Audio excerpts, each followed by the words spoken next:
Chapter 1, Abduction. Qingcheng had been sold into the depths of the mountains for 3 years, reduced to a mere shadow of her former self, and was finally rescued. The police escorted her to her doorstep. Upon disembarking, Qingcheng gazed at the grand villa before her, an unfamiliarity washing over her as though she no longer recognized her own home. It was no wonder she felt lost. The Gu residence had been transformed into a vibrant spectacle, bustling with celebrations. "This is the Gu family, isn't it?" The police officer driving her inquired with curiosity. His colleague confirmed, "Indeed, it is the Gu family.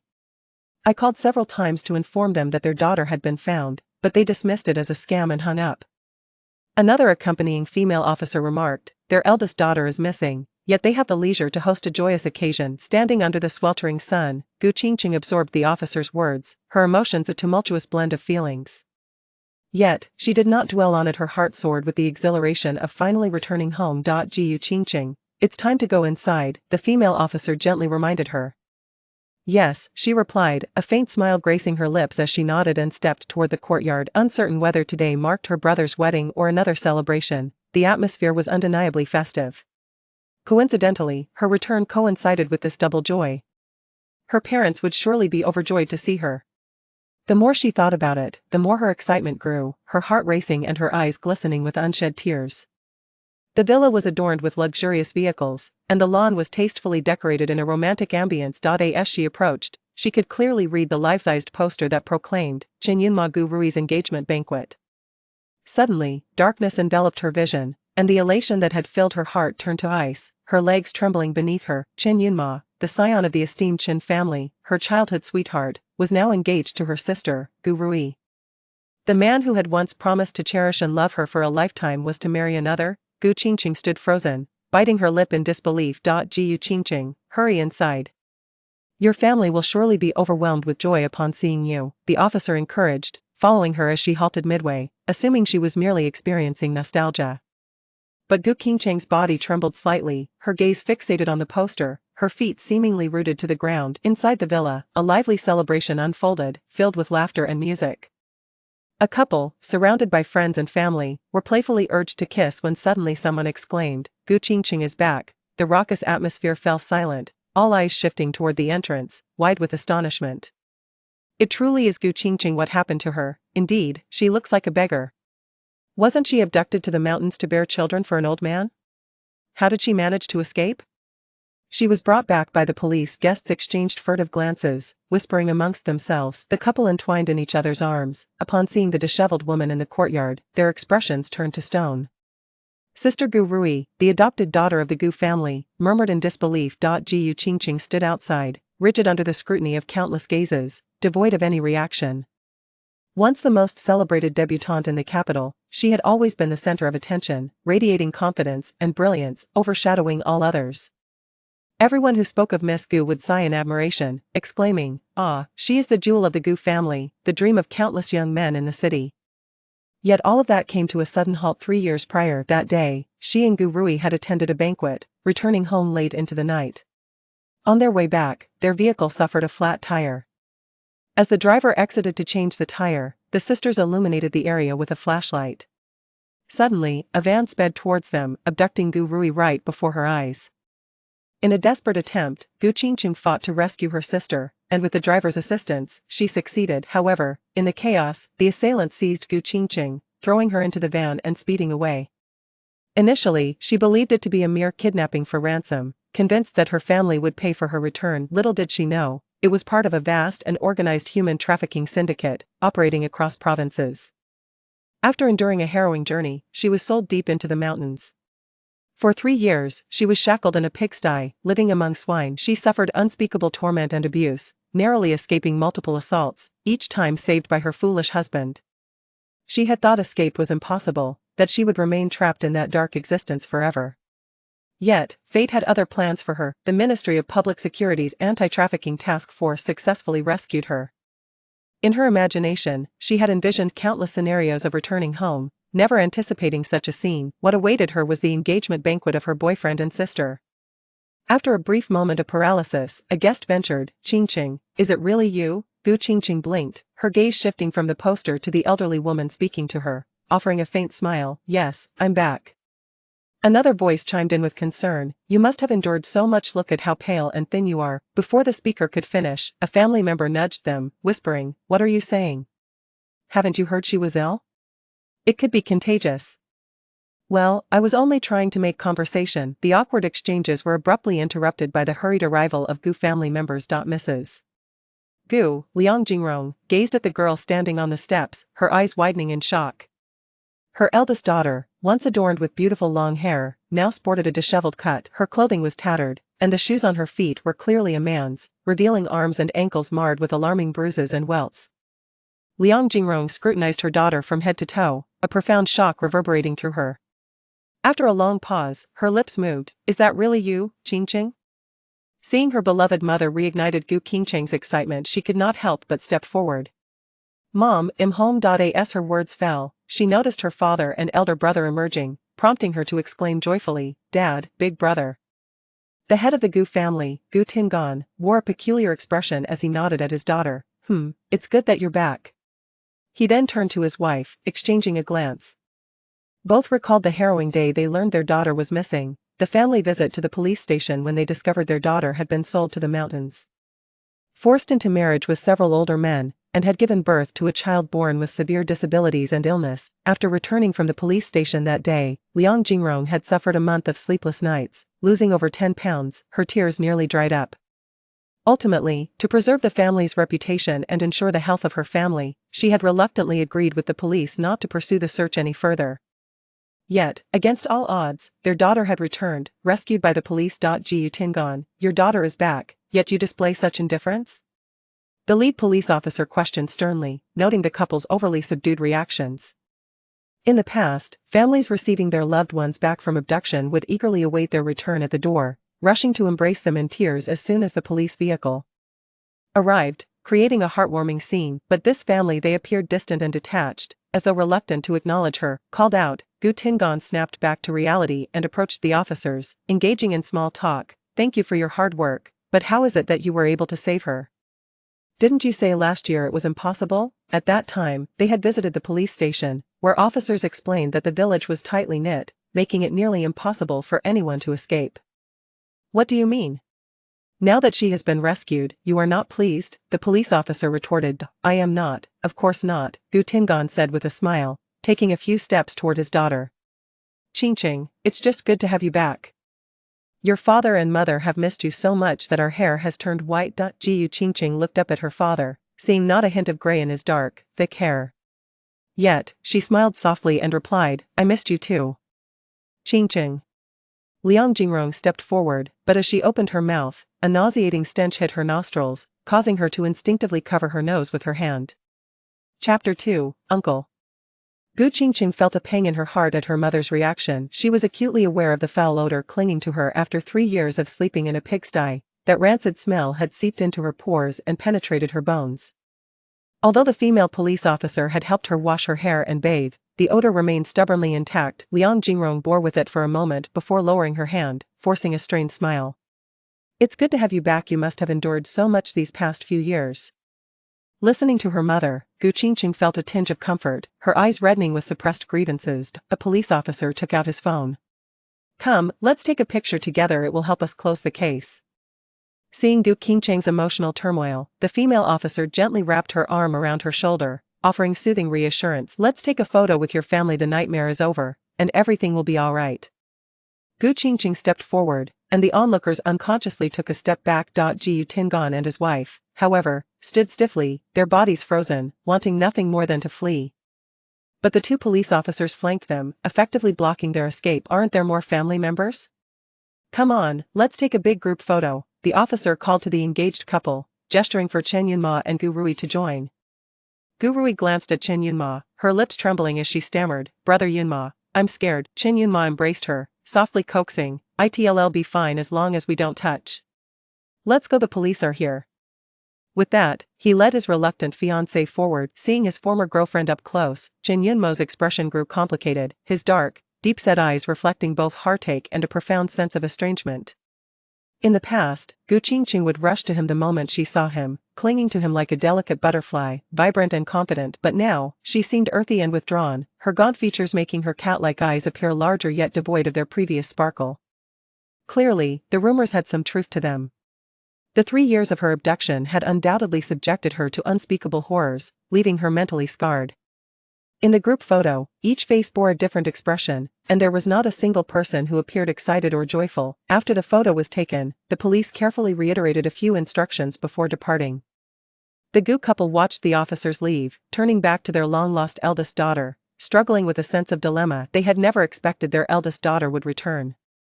Now, settling her back into their lives became their foremost concern. Qingcheng, why don't you come inside? Liang Jingrong forced out, her heart still unable to regain its former joy. She didn't even want her daughter to cross the threshold of their home. Yet, she couldn't dismiss her own flesh and blood, lest it be seen as abandonment. Upon hearing this, Gu Qingcheng turned and walked toward the villa, pausing as she passed the engaged couple. She glanced at her sister, adorned in a high-fashion gown like a celestial being, her expression momentarily faltering as her gaze fixated. Sister. Gu Rui called out, her eyes betraying an inexplicable sense of guilt as she instinctively took a step back. Gu Qingcheng scrutinized her, taking in her appearance. You look truly beautiful today. Congratulations. Thank you, sister. Are you afraid to see me back? Gu Rui's face stiffened, her gaze becoming more chaotic. Sister, what do you mean by that? Are you not aware of what you've done? I treated you like a dear sister, only to discover your treachery. Gu Qingcheng's tone remained calm, yet a flicker of hatred simmered in her eyes. For countless nights over the past 3 years, she had grappled with why her sister would betray her. Initially filled with sorrow, shock, and disbelief, her heart gradually built up a wall of resentment. This resentment grew like a snowball, ultimately becoming the steadfast conviction that propelled her to escape and survive. Sister. You don't understand what you're saying, Gu Rui stammered, feigning innocence. The discordant exchange between the sisters prompted whispers among the onlookers. Liang Jingrong approached, frowning as she asked, Qingcheng, why would you say such things to your sister? For these past 3 years you were missing, Rui has felt guilty and distressed. She said. You were taken to save her that night and has been under immense pressure, even seeking psychological help for 2 years to recover. Mom, that night was clearly. Gu Qingcheng began to explain, but Gu Rui suddenly gasped, clutching her abdomen in apparent pain. Chen Yunma quickly supported her. Rui, what's wrong? My stomach hurts, Gu Rui groaned weakly. Liang Jingrong hurried to her side. I told you not to drink, you wouldn't listen. This must be your gastritis acting up again. Come, let's get you inside to rest. Gu Tingon turned to the gathered guests. Everyone, please come inside, the ceremony will begin shortly. As soon as he spoke, several guests exchanged awkward smiles and hastily found excuses to leave. What a joke, everyone knew Gu Qingcheng was unclean and rumored to be contagious. Who would dare stay and risk their lives? Liang Jingrong, initially intending to accompany her younger daughter inside, quickly turned to retain the guests, but it was futile. In the blink of an eye, most of the guests had departed. Gu Qingcheng observed the scene with an expressionless face, her heart feeling cold. Perhaps this was what they meant by the fickleness of human relationships and the coldness of the world. She could tell that not only did the guests reject her, but even her family, who had cared for her for 20 years, harbored a sense of aversion toward her. But she hadn't given birth to a child nor contracted any disease. Where did these rumors stem from? Could it also be Gu Rui's doing? Did she seek to ruin her reputation and incite public disdain? As Gu Rui climbed the steps and saw the guests leaving, her perfectly fine engagement ceremony ruined, she felt an overwhelming sense of grievance, frozen in place with tears welling in her eyes. Liang Jingrong, noticing her daughter struggling to hold back tears, quickly stepped forward to console her. Rui, don't cry. We can always have another engagement party in the future, one that's even more grand and splendid. Wiping her tears, Gu Rui leaned against Chen Yunma, appearing weak and heartbroken, yet remarkably understanding. It's all right. The most important thing is that sister is back. Today is a double celebration. My little grievances are nothing. Good girl, you're so understanding, Liang Jingrong replied, her gaze shifting back to her elder daughter, the distance between them becoming more pronounced. She couldn't help but vent her frustration. Qingcheng, why didn't you let us know before returning? Gu Qingcheng's expression shifted in disbelief at the absurdity of the question. She recalled the police's words and quietly stated, the police said they called you several times, but you dismissed it as a scam and hung up. Liang Jingrong Seeing the awkwardness of the moment, Chen Yunma, holding Gu Rui, intervened. Rui is right, Qingcheng's return is a good thing, and we can always reschedule the engagement. Aunt Liang, we don't blame Qingcheng, so please don't scold her. Indeed, sister has suffered a lot these years, she is quite pitiful, Gu Rui chimed in, continuing to play the role of the good sister. Then, she casually shifted the topic, but sister being ill and where she'll stay upon returning is a problem. We can't risk our entire family catching something. Gu Qingcheng turned her gaze toward her, stating directly, if you say I'm sick, then provide evidence. Gu Rui's eyes flickered, and she muttered under her breath, how could she not be sick, having come from that place? Besides, we witnessed it at the police station. Those who claim I have children should bring them forth for me to see. Gu Qingcheng interrupted before she could finish her murmurs. This time even Gu Baichuan, the eldest son of the Gu family, could no longer remain silent. He spoke up, Qingcheng, we are all aware of the tribulations you faced outside. Our hearts ache for you, and we feel profound sympathy. However, there is no need for you to weave falsehoods to deceive us. Gu Qingcheng gazed at her brother, her eyes brimming with disappointment and sorrow. Once, he had indulged her without restraint, showering her with affection. Yet now, he regarded her as a venomous serpent. I speak only the truth. Before my return, the police conducted a physical examination on me. If you doubt my words, you may inquire or seek another medical examination. Gu Qingcheng turned her gaze towards her family, once again asserting her innocence. Yet, the eyes of the Gu family were filled with skepticism, each pair reflecting their disbelief. Suddenly, Gu Rui recalled something and swiftly looked towards Chen Yunma. Brother Yunma, isn't uncle a doctor? He must understand the characteristics of AIDS patients. Let him examine my sister. Indeed. You are quite clever. I had completely forgotten about that. Chen Yunma nodded vigorously, then turned to look around, eventually spotting the elder sitting coldly on the sofa in the living room. Uncle. Chen Yunma called respectfully. Gu Qingcheng frowned, puzzled. Chen Yunma's uncle? Where did that come from? Just as she was contemplating, a tall and imposing figure emerged from the villa. His features were well defined, his expression stern and profound, with sharp, discerning eyes that exuded an air of formidable authority, radiating a palpable sense of aloof detachment. In an instant, Gu Qingcheng recalled. Chapter 3, No Illness. Gu Qingcheng suddenly recalled that Chen Yunma had a maternal uncle, only 5 years his senior. Born from an unexpected pregnancy when his grandparents were nearing 50. It was said that being spoiled in his later years had rendered this young master with a vile temper, unpredictable moods, and capriciousness, which ultimately led to his abandonment abroad to fend for himself. He has returned to the country? And become a doctor? Gu Qingcheng felt a twinge of surprise. Lu Junyao stepped out, towering over Chen Yunma by a significant margin, casting a casual glance his way. What is going on? Chen Yunma had always harbored a fear of this uncle. Although only 5 years older, he was astute, cunning, and often wielded the authority of an elder to impose on him, making him the scapegoat from a young age. Gu Rui, observing Chen Yunma's silence, quickly interjected with a playful tone, Uncle, could you please examine my sister? We wouldn't want her to feel wronged. Lu Junyao's expression was somewhat amused. You are all terrified. Yet I am not? Only then did Chen Yunma muster the courage to speak, but you are a doctor, a professional, and don't you carry post-exposure prophylaxis?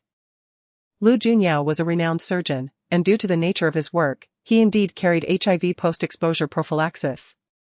Many surgeons had this habit. Uncle, please. Gu Rui continued to plead. Yet, Lu Junyao did not spare her a glance, his attention shifting to Gu Qingcheng, who was surrounded by onlookers in the courtyard. He vaguely remembered the illustrious Gu Miss, once a paragon of grace and prestige, now reduced to this pitiful state after being trafficked for 3 years. The atmosphere fell silent as the man leisurely descended the steps to stand before Gu Qingcheng. She furrowed her brows, her eyes warily fixed upon him. For some reason, as he approached, the oppressive heat that enveloped her seemed to dissipate, as if dark clouds loomed overhead, a sense of foreboding overwhelming. Aren't doctors supposed to embody compassion? How can such a cold-hearted individual be a doctor? More akin to an executioner.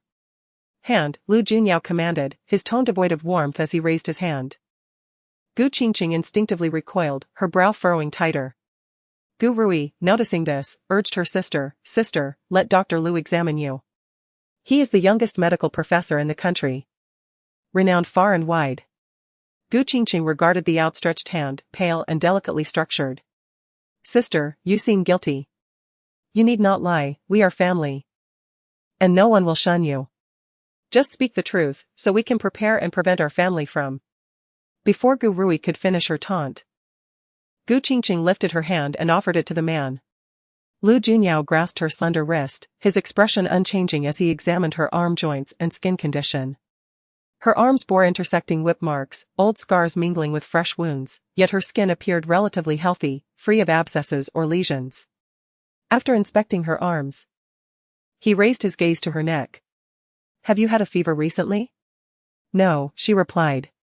Lu Junyao remained silent, extending his other hand to her face. Then lightly probing behind her ear. He was checking her lymph nodes, which often swell in HIV-positive patients. Everyone in the courtyard held their breath, watching as Lu Junyao verified Gu Qingcheng's condition. Gu Rui clutched Chen Yunma's hand, trembling with anticipation, hoping Lu Junyao would conclude that she was indeed HIV positive. However, Lu Junyao turned to the Gu family, his tone as cold as ever. She is not ill. What? The revelation stunned everyone present. Gu Tingyan's eyes widened in disbelief. How can that be? When we visited the police station, the investigation report clearly stated that she had given birth and contracted HIV. Lu Junyao expression darkened. You asked me to check, yet you do not trust my words? Am I a fool to you?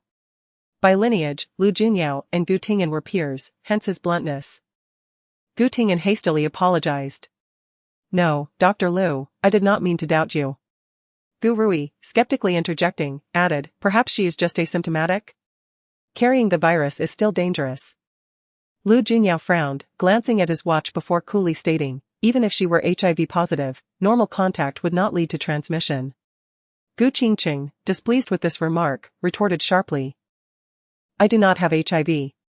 How amusing, the man replied, glancing at her with a bemused smirk. Why direct your ire at me? It is your family that doubts you. Not I. With that, Lu Junyao addressed Gu Tingyan. Since the engagement has been called off, I have matters to attend to. Believing he had offended him, Gu Tingyan quickly adopted a conciliatory demeanor. Dr. Lu, since you are here, why not stay for a meal before you leave? Lu Junyao approached his Bentley, getting inside without a backward glance. I have no interest in your family's trivial affairs. Gu Tingyan's expression froze, embarrassment washing over him, yet he maintained a polite demeanor, repeatedly bidding farewell. Gu Qingcheng harbored no fondness for the man. Observing her father's sycophantic behavior towards him and considering the Lu family's stature in the capital, she instinctively concluded that his reputation was merely a facade, as one with power and influence could easily fabricate a name. After Gu Tingyan saw Lu Junyao off, he returned to the house, hastily sending away the remaining few guests to prevent any further disgrace from surfacing. As Gu Qingcheng followed her family up the steps, preparing to enter the house, she was suddenly halted. Qingcheng, wait a moment. Liang Jingrong paused, calling into the house, Aunt Zhao. Please hurry and tidy up a room. The maid, Aunt Zhao, acknowledged and promptly set to work. Liang Jingrong, watching her eldest daughter, seemed anxious for her to enter the house, reiterating, Qingcheng, just a moment, we will have it ready shortly. With that, she pulled her younger daughter into the living room, where the two whispered closely together. At that moment, it was hard to discern Gu Rui's supposed ailment. Gu Qingcheng stood at the entrance of the villa, her expression cold, resembling an abandoned child. Chen Yunma stood beside her, his deep-set eyes fixed on her, his handsome face betraying shock and sorrow. Yet, Gu Qingcheng had not once met his gaze. Soon, Aunt Zhao emerged, smiling. Miss, it's time to go. Gu Qingcheng followed her inside, anticipating a return to her original bedroom. However, Aunt Zhao led her through the living room to the back courtyard, pointing to a small corner house. Miss, Madam says, for now, you must stay here. Chen Yunma, having followed closely behind, stiffened at the sight, turning to his mother-in-law in the living room. Aunt Liang, what does this mean? Liang Jingrong pursed her lips and approached, her disdain evident. Yunma, this is none of your concern. The small house was essentially a doghouse villa constructed specifically for the family pet, half the height of a person, covering just over 10 square meters. A wealthy family's doghouse was more luxurious than the homes of ordinary people, a classic case of better a dog than a person. Gu Qingcheng stared incredulously at the doghouse. Then turned back to her mother in disbelief. You want me to live with a dog? She uttered, struggling to mask her self-deprecating humor. Chapter 4, Provocation. Liang Jingrong cast a fleeting glance at her eldest daughter, maintaining a deliberate distance, her words laced with apathy. Qingcheng. You can manage on your own, can't you? Gu Qingcheng. She had never imagined that after 3 years of being abducted and living in a pigsty, she would return home only to find herself in a doghouse. It felt as though she had escaped one hellish abyss only to plunge into another frigid chasm, a home from which she could never truly escape. Auntie Liang. This is too much. Qingcheng is your biological daughter, how can you treat her this way? Chen Yunma interjected, his tone infused with indignation. Gu Rui frowned and immediately clutched Chen Yunma's arm, saying, Brother Yunma, are you so concerned about sister that you still harbor feelings for her?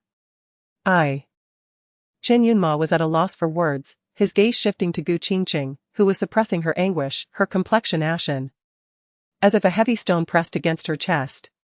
He and Gu Qingcheng had grown up together, their bond blossoming into romance and adulthood, filled with affection and sweetness, until her sudden disappearance 3 years prior. Even now, the one he truly loved remained Gu Qingcheng. Yet the woman before him was no longer the radiant first belle of the capital, nor the genius girl who once dazzled the campus. She had been sullied by many base and vulgar men, bore a child with a fool, and now carried an incurable infectious disease. Chen Yunma's heart was a tumult of emotions, yet he ultimately denied, I do not. I just feel pity for your sister. Indeed. Gu Rui nodded, her brow drooping in a facade of sympathy. Sister is too pitiful. But we cannot disregard the health and well-being of the entire family just because we feel sorry for her. It is already generous of us to take her in. She used the term take her in, entirely forgetting that it was she who had been the adopted daughter in this household. Chen Yunma stared at Gu Rui, his mouth moving but finding no words. It seemed this family had entirely dismissed Lu Junyao's words, still convinced that Gu Qingcheng was suffering from AIDS. Liang Jingrong turned her gaze to her eldest daughter, her tone unexpectedly softened as she coaxed, Qingcheng, you can wash up in the public restroom on the first floor. For now, you can stay in the dog villa, and after some time we will build a small house for you in the backyard. The first floor restroom was designated for servants and guests, while the Gu family lived upstairs. Despite her discomfort with this arrangement, Liang Jingrong felt powerless. Gu Qingcheng stood rigidly. Every word from her mother felt like a sharp blade, carving into her heart. Moments ago, she had held on to a glimmer of hope, believing her family was merely disoriented by her sudden return. But now she understood. Her family had long since accepted her death, treating Gu Rui, the adopted daughter, as their own. Gu Rui's strategy of usurping her place had succeeded splendidly. In 3 years, she had wholly replaced Gu Qingcheng, becoming the esteemed young lady of the Gu family.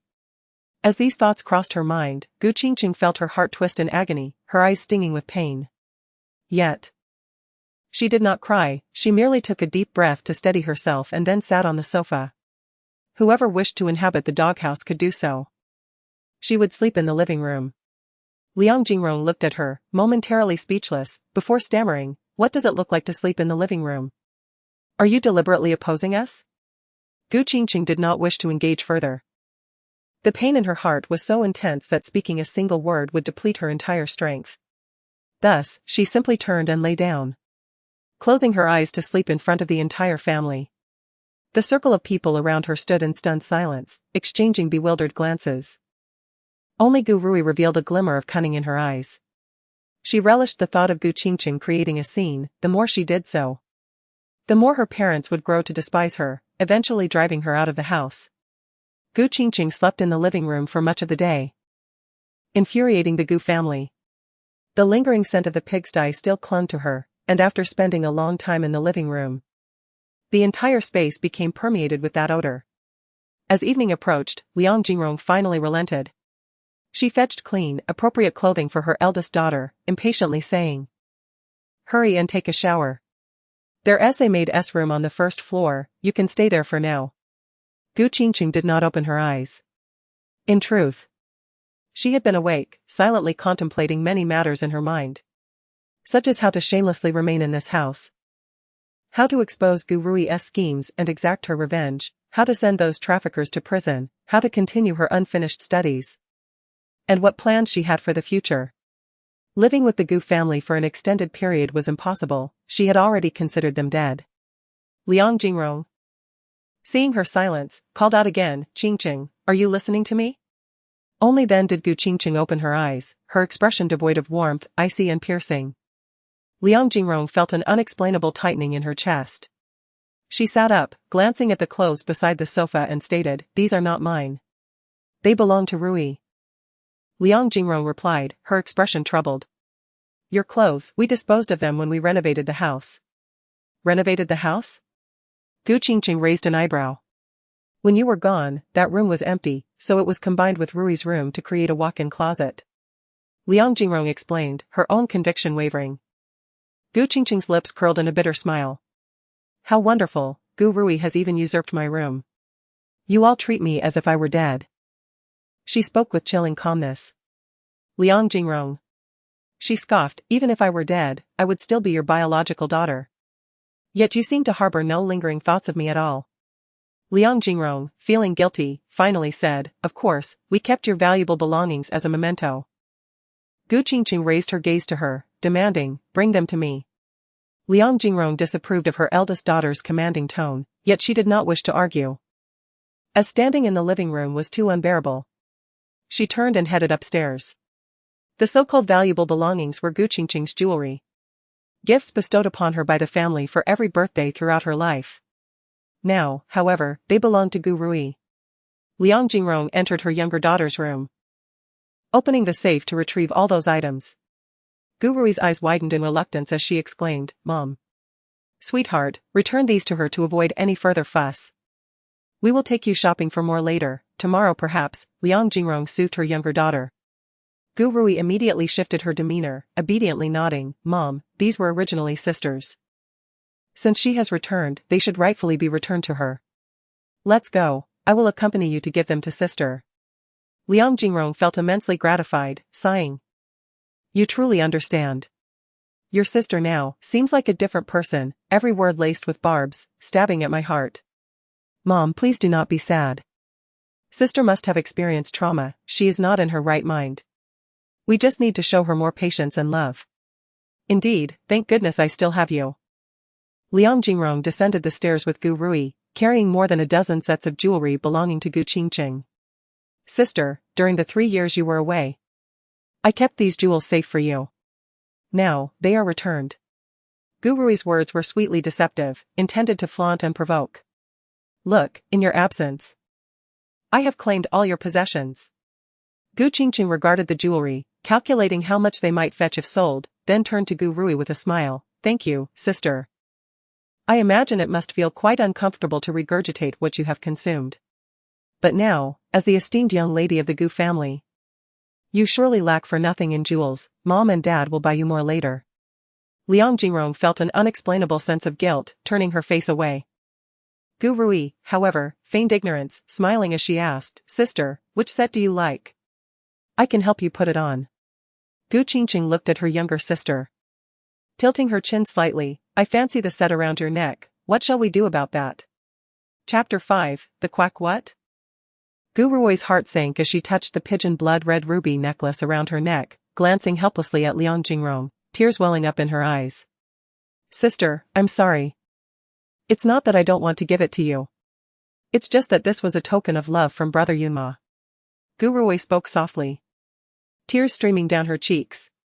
Liang Jingrong frowned. Qingcheng, you shouldn't take away what others cherish. How am I taking away what you cherish? Gu Qingcheng's nonchalant retort left both Liang Jingrong and Gu Rui speechless. Chen Yunma was her childhood sweetheart, now engaged to Gu Rui.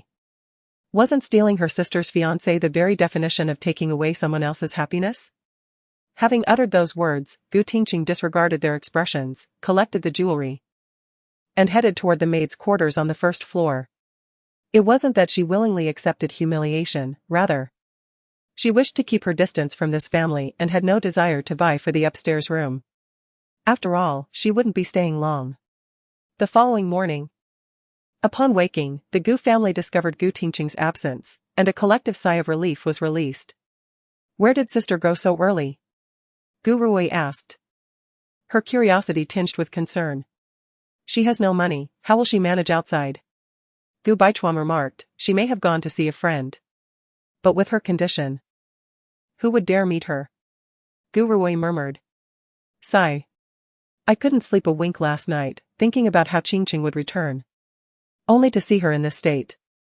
It breaks my heart, Liang Jingrong sighed, her face clouded with worry.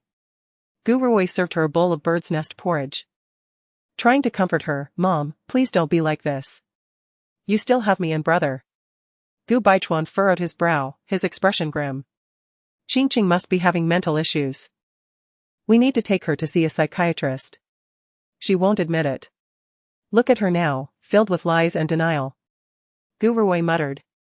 Liang Jingrong sighed again and turned to her silent husband. Tingyan, why are you so quiet?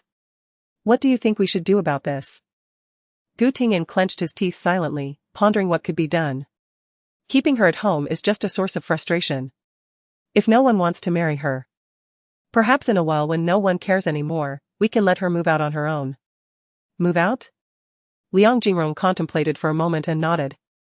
That seems to be the only solution. I'll have someone look for a cheap, rundown rental in a few days. Gu Ruoi sipped her bird's nest porridge. And upon hearing her parents' conversation, the weight that had burdened her heart all night began to lift. Once Gu Qingcheng is cast out of the house, she would no longer be able to expose the truth. However, as long as Gu Qingcheng lived, she remained a threat to her position. A permanent solution was necessary to ensure that the capital would only recognize the unique Miss Gu Ruoi. After stepping out early in the morning, Gu Qingcheng took a taxi directly to the city's largest second-hand luxury goods store, resolutely selling off all the jewelry she possessed. The original value of over 10 million was traded for merely 5 million. Yet, that was sufficient. She lacked not for money. She simply wished to rid herself of these jewels that irked her, leaving them for Gu Ruoi to enjoy. Requesting 500,000 in cash from the owner, she received a cash check for the remaining 5 million, available for immediate withdrawal. Departing the second-hand luxury store, Gu Qingcheng entered a shopping mall, purchasing a completely new outfit from head to toe before discarding Gu Ruoi's clothes into a trash bin. With cash totaling several 100,000 securely packed in a backpack, she cut her hair into a new style, bought a new phone, and then took a taxi straight to the hospital. On the way, she logged into her stock account on her phone, a satisfied smile appearing on her lips. With an initial investment of 20 million, her capital had quintupled over 3 years. Now, her stock account held a small target. Feeling a sense of liberation, she gazed out at the bright sun through the taxi window. After 3 years of darkness and despair, a ray of sunlight had finally pierced through, bringing warmth to her heart. Once her emotions settled, she logged onto a stock forum. The recent updates still reflected 3 years prior, her stock commentary having been selected as a highlight by the forum. Initially, the comments were focused on the stock market. But as she scrolled down, an increasing number of inquiries emerged. Where has Mrs. Li gone? Is Mrs. Li unwell? Does anyone know what happened to Mrs. Li? The most recent inquiry, surprisingly, was from yesterday. Gu Qingcheng's emotions surged, tears springing to her eyes upon realizing that there were still people in this world who remembered her. Even after 3 years, she had not been forgotten. Yet, her closest family wished she were dead. Feeling overwhelmed, she took a deep breath to calm herself before updating her status, reborn and returned. In no time, comments flooded in beneath her post. Oh my God! I must be seeing things. Mrs. Li is back. Is that really you, Mrs. Li? We all thought you had an accident and were no longer with us. Your disappearance was so sudden. Mrs. Li. Truly a stock goddess. Do you remember when we invested together back then? That stock made a fortune. Gu Qingcheng felt her spirits lift as she read the joyful responses from strangers regarding her return.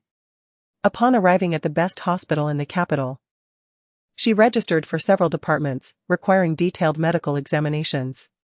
Naturally, she also underwent another round of AIDS testing. It had been years since her last visit to a hospital, and everything felt somewhat foreign.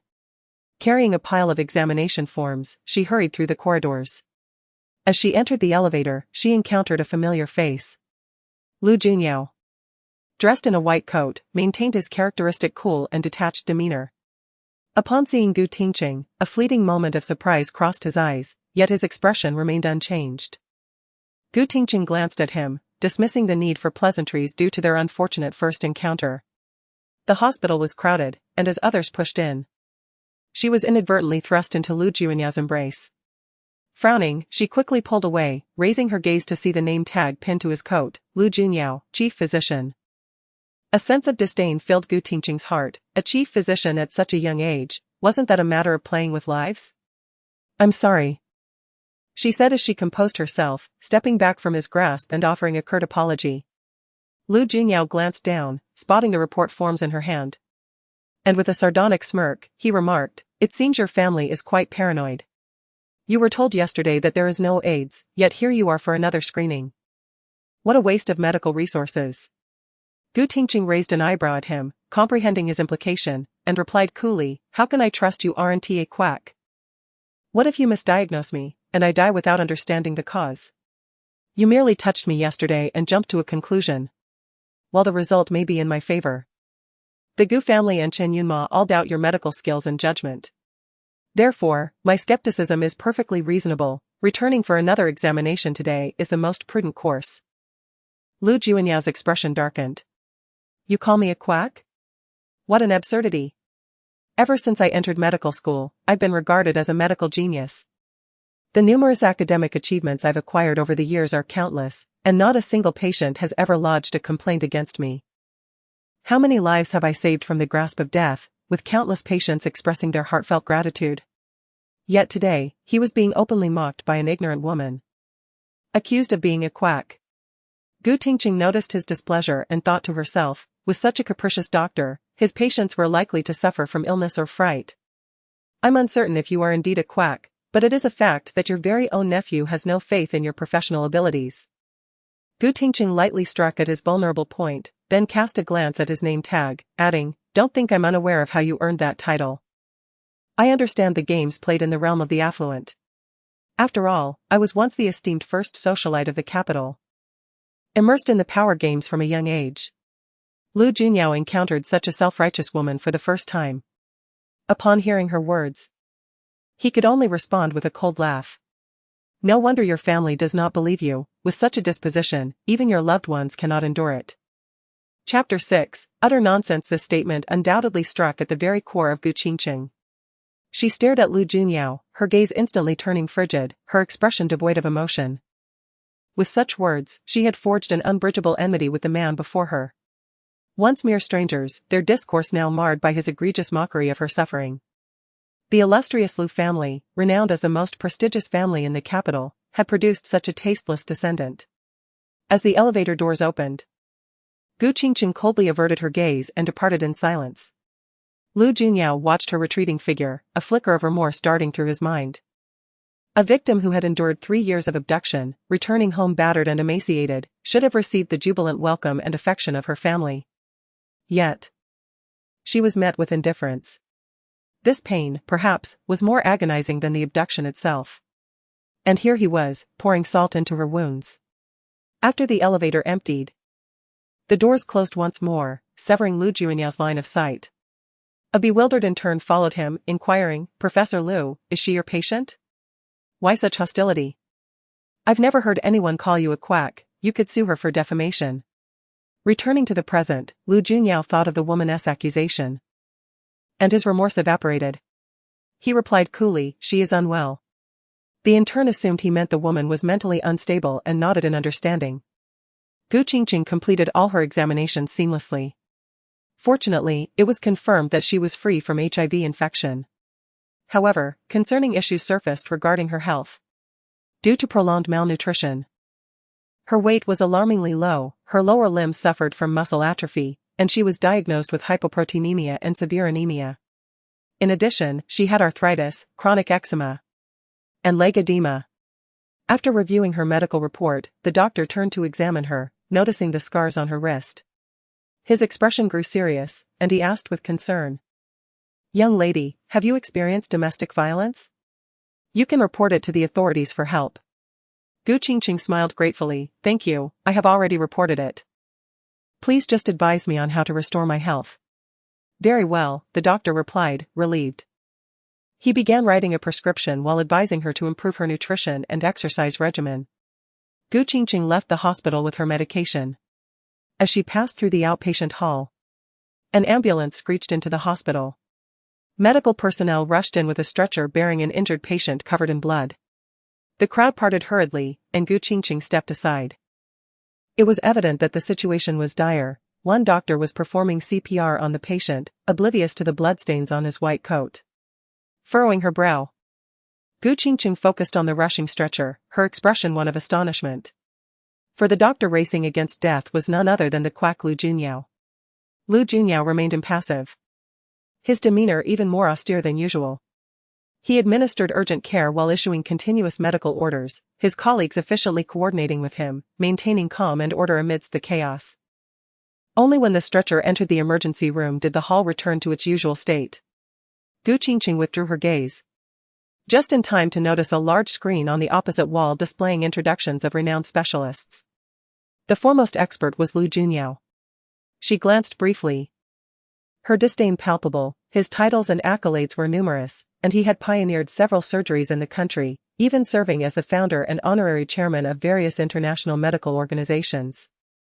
With a scoff, Gu Qingcheng exited the hospital, pondering the privileges of wealth.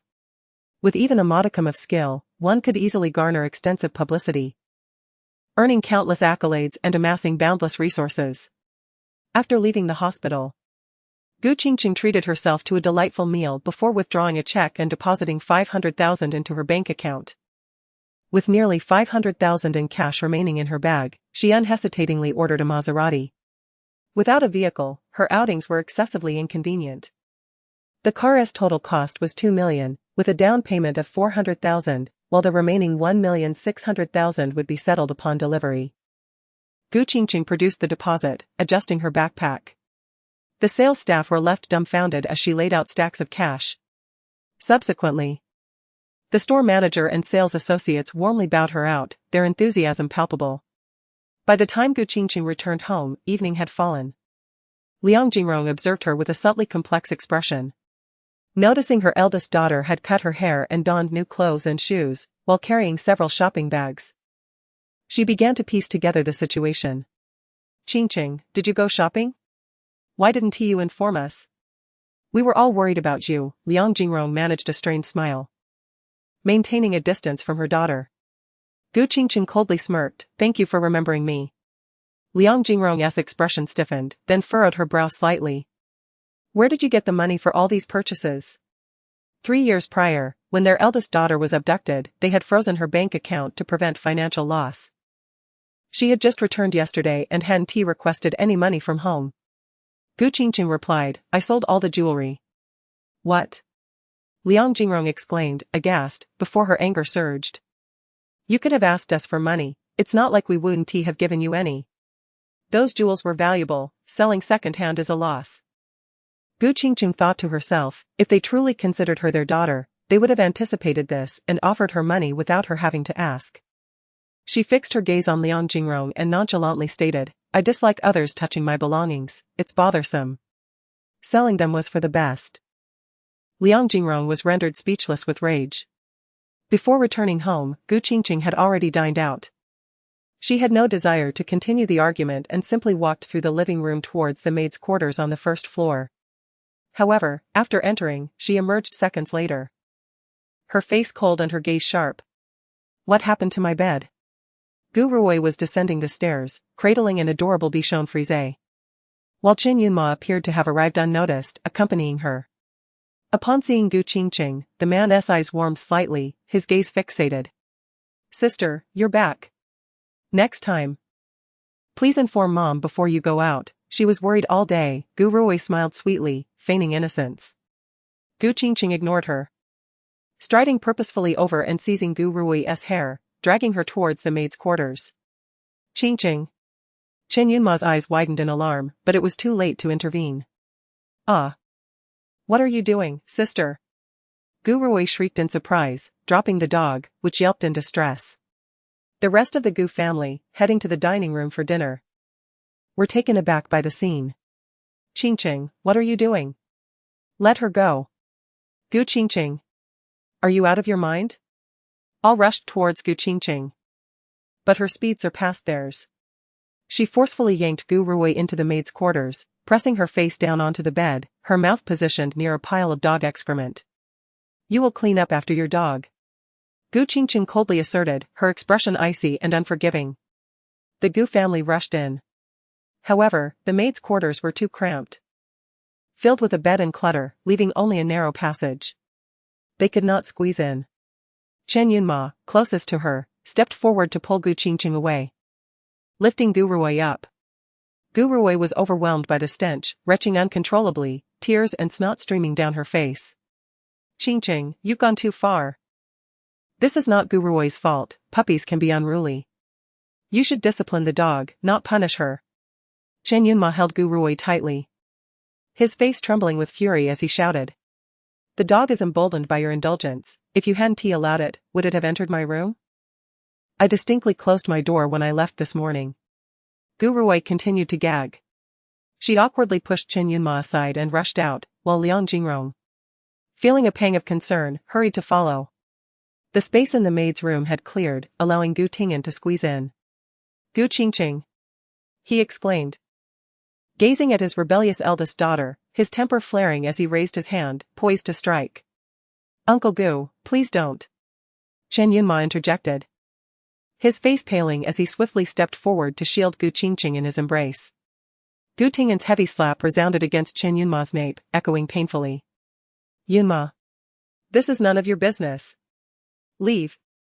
Gu Tingen's fingers tingled with rage, his face flushed. Chen Yunma's hands remained firmly gripping Gu Qingcheng's shoulders. It was in that moment he felt the stark reality of her frailness, her form reduced to mere bones. Pain surged within him as he turned to Gu Tingen, pleading. "Uncle Gu, Qingcheng has just returned. She has endured so much suffering outside, naturally bearing psychological scars, leading her to act impulsively." Fuming, Gu Tingen placed one hand on his hip and berated, "If she's unwell, she should see a doctor. What is this tantrum at home? We owe her nothing." Listening to her father's thunderous reprimand shattered Gu Qingcheng's heart anew. It was evident that it was Gu Rui at fault, yet not a soul uttered a word against her. Instead, all ire was directed at her, the true victim. She met Chen Yunma's concerned gaze and felt a wave of nausea. "Dear brother-in-law, I have AIDS. Are you not afraid to hold me?" Gu Qingcheng smiled faintly as she spoke. Chen Yunma's expression froze, his hands recoiling as if electrified, retreating a step. "Qingcheng," he murmured softly. In his previous fury, Gu Tingen had overlooked this detail. Upon his eldest daughter's reminder, he too stepped back, relieved that his slap had not landed on her face. Otherwise, what if she contracted the disease? "Forget it, I won't argue with you. Stay in this room. You are not to go anywhere," Gu Tingen declared, turning to leave. Chen Yunma, with a grim expression, followed suit. Dinner was now out of the question. Gu Rui, weeping, washed her hair, bathed, and brushed her teeth, repeating the process thrice, still uneasy, convinced she carried the stench of filth. Chen Yunma also showered and changed his clothes. Even searching online, can one contract AIDS from hugging an infected person? The family's tumult persisted until nightfall, eventually gathering around the dining table. Aunt Zhao instructed the chef to reheat dinner, yet none felt inclined to eat. Especially Gu Rui, the mere thought of the filth lingered at the edge of her consciousness, causing her to retch uncontrollably. However, the ordeal was far from over. After dinner, as Chen Yunma prepared to leave, he noticed Gu Rui's distress and kindly accompanied his fiancée upstairs, intending to soothe her to sleep before departing. Yet, as Gu Rui lifted the covers, merely attempting to sit, her gaze fell upon a shocking sight, prompting another blood-curdling scream. Her voice pierced the air, nearly lifting the roof. There, on her bed, lay a pile of filth, even larger than that on Gu Qingcheng's bed. "Ah!" Gu Rui shrieked like a madwoman, clutching her head before collapsing, unable to stop retching. With nothing in her stomach save for a bit of soup, only bile surfaced.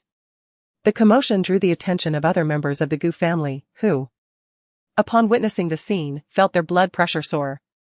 "Gu Qingcheng. It must be her doing." Gu Baichuan stormed downstairs, kicking open the maid's room door.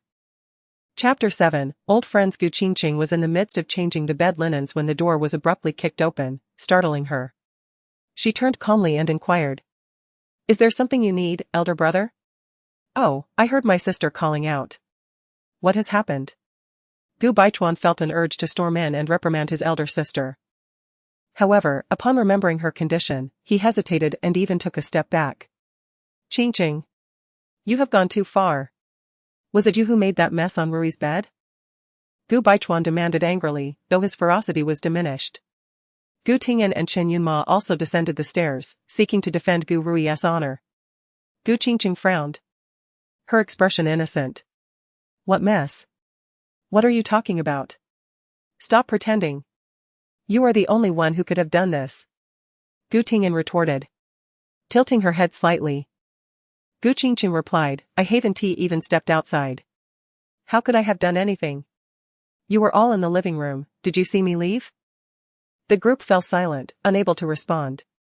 Chen Yunma interjected, what about the mess on your bed? Gu Qingcheng picked up the garbage bin and presented it to them, here. Would you like some? The three men stared at the contents of the bin, their faces paler than if they had ingested the filth themselves. Gu Qingcheng then turned back to her room, continuing to change the sheets, leisurely stating, sometimes, little dogs don't know better and make a mess. You should teach them rather than come to me with your troubles. Her words echoed Chen Yunma's earlier remarks, returned to them without alteration. The three men exchanged glances. Their anger palpable yet futile. They knew Gu Qingcheng was behind this, but lacked evidence and could not fathom how she had managed it. They even wondered if she had acquired some sinister skills during her time away, for how else could she have stealthily placed the mess on Gu Rui's bed? Perplexed, they could only retreat upstairs to comfort Gu Rui. Once Gu Qingcheng finished changing the linens, she disposed of the garbage. On her way back, she glimpsed the opulent doghouse in the backyard, a faint smile gracing her lips. Meanwhile, Gu Rui was still weeping upstairs. Unbeknownst to them, during their meal, Gu Qingcheng had slipped through a narrow window in the maid's quarters. Thankfully, her slender frame allowed her to escape without getting stuck. She had retrieved a pile of dog waste from the doghouse and then climbed to the second floor of Gu Rui's room. During the 3 years of her abduction, she had made numerous escape attempts and had become adept at climbing walls. A mere second floor? Huh. Meanwhile, Lu Junyao was in the operating room, having just completed a 6-hour surgery on a critically injured accident victim. The operation had been a success, but the patient remained in the intensive care unit, needing to survive a 24-hour critical period. After ensuring everything was in order, Lu Junyao finally finished work. His mentor South's son and his close friend, Zhou Jianan, arrived to pick him up. Well done, Professor Lu. Another life saved, Zhou Jianan said cheerfully as he opened the passenger door for him. Lu Junyao, somewhat fatigued and emotionally detached, remained uncertain of his own feelings. Zhou Jianan, confident, remarked, with you around, death cannot claim him. I believe in your skills. He then pulled out his phone, scrolling through messages in silence. What do you want to eat? Zhou Jianan inquired. Whatever, Lu Junyao replied nonchalantly. Then I'll arrange something, Zhou Jianan said, while Lu Junyao remained silent, his gaze fixated on his phone, furrowing his brow slightly. At a red light, Zhou Jianan cast a sidelong glance and chuckled. Another green? It turned out Lu Junyao was checking his stock portfolio, which was entirely in the green. Lu Junyao's expression darkened further. The market has been good lately. I made a small fortune this month. How come you're still at a loss? How did you manage to pick so many underperforming stocks? Drive your car. Lu Junyao snapped in frustration. But Zhou Jianan was unperturbed, continuing to tease, indeed, no one is perfect. You've always been the top student, a medical genius. And my father still reminisces about how you're the most talented and diligent student he has encountered in 40 years. After praising him, Zhou Jianan turned to his close friend with a smile, so even in your life, there are black holes. Your financial acumen is as deep as the Mariana Trench. Tell me, have you contributed all your earnings to the stock market? Who said that? I have made profits too. I've just been too busy to follow the market lately, Lu Junyao defended himself. Sure, stubborn as ever, Zhou Jianan replied, while Lu Junyao browsed a stock forum, uninterested in further banter. Suddenly, a WeChat notification popped up. He opened it to find a message from a fellow stock enthusiast who had previously sought his help. Dr. Lu. Did you know Mrs. Li has returned? Everyone is chatting in the group, but you weren't there. I figured you were busy, just wanted to let you know. Lu Junyao remained expressionless as he replied, yes, just got off work. Exiting WeChat, he didn't open QQ but instead searched for Mrs. Li on the stock forum. Indeed. Her dormant account had updated after 3 years, simply stating, reborn and returned. From Lu Junyao's perspective, it seemed she had suffered a serious illness and had now recovered after 3 years of treatment, prompting her to express such sentiments. Though they had never met and were essentially strangers, he felt a surge of joy. As a doctor, he naturally wished for the survival of all, be they loved ones or mere acquaintances. A smile tugged at his lips as he opened QQ. Zhou Jianan, noticing his sudden smile, asked curiously. You're smiling despite your losses? Lu Junyao replied calmly, I take pleasure in it. Sure. Opening QQ, he found the stock group buzzing with excitement. In reality, the members hailed from various regions, all strangers to one another. They had initially connected through stock discussions on the forum, and later formed a small QQ group of 6 members, 3 from the capital and 3 from elsewhere. They never inquired about each other's personal lives and had never met in person. Instead, they communicated solely through their forum IDs, sharing insights on market trends. Lu Junyao's ID was White-Robed God, and everyone guessed he was a doctor. A year prior, a local member had privately messaged him, seeking help for a family member in a critical car accident, asking if he could find a skilled specialist. Lu Junyao personally intervened and successfully saved the family member's life. They became acquainted and had met in person since then. The individual respected Lu Junyao's privacy and had never revealed his specific situation in the group, simply mentioning that the white-robed god was their savior. At that moment, a member named Zhou remarked, I just spoke to the white-robed god, he just got off work, so he is probably busy. I feel like the white-robed god is quite aloof, rarely chatting. He was persuaded to join the group by Jing Sun after a long time. Jing Sun, he says he is too busy to chat. Zhou, I can attest. He is indeed very busy. Coach Yu added, what did Mrs. Li say before disappearing again? I've lost quite a bit lately, I hope she can offer some guidance. Mrs. Li replied, I'm here. My account hasn't been touched in 3 years, yet I've made quite a profit. Mrs. Li, what exactly happened to you over these 3 years? Were you ill? We're genuinely worried. Mrs. Li responded, thank you for your concern. I went through some changes in these 3 years, but fortunately, I turned adversity into opportunity. Lu Junyao scrolled through the chat messages, gently tapping the screen as he sent a message, I'm glad you've returned safely. Chapter 8, The Culprit. The white-clad male deity has made his appearance. Truly, Lady Li's charm is unparalleled. Jing Sun, I had noticed earlier that among this group, the white-clad male deity only slightly concedes to Lady Li. Coach Yu, they enjoy their banter. Lu Junyao, aware of the group's sentiments, glanced at his phone and smiled faintly, are you envious of being teased? Coach Yu, no, you should continue sparring with Lady Li. Qingcheng, reclining on her bed with her phone, couldn't help but smile faintly upon seeing the white-clad male deity's appearance. I wonder if he has lost $1 million in the past 3 years? Zhang Wenzhou laughs, Lady Li is quite daring, bringing up what should be left unsaid. Lu Junyao, peering at his phone, smirked coldly, thanks to your esteemed self. It's merely a slight loss, around 40. Jing Sun, how peculiar, even the aloof white-clad male deity has joined in on the jokes, ha ha ha. Ah. The playful rivals are at it again, time to grab a seat and watch the show. White-clad male deity, if you keep talking nonsense, I shall leave the group. Ah. My apologies, I shall refrain from further comments. Qingcheng, contemplating the white-clad male deity's words, felt an overwhelming disdain. Is he truly displeased?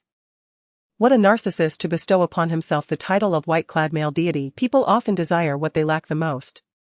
In reality, she had only encountered one doctor, Lu Junyao, whose appearance and demeanor were indeed exceptional.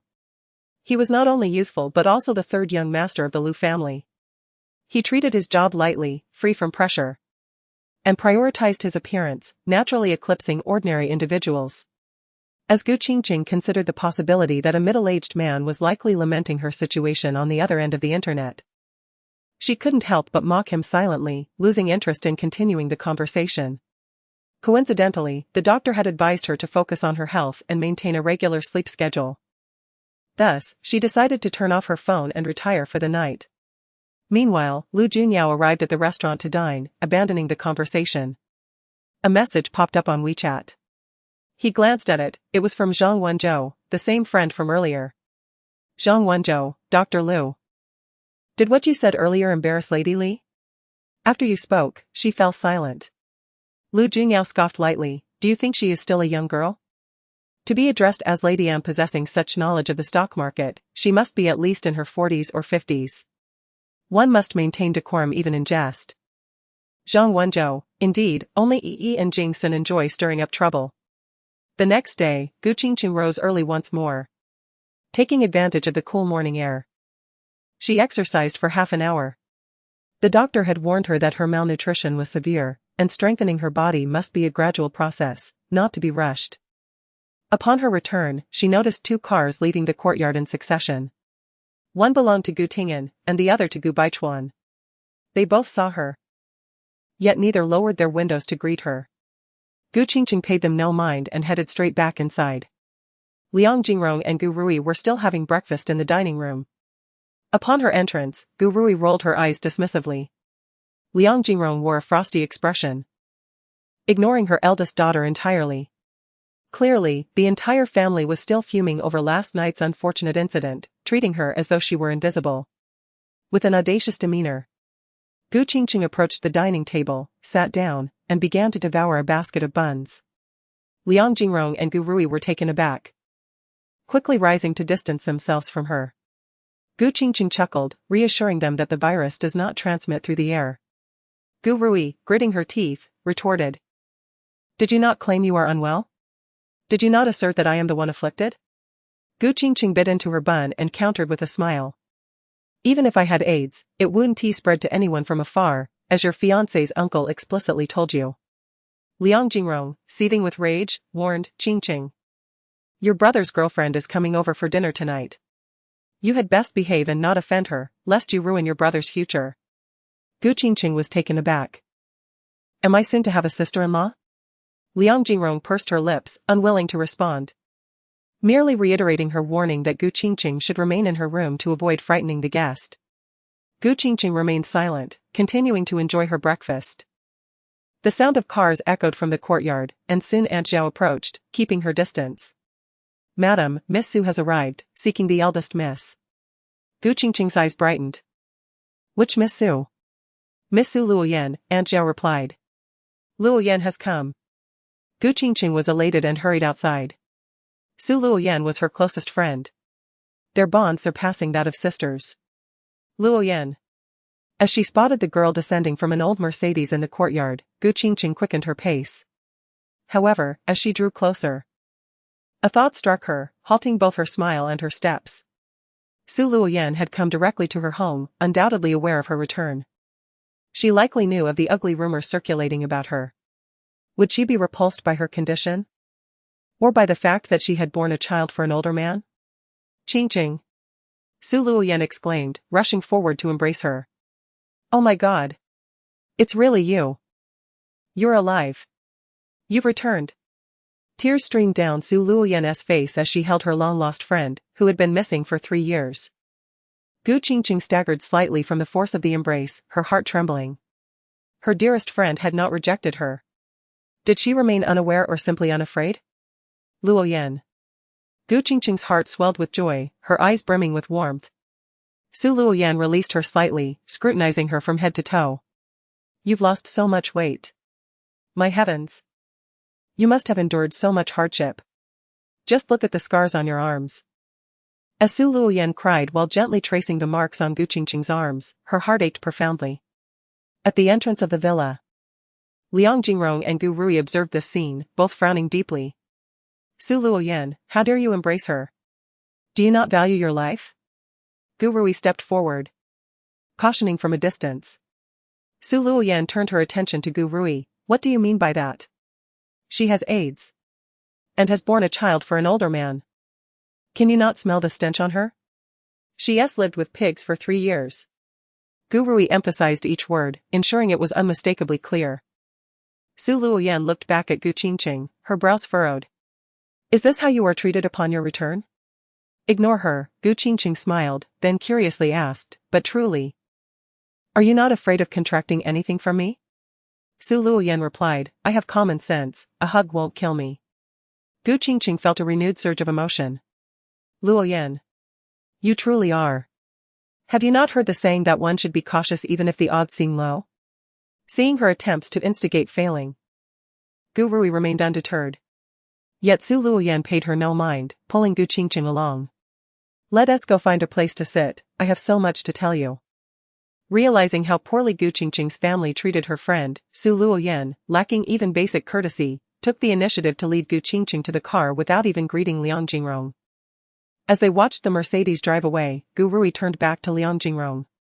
Mother, should we inform the Su family? What if she contracts something and blames us? Liang Jingrong nodded, we should indeed call.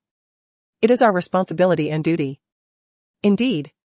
Su Luoyan must be out of her mind. The Su family is also a prominent family in the capital. However, Su Luoyan, as the eldest daughter, held little standing.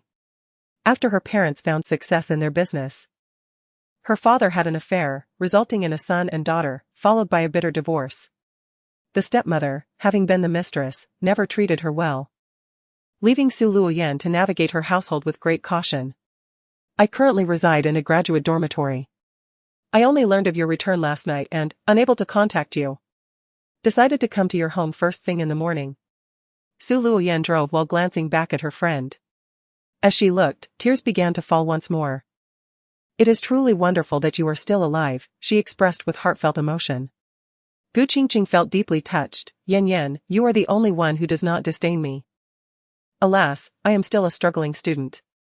If only I had a house of my own, I would bring you out to live with me, free from the burdens imposed by your family. Gu Qingcheng discerned her best friend's unfortunate situation. The dilapidated vehicle she drove was evidently an outdated model, likely discarded by her family. Yan, I possess wealth, considerable wealth, but I cannot move out at this moment, Gu Qingcheng stated candidly. Why? Su Luoyan inquired, astonished. Gu Qingcheng's expression grew somewhat cold. The instigator of my abduction by human traffickers is Gu Rui, yet I currently lack the evidence to bring her to justice. I must. Chapter 9, Human Nature. What? You say Gu Rui is the one who caused you to be sold by human traffickers? Su Luoyan exclaimed in astonishment, interrupting Gu Qingcheng's words, her face a mask of disbelief. Yes, I heard the traffickers say it themselves during the abduction. That night, they initially grabbed the wrong person and took Gu Rui instead. It was I who fought with the driver to rescue her, only to inadvertently place myself in the jaws of danger, Gu Qingcheng recounted, a bitter smile tinged with self-mockery gracing her lips. Fate is indeed a cruel jester. I have regretted countless times over the past 3 years why I chose to save her. How foolish I was. The thought that Gu Rui might have been laughing at her for 3 years ignited a fierce rage within Gu Qingcheng's chest. Su Luoyan trembled with anger. Did you not expose her when you returned? She is the adopted daughter of the Gu family.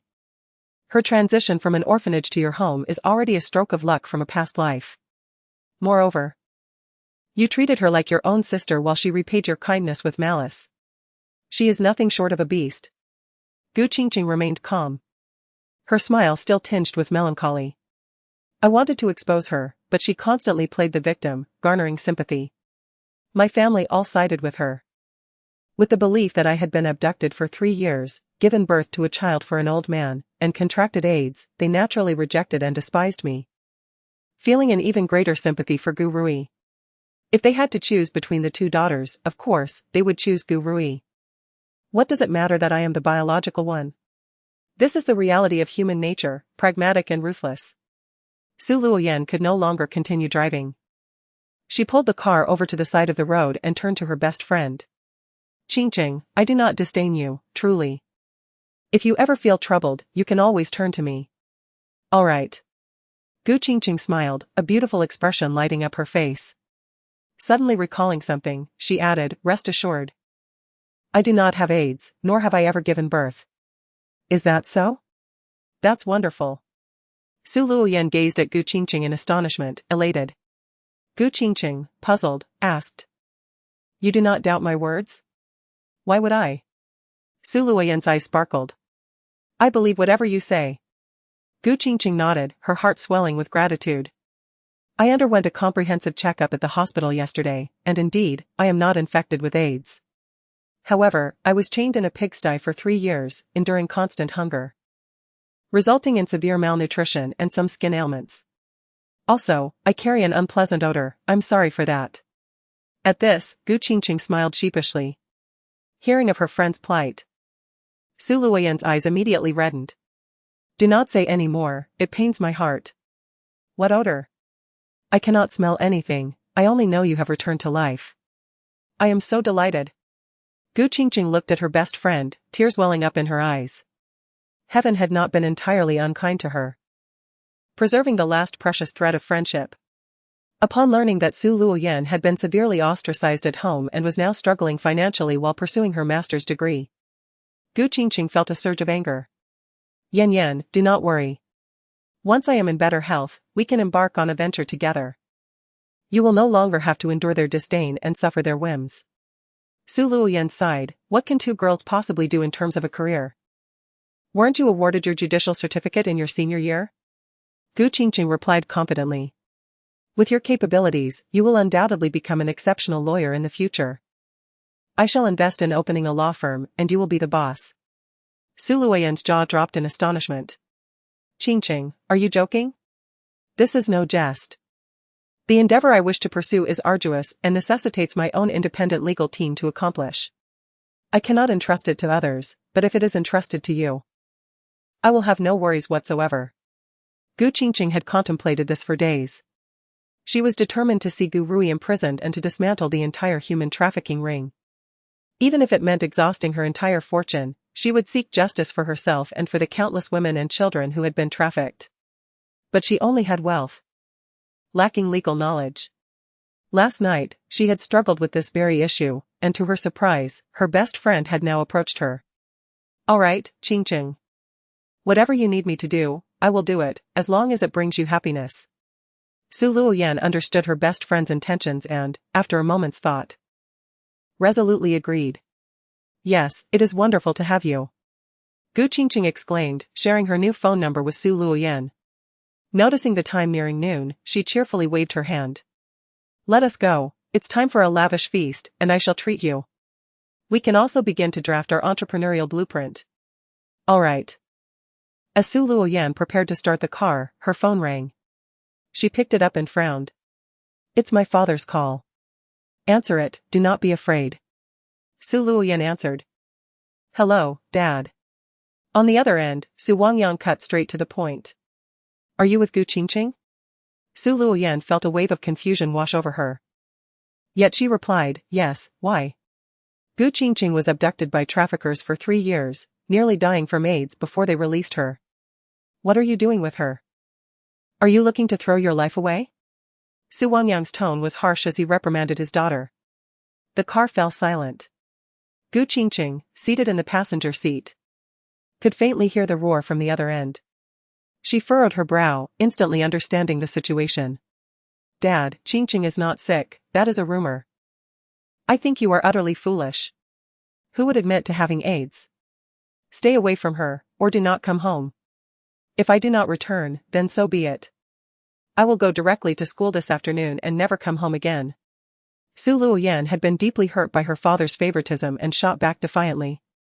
However, Su Wangyang quickly shifted topics, bringing up another matter. Since you have free time today, go have lunch with Lu Xiao. He has invited you countless times. You must go today. I refuse, I do not like him. If you do not go, I will stop your mother's expenses at the nursing home next month. You can figure it out. Su Wangyang threatened, hanging up angrily. Soon after, he sent her a restaurant address. Su Luoyan's eyes turned red with anger. Gu Qingcheng felt a twinge of guilt and handed her a tissue. Yan, I have caused you trouble. It must have been my mother who called your family, otherwise your dad would not have known so quickly that you were with me. Su Luoyan quickly regained her composure, not minding at all and instead comforting her friend. Your family is too much. They disdain you and neglect you, why can they not allow others to care for you? How can such parents exist in the world? Qingcheng felt a sense of despondency, choosing not to respond. Qingcheng, I cannot accompany you for lunch today. My dad wants me to have a meal with a blind date, otherwise, he will cut off my mother's nursing home expenses. A blind date? Are you getting married? Mentioning this topic made Su Luoyan's heart ache once more. It is arranged by my dad, the other party's family is quite wealthy, and my father is very satisfied. If I resist, he will stop my mother's treatment. Do you like that man? Su Luoyan replied angrily, how could I possibly like him? He is decent looking. But incredibly lewd, always making advances towards me and telling crude jokes. He won't leave me alone. If he cannot get to me, he will complain to my dad. I loathe him. Qingcheng was infuriated by this revelation. Buckling her seatbelt, she declared, let us go, I will confront him and ensure he dares not pursue you again. Su Luoyan widened her eyes in disbelief. This is not appropriate, is it? Why not? Do not worry, at worst, I will offend your father. I will support you, when you earn money in the future, you can pay me back. Qingcheng knew her best friend was not one to seek handouts. She merely wanted to ease her conscience. Sure enough, upon hearing this, Su Luoyan straightened her back and replied, all right, I will pay you back doubly when I earn money. Half an hour later, Su Luoyan drove to the agreed-upon restaurant. Two individuals concealed themselves outside a restaurant. Su Luoyan pointed towards a gentleman seated by the window, exclaiming, Qingcheng. Look at that one, the short-haired man in glasses, clad in a white shirt, engrossed in a phone call. Do you see him? Qingcheng not only spotted him but also widened her eyes in astonishment, filled with indignation. Is that scoundrel who has been pestering you the one surnamed Lu? Qingcheng recognized Lu Junyao, sitting by the window, her voice shifting in pitch due to her surprise. Chapter 10, Apology. Su Luoyan was taken aback. Do you know Lu Xiao? Qingcheng did not respond but gritted her teeth, instructing her friend, get in the car and stay hidden, don't let him see you. I'll handle this. Seeing her friend's fierce demeanor, Su Luoyan hesitated but did not intervene. Just then, Lu Xiao finished his phone call and turned to look out the window, causing Su Luoyan's heart to race. She quickly ducked back into the car. Inside the restaurant, Lu Junyao was still on the phone. It was noon, and Zhou Jianan had invited him to lunch, but that fellow was late. I'll give you 10 more minutes. If you're not here, I'll leave. He coldly threatened his good friend before hanging up. Just as he was about to place his phone back on the table, a figure approached, her small face was icy, and her demeanor was intimidating. Lu Junyao focused his gaze, his brows knitting together, displeasure written all over his face. Qingcheng? What brings her here? She looked as if she bore a grudge against him. Is there something you need? He inquired with a raised brow. Qingcheng pulled out a chair and sat down, a cold scoff escaping her lips as she began her tirade. I finally understand why Chen Yunma is such a scoundrel. It's because of the influence of his elders. Lu Junyao adjusted his gold-rimmed glasses, his expression chilling. Miss Gu, if you're unwell, perhaps you should seek psychiatric help. Would you like me to recommend a doctor? When it came to sharp tongues, the third young master of the Lu family was unparalleled. Qingcheng let out a cold laugh, her gaze sweeping over his midsection, pointedly saying, shouldn't you visit a urologist? One who often walks by the river is bound to get their shoes wet, a virus won't surrender just because you're a doctor. What are you talking about? Lu Junyao frowned, utterly confused. Qingcheng shot him a sideways glance, don't you know what you've done? A notorious womanizer. I've heard you excel at telling lewd jokes. No wonder you're a doctor, you've seen so much that it must feel routine. Do you take advantage of your position to engage in even more unspeakable acts? Her words were indeed an insult to the medical profession, and they were somewhat excessive. Yet, as she spoke, memories from 2 years prior flashed through her mind, when she had nearly been assaulted by a doctor. That time, refusing to submit. She had been beaten severely. Fearing for her life, that family had sent her to the town hospital. She thought she had a chance to escape and, while the doctor treated her wounds, had grasped his hand in desperation, seeking his help. But that middle-aged doctor had seized the opportunity to make inappropriate demands, even going so far as to remove her pants under the guise of treatment. She had screamed for help, but he had muffled her cries. Had it not been for a timely interruption, her innocence would have been lost at the hands of a so-called healer. Lu Junyao was unaware of this history. Yet he could see the righteous indignation etched on Qingcheng's face and sensed she had endured similar unpleasant experiences. He could not deny that there were indeed some rogues within their profession who, under the pretense of treatment, indulged their deviant desires. However, he himself was not one of them.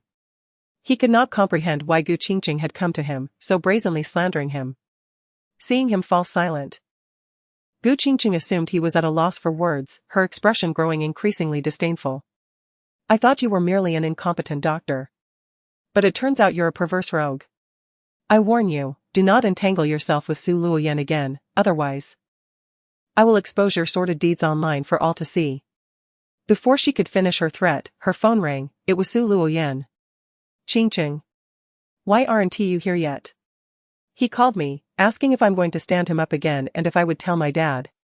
On the other end, Su Luoyan sounded confused. Qingcheng's face went pale, her brows knitting tightly as she glared at Lu Junyao. I'm currently meeting him.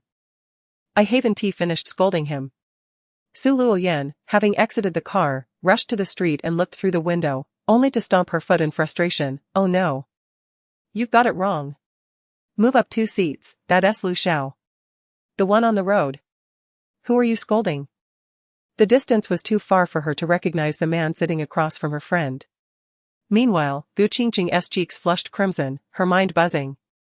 Just then, Zhou Jianan arrived, noticeably late.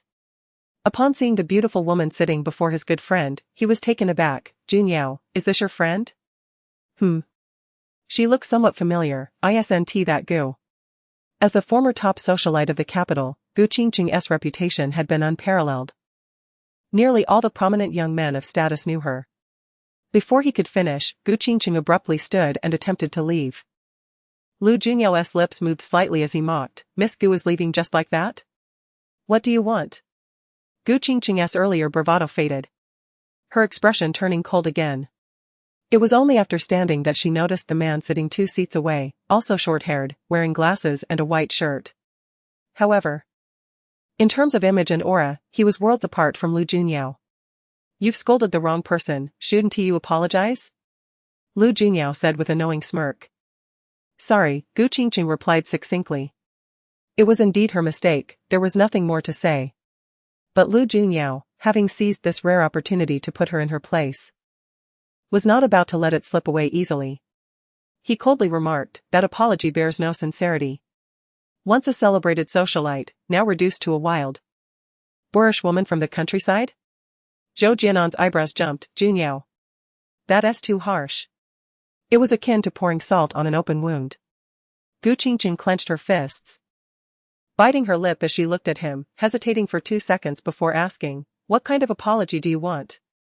Lu Junyao smiled slowly, saying, a 90-degree bow. Loudly proclaiming, Dr. Lu, I'm sorry, I was wrong. Qingcheng stared at him, her eyes widening in humiliation. Zhou Jianan intervened once more. Junyao, don't go too far. But Lu Junyao remained unfazed. No one had ever dared to disrespect him so brazenly. Yes, her fate had been tragic, but that was not his doing. Why should he be expected to unconditionally endure her insults? Qingcheng remained locked in a standoff, the atmosphere thick with tension. Su Luoyan hurriedly arrived, grasping Qingcheng's arm with concern, and turned to Lu Junyao, repeatedly apologizing. I'm sorry, third young master Lu, it was our mistake, a misunderstanding, all a misunderstanding. She was equally startled, never imagining that the person her friend had scolded was the illustrious third young master of the Lu family. It was well known that the third young master Lu held a prestigious status, was an exceptional physician, yet his demeanor was aloof and withdrawn, making him hard to approach. More importantly, he was their senior by a generation. Though only a few years older, he was undeniably an elder. Lu Junyao nodded towards Qingcheng. His authority unmistakable. I want her to apologize. Su Luoyan was on the verge of tears. Third young master, Qingcheng was only trying to help me. Suddenly, Gu Qingcheng yanked her friend, then turned to Lu Junyao and bowed 90 degrees, speaking loudly enough for all the diners to hear. Dr. Lu, I'm sorry. I was wrong. Only then did Lu Junyao's lips curve in satisfaction, though his gaze remained frigid.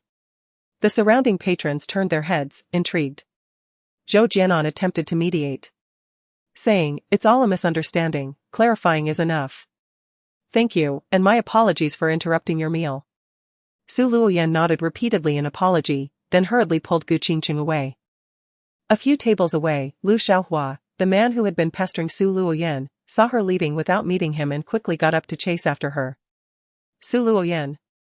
What do you mean? Did you bring someone to scold me? He grasped her arm, glaring at her. Su Luoyan, emboldened by her friend's support, retorted defiantly, no need. I can scold you myself. Lu Xiaohua, listen carefully, I don't like you, you disgust me, and I will not marry you. You'd better get lost. Su Luoyan had long desired to scold him, and after enduring for so long, she finally had her wish today. Lu Xiaohua, infuriated to the point of turning a deep shade of liver red, pointed at Su Luoyan and threatened, you will regret this, you wretched woman. I'll report you to your father. Do as you please. I have severed all ties with the Su family, so go ahead and tell. With that, Su Luoyan spat disdainfully and turned away with a flourish. Once back in the car, Gu Qingcheng lamented, it's all my fault for not asking clearly. I mistook the person. Su Luoyan chuckled softly, offering comfort, it's all right, that third young master Lu is notoriously aloof and reclusive, so don't take it to heart. But how could you think I had any connection with him? My father might wish for it, but our Su family is hardly qualified. Gu Qingcheng scoffed. He is not worthy of you. No, he may be a bit reclusive and aloof, but his family background is exceptional, his personal capabilities unparalleled, and he is tall, handsome, and possesses an admirable demeanor. He is undoubtedly someone I cannot measure up to. Gu Qingcheng shook her head repeatedly, forget it, let us just go eat on our own. Alright, I'll treat you, to soothe your wounded little heart, Su Luoyan replied with a smile. In the restaurant, Zhou Jianan watched the two girls depart and marveled. Turning his gaze back, he noticed his good friend staring out the window and suddenly smiled, what's this? Not fighting means you're interested in her? Lu Junyao, with his usual sharp tongue, retorted, keep talking nonsense, and I'll make you mute. Zhou Jianan chuckled, undeterred, I've never seen you so calculative around a girl. Do you truly have feelings for her? However, I heard that Gu Qingcheng was abducted for 3 years, had a child with her captors, contracted AIDS, and was only released when she was on the brink of death. If you find her unworthy, then it's for the best, Lu Junyao replied coolly. She does not have AIDS. Doesn't she? Then why did the Gu family disown her? I heard they reluctantly took her in but forced her to live in a doghouse, Zhou Jianan exclaimed in surprise. Lu Junyao retorted irritably, if you're asking me. Who should I ask? I just find her quite pitiful. That's unnecessary, those who are pitiable often have their own faults, Lu Junyao coldly remarked. After a few encounters with Gu Qingcheng, he had never seen such a stubborn, self-righteous woman who was quick to lash out with her words. With such a prickly demeanor. It was no wonder the Gu family had little regard for her. Zhou Jianan frowned at Lu Junyao's harsh words, muttering, you're being too severe. Given her tragic circumstances, how can you lack any compassion? Chapter 11, Rivalry and Love Pity? Why should I feel pity for her? Lu Junyao mused. Why should he have compassion for a woman who incessantly berated him as a charlatan? He considered it fortunate that he did not curse her. After all, her woeful fate was not of his making, why should he bear the brunt of consequences that were not his? Who would offer him pity? Noticing his good friend's brusque demeanor, Zhou Jianan grew increasingly puzzled. Junyao, what's wrong with you today? You seem as if you've bitten into something bitter. Did she offend you? Lu Junyao snapped back to reality, belatedly realizing that a mere woman had disturbed his peace of mind. Never mind, let us eat. He concluded the topic. However, Zhou Jianan recalled something else. By the way, your nephew and Miss Gu have reached the stage of discussing marriage, haven't they? You two will soon be in-laws. It wouldn't he do to harbor such prejudice against her? Lu Junyao, growing impatient, retorted, are we eating or not? If not, I'm leaving. Alright, we'll eat. Zhou Jianan quickly summoned the waiter to place an order. Yet, he couldn't restrain himself and added, honestly. If it were the previous Miss Gu, you two would have been quite a match. What a pity. Lu Junyao's expression darkened, and he stood up to leave. Only to be restrained by Zhou Jianan. Okay, I won't say any more. It's on me, order whatever you like. Lu Junyao sat back down. But Zhou Jianan couldn't shake the feeling that something was off. Despite his friend's typically aloof and taciturn nature, he usually maintained a gentlemanly demeanor towards the opposite sex. Why was he acting so unusually towards Miss Gu today? Meanwhile, Gu Qingcheng and Su Luoyan had strolled about for half the day. After Su Luoyan returned to school, she took a taxi back to the Gu residence. The cab could only take her to the entrance of the villa area. She alighted, clutching several eco-friendly bags as she walked home. The oppressive heat felt like a furnace, and Gu Qingcheng soon found herself drenched in sweat, her breath coming in labored gasps. She was indeed in poor health. Qingcheng. Suddenly, a car pulled up beside her. Hearing a familiar voice, Gu Qingcheng glanced back but chose to ignore it, continuing on her way. However, the Bentley maintained a slow pace alongside her. Chen Yunma gazed at her with a heartfelt expression. It's sweltering outside, get in the car. I'll give you a ride home. Gu Qingcheng didn't turn back but coolly inquired, aren't you worried I'm dirty? Not at all, Chen Yunma replied, struggling to deny it. Aren't you concerned about Rui's reaction? Rui wouldn't mind, she cares for you deeply. Even though you treated her poorly, she doesn't hold it against you. Gu Qingcheng scoffed inwardly. Doesn't he hold it against me? On her first day back, Gu Rui feigned goodwill and showcased their sisterly bond. Yet after last night's debacle, this morning she made no effort to conceal her disdain in front of Su Luoyan, slandering me and sowing discord among friends. Is that what you call not holding a grudge? Seeing her silence, Chen Yunma assumed she would refuse, especially given her deep-seated resentment towards him. To his surprise, Gu Qingcheng abruptly halted and turned. Chen Yunma's heart skipped a beat, he quickly slammed on the brakes. Qingcheng, you should sit in the back, he began, intending to suggest she take the rear seat. But Gu Qingcheng had already walked around to the front passenger side, opening the door and taking a seat. Chen Yunma felt a sudden tension fill the air. Are you planning to kick me out? Gu Qingcheng turned to face him, a mischievous smile gracing her lips. Chen Yunma was momentarily captivated by her long-lost smile, and a flood of shared memories surged through him, stirring his heart. And no, I'm not, he stammered, continuing to drive while clearly trying to suppress his breathing. When do you and Gu Rui plan to have your engagement party? Gu Qingcheng appeared to be in good spirits, even initiating conversation. Chen Yunma held his breath, feeling slightly dazed. We haven't decided yet. Your brother and his girlfriend have moved to the stage of discussing marriage, so they might go first. Tonight, your brother's girlfriend is coming over to discuss it. Oh, Gu Qingcheng nodded, suddenly curious. Who is my brother's girlfriend? The eldest daughter of the Zhao family. Zhao Lijun? Gu Qingcheng was taken aback, turning to Chen Yunma with keen interest. Didn't she used to like you? After I got together with you, she came to confront me, insisting I let you go. How did she suddenly fall for my brother? After speaking, Gu Qingcheng chuckled, boldly speculating, could it be that since she couldn't become your girlfriend, she now wants to be your sister-in-law? Chen Yunma's expression soured. I am not sure. As they chatted, the Bentley arrived at the Gu residence. Upon seeing her fiancé's car, Gu Rui rushed out like a butterfly. Brother Yunma. But the next moment, her gaze fell on Gu Qingcheng as she descended from the passenger seat, and her expression fell completely.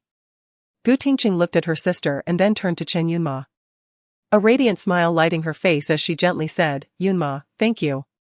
I knew you still cared for the past, unlike some counterfeit who is so ruthless and heartless. Gu Rui's complexion turned a mottled shade of green and white. Who are you mocking? Isn't it obvious? It's you. Gu Rui. Chen Yunma exited the car and quickly moved to Gu Rui's side, soothingly saying, Rui, don't be upset. I just happened to run into her on the road and gave her a ride. Don't touch me. Gu Rui pushed him away in disgust. You know she is sick, Why are you getting so close to her? Chen Yunma glanced at Gu Qingcheng, whispering, I didn't get close to her. It's fine. Hearing this, Gu Qingcheng felt a cold, sardonic smile creep onto her face as she turned and entered the house. The living room of the villa buzzed with excitement. Upon stepping inside, Gu Qingcheng saw a familiar face, Zhao Lijun. Her former rival, now her prospective sister-in-law? The lively atmosphere abruptly fell silent upon her arrival, with numerous pairs of eyes fixated on the doorway. Gu Baichuan regarded his sister with an authoritative tone. Qingcheng. Go back to your room. Dinner will be brought to your door shortly, you need tea come out to eat. Gu Qingcheng glanced at the lavish dinner already laid out in the dining room. With a smile, she declared, there's no need to trouble yourselves. I'll just sit here and eat. With that, she picked up her chopsticks and began to eat, leaving everyone in the room utterly dumbfounded. Chen Yunma and Gu Rui entered behind her, similarly shocked. Gu Qingcheng. Are you deliberately opposing everyone here? Gu Baichuan's anger surged, his voice rising sharply.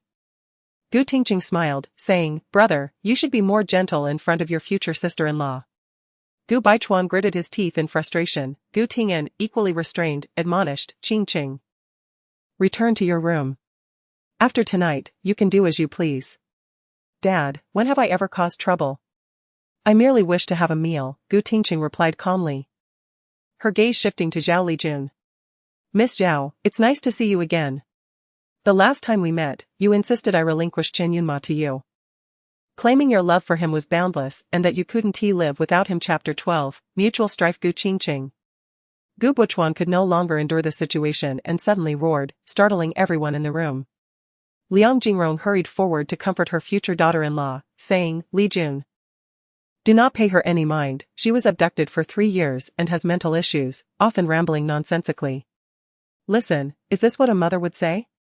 Gu Qingcheng coldly smiled, refusing to engage in a defense. From the moment Zhao Lijun laid eyes on Gu Qingcheng, she felt an overwhelming sense of aversion and repulsion. She had not expressed disdain, yet it was Gu Qingcheng who instigated the conflict first. Ignoring Liang Jingrong's attempts at soothing her, she fixed a piercing gaze on Gu Baichuan and demanded, What did you promise me yesterday?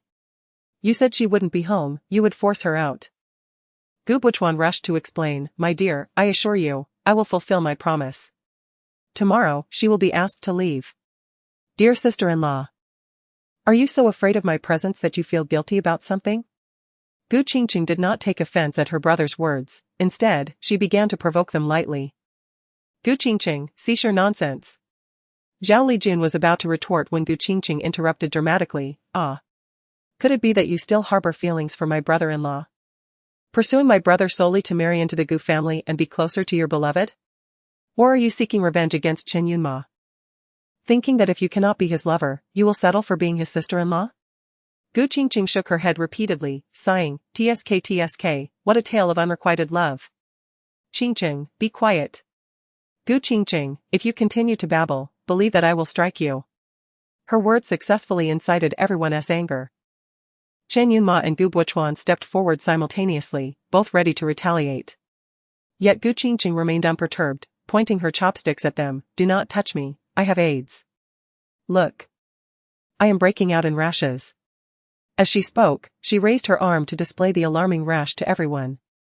After visiting the hospital yesterday, the doctor had diagnosed her skin issues as possibly stemming from long-term malnutrition, leading to a weakened immune system, compounded by an unsanitary environment that had destroyed her skin barrier, resulting in recurring rashes.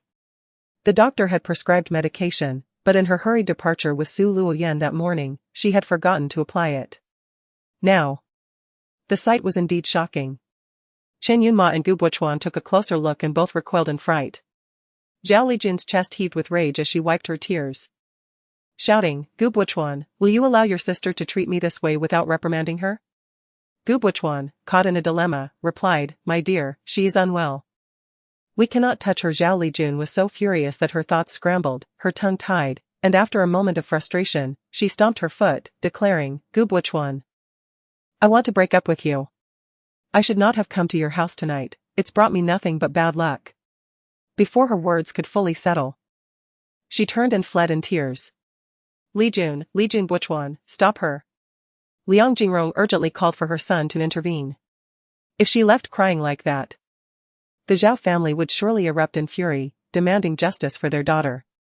Gu Buchuan grasped his girlfriend tightly, coaxing her, Junjun, do not mind her, I have told you. She is not in her right mind. I love you, I pursued you, and your past does not concern me. What does that matter? Zhao Lijun cried. With someone like her in your family, suffering from AIDS, who could possibly tolerate it? Meanwhile, Gu Ruoi was confronting Chen Yunma. When did Zhao Lijun ever like you? I have never heard you mention it. Gu Ruoi glared fiercely. Chen Yunma, looking innocent, explained with a frown, what does her liking me have to do with me? I do not like her, she sought out Qingcheng before, and I thought you knew. Although Chen Yunma intended to soothe his fiancée, his words inadvertently offended Zhao Lijun. Chen Yunma. Who do you think you are? You don't like me? I was blind to have ever liked you, I haven't liked you for a long time. If it weren't for Buchuan pursuing me, I wouldn't want anything to do with you. Zhao Lijun, still in front of Gu Buchuan, spun around to yell at Chen Yunma. Gu Ruoi, upon hearing this, became incensed, raising her voice in retort, what are you shouting about? I see you're just bitter about not getting what you want. Had I known you once pursued brother Yunma, I would never have allowed my brother to be with you. Zhao Lijun scoffed, who do you think you are? A mere adopted daughter of the Gu family. Posing as a noble lady, what right do you have to meddle in Gu Buchuan's affairs? Gu Ruoi, in a frenzy, shouted back, Zhao Lijun, say another word. Watch me tear your mouth apart. Mr. and Mrs. Gu had never anticipated that a perfectly fine dinner would devolve into such chaos. As they witnessed their son, future daughter-in-law, and future son-in-law embroiled in conflict, they tried to mediate, yet were unable to intervene. Ruoi, refrain from speaking. Lijun, this matter tonight is our fault. For the sake of our elders, do not hold it against Ruoi. Zhao Lijun, being a lady of high status, had never endured such treatment. Seeing Gu Ruoi about to charge at her, she defiantly stepped forward, deliberately pushing her face closer. Come on, come on. If you have the guts, tear my mouth apart. Whoever doesn't tear is a coward. Gu Buchuan held his girlfriend tightly, commanding Chen Yunma, take Ruoi upstairs. I want to go. Brother, we cannot keep such a woman, otherwise our home will never be peaceful. Gu Qingcheng sat aside, enjoying her favorite dishes, and after satisfying her hunger, rested her chin on her hand, quietly watching the spectacle unfold. Ruoi, I agree with your sentiment, a woman who is so fickle cannot be our sister-in-law. She interjected occasionally to fan the flames. Liang Jingrong, glaring at her eldest daughter in frustration, scolded, Qingcheng. What are you trying to achieve? Do you intend to disrupt this family completely? Gu Qingcheng innocently pouted, Mother. I merely stated the truth, what can I do if they choose to act this way? As she spoke, she scratched at the rashes on her body, causing them to redden further. Liang Jingrong gritted her teeth, hesitating, yet felt utterly helpless. Now, they dared not even approach their eldest daughter for fear of being infected, let alone scold her. In the midst of the chaos, Gu Ruoi broke free from Chen Yunma's hold and surged forward, actually delivering a slap to Zhao Lijun. Gu Qingcheng stared in shock. Zhao Lijun, unable to endure this, bit Gu Buchuan's arm in retaliation. As he winced in pain and released his grip, she lunged forward, grabbing Gu Ruoi's hair and returning 2 slaps. Ah! Gu Ruoi screamed frantically, and just as she attempted to retaliate, Gu Buchuan struck her hard, roaring. Can we not make a scene? Stunned, Gu Ruoi held her face, her hair disheveled, her eyes wide in disbelief. Brother, you hit me? Chapter 13, Expulsion. Gu Buchuan gazed at his hand, his face contorted in regret. Ruoi, I did not mean to. I can't go on living. He lamented. Gu Ruoi, heartbroken, covered her face and dashed up the stairs. Ruoi. Gu Buchuan was about to pursue her, but Zhao Lijun had already turned and fled. After a moment of indecision, he rushed out to intercept his girlfriend. In the courtyard, Zhao Lijun, caught by the hand, turned and slapped Gu Buchuan across the face. Let go. If you wish to continue this relationship, you must move out of the Gu family and marry into the Zhao family. You are not allowed to return at will. If you disagree, we shall break up and never meet again. After delivering her ultimatum, Zhao Lijun's voice trembled with emotion. Gu Tingyan attempted to intervene, but upon hearing her words, his expression darkened. Li Jun, this is absurd. The Gu family has only one son. How can he marry into the Zhao family? Father, please refrain from speaking. Gu Buchuan retorted angrily. Gu Tingyan was incensed.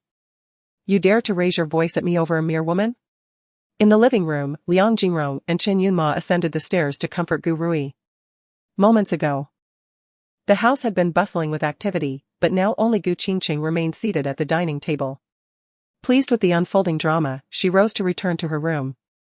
However, she was acutely aware that after such a tumultuous evening, her own fate would not be favorable. She suspected that her dear sister had intentionally exacerbated the conflict, hoping to place the blame squarely on her shoulders, thereby uniting their parents and brothers to hasten her expulsion from the home. If this were indeed the case, she would have to admit a grudging admiration for Gu Rui's cunning. Yet, she could not allow herself to be so easily cast out, otherwise, Gu Rui would emerge victorious. Until she secured irrefutable evidence, she must cling stubbornly to her place, making it impossible for anyone to dislodge her. Indeed, Gu Qingcheng's intuition proved correct. That night, following the cessation of hostilities, the Gu family convened a family meeting in the study on the second floor. Gu Rui, her face covered with an ice pack, wept intermittently, her eyes swollen. Gu Buchuan approached several times to apologize, longing to see her face, but she stubbornly turned away. Chen Yunma, feeling pity for his fiancée, could not help but express concern for Gu Qingcheng. Uncle Gu, are you truly planning to expel Qingcheng? She is currently unwell and likely has little time left. Throwing her out would leave her utterly alone. Chen Yunma, you claim not to love her, yet you appear so distressed. If you care so much, why not stay with her? Gu Rui shouted, her sorrow and anger intertwining. Rui, I merely feel pity for her, Gu Tingyan remarked, casting a serious glance at his future son-in-law. Yunma, Rui speaks the truth, you should maintain a distance. Everyone knows you and Qingcheng had a past. Your ambiguous stance is bound to make Rui suspicious. Chen Yunma fell silent, pressing his lips together. Gu Buchuan, equally enraged, stated coldly, regardless. Li Jun has made it clear, if Qingcheng remains in this house, she and I will part ways. Liang Jingrong, visibly troubled, after a moment's silence, said, tomorrow. We shall have her move out, the new place has already been arranged. Everyone in the Gu family nodded in agreement. Gu Rui, clutching the ice pack, appeared indifferent. Yet a glimmer of triumph flickered in her eyes. At dawn, Gu Qingcheng arose to go for a morning jog. In the QQ group of stock market enthusiasts, chatter had already begun early that day. It turned out that the American stock market had plummeted overnight, and many were discussing the likely direction of the domestic market. Is Lady Li not active since returning? Is she still unwell? One member inquired. Coach Yu, Lady Li, we seek your advice. Zhou, perhaps it's too early. She may still be asleep. After jogging for a while, Gu Qingcheng slowed to check her messages. Lady Li, after yesterday's surge, I reduced my holdings. Does that mean a drop today? Another member asked. Zhou, then I'll sell when the market opens. The white-clad god, I won't be moving, the trend isn't over yet. One member remarked, you're up early, white-clad. The white-clad god, just finished a night shift. Coach Yu, doctors truly have it tough. Gu Qingcheng stared at her phone screen, her expression contemplative. Ordinary doctors do indeed work hard, unlike certain wealthy individuals who profit effortlessly from their family's influence. Lady Li, white-clad god, considering your dedication to saving lives, here's a friendly tip, reduce your holdings. This wave of volatility isn't over, and timely loss mitigation is crucial. Meanwhile, Lu Junyao was leaving the hospital and, upon reading Lady Li's message, smirked in disagreement. The white-clad god, I have conducted thorough research and trust my judgment. Lady Li, some are beyond teaching. One member quipped, white-clad. You should heed Lady Li's advice, you often lose bets with her. Don't gamble with money earned through hard work. After reading this, Lu Junyao smirk deepened in disdain. He tossed his phone onto the passenger seat and drove home. The Lu family had no shortage of wealth. Setting aside his dividends from the family group, he was a major stakeholder in 2 top-tier private hospitals, easily raking in substantial profits monthly. Why, then, did he toil as a doctor? Perhaps it was to inject a modicum of challenge and fulfillment into an otherwise monotonous existence. After all, gazing at billions languishing idly in an account could become exceedingly tedious. Lu Junyao did not respond in the group, and as everyone hurried to work, the chat soon fell silent. Qingcheng noticed the sun growing brighter and decided to head back home. Upon entering, her gaze fell upon items strewn about the courtyard, instantly sensing an unsettling atmosphere. Upon closer inspection, she discovered that all her belongings, including the bedding she had used in recent days, had been thrown outside. Unfazed by the impending expulsion, she chuckled softly, squatted down to gather her things, and headed toward the living room. "Stop right there." The entire Gu family awaited her in the living room. And as she attempted to enter, Gu Tingan's voice thundered. Qingcheng, however, appeared not to hear him, striding directly toward the maid's quarters. "Qingcheng, are you deaf?" Liang Jingrong rose to shout, though she dared not approach. Qingcheng retorted sarcastically, "May I first put my things away before receiving a lecture?" However, the door to the maid's quarters was locked and would not budge. Turning back, she faced her family in the living room. "Open the door," Gu Buchuan said, suppressing his anger. "Qingcheng, we have rented you a spacious new place, it's time for you to move out." Qingcheng countered, "Why? Is this not my home? You and Rui reside here, on what grounds do you demand my departure?" Rui scoffed, rolling her eyes. "Why? Because you are infected with AIDS, your skin is rotting. Do you wish for us all to fall ill?" Qingcheng frowned but said nothing, clutching her bedding and heading towards the stairs. The Gu family gasped in alarm and rose to their feet. "What are you doing?" Without looking back, Qingcheng replied. "Since I am not permitted to stay in the maid's quarters, I shall return to my old room." "Mother! Look at her!" Rui exclaimed in exasperation. "We cannot let her go to my room." Liang Jingrong rushed forward. "Qingcheng, stop." Qingcheng remained undeterred. "Buchuan, go pull her down." Gu Tingan commanded his son. But Gu Buchuan retorted, "Why must it be me? Why don't you go instead?" As you watched Qingcheng ascend to the second floor, Liang Jingrong, feeling cornered, conceded, "Aunt Zhao, please open the maid's quarters." After speaking, she looked up at her eldest daughter. "Qingcheng, come down, it's still the same room." "Mom." Gu Buchuan protested, dissatisfied. "Didn't we agree to have her leave today? Why is this?" His words trailed off as Liang Jingrong shot him a series of significant glances, clearly conveying the message, "First, bring her down, then we shall discuss." Reluctantly, Gu Buchuan suppressed his irritation and sat down in frustration. Standing on the second floor, Qingcheng remarked nonchalantly, "I'm too exhausted, you should come up and help me move my belongings down, or I shall remain in the second floor bedroom." Rui ground her teeth in resentment, "Dream on." Qingcheng merely smiled, choosing to sit on the floor, surveying them from her elevated position. "Rui, you were the one who incited our parents to hastily expel me, were you not?" Locking eyes with her sister, Qingcheng resolved to seize this moment, with everyone present, to discuss the matter of her abduction years ago. Rui's face betrayed her guilt, however, she retorted defiantly, "You made the sister-in-law at the door flee in anger. And brother despises you, it's not me who wants you out."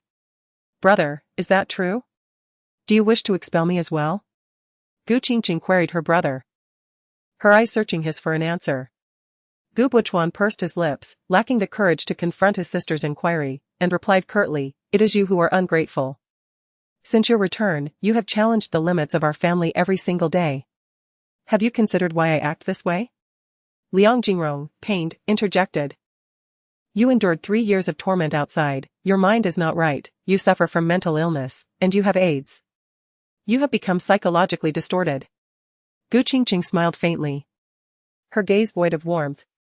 "I heard you all abandoned the search for me long ago, fearful that my return would bring you shame, that you would be ridiculed." The Gu family fell silent, the weight of guilt heavy upon them. Some might lose a child and would go to any lengths, sacrificing everything over decades in search of them. Yet you, upon the return of your daughter, who narrowly escaped a perilous fate, exhibit nothing but disdain and rejection. You, who are lesser than beasts, blame me for my attitude." As she spoke, her heart ached, but she couldn't help but mock them coldly. "This we had no choice. You have AIDS, an incurable disease, and we are willing to shelter you, providing you with food and a roof over your head. You should be grateful. Yet how have you repaid us? Liang Jingrong, growing increasingly earnest, lamented. Gu Qingcheng scoffed, grateful? I find this notion utterly absurd. Unable to contain herself, she murmured, grateful. Liang Jingrong, seemingly oblivious to her eldest daughter's heartbreak and disappointment, continued her reproach, ever since your return, you have targeted Rui, speaking with venomous words. Do you know how much pain and guilt she endured over the past 3 years? She spent 2 years in therapy just to regain a semblance of clarity. Chapter 14, Victory. Is she in pain? Gu Qingcheng laughed even louder, raising her hand to point at the grand villa before her. Living in such opulence, occupying my bedroom, seizing my jewelry, discarding my clothes and money, all while basking in the glory of being the eldest daughter of the Gu family, how truly torturous it must be for her. Laughing amidst her suffering, she must surely find it impossible to sleep at night, right? Gu Qingcheng. Gu Ting'an, listening to his eldest daughter's words, was once again filled with fury. You are utterly unreasonable. You must leave this house today. Whatever you think, we only acknowledge Rui as our daughter.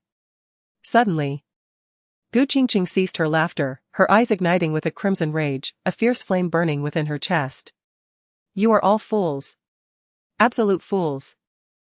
The human traffickers who abducted me were clearly contacted by Gu Rui, otherwise, how could they have coincidentally known our whereabouts? You have been played like puppets, treating her as a treasure while regarding your own daughter as a venomous beast. Gu Qingcheng finally unleashed the long-buried secret within her, the pain flooding over her like a torrential tide. No, that's not true. Gu Rui shouted, eager to defend herself, turning to her parents with tearful entreaties. Mom. My sister is slandering me. I would never. Woo-woo, she has always been so good to me, and you both have treated me so well. How could I possibly do this? Gu Rui wept, breathless, while Liang Jingrong comforted her daughter.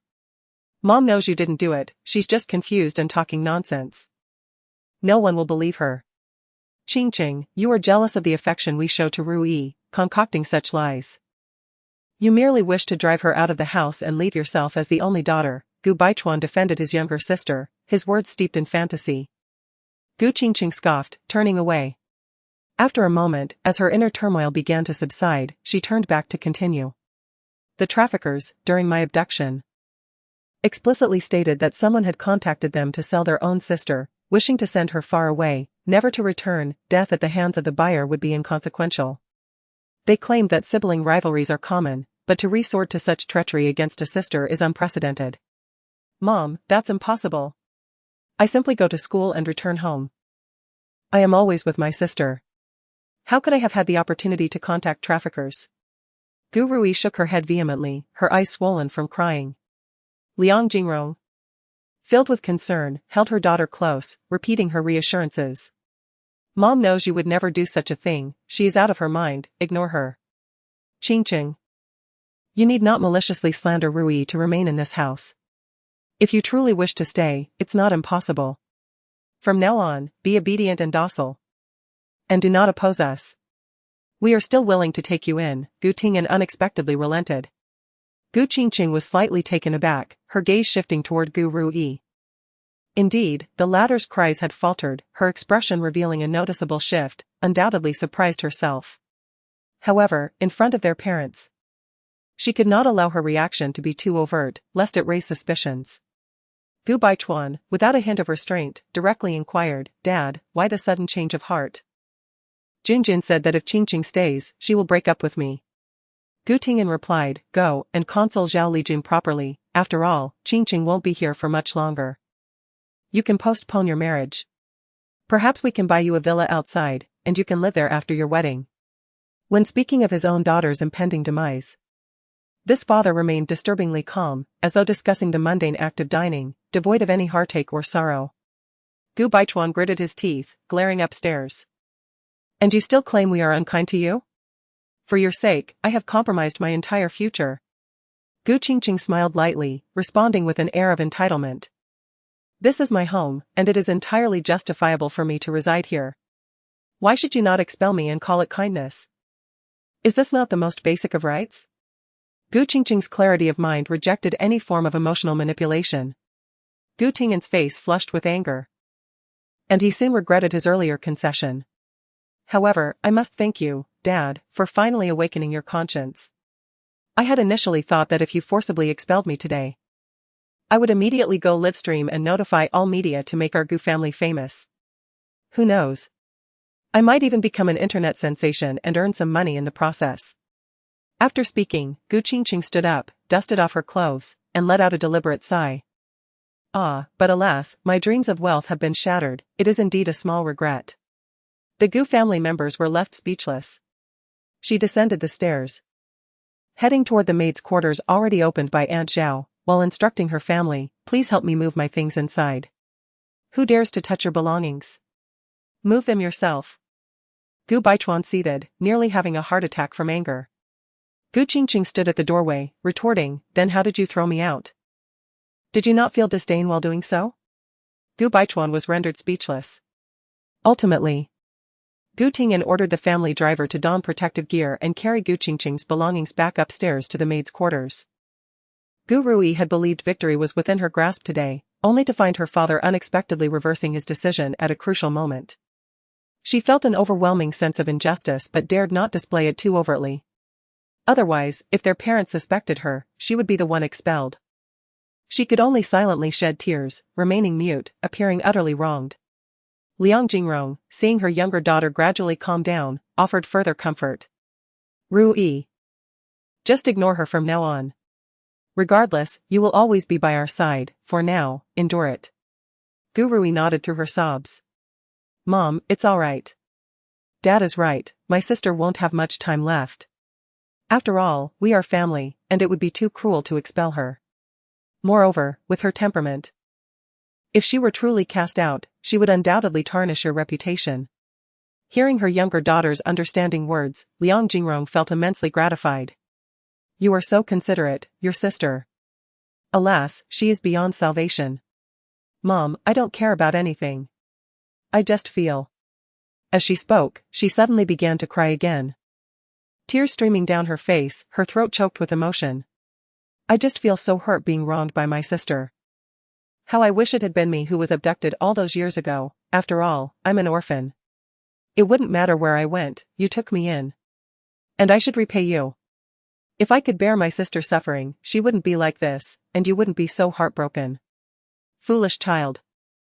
Though you are adopted, we have always treated you as our own. You mustn't say such things. Liang Jingrong wiped her daughter's tears, pretending to scold her. Mom, woo-woo. Gu Rui was deeply moved, throwing herself into Liang Jingrong's embrace, continuing to weep. Yet, from Liang Jingrong's angle, she could not see the shadow of resentment and indignation that filled Gu Rui's eyes. In the maid's quarters, Gu Qingcheng, hearing Gu Rui's cries from outside, felt a surge of indignation. How underestimated this green TBTCH is. Even a dual award-winning actress cannot compare to her superb acting skills. What is even more detestable is that my closest family members are so utterly foolish, believing her words without question. Gu Qingcheng clenched her teeth, eagerly anticipating the moment when the truth would be revealed. When that time comes, she would tear away Gu Rui's hypocritical and wicked facade and witness the family's reaction. The room was in disarray, and Gu Qingcheng set about making the bed and tidying up. When she returned, she had nothing with her. Over the past few days, she had gradually purchased quite a number of clothes, shoes, and daily necessities. The maid's quarters only had a simple clothing rack, which was quickly proving insufficient. She planned to buy a wardrobe and desk later that day. After contacting Su Luoyan on WeChat, she learned that her best friend had no classes that morning, and they arranged to meet. As she passed through the living room, she noticed Gu Tingyan on the phone, his expression slightly flustered. How could there be such a drastic drop? I cannot ignore this, it is a severe dereliction of duty on your part. Will there be a rebound tomorrow? Should I increase my investment? What if the market continues to decline? Very well. I shall grant you one final opportunity. Gu Qingcheng inadvertently overheard a few remarks as she passed by, and she quickly grasped the situation. It appears that the stock market crash has arrived unexpectedly. Noticing Gu Tingyan's face redden with rage as he slammed his phone onto the table, Gu Qingcheng halted abruptly at the entrance of the living room. Considering that Gu Tingyan had a moment of conscience today and offered her shelter, she decided to reciprocate. She smiled and advised.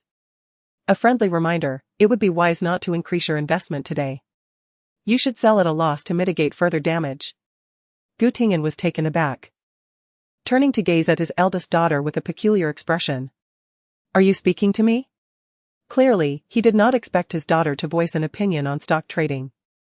Gu Qingcheng found it amusing. Was she conversing with a ghost? Gu Tingyan, in his agitation, reflected on his broker's estimation of a loss of approximately 30 million today, which would obliterate over a month's worth of profits. He was seething with frustration, and the fact that his daughter continued to mock him only exacerbated his irritation. Leave. What do you know? Just don't provoke me. Taking his good intentions for granted, Gu Qingcheng merely smiled and turned to leave. Once in the taxi, she pulled out her phone to check the stock market. The market had plummeted by 100 points, and the prevailing trend signaled a growing panic, suggesting that the index would inevitably continue its descent. She opened a stock trading group chat to inquire about everyone's situation. One by one, they replied, I reduced my holdings at the market open this morning. Thankfully, I managed to preserve my profits from the past few months. I had bad luck. Not only did I not sell, but I also bought in at the bottom. Didn't you see Mrs. Lee's message this morning? She sold yesterday, and you bought in. Likely halfway down the slope. I followed what Bai Yi said. He studied it thoroughly and assured me it wouldn't decline further, so I decided to take a gamble. Ah. Everyone is rushing to be the next victim, it's impossible to stop them. Gu Qingcheng had initially joined the chat to see if Bai Yi had any updates. However, after a considerable exchange, he had yet to appear, likely preoccupied with work and unable to check his phone. How peculiar, why should his losses concern her? If he wouldn't heed advice, then his losses were his own fault, why should she worry? Realizing she was actually concerned about Bai Yi's significant losses, Gu Qingcheng suddenly snapped back to reality, murmuring to herself. After meeting up with Su Luoyan, the two headed directly to IKEA. The nanny's room was too small, and Gu Qingcheng found herself wandering aimlessly, unable to locate any furniture that met her preferences. Qingcheng, are you planning to stay in the nanny's room indefinitely? The wardrobe is too small for even a few garments, and if you add a table, it will be cramped. Su Luoyan observed her interest in diminutive furniture and inquired with confusion. Gu Qingcheng smiled nonchalantly, self-deprecatingly remarking, Today, I almost lost the nanny's room. How could I dare to dream of a larger space? Su Luoyan's expression shifted in surprise. What do you mean? Gu Qingcheng recounted the events of last night and this morning in detail. Su Luoyan erupted in frustration multiple times. They are utterly unreasonable. You are their biological child. Why do your parents not trust you? Instead, they choose to believe a foster daughter's sob story. What can I do? I have no evidence. Then how will you obtain evidence? Will you simply endure this humiliation?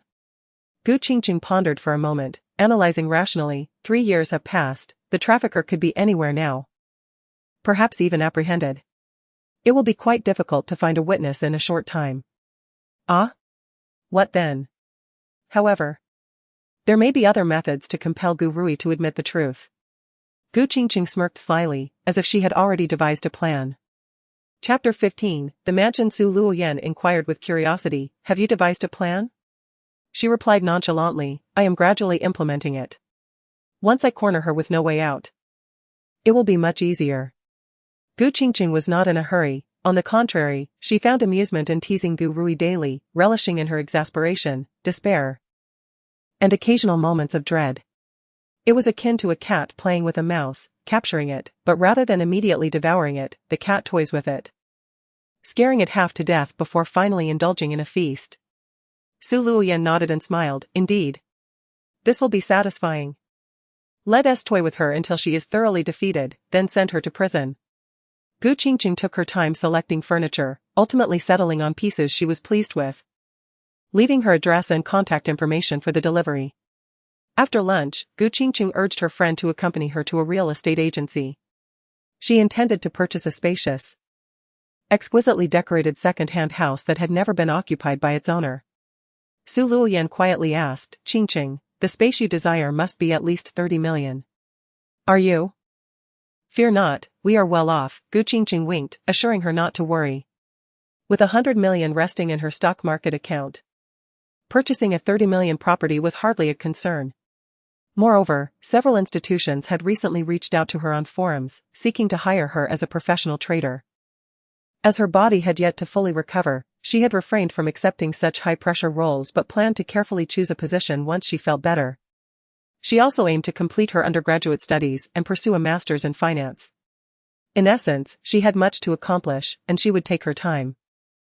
Upon hearing her requirements, the real estate agent promptly stated, "Miss Gu, I happen to have a property that perfectly aligns with your criteria. It's a duplex. Would you like to take a look?" Gu Qingcheng turned to her friend, asking, "Are you in a hurry to return to school? I can head back by 4. Su Luoyan replied decisively. "Let us go see it." They arrived at the duplex, which, as expected, was exquisitely renovated, furnished with all necessary appliances, all brand-name items. The total cost for both the hard and soft furnishings exceeded $1 million, and the owner had never occupied it. The price was reasonable, and negotiations could potentially lower it further. Gu Qingcheng was immediately taken with the property and turned to her friend, asking, "What do you think?" Su Luoyan nodded. "It's quite good, fully furnished and stylishly decorated, ready for immediate occupancy." Gu Qingcheng meticulously inspected the entire house multiple times, particularly pleased with the thorough waterproofing on the top floor. Her curiosity piqued, she asked, "What reason does the owner have for selling?" The agent replied, "It seems the commute to work is too far, making it inconvenient." Su Luoyan was taken aback. "Is that really the reason? The world of the wealthy is beyond our understanding." The agent shrugged helplessly. After a thorough inspection, Gu Qingcheng made her decision. "All right, I'll take this one." Su Luoyan quickly grabbed her arm and whispered, "Dear, 35 million is a hefty sum. Are you sure you don't want to reconsider? This is purchasing a house, not a cabbage. No need. I feel a connection to this house," Gu Qingcheng affirmed decisively. She promptly paid the deposit, asking the agent to arrange a meeting with the seller. She was prepared to pay the full amount immediately, perhaps even negotiate down by several $100,000. Even with wealth, one must be prudent with spending. Having secured the mansion, Gu Qingcheng then purchased a laptop and returned home in high spirits. The IKEA delivery personnel arrived with a wardrobe and desk. Liang Jingrong was astonished. "Did you buy these?" Gu Qingcheng retorted, "Do you think I stole them?" She directed the workers to bring the large boxes into the living room, noting the tight space in her room, saying, "Just assemble them in the living room. Once you're done, we can move them in." Liang Jingrong, feeling a headache coming on, took a moment to compose herself before saying, "Qingcheng, your room is so small. Besides, how many days can you even stay here? Why are you making things difficult?" Gu Qingcheng scoffed, her expression revealing disappointment. "You've been wishing I would leave this house every day, haven't you? Even if you don't move out, you've already fallen ill. How much longer can you last?" Gu Rui descended from the second floor, speaking more bluntly. Before Gu Qingcheng could respond, she addressed the workers directly. "She has AIDS. Don't risk your lives working for her." "What?" The two workers were taken aback. "AIDS? Why didn't you say so earlier?" "Sir, I am not ill." "They are deceiving you," Gu Qingcheng clarified once more, then offered generous terms. "I will pay 1,000 for your labor if you assemble everything." The workers were confused, unsure whom to believe. Gu Rui had already reached the first floor, maintaining her distance from Gu Qingcheng, and told the workers, "Her skin is falling apart. Can't you see? You can ask my mother if you doubt me." The workers looked to Liang Jingrong, who offered no denial, causing them to retreat in alarm. "Forget it. Even $1 million won't be worth it. Let us go, let us go." They abandoned the chaotic mess on the floor, fleeing faster than rabbits. Gu Rui smirked, casting a victorious glance at Gu Qingcheng, feeling as though she had finally gained the upper hand. "What good is your purchase now? It's just rubbish to be thrown away." At that moment, she remained oblivious to the fact that her self-proclaimed victory would ultimately backfire. "Aunt Zhao, please dispose of this rubbish," Gu Rui commanded cheerfully. "Who dares?" Gu Qingcheng glared at Aunt Zhao, her expression cold. Aunt Zhao hesitated, caught in a dilemma. Without uttering a word, Gu Qingcheng stepped forward to pick up the hammer from the floor, referencing the assembly instructions. After all, she had once been a prodigious talent. Assembling a cabinet and desk should pose no challenge. She sat on the floor, examining the instructions, and soon began methodically assembling the pieces. Gurui chuckled derisively. You intend to assemble it yourself? Don't break your hands. Qingcheng ignored her, continuing with her work. If the two workers had been present, they might have completed the task in half an hour, utilizing their power drills for swift assembly. However, with the workers gone, Qingcheng was left to toil alone, relying solely on manual labor, which naturally took much longer. An hour passed, and the sounds of hammering persisted in the living room. Liang Jingrong, irritated by the noise, asked, "How much longer will this take?" Qingcheng, focused on the instructions and slowly turning screws, replied, "Not long now. I should be done before dark." Before dark? Liang Jingrong's voice rose in frustration. Gurui, initially planning to retire to her room, was now unable to sleep due to the incessant noise. Angrily shouting from the second floor, "Qingcheng, you're doing this on purpose. Even if you want to take revenge on me. Torturing your mother like this is utterly unfilial." Qingcheng, unperturbed, replied, "If you want me to finish sooner, why not come down and help? In your dreams." And so, Qingcheng continued to occasionally misplace pieces, only to sigh in frustration and disassemble them to start anew. She worked tirelessly until nightfall, yet still had not completed the task by the time Gu Tingyan and Gu Baichuan returned from work. Chapter 16, The Meeting. Upon entering the room, the Gu family was met with the disarray of the living room, leaving them utterly perplexed. After listening to Liang Jingrong's grievances, Gu Baichuan's temper flared. "Qingcheng, your mother has a migraine, your incessant banging is excessive." Qingcheng retorted, "Isn't it excessive for Gurui to chase away the master craftsman? I am acting in the best interest of the master craftsman. You are clearly unwell yet gallivant around, deliberately spreading HIV is a crime, you know?" Gurui boldly defended herself. "Oh, so you understand the law? Then tell me, what crime is it to assist human traffickers in abduction?" Qingcheng countered, hitting Gurui where it hurt. "You." Gurui stammered, seeking assistance from her mother. "Mom, look at what my sister is doing, she is falsely accusing me." As the sisters bickered, the sound of an engine echoed from the courtyard. Soon after, Chen Yunma stepped into the living room. Gurui, still irate, rolled her eyes at him and ascended the stairs. Chen Yunma hurriedly followed, but as fate would have it, he stepped on a loose board, slipped, and fell with a tremendous crash. The Gu family was startled, rushing to help him up. Gurui, noticing the commotion, dashed downstairs, concern etched on her face. "Did you hurt yourself? Are you okay?"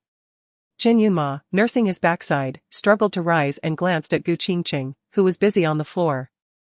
"Did you buy this online? Why do you have to assemble it yourself?" Qingcheng replied, "Ask your fiancé." Chen Yunma turned to Gurui. "Humph. With her condition, which craftsman would be willing to come and assemble anything? Naturally, she has to do it herself, banging away all afternoon, leaving my mother and me in unrest at home." Gurui shot him a glare, twisting the narrative. Chen Yunma observed Qingcheng, noting her delicate hands gripping the hammer, struggling to adjust the wood after every few strikes. He instinctively bent down to steady it for her. "Allow me to assist you." Qingcheng looked at him, her smile radiant.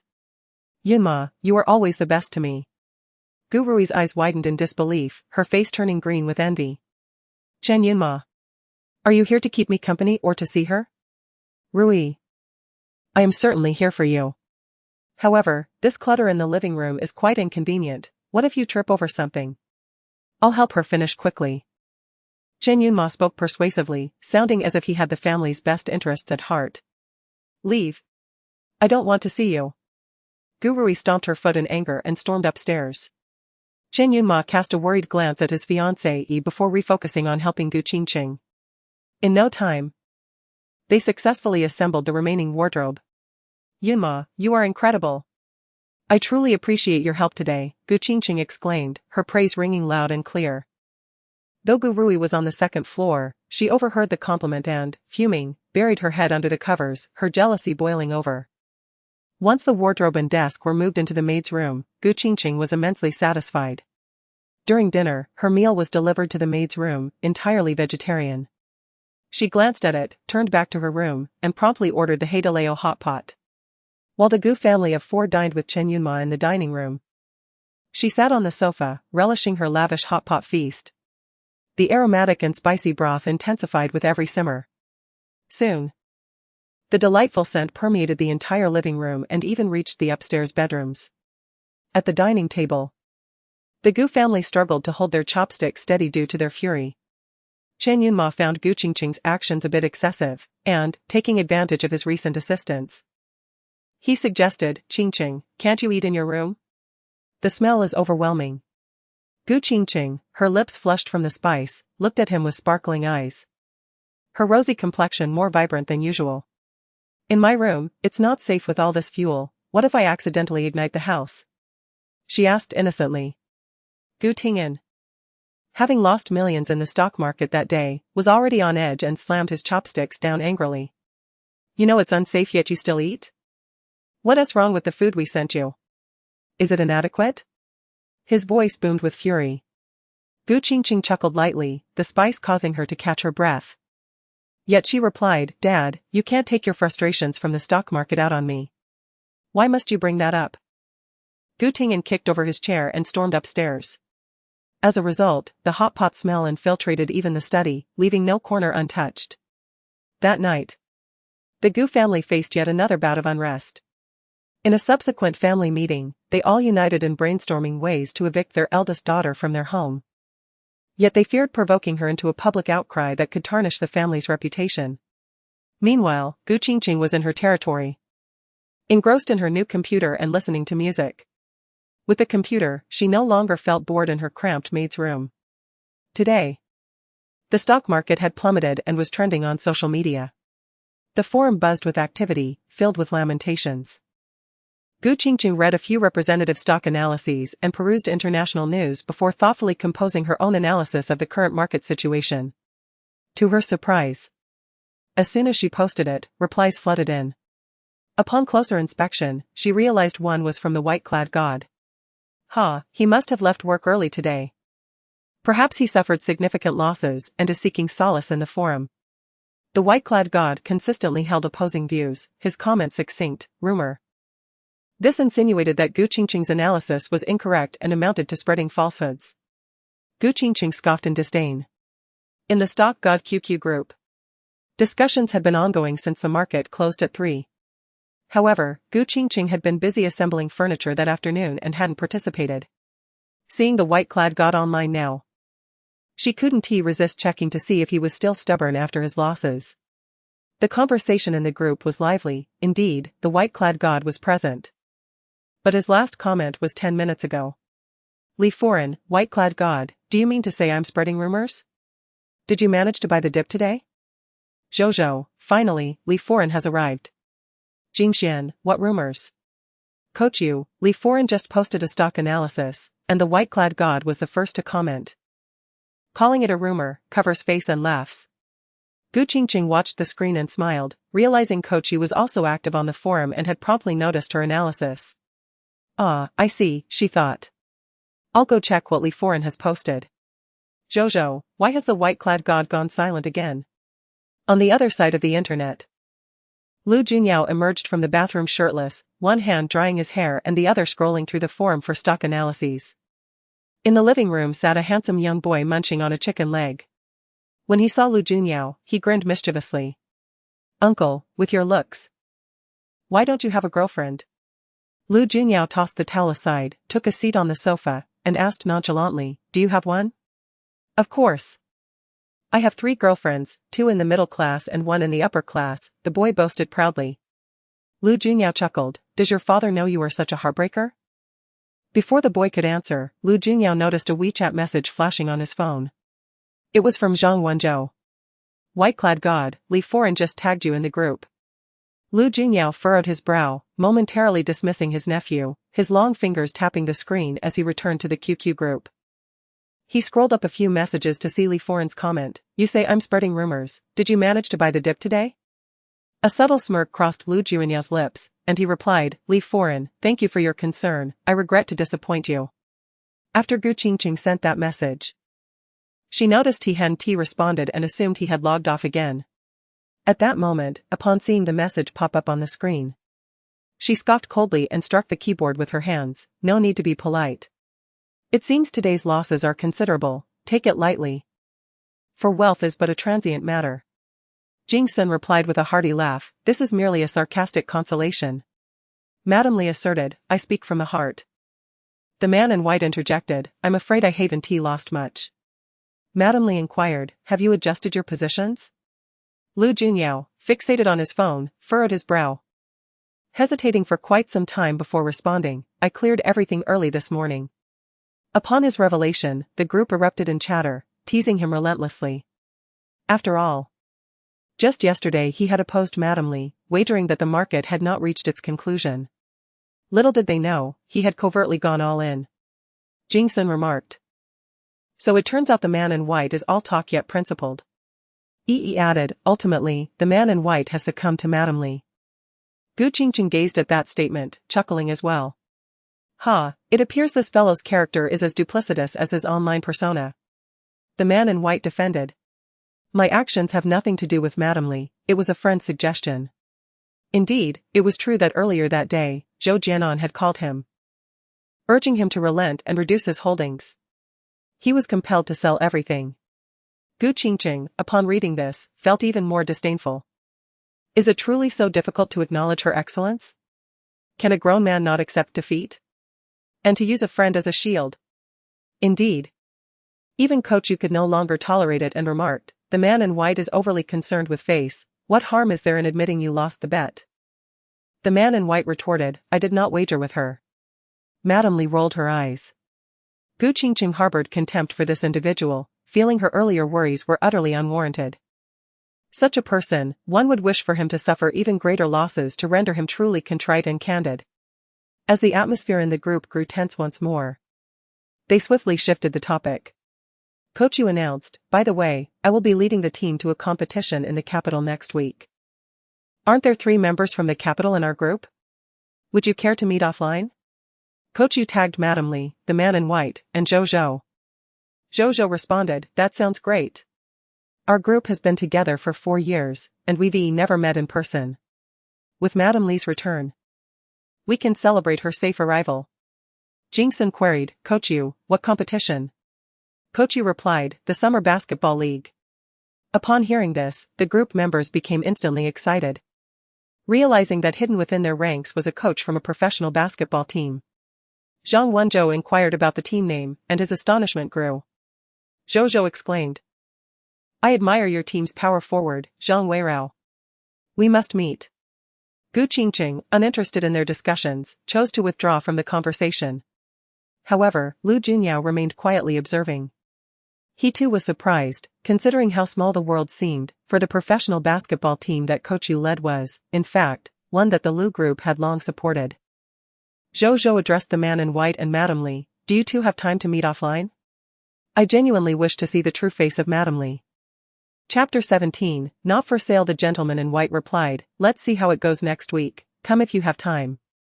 Gu Qingcheng, engrossed in a film, noticed her QQ avatar flashing incessantly and reluctantly clicked to check.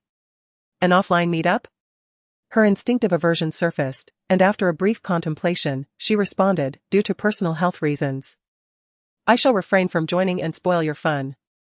Enjoy yourselves, I'll cover the meal and send a red envelope in the group later. She mused that among the 6 in the group, she likely possessed the most wealth. It was only courteous to buy a meal as an apology for not attending. Kochu inquired, Li madam, are you still unwell? Li madam replied, yes. Zhou asked, Li madam, if I may be so bold, how old are you this year? Gu Qingcheng chuckled at the screen and replied, my grandson is already in kindergarten. A series of astonished emojis flooded the chat. The gentleman in white interjected. If she is hesitant to speak the truth, be considerate and refrain from asking further. Gu Qingcheng frowned at the screen. How could he discern that she was being dishonest? Indeed, the other group members were also curious. Yi inquired, gentleman in white, how do you know Li madam isn't being truthful? Have you met offline? The gentleman in white replied, no, just a hunch. Jing Sun asked, Then what does your intuition suggest about Madame's age? The gentleman in white responded, around 35. Gu Qingcheng's disdainful smile deepened. She had expected him to be more impressive, but he was rather pedestrian. Zhou asked, Madame, is what the gentleman said accurate? Madame replied with a thumbs-up emoji, the gentleman in white is truly remarkable, he can deduce that. Though her words were affirming, on the other end of the screen, Lu Junyao perceived the underlying sarcasm. Not 35, could she be even younger?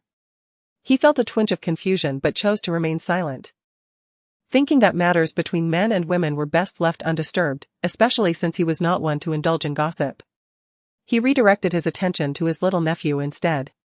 In the group, casual chatter resumed. Jingsun suggested that when they meet offline, they should take a group photo to get acquainted. Zhang Wenzhou mentioned that they would assess the situation then. Before bed, Gu Qingcheng opened the group messages again. Seeing their intention to take a group photo piqued her interest. She didn't particularly care about Zhou or Kochi's appearances, but the gentleman in white. She was rather curious to see whether he was indeed a gentleman or merely an average fellow. The following day, a torrential downpour prevented Gu Qingcheng from venturing outside. In the afternoon, a real estate agent called to inform her that they had arranged a meeting with the property owner for noon the next day. Gu Qingcheng agreed and transferred funds from her stock account to her bank account in advance. The next day happened to be a weekend. Su Luoyan had time as well and came over to accompany her for the signing. They arrived punctually but found themselves waiting indefinitely for the owner. The agent received a call and relayed that the owner, a doctor, had been called back to the hospital for an emergency and would be delayed by an hour. Gu Qingcheng felt a flicker of suspicion. Her interactions with doctors had been unusually frequent lately. Chen Yunma's uncle was a doctor. And the stock market novice in their group was also a doctor. Who would have thought that buying a second-hand house would lead to encountering yet another doctor? It's fine. We can wait, Su Luoyan replied to the agent, glancing at her friend and asking, what's wrong? Don't you want to wait? Gu Qingcheng shook her head. Not that, I just feel like there are doctors everywhere. Su Luoyan was perplexed, why do you say that? Gu Qingcheng turned to her. Do you remember the last person I wrongly scolded? The third young master of the Lu family? Yes, he's Chen Yunma's uncle and also a doctor. But I think he's definitely a quack. Su Luoyan's face fell in shock, why would you say that? Just a hunch. Your intuition might be mistaken, he's quite skilled. I've heard he leads numerous medical research projects, investing his own funds into many of them. Such research often goes nowhere, with funds wasted. Yet he excels in both skill and character, driven by a noble ambition to save lives. He's practically the perfect gentleman. Gu Qingcheng stared incredulously at her friend. You're not harboring a secret crush on him, are you? Not at all, I'm not worthy, it's pure admiration. Admiration is unnecessary. Don't forget what the Lu family does, if he succeeds in his medical research, it could yield enormous profits, monopolizing the industry. Su Luoyan's expression faltered. Her earlier admiration dimming like a wilted plant. What was once a good thing has turned sour because of your words. Gu Qingcheng lowered her head, casually searching for information on the Lu family's business ventures on her phone. Look, the Lu group has a pharmaceutical company. Su Luoyan fell silent, then mumbled, regardless. The third young master of the Lu family is a youth of extraordinary talent, a rarity indeed. You're harboring bias due to your connection with Chen Yunma. Gu Qingcheng. The two strolled nearby until the agent called, announcing that the owner had arrived. As they walked back, they caught sight of a sleek, striking sports car parked outside the agent's office. The car was entirely black, shimmering with a radiant glow, its sleek yet chic design captivating all who beheld it. With an ultra-low front and oversized rear wing, its contours were fluid and exquisite, exuding an air of unparalleled elegance and nobility. A crowd had gathered, marveling in awe. Wow! That must be a Koenigsegg, a global limited edition, conservatively valued at 50 million. I believe there's only one in the country. And we're fortunate enough to witness it. Su Luoyan was equally astonished by the car. Gu Qingcheng glanced over, finding it indeed breathtaking, yet not feeling the slightest envy. Purchasing such an extravagant vehicle could only be the folly of a spendthrift or a fool. The agent emerged to greet them and led them to the reception room inside. To her astonishment, the owner seated within was a familiar face. The agent smiled broadly. Miss Gu, this is the owner of that duplex. Before he could finish, Gu Qingcheng interrupted in shock. It's you? Lu Junyao, upon seeing her, wore an expression of handsome indifference that momentarily betrayed surprise, his gaze darkening. What a twist of fate. The wealthy woman buying his property was none other than Gu Qingcheng, who relentlessly criticized him as a quack. The agent was taken aback. Do you two know each other? Gu Qingcheng chuckled lightly. Know each other? That's an understatement. Su Luoyan, standing nearby, was equally stunned.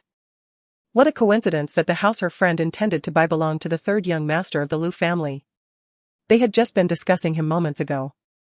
Lu Junyao rose, his face expressionless. I'm no longer selling that house, I have matters to attend to. I'll be leaving first. Before he finished speaking, he pushed the chair aside and stood tall, preparing to exit. Gu Qingcheng furrowed her brow, her reaction swift as she stepped forward to block his path. Why aren't you selling anymore? I've already paid the deposit. I'll refund you, he replied. That's unacceptable. You're breaching the contract and must pay a penalty.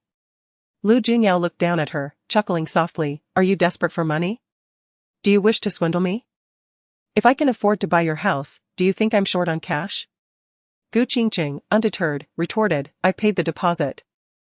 And we must follow the proper procedures. The agent stood awkwardly to the side, witnessing the tension escalating between them, unsure of how to intervene.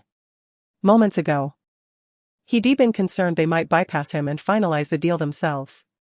To his dismay, it appeared they were at odds. Would this deal slip away? If successful, his commission would be substantial.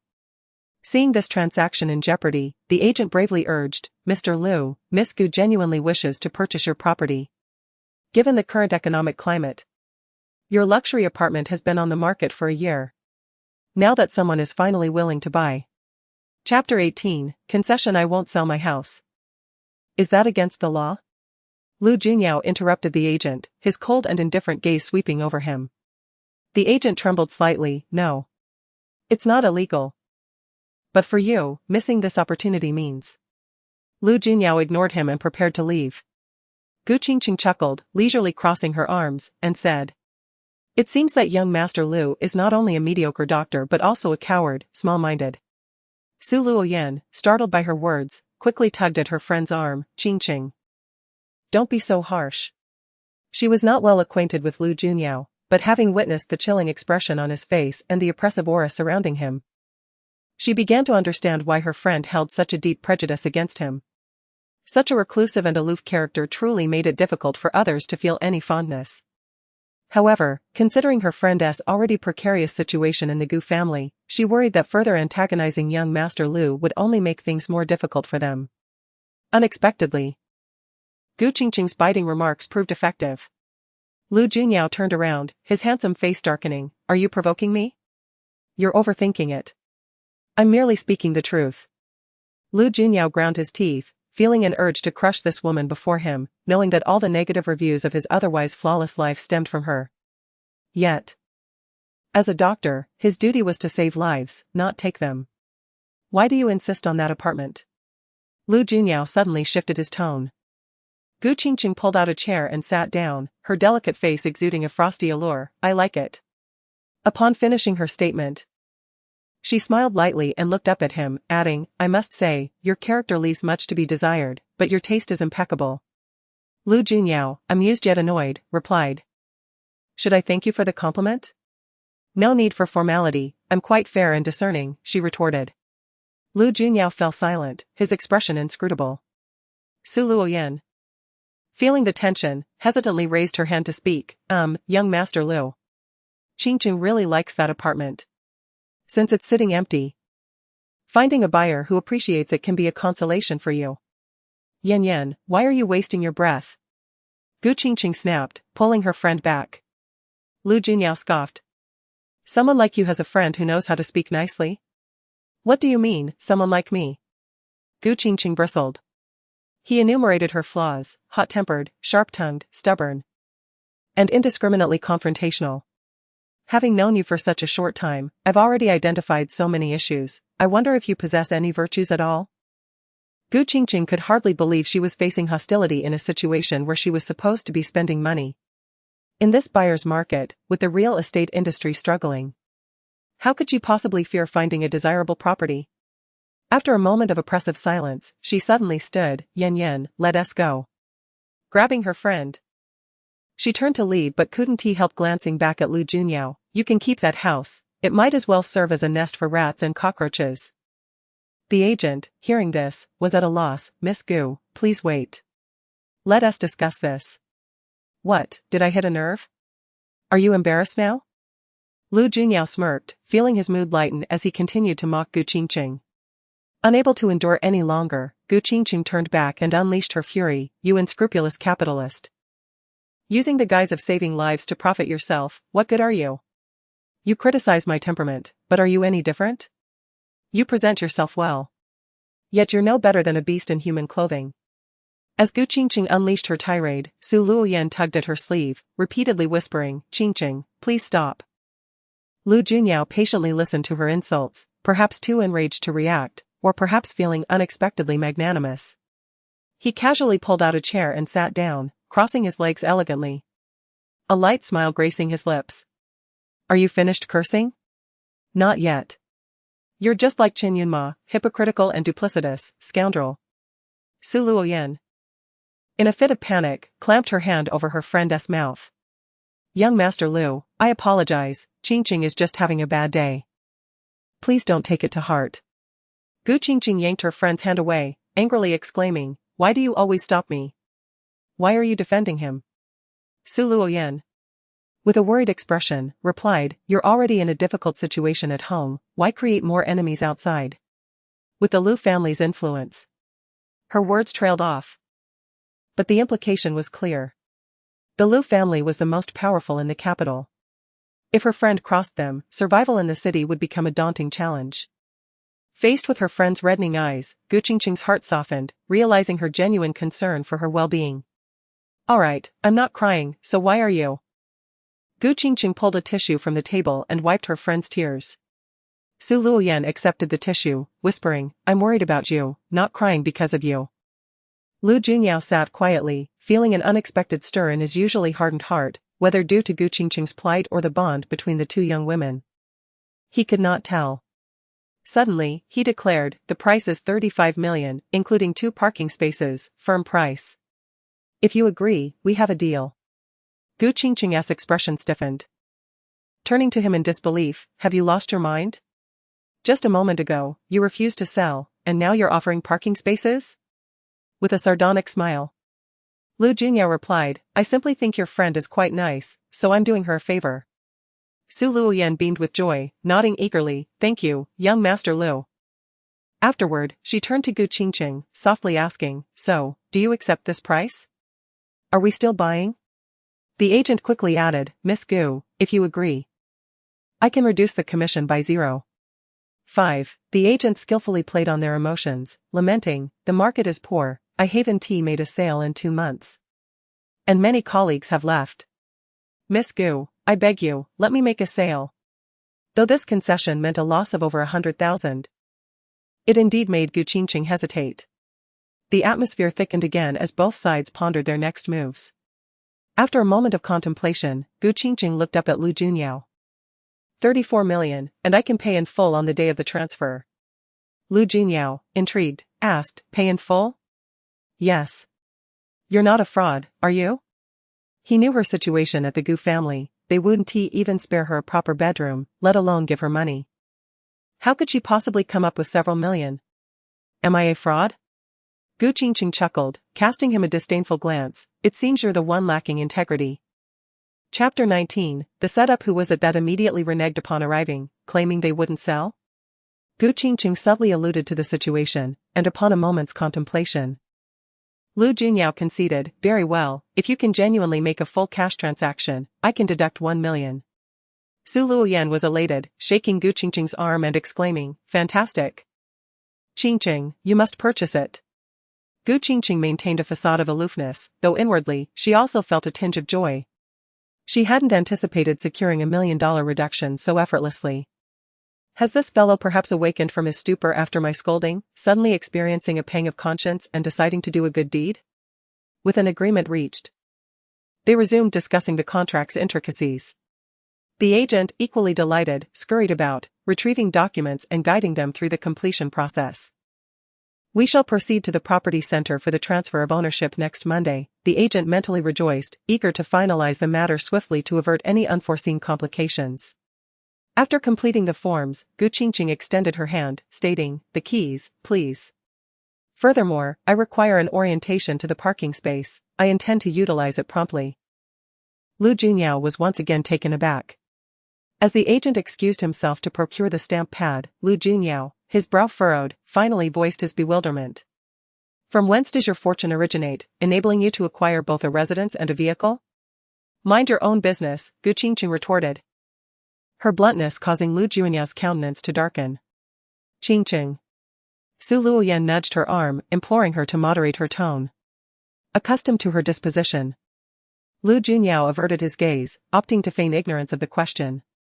Once the documents were finalized, the agent reiterated the importance of punctuality at the property center by 9 o'clock on Monday morning to facilitate the transfer. Subsequently, Lu Junyao took his leave. As he settled into his ultra-luxurious sports car, valued at 50 million, Qingcheng leaned towards her confidant, remarking, "Doesn't your idol resemble a gullible fool?" Su Luoyan was left speechless. Qingcheng sighed faintly, the world is a stage where all are driven by self-interest. To speak of lofty aspirations, bah! It's all for the pursuit of extravagant indulgence. Why else would one drive such an exorbitantly priced vehicle? Seated within the Koenigsegg, Lu Junyao, as the vehicle glided from its parking spot, seemed to sense that someone was disparaging him once more. His piercing gaze, sharp as daggers, swept over Qingcheng, who stood outside. Undaunted, Qingcheng met his gaze head-on. After Lu Junyao's departure, the agent escorted Qingcheng to inspect the duplex and identified the parking space within the underground garage. Following the agent's departure, Qingcheng and Su Luoyan returned to the opulent residence, gleefully exploring its every nook and cranny. "Yan, how is your accommodation in the school dormitory? If it is not to your liking, consider moving out. This room shall be yours," Qingcheng declared magnanimously, pushing open the door to a suite on the second floor. Su Luoyan approached, her eyes alight with delight. "Is this truly so? However, I cannot afford the rent." "What nonsense is this? Would I demand payment from you? This expansive abode is far too desolate for me alone, do move in." Qingcheng extended a sincere invitation. She harbored aspirations of embarking on a joint venture with her bosom friend, and cohabitation would offer greater convenience. Su Luoyan inquired, "When do you intend to take up residence here?" "Alas, it remains uncertain, perhaps when the Gu family can no longer tolerate my presence." Qingcheng was acutely aware that her family was plotting her expulsion relentlessly. Gu Rui, in her eagerness to see her conspiracy succeed, would undoubtedly resort to any means necessary. Perhaps, when Qingcheng could no longer endure it, she would stage a dramatic confrontation, severing ties completely and vacating that wretched place. Yet, it was the home where she had spent her entire life, a treasure trove of countless joys and cherished memories. The mere thought of severing familial bonds caused her profound heartache and reluctance. Su Luoyan discerned her friend's melancholy and, understanding her inner turmoil, approached to offer solace. "Regardless, you have me, we shall be the best of friends for life. Indeed, even when you acquire a man, you must not forsake me," Qingcheng jested with a smile. "Of course not, men are of no consequence." The two erupted in laughter, then enthusiastically busied themselves with tidying up the mansion, eagerly awaiting an auspicious occasion to inaugurate their new abode. Upon returning home, Qingcheng hummed a cheerful tune. Within the living room, Liang Jingrong and Gu Rui were present. Upon seeing her eldest daughter's return, Liang Jingrong assumed the guise of a caring mother. "Qingcheng, given your indisposition, why do you insist on venturing out every day? Is it not possible for you to remain at home?" Without so much as a backward glance, Qingcheng retorted, "I fear I might be an eyesore in your presence." Liang Jingrong was rendered speechless.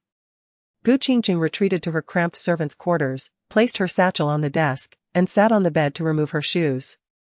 Then, inadvertently, she turned her head and noticed a book placed beside her pillow, seemingly disturbed. She distinctly recalled neatly arranging the tassel on the bookmark when making the bed that morning. Yet, now the tassel was disarrayed, and the bookmark was askew. Has someone been here again? And rummaged through my bed? Qingcheng immediately rose, throwing back the covers. Concerned that dog feces might have been placed on the bed once more. Fortunately, the bed was clean. However, her vigilance heightened, she continued to search the entire bed, sparing not even the pillows. As a result, upon lifting a pillow, she beheld an object lying beneath it, causing her expression to freeze. Earlier that day, she had surmised that Gu Rui would stop at nothing to drive her away. It seemed her prediction had come to pass. However, such petty tricks were rather puerile. After a scornful chuckle, Qingcheng reached out, retrieved the two objects concealed beneath the pillow, and, feigning ignorance, awaited Gu Rui's performance. She had anticipated that Gu Rui would seize the opportunity to frame her upon her return. However, Gu Rui proved to be remarkably patient. It was not until evening, when the Gu family was assembled for dinner, that Gu Rui, having ascended to the second floor, suddenly called out from the hallway, "Mother, have you seen my necklace?" Liang Jingrong inquired from downstairs, "Which necklace?" "The one Yunma Gij gifted me, the pigeon blood ruby necklace." "Was it not in your jewelry box?" "Indeed, but it is missing." Gu Rui frowned, pacing anxiously. "That necklace is my token of love from Yunma Gij. I intend to wear it to the banquet tomorrow." "Strange. How could something disappear when it was left at home?" Liang Jingrong muttered. "Mother." Gu Rui suddenly turned, her expression faltering. "Could it be my sister? She remarked last time that she admired my necklace and asked me to give it to her." Liang Jingrong glanced at her younger daughter, her expression dawning with realization.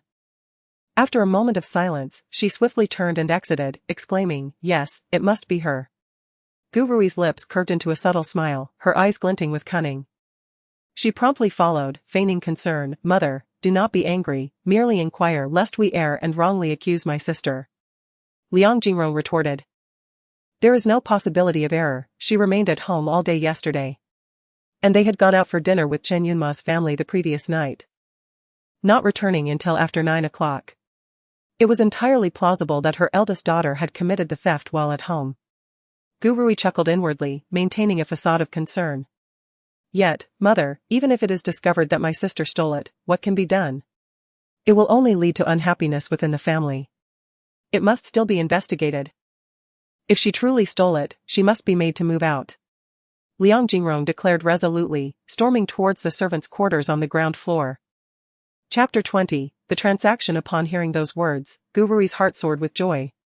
Outside the nanny's room, Liang Jingrong knocked heavily twice, and without waiting for a response, she forcefully pushed the door open. Qingcheng sat at a small table, engrossed in her reading. Calmly turning her head to face her intruding family, she asked, "What's the matter? Is there something you need?" Gu Rui stood behind Liang Jingrong, clearly wishing for the adults to confront her elder sister.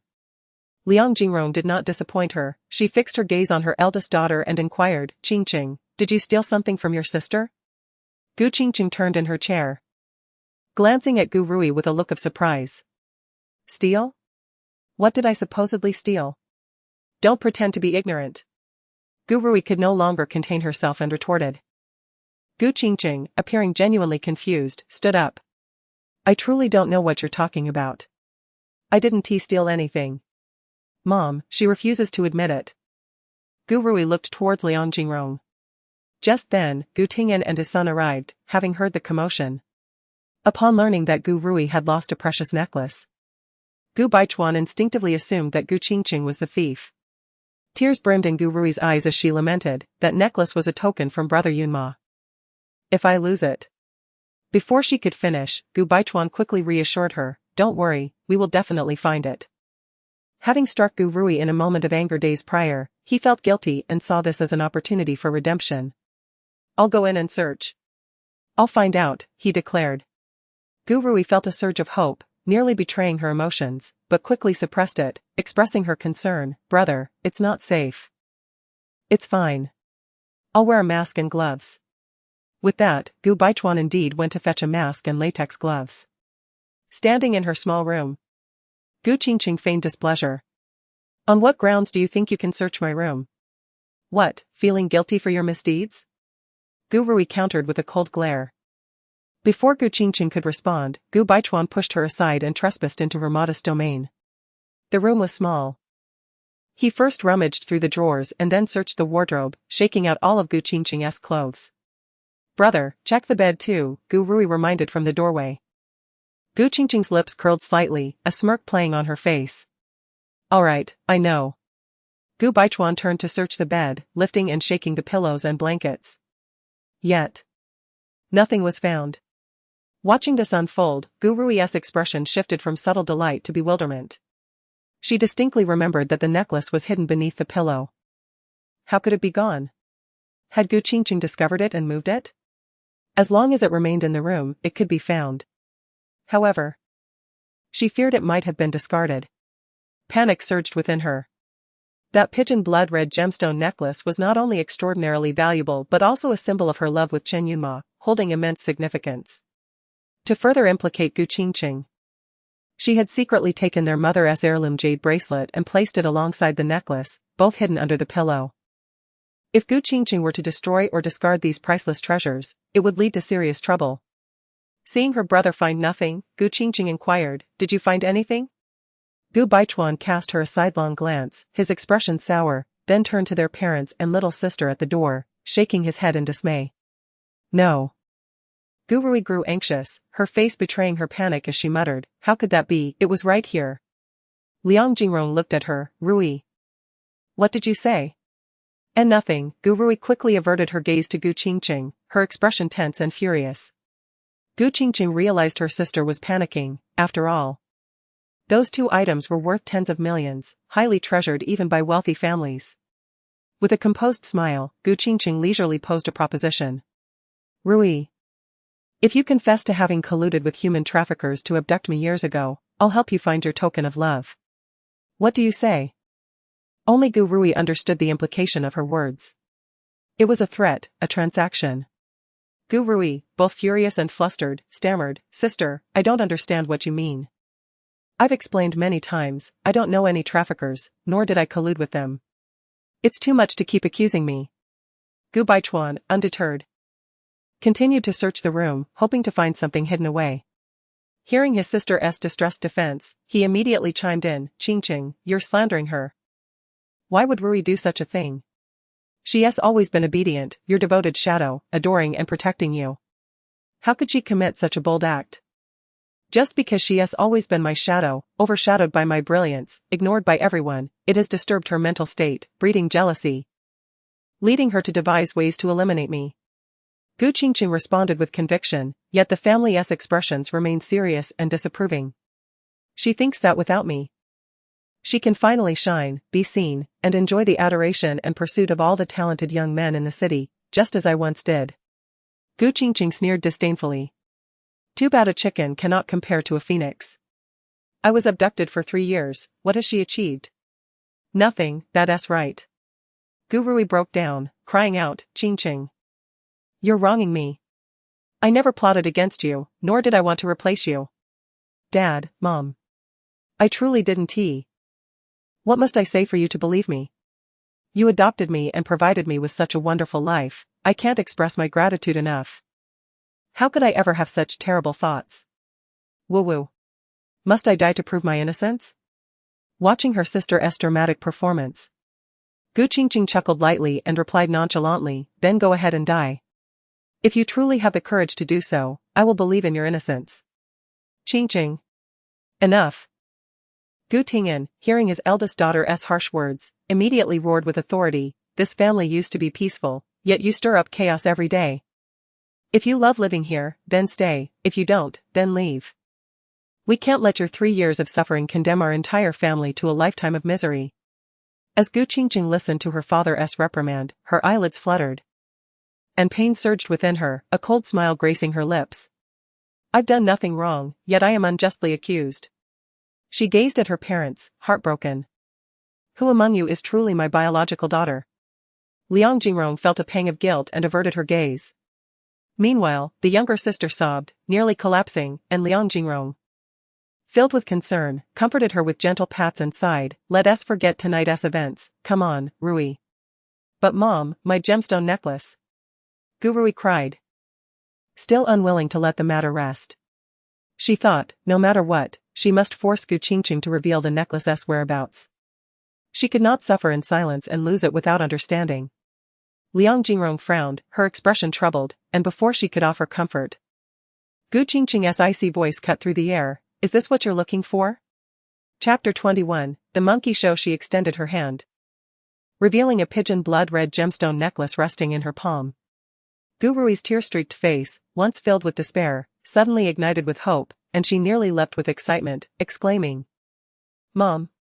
Look! The necklace is indeed the one I stole. She wiped her tears, her exuberance transforming her from the pitiful figure she had been moments before. Qingcheng, witnessing this remarkable transformation, could not help but chuckle. Rui, you should really consider a career in acting. The title of Best Actress is undoubtedly yours. Liang Jingrong glanced at her eldest daughter, disappointment and heartache evident on her face. Qingcheng, how could you resort to thievery? You hold the necklace in your hand while deliberately watching your brother search everywhere. And yet, you refuse to admit it, falsely accusing others. Gu Rui interjected, her voice filled with indignation. Qingcheng remained unfazed, launching into her counterattack. I just returned home to find this necklace lying beneath my pillow. I thought it was a surprise gift from my sister. Preposterous. This is a token of love given to me by brother Yunma. How could I possibly give it to you? You clearly sneaked into my room to steal it. Gu Rui's voice rose in defiance, emboldened by the evidence before her. Qingcheng retorted, how can you prove that I stole it? I was not at home all day, how could I have taken it?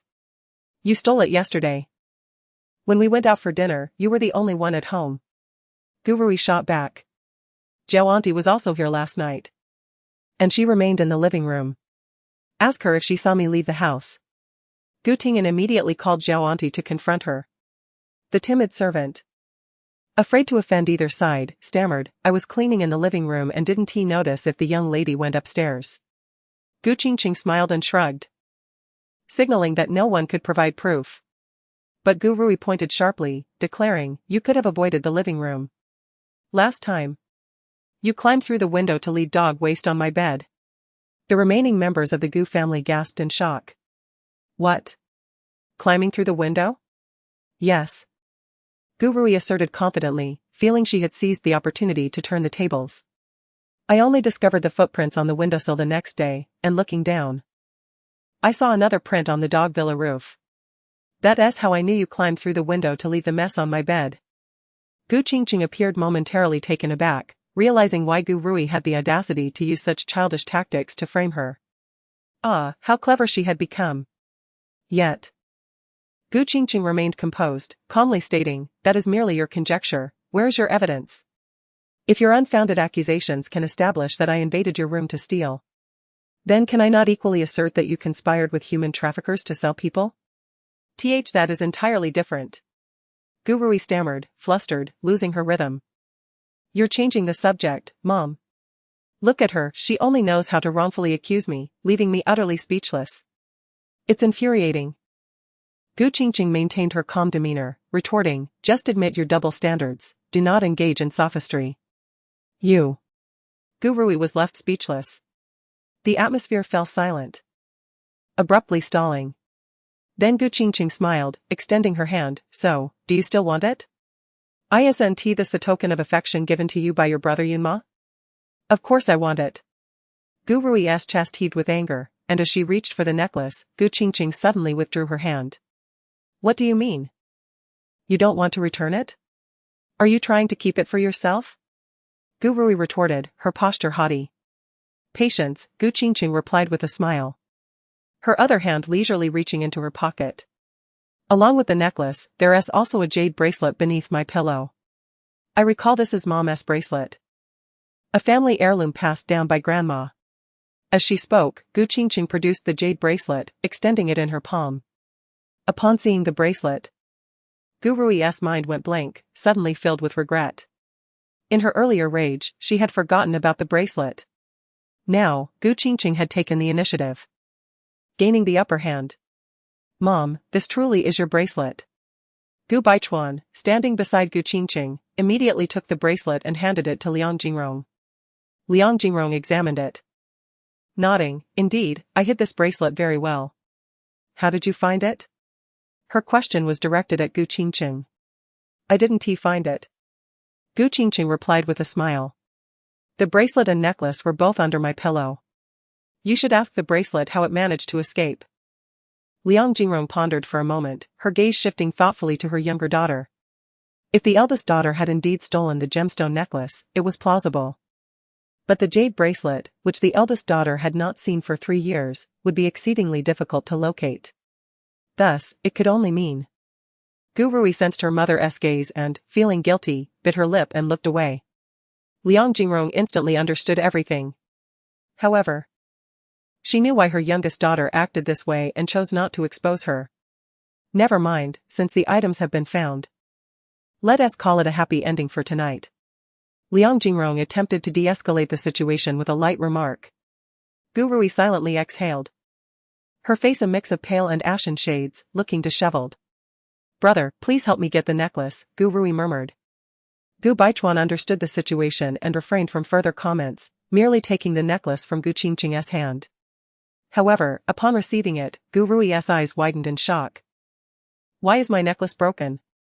The Gu family members, about to turn away, immediately turned back at her exclamation. Upon closer inspection, they found that the valuable pigeon blood-red gemstone necklace had been broken into 3 pieces. Gu Qingcheng, you deliberately broke my necklace. How could you be so despicable? Gu Rui's composure shattered, tears welling in her eyes as she shouted in anger. Just when she thought her precious token had been restored and she would not be reprimanded, she discovered the most cherished symbol of her affection lay in ruins. In a mere span of 10 minutes, her emotions had oscillated from anticipation to delight, pride, confusion, panic, guilt, calmness, and now, sudden fury and sorrow. Qingcheng, you have truly gone too far. That necklace is extremely valuable, it was a token from Yunma to Rui, and you've broken it. Liang Jingrong reproached her eldest daughter. Oh dear. Gu Qingcheng feigned a frown, explaining, it's just that your necklace is so stunning that I couldn't resist admiring it, and in my admiration, I accidentally snagged it on the table corner and it broke. Gu Rui was rendered speechless once more, her chest ablaze with fury. She understood that Gu Qingcheng was deliberately provoking her, signaling that the necklace was indeed broken by her hand, and what could she do about it? How could she have been so foolish as to present it to her sister? At this point, she realized this evening's trap had been orchestrated by Gu Qingcheng from the very beginning. Gu Qingcheng was treating her like a mere puppet. Yet, she still had an opportunity to turn the tide. As long as her parents sided with her, she had not truly lost. After a brief moment of contemplation, Gu Rui swiftly altered her strategy, seizing the current opportunity. I don't care. You've damaged such an expensive necklace, you must compensate me. Oh. I didn't do it on purpose. Must you be so petty? Besides, your brother Yunma is so wealthy and loves you dearly, let him buy you another one. Gu Qingcheng replied with an air of indifference, her tone dripping with sarcasm.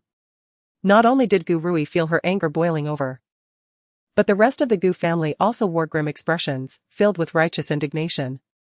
You're jealous that brother Yunma loves me and has abandoned you. You're psychologically twisted, ruining our token of affection. You clearly plotted this from the start, stealing and then destroying it, and yet you accuse me of being petty. Dad. Mom, this time it's truly my sister's fault, you must stand up for me. Since they were to engage in a performance of acting, Gu Rui would not fall behind. She first accused her sister of wrongdoing and then swiftly confessed her own faults. Yes. The bracelet was taken by me. I intended to frame her. However, the necklace is truly not mine. It was a gift from brother Yunma, a symbol of our love, which I cherish dearly. How could I possibly carelessly present it to her? She is afflicted with HIV, what if she contaminates herself with the virus? I would never risk such a precious necklace. It is her jealousy that led her to stealthily take it. She even deliberately broke the necklace. Her thoughts are so malicious. Gu Rui confessed while filled with regret, sobbing uncontrollably. After crying, she noticed the Gu family remained unresponsive, and she suddenly knelt down. Mother, I am sorry. I took your jade bracelet without permission, it was my wrongdoing. Please punish me, scold me. Gu Ruoi grasped Liang Jingrong's hand and slapped her own face. Liang Jingrong could not bear to strike her, seeing her in such distress, compounded by the damaged necklace. She couldn't bring herself to chastise her at that moment. All right. Get up. You look foolish crying like that. Liang Jingrong helped her daughter to her feet and wiped her tears away. This time, let it go. Gu Ruoi, still sobbing and looking pitiful, nodded through her tears, I understand. I am sorry, mother. Gu Qingcheng observed this scene, and her pain and anger reignited.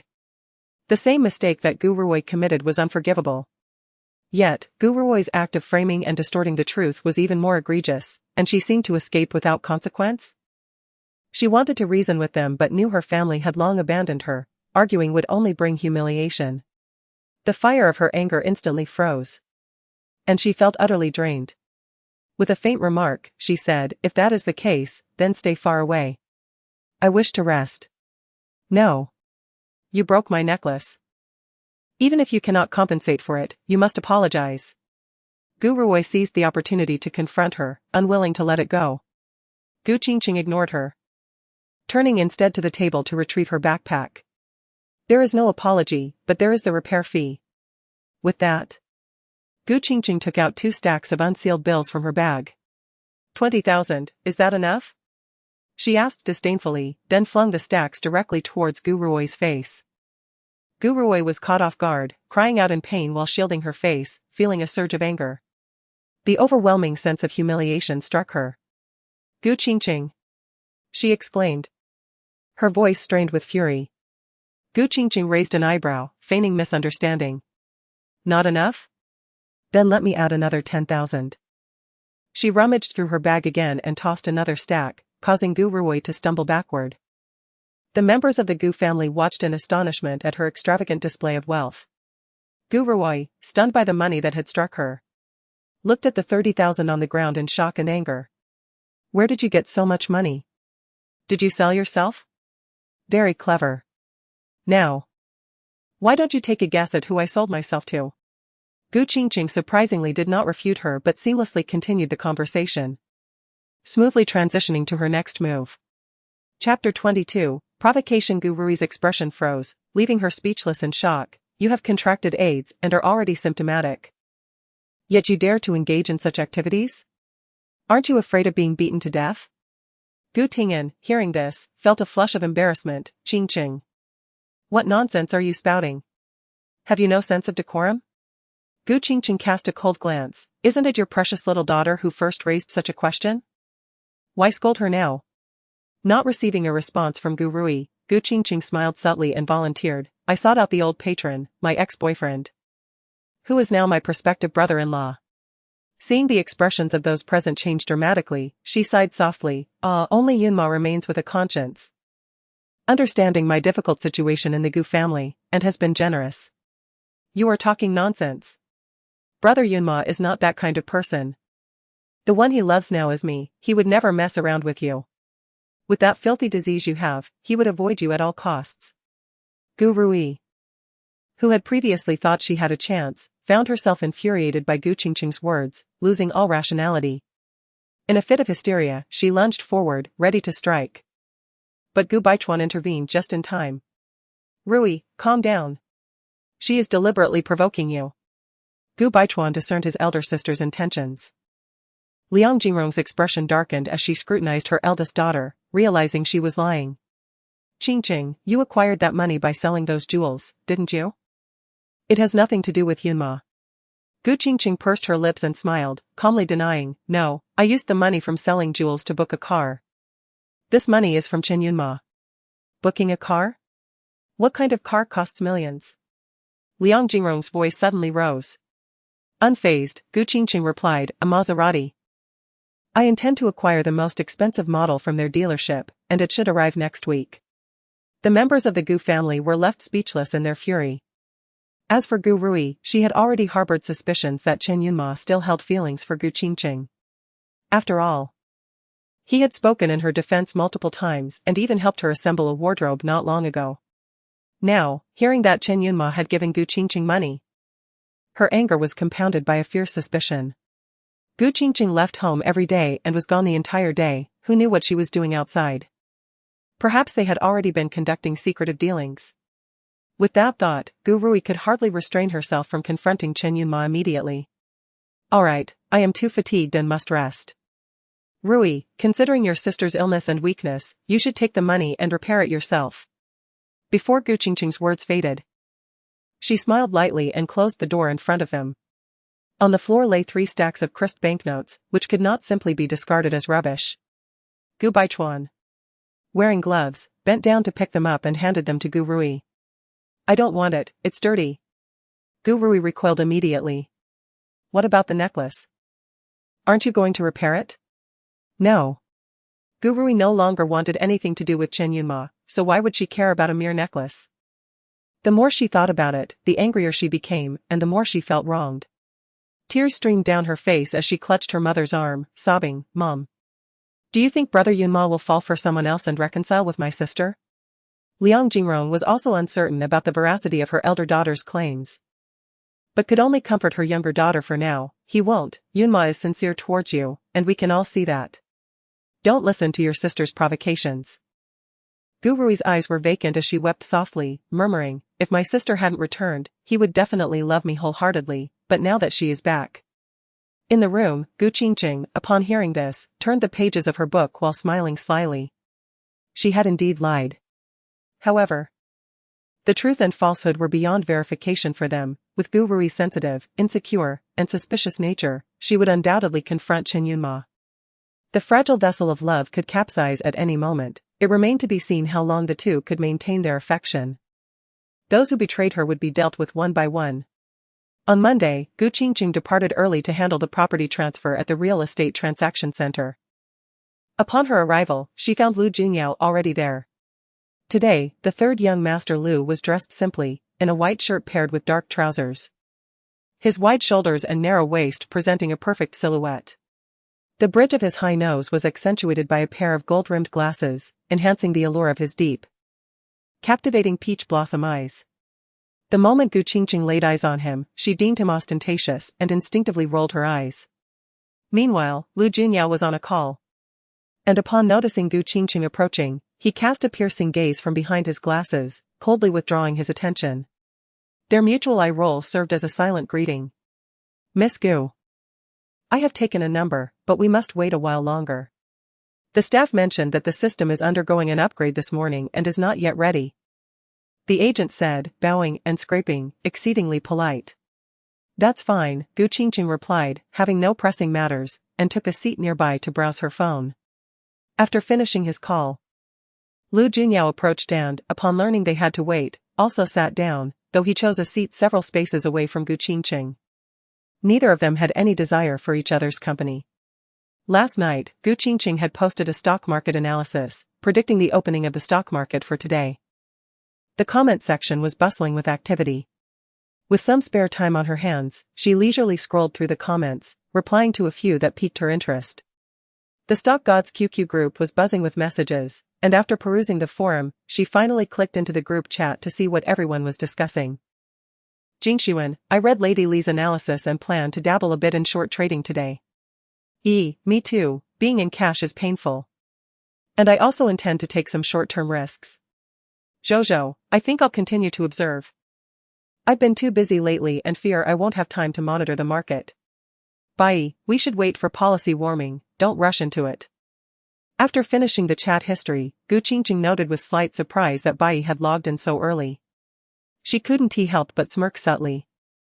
Tapping her fingers on the screen, if you only dare to trade stocks according to policy, how many opportunities will you have to profit in a year? Bai, I can't compare to your foresight, so I can only proceed cautiously. Lady Li, thank you for the compliment. Jojo, it's odd today. Both Bai and Lady Li are online so early. Bai, out on business. Lady Li, waiting for my number, it's boring. Lady Li. Are you at the hospital for a checkup? Gu Qingcheng, considering the virtual nature of the network, felt no need to be entirely truthful. Moreover, it was unwise to flaunt the matter of buying property, as it might attract trouble. So she replied accordingly, yes. Jingxuan, wishing you all the best and safety. Lady Li, thank you. Bye, Lady Li, which hospital do you usually go to? As Qingcheng pondered how to respond to this message, her phone screen shifted, revealing a call from Su Luoyan. Hello, Yan Yan. Qingcheng, Chen Yunma called me asking for your number. Should I give it to him? Su Luoyan inquired. Qingcheng paused momentarily, quickly grasping the situation. You may tell him. Huh? Aren't you afraid he will harass you? If Gu Rui finds out you two are in contact behind her back, it will surely cause an uproar. Clearly, Su Luoyan was well aware of Gu Rui's temperament. Qingcheng chuckled softly, feeling entirely in control. Let them make a scene, I would actually prefer it if they did. Chapter 23, Becoming a Father. I understand. Su Luoyan quickly grasped the situation, her tone lightening. Alright, I'll tell him to be prepared. Yes, don't worry, it's all fine. After hanging up, Qingcheng's lips curled into a smile. It seemed that Gu Rui had indeed fallen for her ruse. She must have gone to verify with Chen Yunma, leading to a dispute, and Chen Yunma felt wronged, thus confronting her. Clearly, the relationship between these two was fragile. A sense of vindictive pleasure coursed through Qingcheng as she opened her phone to continue browsing the group chat. But her ears inadvertently caught Lu Junyao on the phone nearby. Coincidentally, he was discussing stock market trends. I know how to operate. Why are you nagging like an old woman? I have it under control. You cashed out that much? The stock god Zhou. Yes. At the property transaction center. That duplex, shall I treat? You cashed out several $100 million and one T treat me, the one who took a loss selling the house? Alright, we'll talk tonight, I'll only have time if I'm not working late. After ending the call, Lu Junyao felt a deep disdain for his friend Zhou Jianan.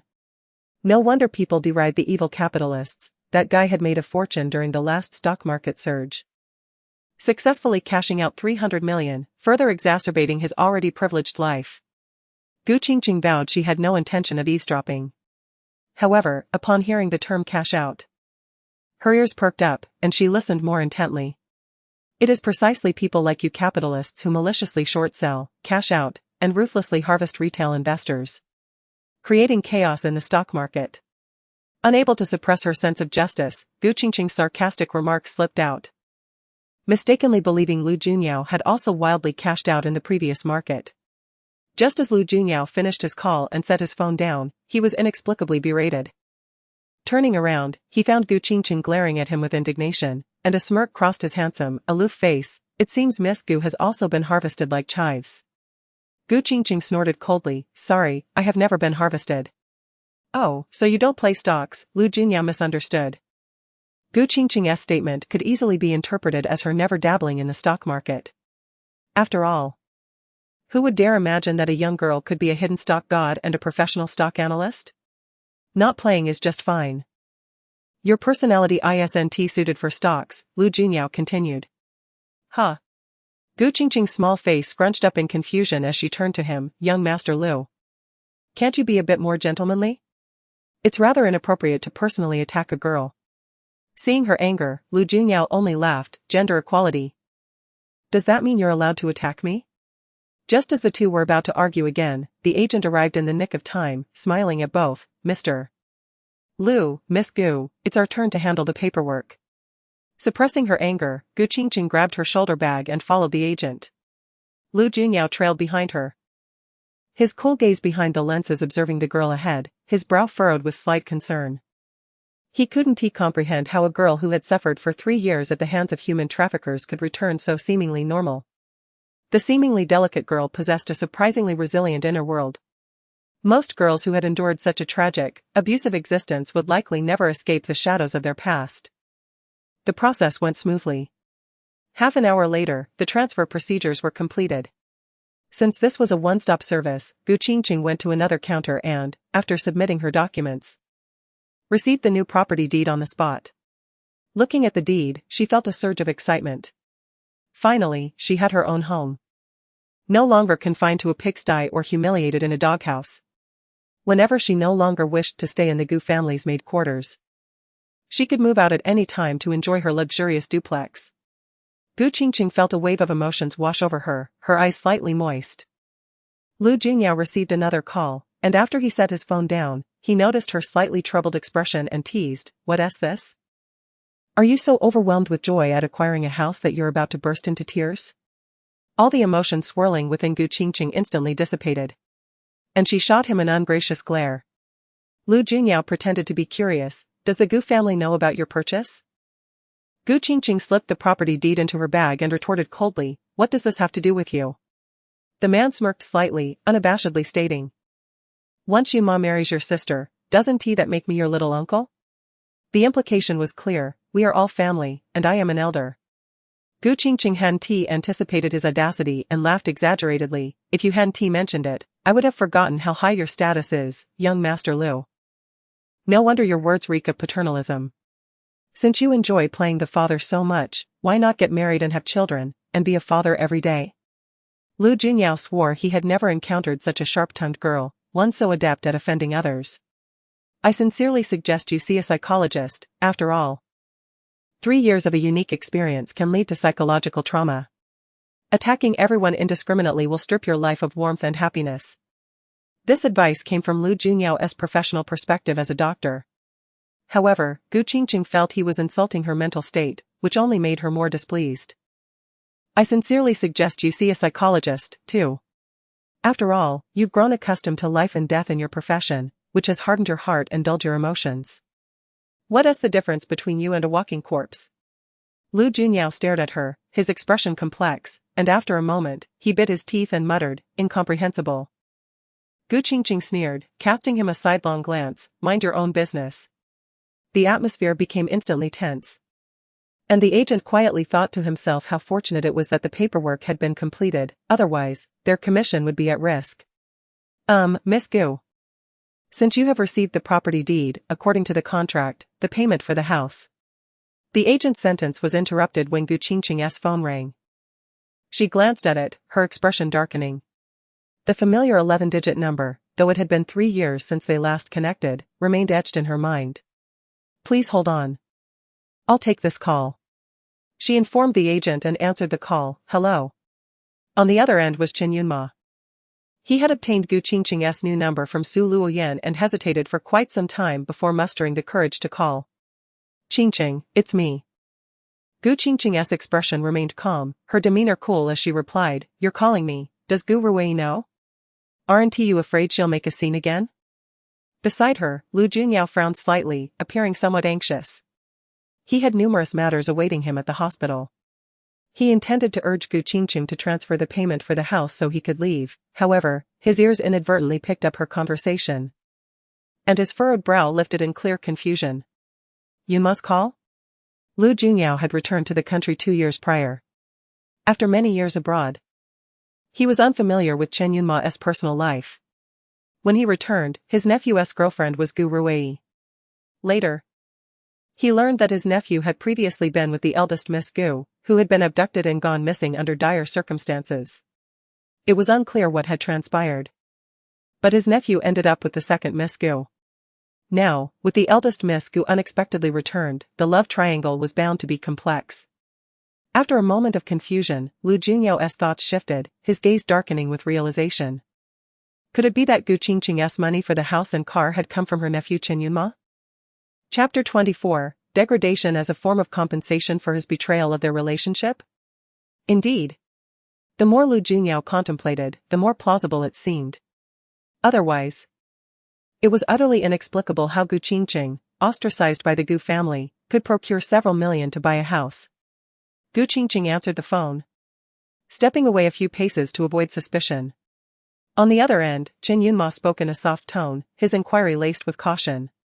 "Qingcheng, why did you tell Rui that I gave you money? Rui thinks we've reconciled, and she's been arguing with me for days. No matter how I explain, she refuses to believe me."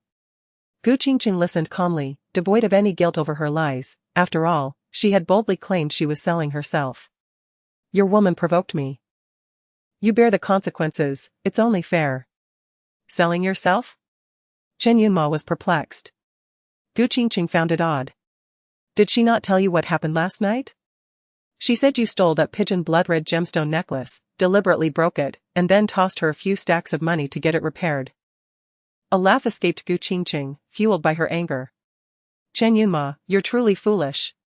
What does Rui have that is so appealing? What do you see in her? She is venomous, consumed by jealousy, adept at framing others, slandering, and lies with ease. She's a quintessential drama queen. With your family background, you could easily choose someone far superior to Gu Rui. Have your eyes been clouded? Qingcheng. Chen Yunma's voice grew more despondent as he softly called her name. After a moment, he spoke with evident pain. When you were abducted and went missing, I was heartbroken. It was Rui who stayed by my side, comforting me. What? Qingcheng was taken aback once more. Does she still frequently lament to you about how much she misses me and regrets what happened? Does she claim it was her fault I was captured by human traffickers? Yes. Rui is indeed suffering.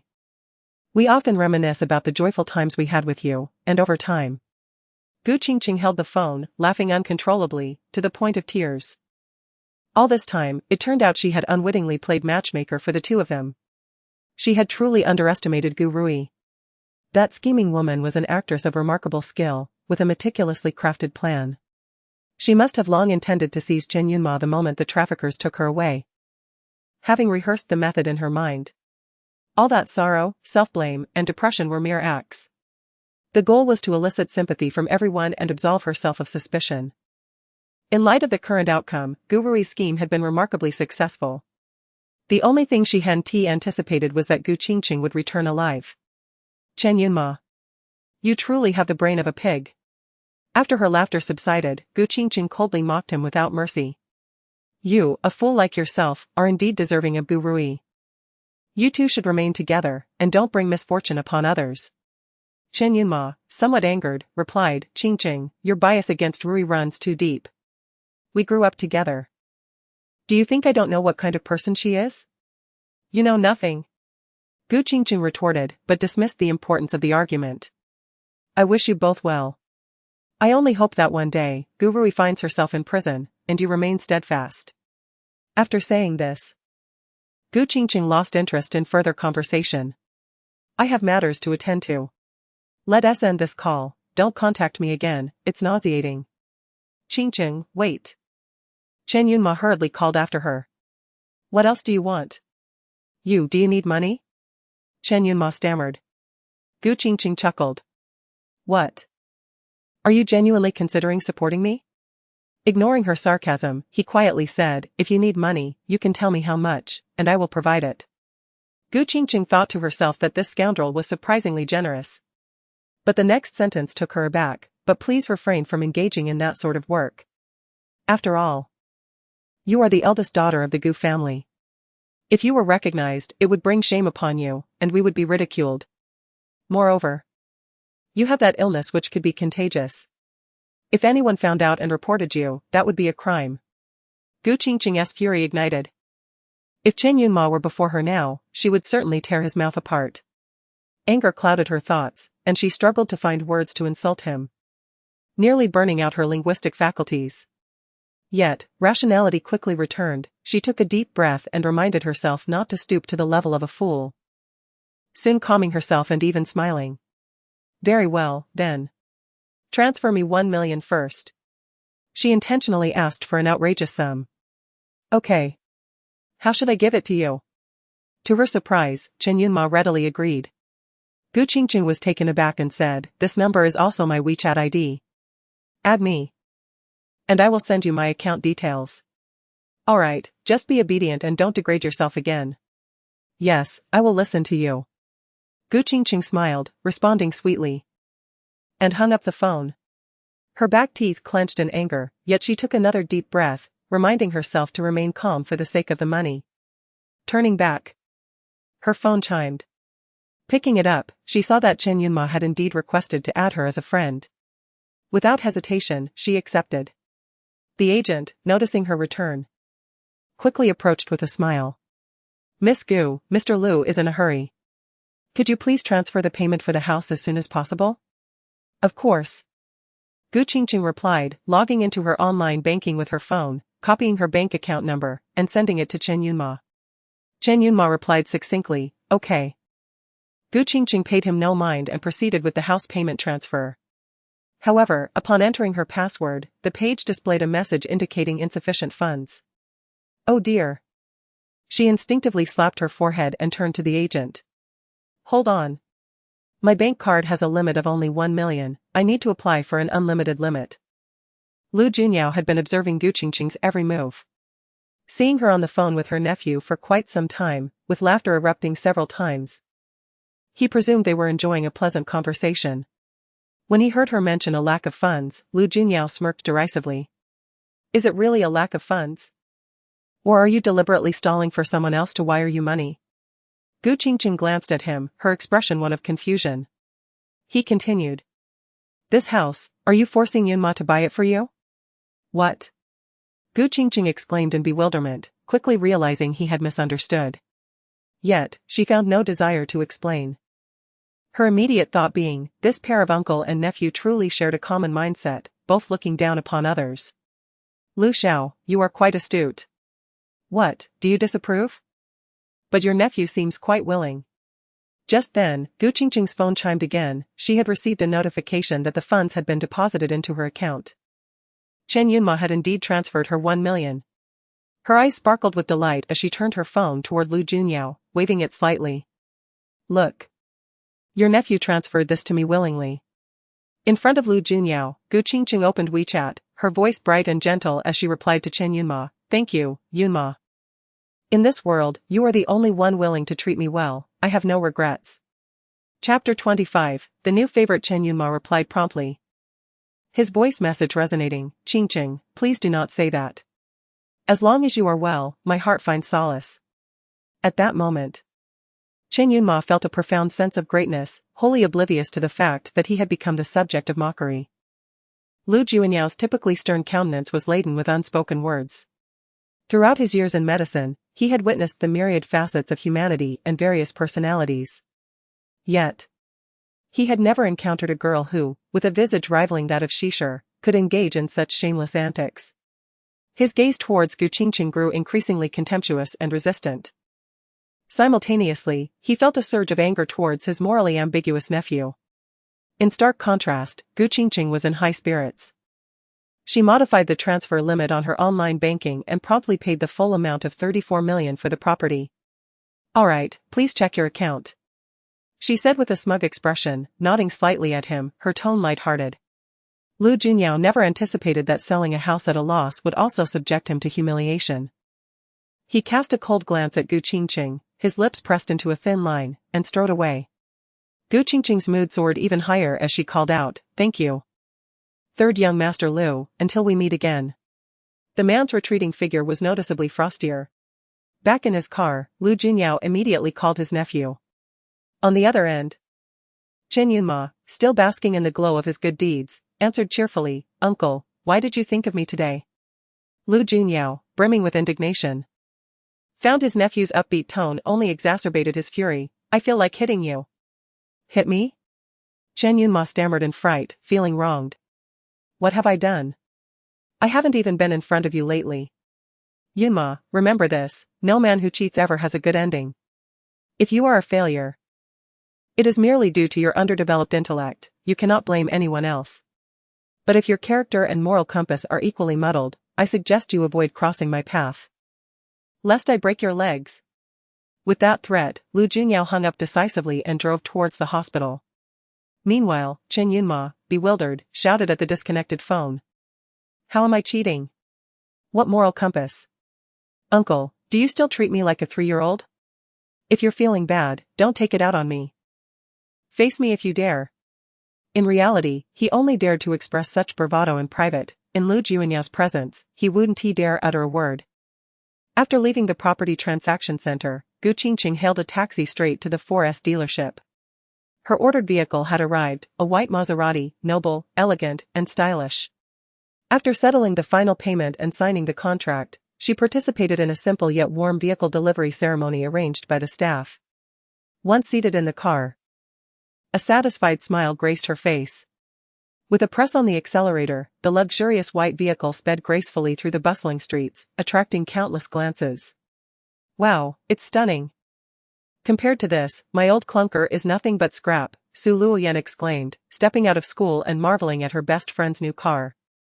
Gu Qingcheng tossed her short hair and playfully winked, inviting, "Let us go for a ride." Sure.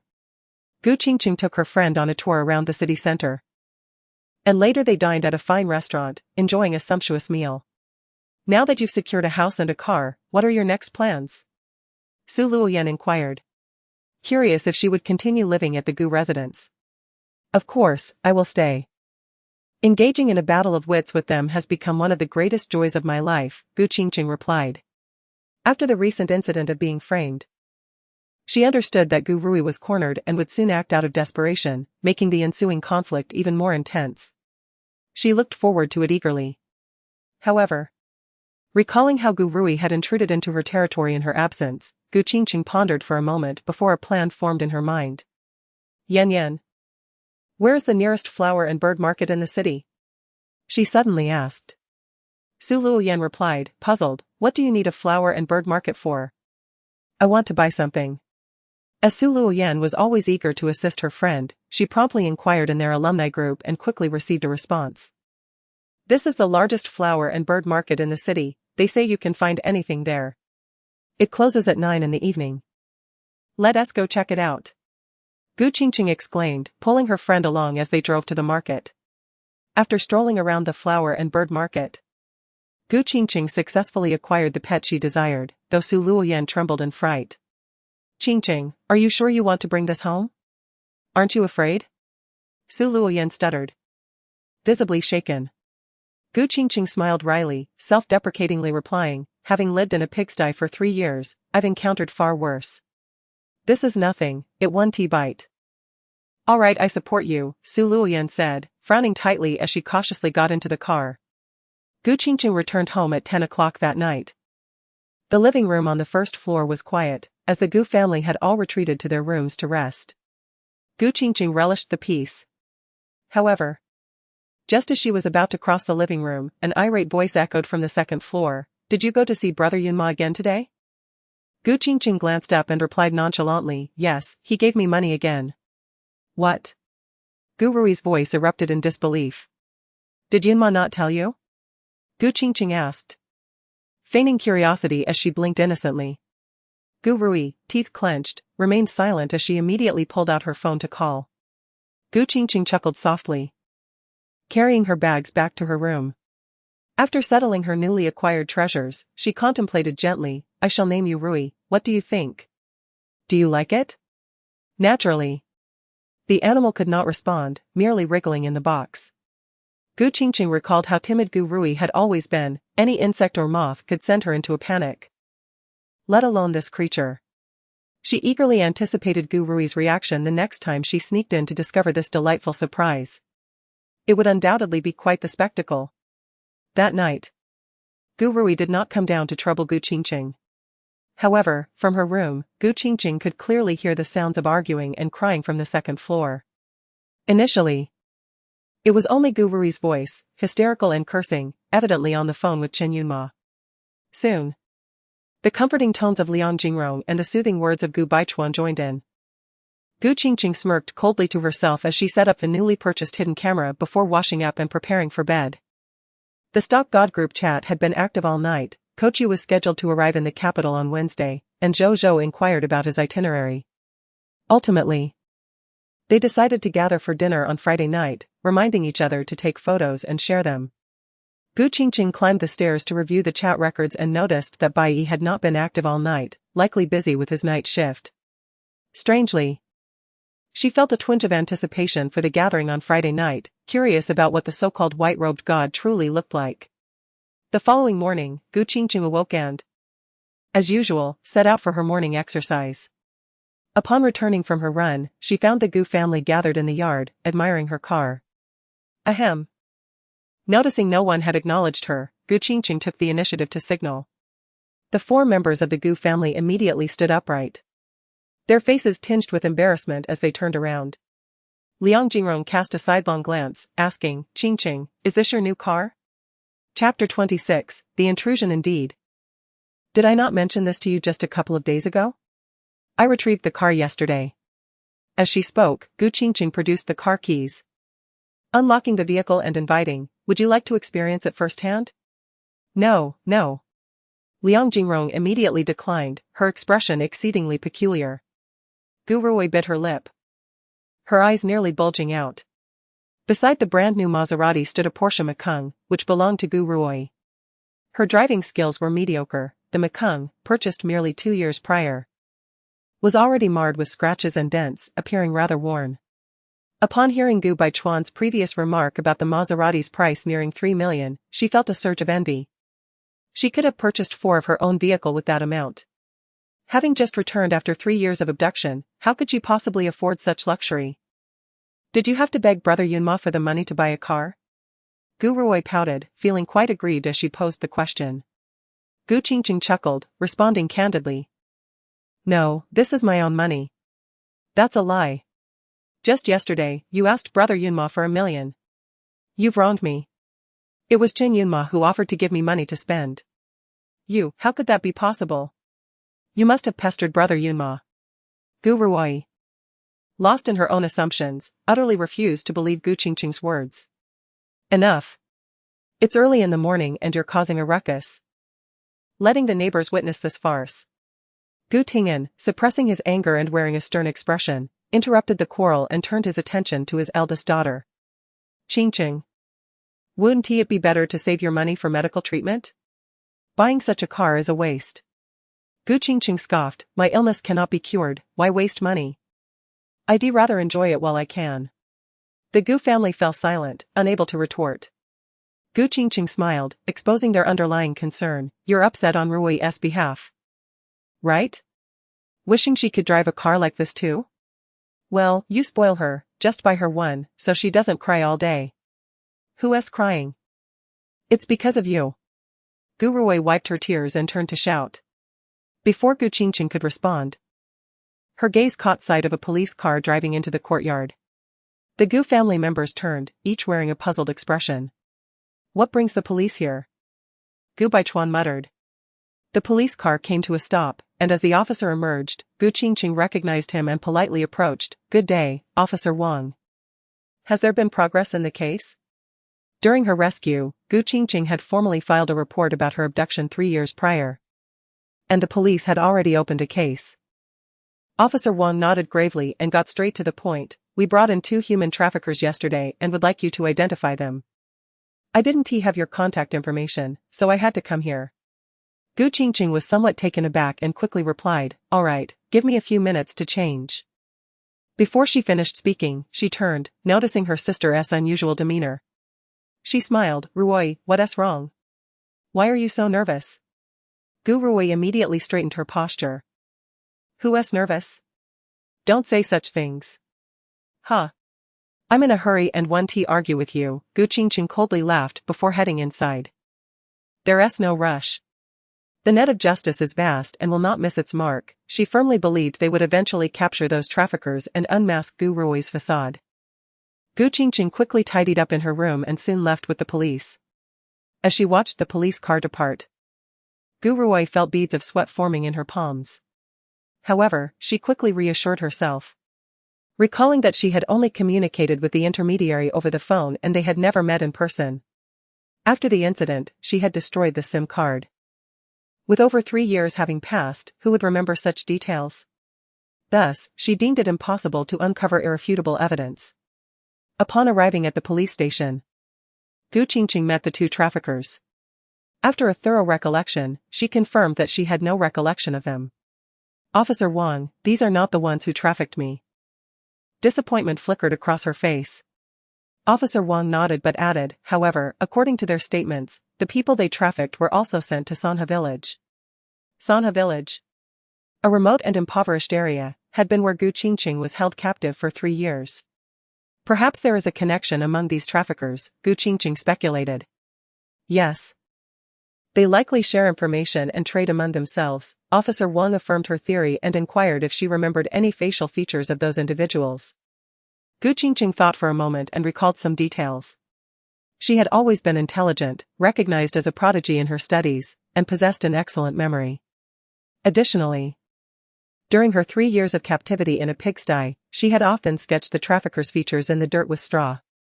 Officer Wang was astonished and excited. Promptly calling in a colleague, take Miss Gu to create a composite sketch and record her statement in detail. Gu Qingcheng spent half the day at the police station, providing a thorough account of her abduction and collaborating with the sketch artist to depict the traffickers' faces. Officer Wang presented the 3 composite sketches to the captured traffickers for identification and, coincidentally, one was recognized. This is Big Black, I dealt with him last year. The trafficker cooperated eagerly, hoping for a lighter sentence. However, when the police pressed for more information, the trafficker shook his head repeatedly, claiming ignorance. Yet, it was still a lead, providing direction for the investigation. Officer Wang expressed his gratitude to Gu Qingcheng, taking her contact information and personally escorting her home. Upon returning, she found Liang Jingrong alone upstairs, while the others were out. She glanced at her newfound possession from yesterday and, pleased, covered it with fabric again, taking the car keys as she stepped outside. In the afternoon, she intended to visit the duplex to measure for curtain sizes. She disliked the cold color scheme of the previous curtains and planned to replace them. As Gu Qingcheng drove the Maserati out, she unexpectedly encountered Chen Yunma, who was returning Gu Ruoyi home. When their paths crossed, Chen Yunma deliberately halted and lowered his window. Yet, Gu Qingcheng chose to ignore him, driving away without a glance.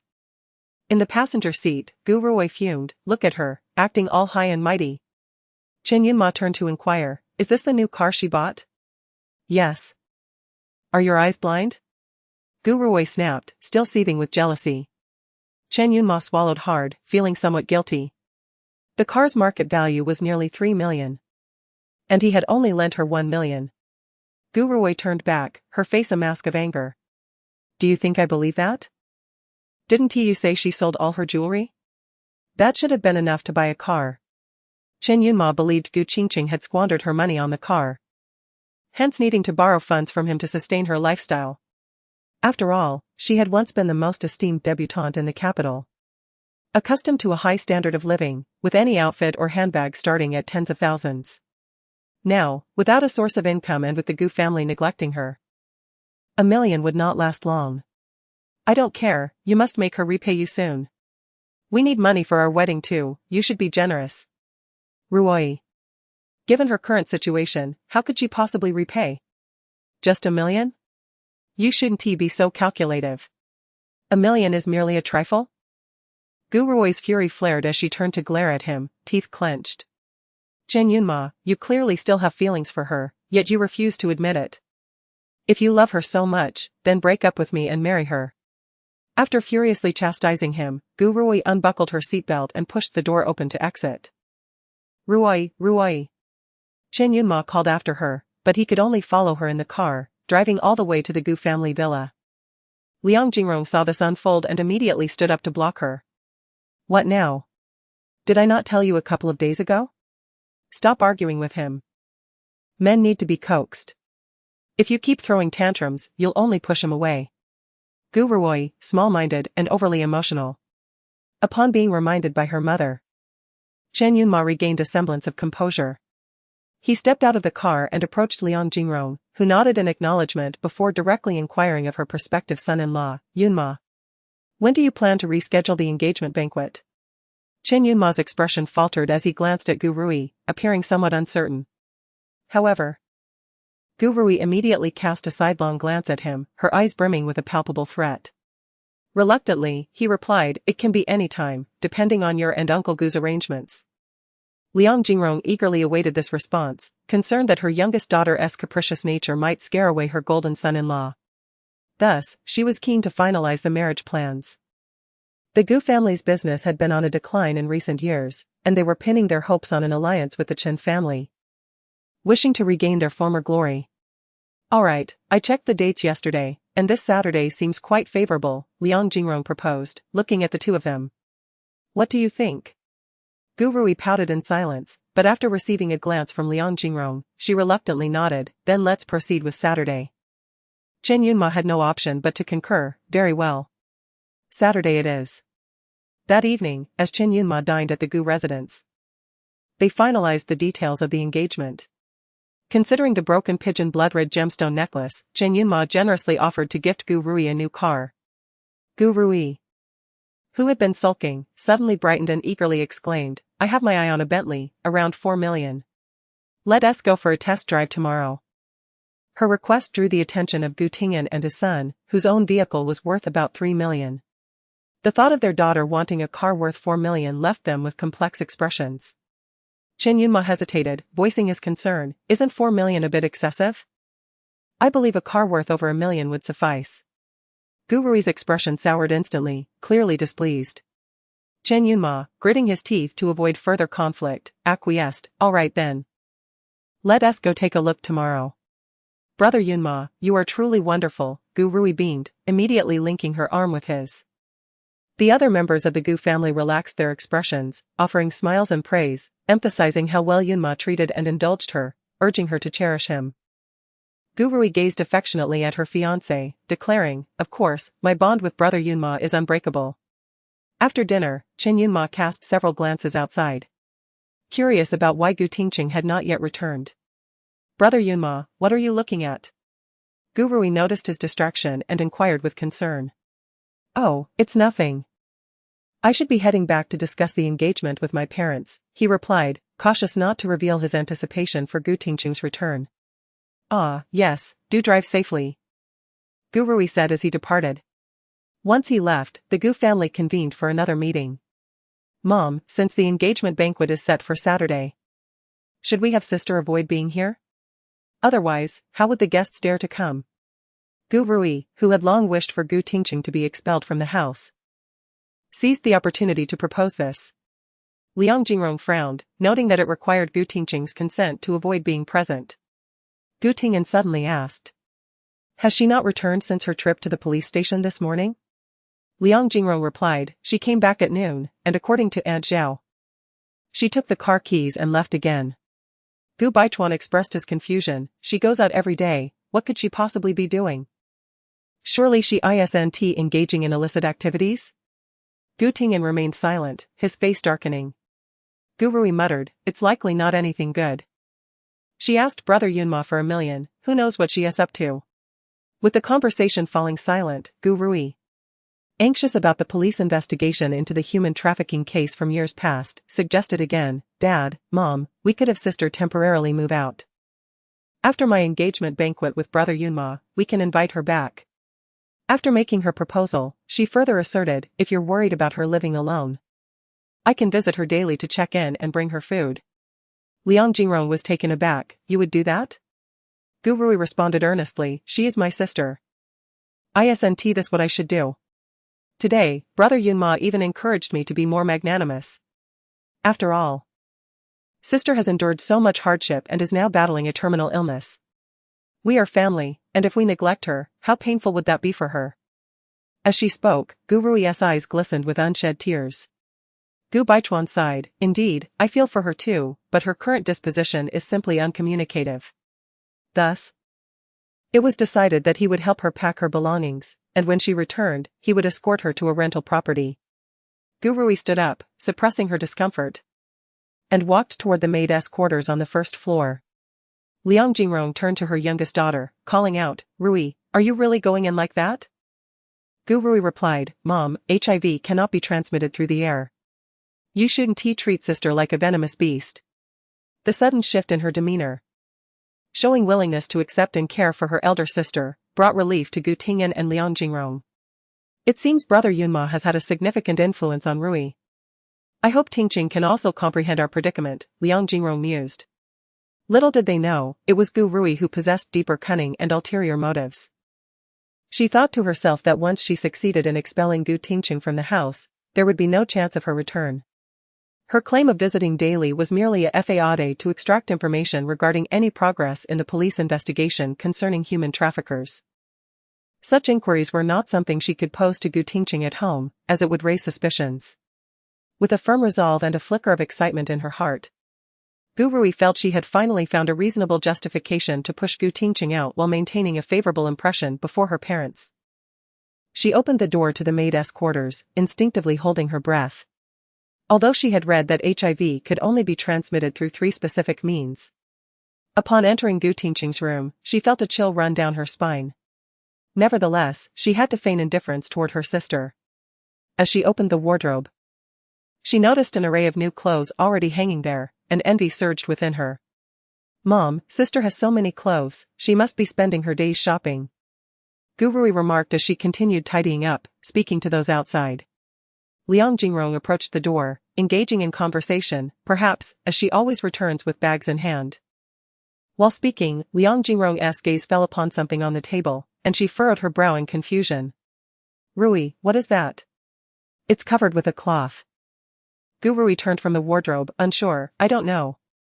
On the desk lay a sizable box, occupying half the surface area, covered by a light-colored lace cloth that concealed it thoroughly.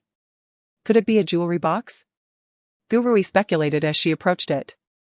Upon recalling how Gu Qingcheng had asked her fiancé for $1 million, Gu Rui assumed it must be for some luxurious purchase, and without hesitation, she lifted the cloth.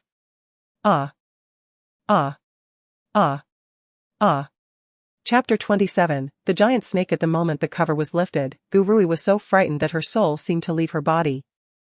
Her piercing scream nearly tore the roof off as she sprinted away with unprecedented speed. Liang Jingrong, upon seeing what was inside the transparent box, was equally terrified. In her attempt to flee, she stumbled and fell, only to be collided into by Gu Rui, and the two women tumbled to the ground, with Gu Rui's chin bleeding from the impact. In the living room, Gu Tingyan and Gu Baichuan were startled by the sudden turn of events, their bodies instinctively leaping into action. What happened? What's going on? Both father and son rushed over to assist the fallen women, urgently inquiring after their well-being. Gu Rui's complexion was ashen, blood trickling from her chin, her eyes wide with terror. She clutched at Gu Baichuan's clothing, trembling uncontrollably, while pointing towards the nanny's room. A snake, a huge snake. Gu Baichuan's expression changed dramatically. How could there be a snake in their home? Was it a mistake? Liang Jingrong, having twisted her ankle and now feeling numbness in her knee, was unable to articulate her pain, burying her face in her husband's embrace, still trembling. Gu Tingyan and his son exchanged glances, realizing they were not mistaken, and cautiously got to their feet. Despite being two grown men, they approached with trepidation. Gu Tingyan instructed his son to fetch a stick. Gu Baichuan hurried to the backyard, rummaging around and finally retrieving a piece of wood from the doghouse. Dad, here. What do you want this for? You go in front. Gu Tingyan barked, pushing his son ahead. The pair crept towards the nanny's room at a turtle's pace, expecting the snake to be slithering about the floor, yet they found nothing. Then Gu Baichuan's gaze lifted, and he spotted the transparent box on the table, within which coiled a large black and white snake, about the thickness of a baby's wrist, its head raised as it devoured a smaller snake, as if in the midst of a meal. Ah! Gu Baichuan's sudden scream startled Gu Tingyan, causing him to fall back to the ground. In the next instant, Gu Tingyan, too, caught sight of the horrifying scene, and he had no time to react, scrambling away in a flurry. Call the fire department. Quickly, dial 119. Gu Tingyan, regaining a semblance of composure, instinctively thought to contact the firefighters. Gu Baichuan was already cursing vehemently. How could there be a snake in our house? It must be Gu Qingcheng. She brought it back. Meanwhile, Liang Jingrong and Gu Rui had retreated to the sofa, clinging to one another, their trembling not yet abated.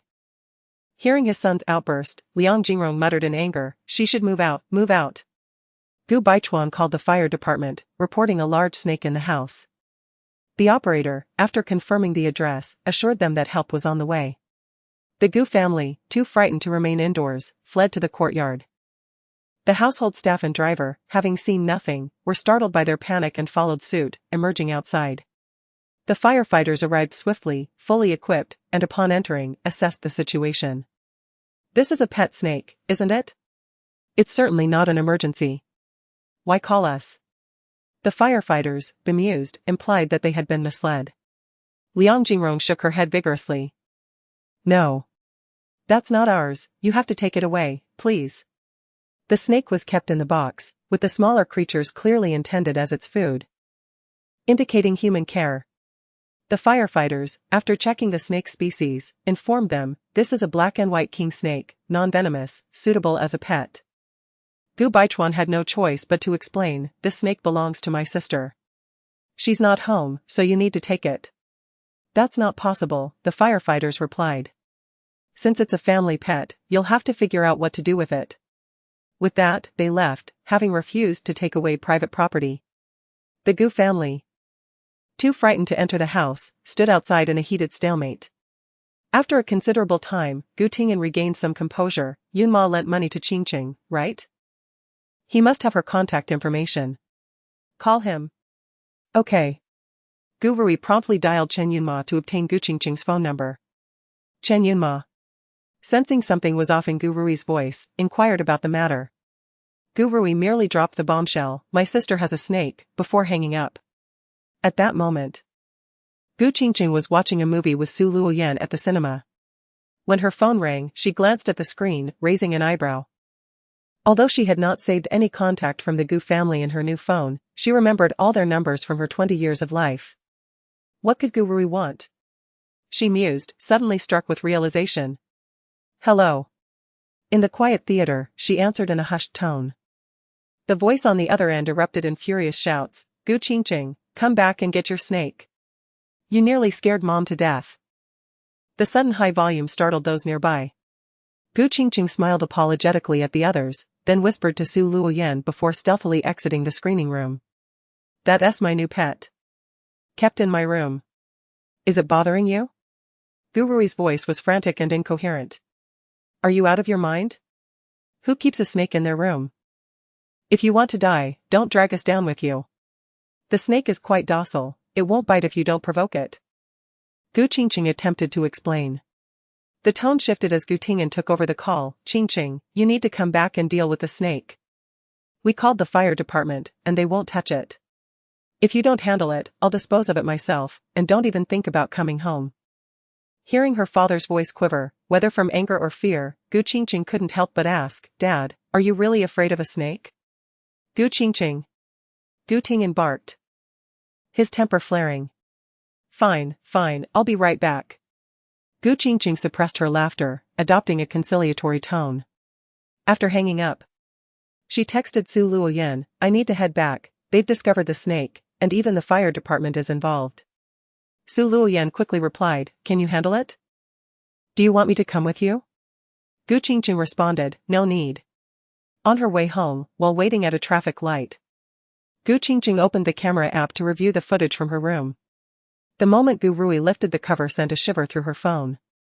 Yet, the amusement continued. She watched as her father and brother cautiously entered the house, only to be startled into retreat. She couldn't help but laugh heartily. It was the first time she had seen her father fleeing in such a ridiculous manner. The footage also captured the firefighters' brief visit, merely peeking at the snake before leaving. When Gu Qingcheng returned home, Liang Jingrong and Gu Rui were still seated in the courtyard. Upon seeing the Maserati pull in, Liang Jingrong rose, limping slightly. Her gaze blazing with indignation directed at her eldest daughter. As Gu Qingcheng exited the car, she feigned surprise, asking, Mom, what happened to your leg? Gu Rui, applying an ice pack to her chin, retorted sarcastically, how can you even ask? It was your snake that scared me into falling.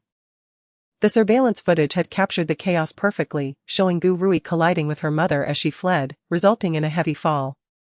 It was clear that Gu Rui had caused her own injury, yet she habitually shifted the blame elsewhere. Seeing his daughter finally home, Gu Tingyan stood at the door. His voice low and commanding, get that thing out of here immediately. Gu Qingcheng entered the living room, exasperated. It's late at night. Where do you expect me to put it? Just don't go into my room. As she concluded her words, she turned to her family with a curious inquiry, I have shut the door and covered it with fabric, what, pray tell, are you doing in my room? Before her question could fully dissipate, Gu Qingcheng tilted her head, casting her gaze upon Gu Rui, who trailed behind Liang Jingrong. Sister, have you concocted yet another scheme to frame me? Absolutely not. I merely entered to tidy your belongings. Gu Rui retorted with palpable resentment. Tidy up? This Saturday, I shall be holding a belated engagement ceremony with Brother Yunma, and you are to vacate for a few days before returning next week. Gu Rui spoke with an air of authority, as though she were the head of the household. Gu Qingcheng turned to her family. A faint smile gracing her lips, so it seems you have all conspired to cast me out of the home. Liang Jingrong, distressed, exclaimed, Qingcheng, you have truly become frightful. You are psychologically deranged. How could you possibly keep such a terrifying snake in the house? Returning to her room, Gu Qingcheng observed the black and white king snake. When she had purchased the serpent at the flower and bird market, the proprietor had instructed her in the art of handling such exotic pets. At that moment, she had coiled the snake around her, sending Su Luoyan retreating in terror, her face contorted in fear. She herself was unaware of how she had acquired such boldness. Perhaps it was a result of her 3 years spent in the pigsty. What was not found in a pigsty? Various reptiles, centipedes, toads, earthworms, and yes, even snakes.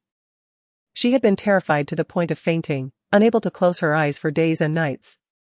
Eventually, she had grown numb, her heart hardened, and thus, fear had abandoned her. Now, gently coiling the snake around her neck, she presented it to them. Behold, it is quite docile, it won't bite, and even if it did, there would be no harm done. This is a black and white king snake, non-venomous, yet it thrives on venomous creatures, the more toxic, the better, hence the name king snake. As she spoke, she gracefully exited the nursery with the snake draped around her. In the living room, her family recoiled as if they had seen a ghost. Their eyes nearly bulging in terror, trembling as they retreated. Qingcheng, do not approach. Ah. Stay away. You are insane. A lunatic. Chen Yunma raced in. And upon witnessing the scene, he was rendered speechless, his features a chaotic display of shock. Seeing him, Gu Rui immediately rushed into his arms, crying, Brother Yunma. I am frightened. My sister has gone mad, she is utterly insane. Qingcheng, be careful. It is a snake. Chen Yunma warned, holding his fiancée protectively. With a smile, Gu Qingcheng continued, its name is Rui, isn't it a splendid name? While all of you disdain me, this snake chooses to be near me. How ironic. Is it not?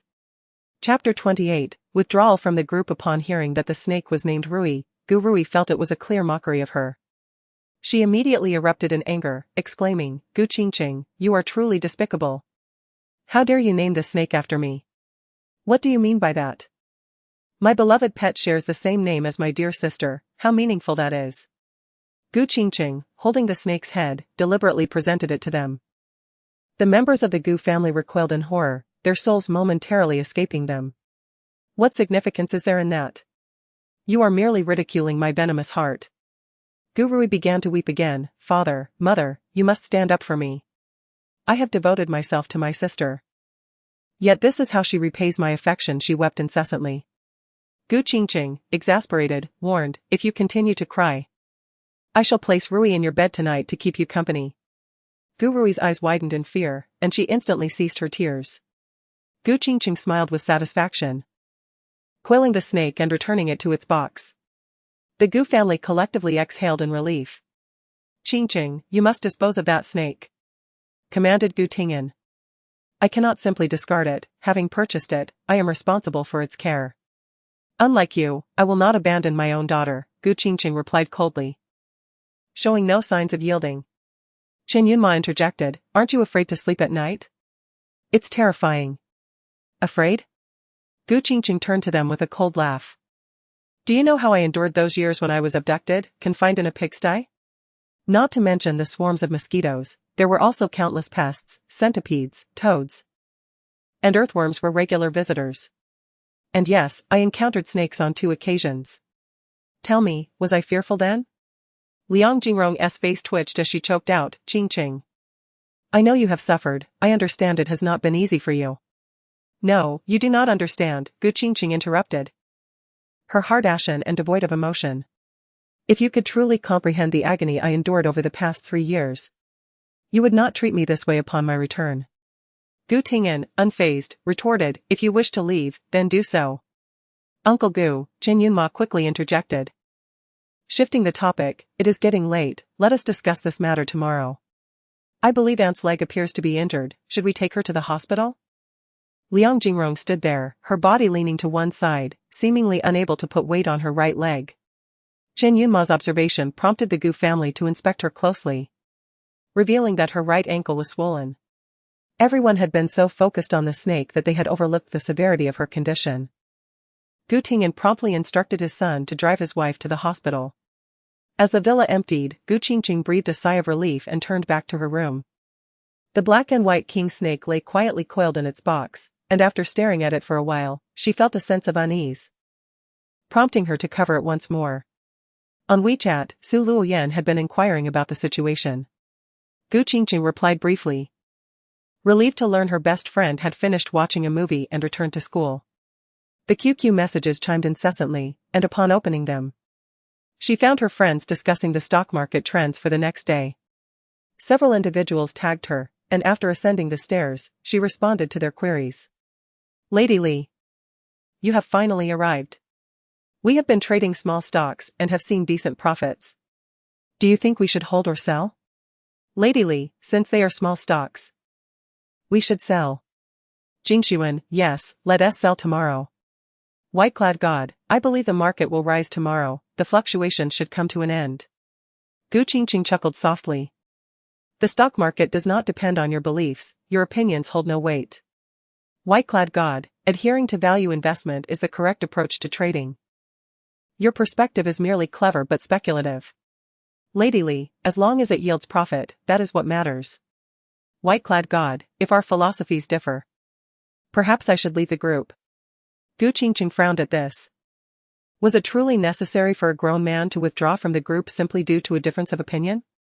Lady Li, as a doctor, is this all the tolerance you possess?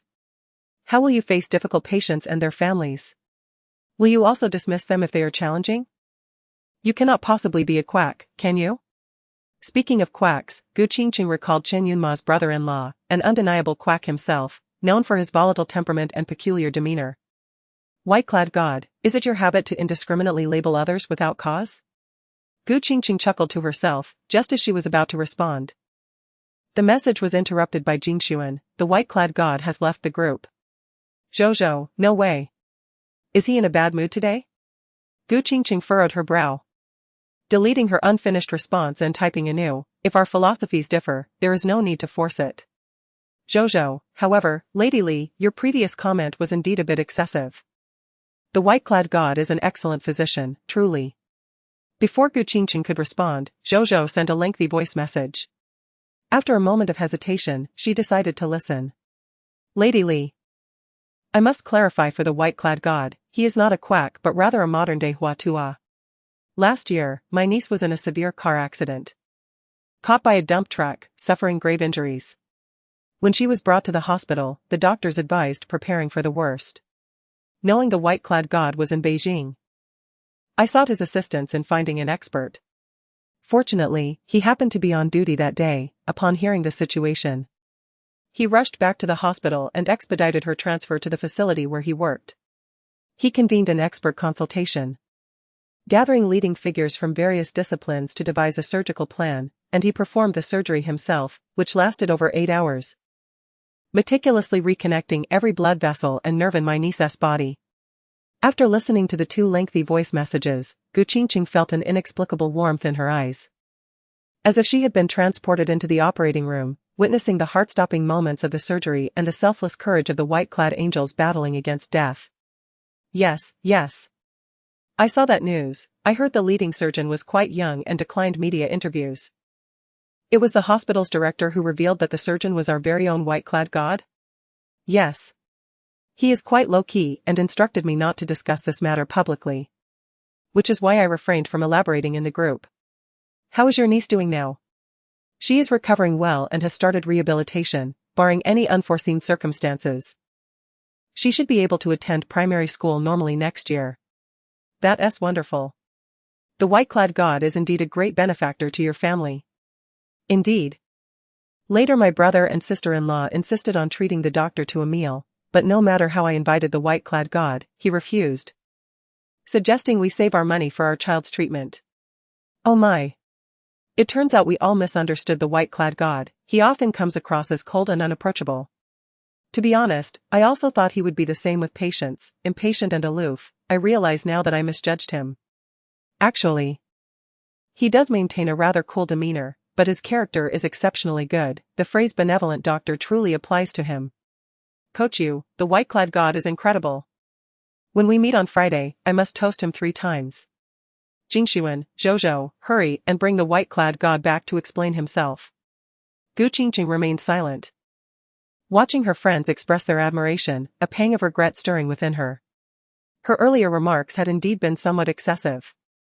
Yet, for reasons unknown, the mention of Zhou's words about the white-clad god's cool demeanor inexplicably conjured the image of Lu Junyao in her mind. Chapter 29, Illness. No, it is inconceivable. A capitalist like Lu Junyao would never engage in stock trading alongside small investors.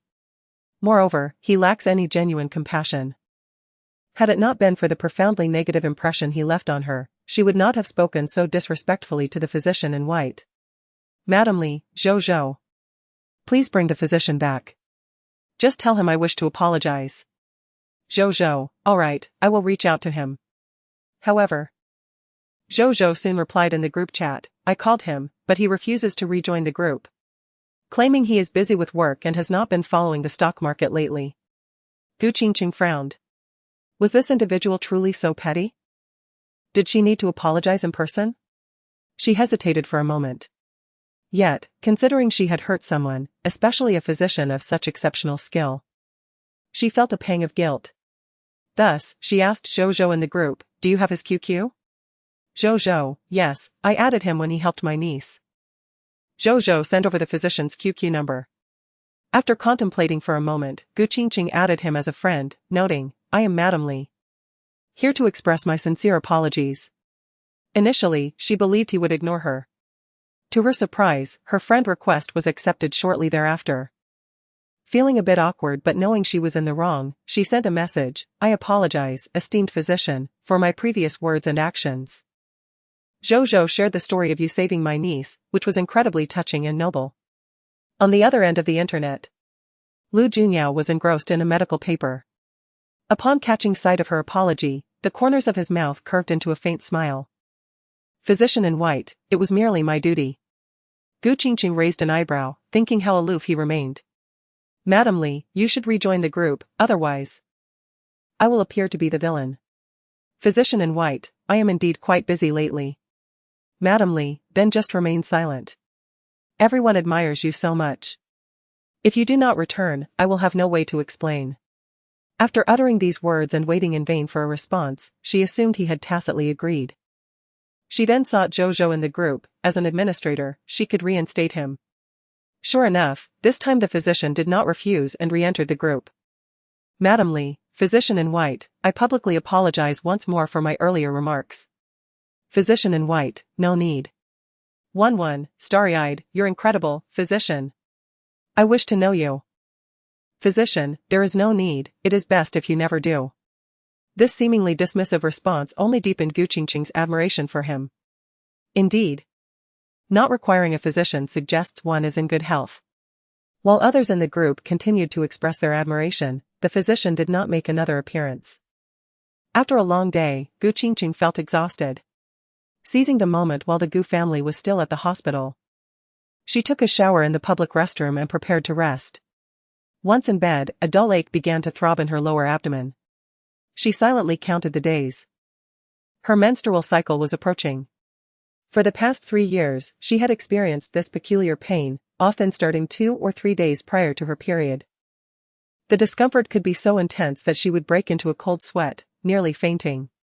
She had once suspected she might be afflicted by a severe illness. However, during her last hospital visit, the abdominal ultrasound revealed no significant issues. Perhaps it was merely a series of bodily discomforts stemming from severe malnutrition. For 2 consecutive days, Gu Qingcheng endured this torment in solitude within her room.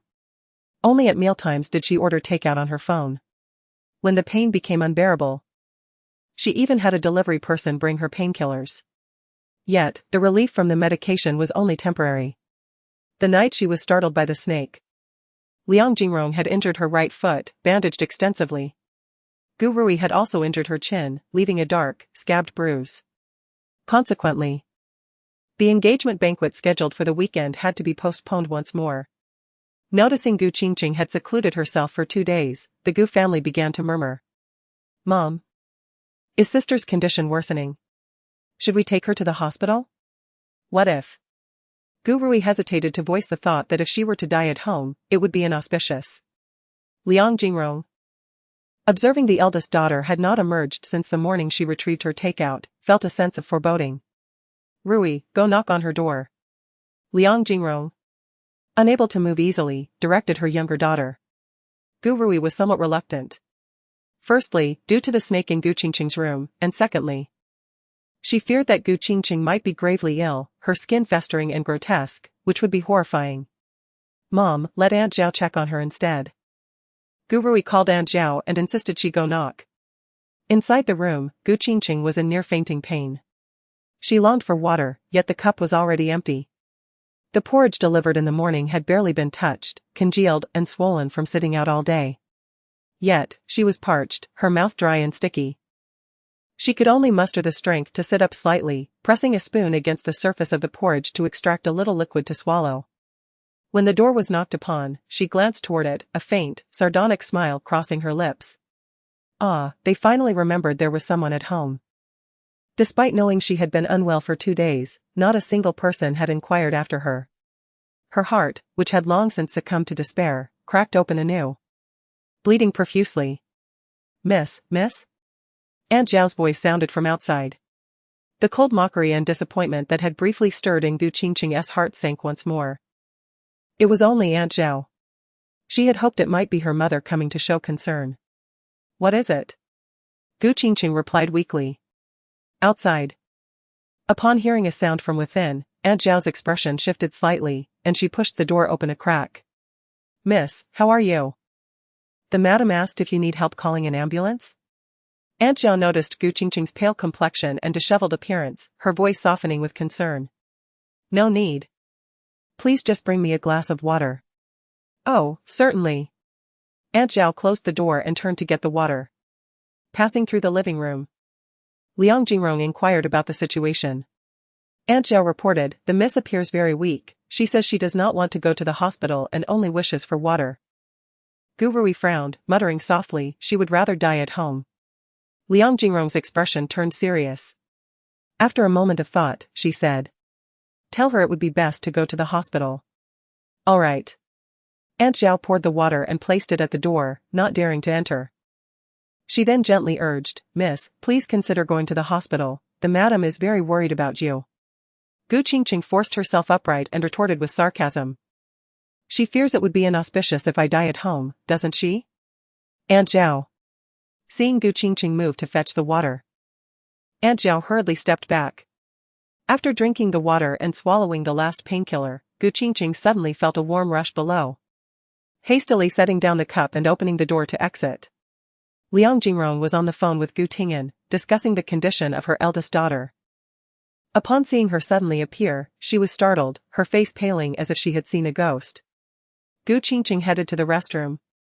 Glancing at the crimson stain on her underwear, her brow furrowing tightly. Lacking sanitary pads and unwilling to ask Gu Rui for assistance, she fashioned a thick strip from toilet paper to place in her underwear. After emerging from the restroom, she retrieved her car keys, preparing to head to the supermarket. Liang Jingrong rose. Qingcheng, even in your condition, you still plan to go out? I spoke with your father, he insists you should be hospitalized. Gu Qingcheng approached the door, turning back to say, you all are just eager to drive me out of the house. Sister, mother is only concerned for you, why do you always misinterpret her intentions? Gu Rui protested. Gu Qingcheng gave a cold smile, dismissing them, and drove away. She went to the nearest supermarket, purchased sanitary pads, and immediately found the restroom to change. The painkiller had not provided much relief. The ache in her lower abdomen intensified, causing her legs to tremble weakly, as though her knees had been drained of strength. With each step, she felt as if her body were about to collapse. Struggling to return to the car, she tossed the shopping bags inside and took out her phone, intending to call Su Luoyan. However, before she could dial, a wave of dizziness overcame her. Just before losing consciousness completely, she caught sight of a figure rushing towards her, catching her in his arms. Qingcheng. Jin Yunma called out repeatedly, his heart racing with anxiety. Gu Qingcheng slowly regained consciousness, but the sensation of dizziness still weighed heavily upon her. Qingcheng, what is wrong with you? Chen Yunma asked with concern, noticing her slightly opened eyes. Upon realizing it was Chen Yunma before her, resentment stirred within Gu Qingcheng. I'm fine, she replied, attempting to push him away and rise on her own. Yet, her strength failed her. Chen Yunma grappled with his own turmoil. In recent days, he had heard from Gu Rui about Gu Qingcheng's deteriorating health, making it impossible for her to even get out of bed. He had intended to visit the Gu residence to check on her condition. But upon arriving at the entrance of the villa area, he spotted Gu Qingcheng driving out and immediately turned his car around to follow her discreetly. Knowing that Gu Qingcheng suffered from AIDS and was in such severe condition filled Chen Yunma with trepidation. Holding her now, his body felt rigid with discomfort. Yet, seeing her determination to appear strong only deepened his sorrow. Rui mentioned you didn't want to go to the hospital. I understand your concerns. Let me take you somewhere else to recuperate, alright? Chen Yunma assumed Gu Qingcheng was reluctant to face discrimination at the hospital, given her illness.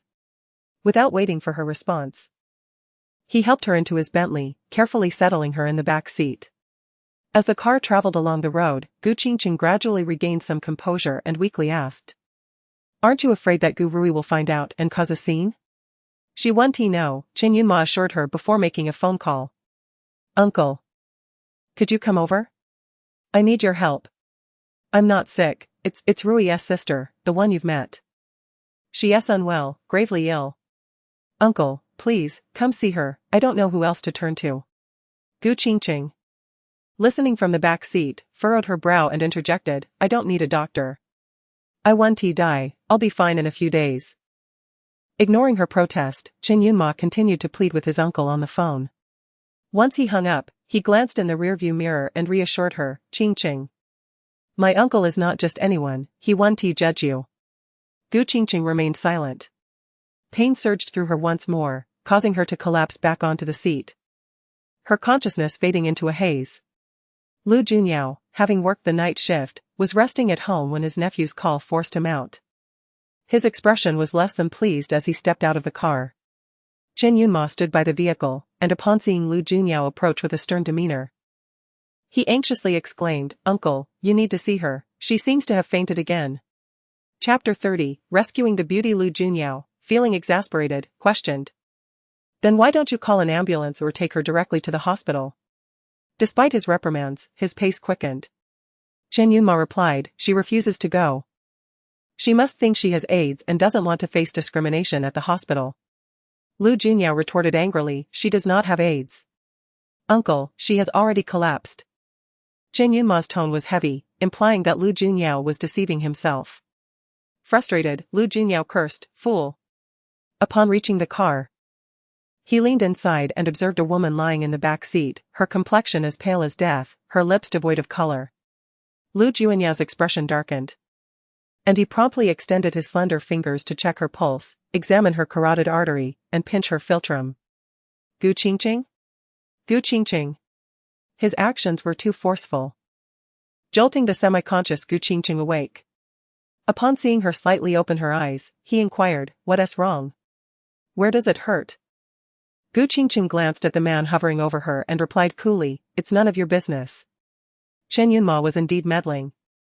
She had declared herself fine, yet he insisted on dragging her away.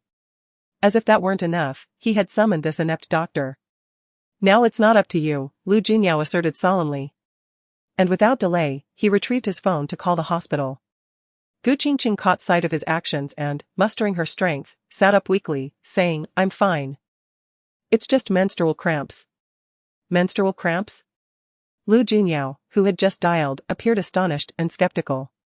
"Are you in such pain from that?" Gu Qingcheng nodded, barely able to speak.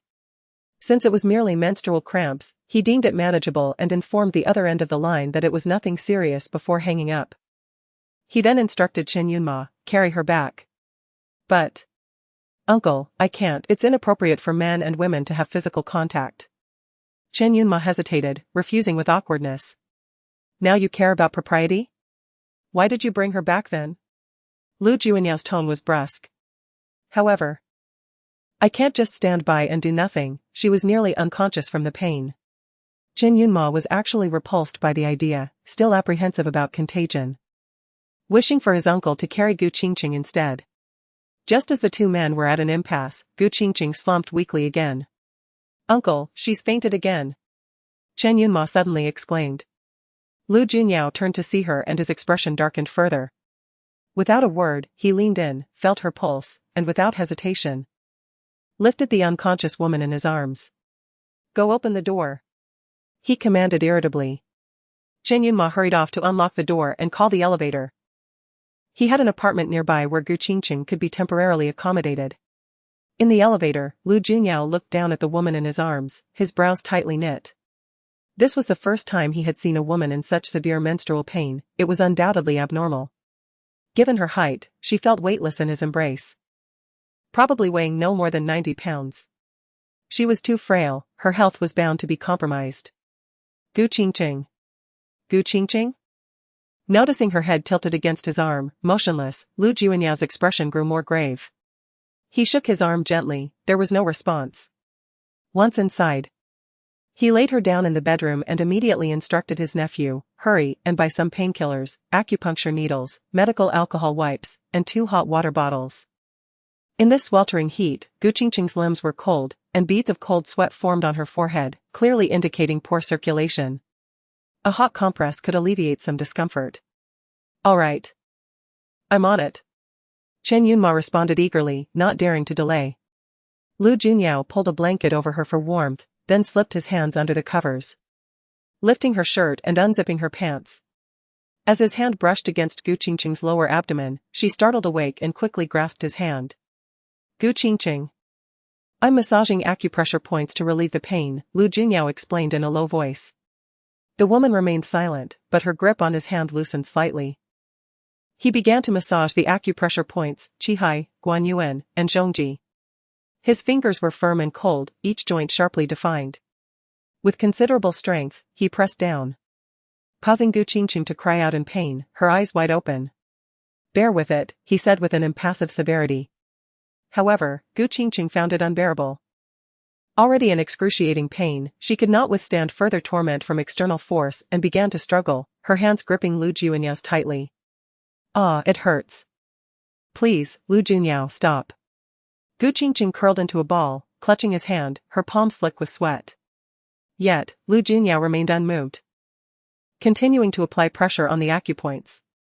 When Chen Yunma hurried back in, he was greeted by Gu Qingcheng's pained cries, and thinking the worst, he rushed inside.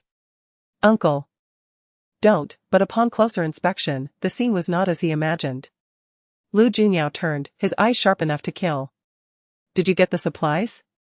Chen Yunma nodded and stepped forward, listing, "I bought painkillers, acupuncture needles, alcohol wipes, and hot water bottles, but the hot water bottles are only this rubber kind.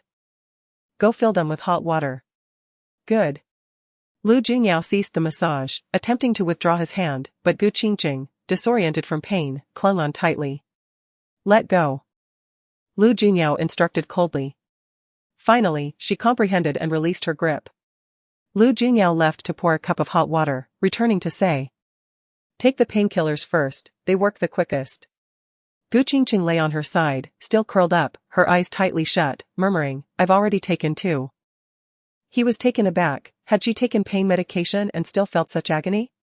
"When you last went for a checkup, did you not inform the doctor about this condition?" Lu Junyao recalled an earlier encounter at the hospital and asked solemnly. "I had an abdominal ultrasound. But they couldn't find the cause." Lu Junyao's brows furrowed deeply, his expression grave. Painkillers could not be taken indefinitely, he relinquished that idea but reminded her. "Drinking some hot water will help warm your body."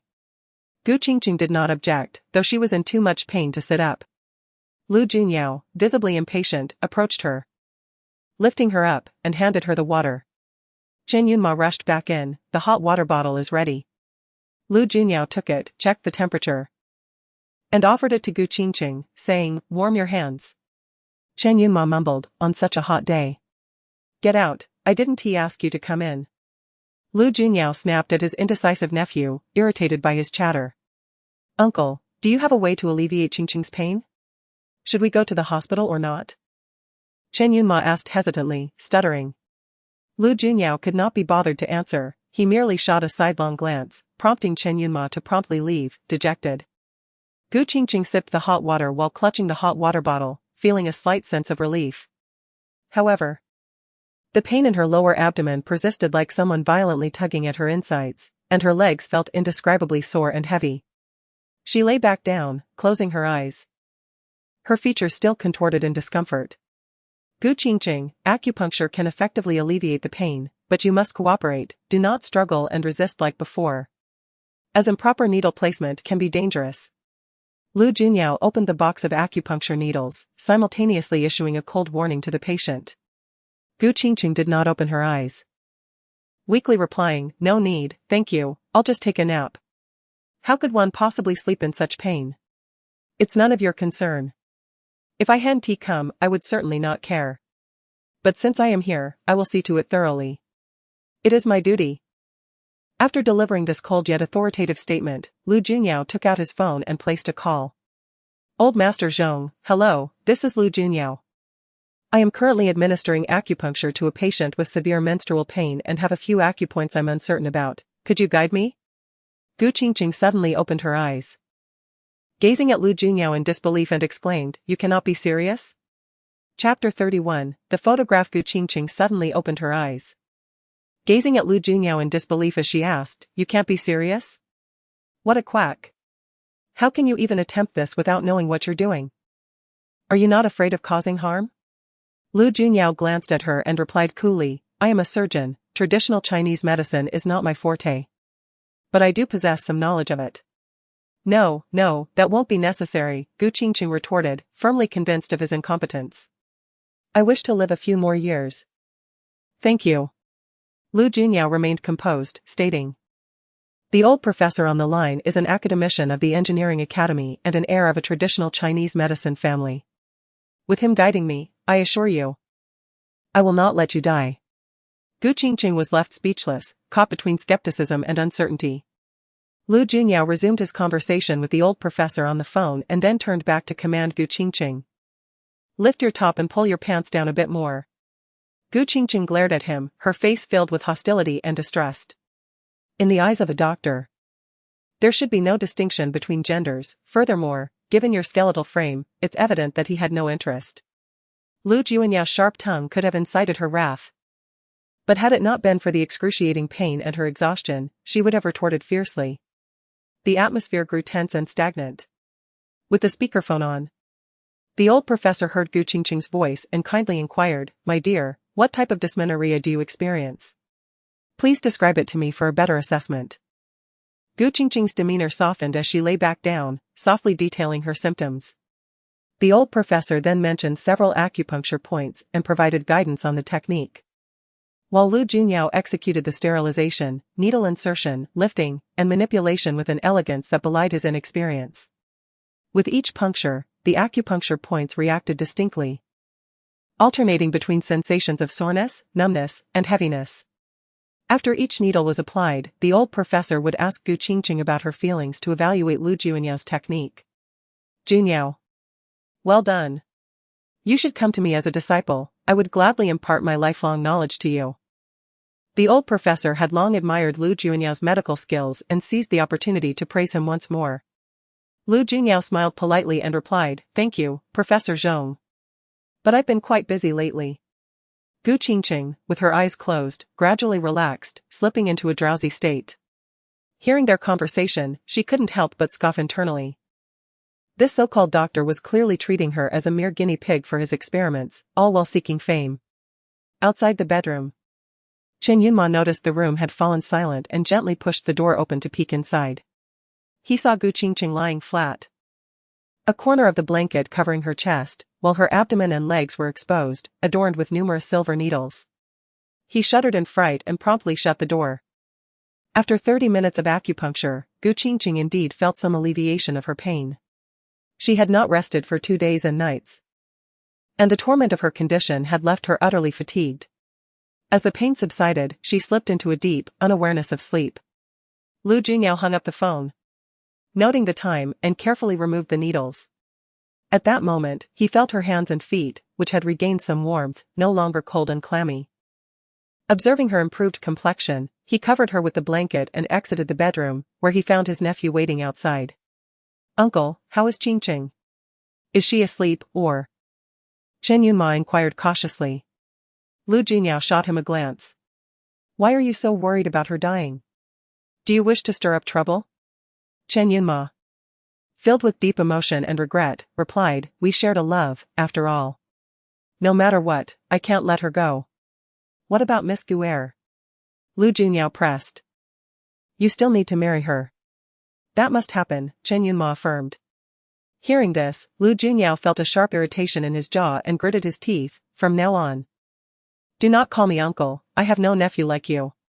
"Uncle, Chen Yunma began, but Lu Junyao's phone rang. He checked the screen and saw it was a call from the department, answering immediately, "Hello." "Yes, send her to the operating room quickly, I will return shortly." Without finishing his call, Lu Junyao strode swiftly toward the door. Chen Yunma followed a few steps, "Uncle, Qingcheng." But the sentence trailed off as Lu Junyao exited, disappearing from sight. Chen Yunma halted, furrowing his brows with a sigh before turning back to the bedroom. Noticing the scattered items by the bedside, he frowned, his expression a mix of complexity. He then grabbed a towel to cover his mouth and nose, using a plastic bag to shield his hands as he disposed of the medical waste in the trash bin. Reflecting on how he had once embraced Qingcheng, fear washed over him, prompting him to rush out and wash thoroughly from head to toe before changing into clean clothes. Inside the room, Qingcheng had been sleeping soundly until a nightmare jolted her awake. She sat up abruptly, gasping for breath. In her dream, two men had pinned her to the ground, attempting to strip her of her clothing. She fought with all her might, yet they had nearly succeeded, leaving her with only one garment remaining. Just as one man lunged to assault her, a foolish young man rushed in, wielding a pickaxe and driving the two brutes away, before helping her to dress. Thinking of that foolish husband, Qingcheng's emotions became particularly conflicted. Had it not been for his protection over the past 3 years, her life would have been aptly described as a journey through 72 hells. Yet, the fool had faced his own struggles in that village.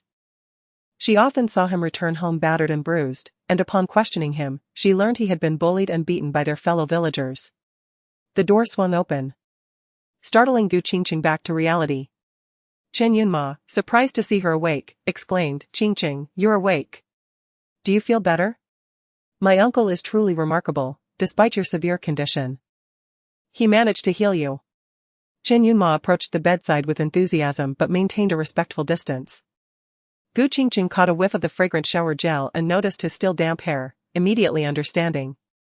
With a slight smirk, she replied coolly, "If you were so afraid of catching something from me, why did you bother to save me?"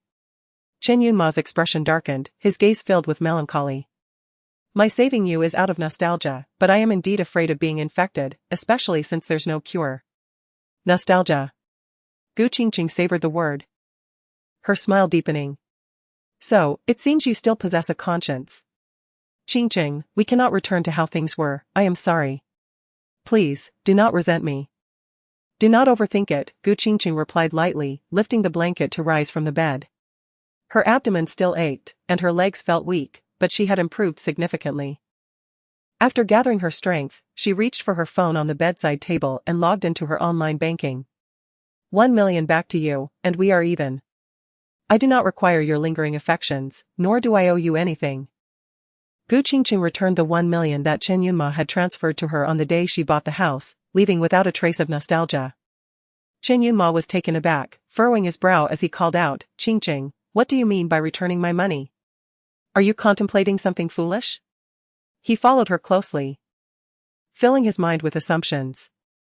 "I understand your suffering, but with modern medicine, there will always be a solution. Look at my uncle, he is incredible. I will plead with him to find more specialists for your treatment. Even if they cannot cure you completely, at least they can extend your life for a few more years. Please, do not act recklessly." Qingcheng reached the door, and upon hearing his imaginative remarks, she turned back to mockingly smile. "Your uncle can cure AIDS, so why doesn't he apply for the Nobel Prize in Medicine? And who said I was going to do something foolish? You and Gu Rui have yet to face retribution, why would I choose to die?" Chen Yunma sighed, feeling helpless. Qingcheng, you truly misunderstand Rui. What must I say for you to believe me? Gu Qingcheng offered a faint smile. I say I do not have AIDS. Nor have I given birth to foolish children. Would you believe me? How could that be possible? The police reported it. Chen Yunma retorted with conviction. Gu Qingcheng's expression was one of astonishment. Did the police tell you this directly? No, came the reply. Uncle Gu and the others happened to see the investigation documents at the police station, which stated that after you were abducted, you bore a child for the old man in that village. The child was born with defects and was also afflicted with AIDS. After Chen Yunma finished speaking, his gaze turned to Gu Qingcheng, filled with suspicion. If your child has AIDS, it must be because you contracted it. The more Gu Qingcheng listened, the more she felt something was amiss. She asked, did they verify this information with the police after seeing the documents? I'm not sure about that. Rui said she saw it clearly. It was you. Was it Gu Rui who said that? In an instant, she grasped the entire situation. Gu Rui had likely misattributed the information. And intentionally so. Yes, Rui is aware of your circumstances. She returned home feeling dejected for quite some time. She cares for you deeply and feels guilty, believing she has caused you trouble. Chen Yunma continued to defend Gu Rui vigorously. Gu Qingcheng scoffed, her sarcasm deepening. A brain is a wonderful thing. Too bad none of you possess one. With that, she said no more and turned to leave. Her car was still parked outside the supermarket, so she had to take a taxi to retrieve it. On her way, Su Luoyan called. She had been busy with exams and was surprised to learn her friend was unwell. Upon discovering Gu Qingcheng's condition, Su Luoyan immediately rushed over to see her. Coincidentally, it was mealtime and the two decided to dine out. Gu Qingcheng, having barely eaten for 2 days, devoured her dinner with fervor. After finishing 2 bowls of hot soup, she felt significantly better, her complexion returning to a healthier hue. Su Luoyan, upon learning no one had taken care of Gu Qingcheng while she was bedridden, was incensed, her eyes welling with tears. Are they even human? Even strangers would lend a hand in times of trouble, let alone you being their own daughter. It's outrageous. Gu Qingcheng set down her spoon, took a deep breath, and self-deprecatingly remarked, they must be hoping for my early demise, that way the blemish on the Gu family would vanish. Su Luoyan was at a loss for words to comfort her, her eyes reddening as she insisted, next time you feel unwell, you must tell me. I'll take care of you. Yes, I know. Had it not been for your exams these past few days, I would have reached out to you sooner. You should have said something. I could come over tonight. At least to bring you some food and take you to see a doctor. Speaking of doctors, Su Luoyan earnestly advised, this menstrual pain of yours is certainly abnormal. Once you recover, you should consult a gynecologist for a thorough examination. Gu Qingcheng nodded. Yes, I plan to do just that. However, she was unsure which hospital had the best gynecology department. Perhaps she could inquire with the male doctor in white on QQ, his medical skills were exceptional. And his connections were extensive. Since her friend was unwell, Su Luoyan refrained from prolonging the conversation. After they finished their meal, they parted ways. While driving home, Gu Qingcheng's phone buzzed incessantly with QQ messages. At a red light, she glanced at her phone and suddenly remembered it was Friday. The stock trading group had an offline meeting tonight, featuring Coach Yu, Zhou, and the male doctor in white. Just as she was about to check the group messages, the light turned green, and she had to focus on driving. Upon returning home, she found her family gathered in the living room, engaged in conversation. As soon as they noticed her entrance, several surprised faces turned towards her, their gazes fixed intently. Gu Tingen was the first to speak. How are you feeling? Gu Qingcheng replied coldly, thanks to you, I'm not dead yet. Listen to her tone. Liang Jingrong exclaimed, her hands trembling with anger. What is wrong with your father showing concern for you? You speak so sarcastically. Who are you throwing tantrums at? Did we call the kidnappers to abduct you? Correct. It was your youngest daughter who brought the kidnappers. Gu Qingcheng retorted. The atmosphere in the living room turned tense. Just as Gu Rui was about to refute, her gaze fell on the bag in Gu Qingcheng's hand, and she suddenly trembled, tugging at Liang Jingrong's arm. Mom, she seems to have brought back something disgusting. Hearing this, Gu Tingyan immediately asked, what did you bring back this time? Gu Qingcheng approached the door of the maid's room, raising her hand to reveal what she had. These are the snakes, insects, rats, and ants I brought for Ruwei. Would you like to try some? The Gu family fell silent. Gu Ruwei was on the verge of tears. Dad. Mom. Sister is insulting me again. Seeing her about to cry, Gu Qingcheng felt no sympathy. Instead, she fanned the flames, saying, you should save your tears for when you visit the prison. What do you mean? Gu Ruwei was taken aback, her expression frozen. Could it be that she had obtained evidence? Yet Gu Qingcheng deliberately left her words vague, abruptly shifting the topic.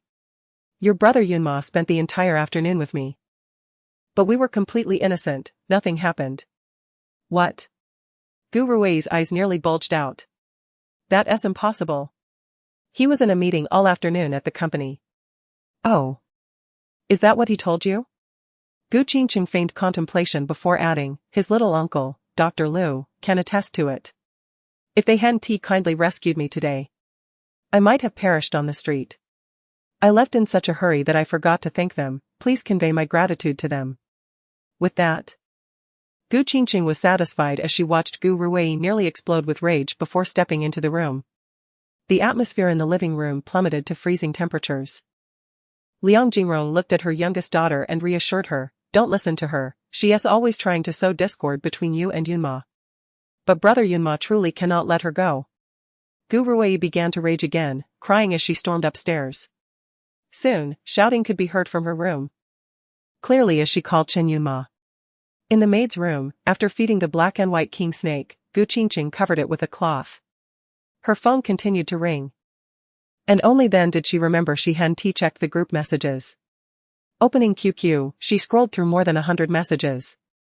At last, she came across a group photo featuring 3 tall men.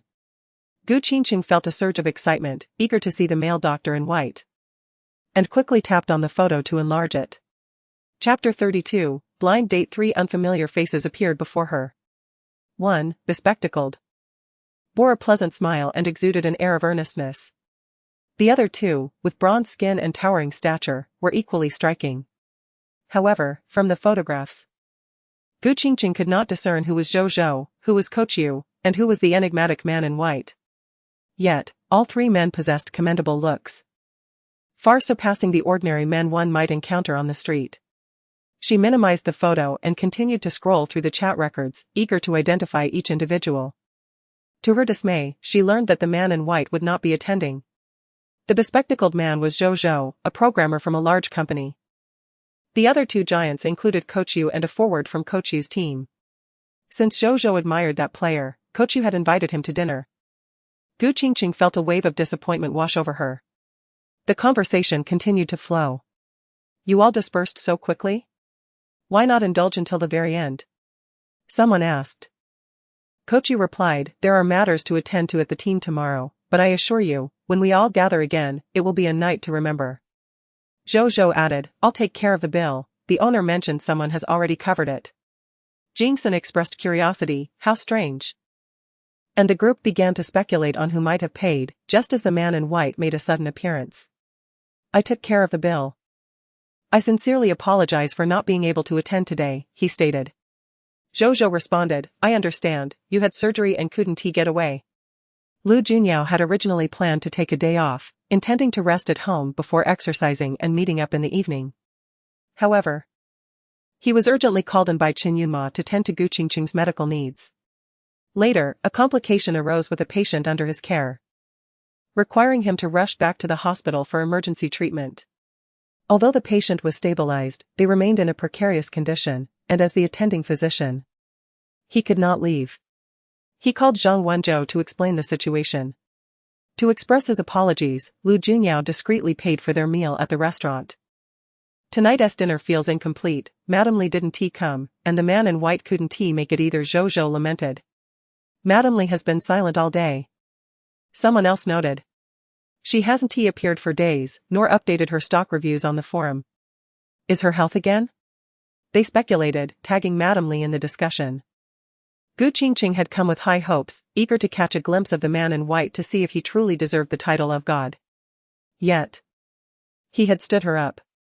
Nevertheless, Zhou appeared quite respectable, and his glasses gave him an air of refinement. Kochu, with his impressive stature and rugged good looks, was undeniably masculine. As several people expressed their concern for her, Gu Qingcheng replied in the group. I've been feeling unwell these past few days and have been resting in bed. Ah? Is it serious? When will you recover? One inquired. Madame Li responded. Thank you for your concern, I feel much better today. Zhou added, Madame Li, the man in white didn't show up tonight. Did you see the photos I posted? It was with Kochu and a forward from his team. He then shared the photos again. Madame Li responded with a thumbs up. What a handsome bunch. We had agreed that I would treat for this meal, but the man in white ended up paying. There's plenty of time ahead, next time. It's your turn to treat, Kochu joked. Although it was said in jest, Gu Qingcheng took it seriously, responding, certainly, once I'm feeling better. Should the opportunity arise, I will definitely meet you all in person. Having been reborn, Gu Qingcheng found herself devoid of friends in reality, save for Su Luoyan. Unexpectedly, these QQ friends from the virtual world had become rays of light illuminating her desolate life. The group continued their chatter, but Gu Qingcheng, still suffering from cramps, put her phone down and retired for the night. The following morning, feeling unwell, Gu Qingcheng opted not to go for her morning run. It was Saturday, and there was no need to monitor the stock market. She thought to indulge in a leisurely sleep, allowing herself to rise when she felt better. Then perhaps visit her new home to purchase some necessities. Su Luoyan had completed her exams and was on summer break, making it the perfect time for her to move in. In her drowsiness, she heard a commotion outside. What are you doing here? You don't love me at all. You only came to see her, don't think I don't know. Gu Rui's angry voice pierced through, tinged with a hint of tears. Then came Chen Yunma's pleading tone, of course I love you, we're about to get engaged. Why would you say such things? My concern for Qingcheng was merely humanitarian. I happened to encounter her when she fainted on the street. Happened to encounter? Do you take me for a fool?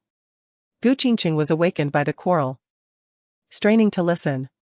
She hoped they would wrap it up soon so she could use the restroom, but Gu Rui's sobbing seemed endless. Soon, other members of the Gu family joined in, trying to console or chide her. Feeling a sudden urge, Gu Qingcheng knew she could no longer delay her trip to the restroom. She opened the door, causing the room to fall silent as all eyes turned to her, as if they had just remembered her presence. Ignoring them, she headed straight for the bathroom. Gu Rui then turned to Chen Yunma, who was indeed fixated on Gu Qingcheng's figure. Suddenly, she began to pummel him, exclaiming, you say you don't love her, yet you clearly can't forget. Chen Yunma. You scoundrel. I want to break up. Right now. In her fury, Gu Rui disregarded all reason. Gu Tingyan and Liang Jingrong were taken aback and quickly reprimanded their daughter. Rui, you're being too unreasonable. You can't just throw away years of relationship. What kind of man do you think you'll find after losing someone as good as Yunma? Yunma, take her out for a walk. Girls just need a bit of coaxing.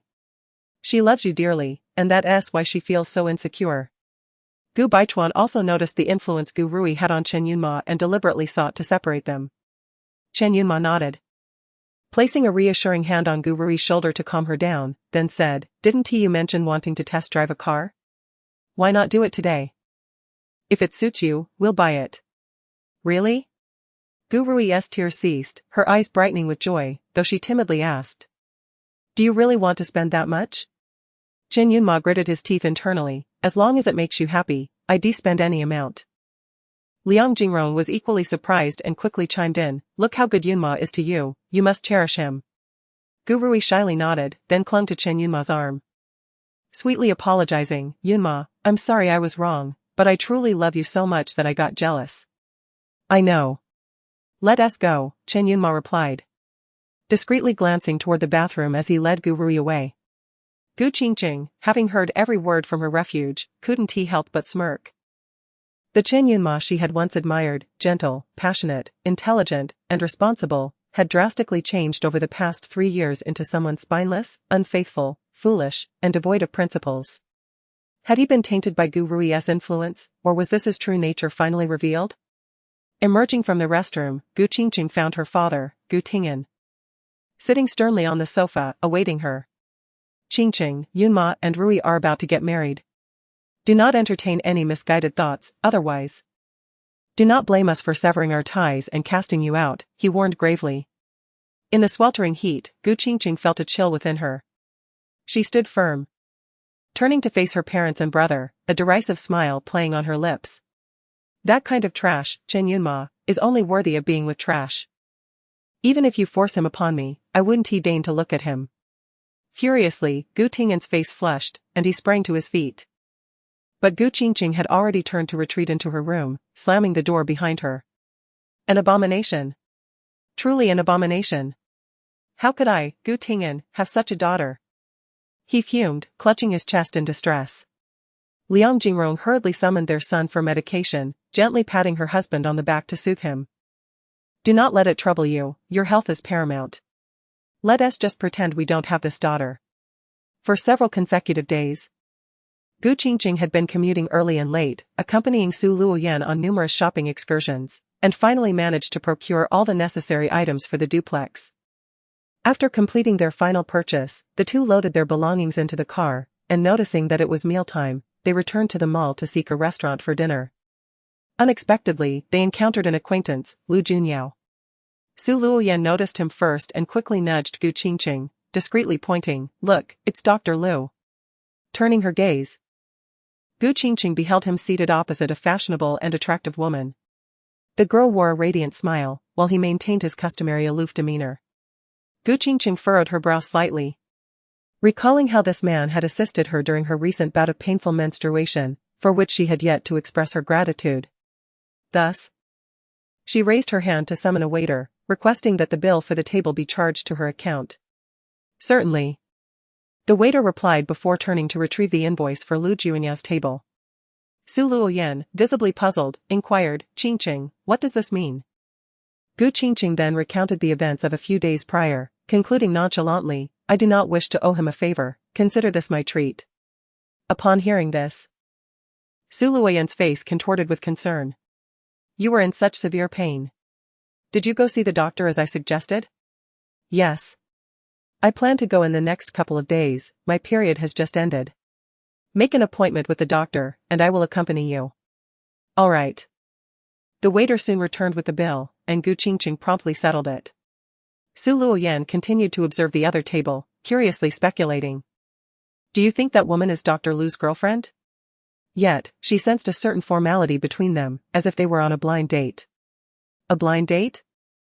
Gu Qingcheng found the idea amusing. Would the esteemed third young master of the Lu family truly engage in such arrangements? Why concern ourselves with others' affairs? "We are here to dine," Gu Qingcheng remarked, her interest waning.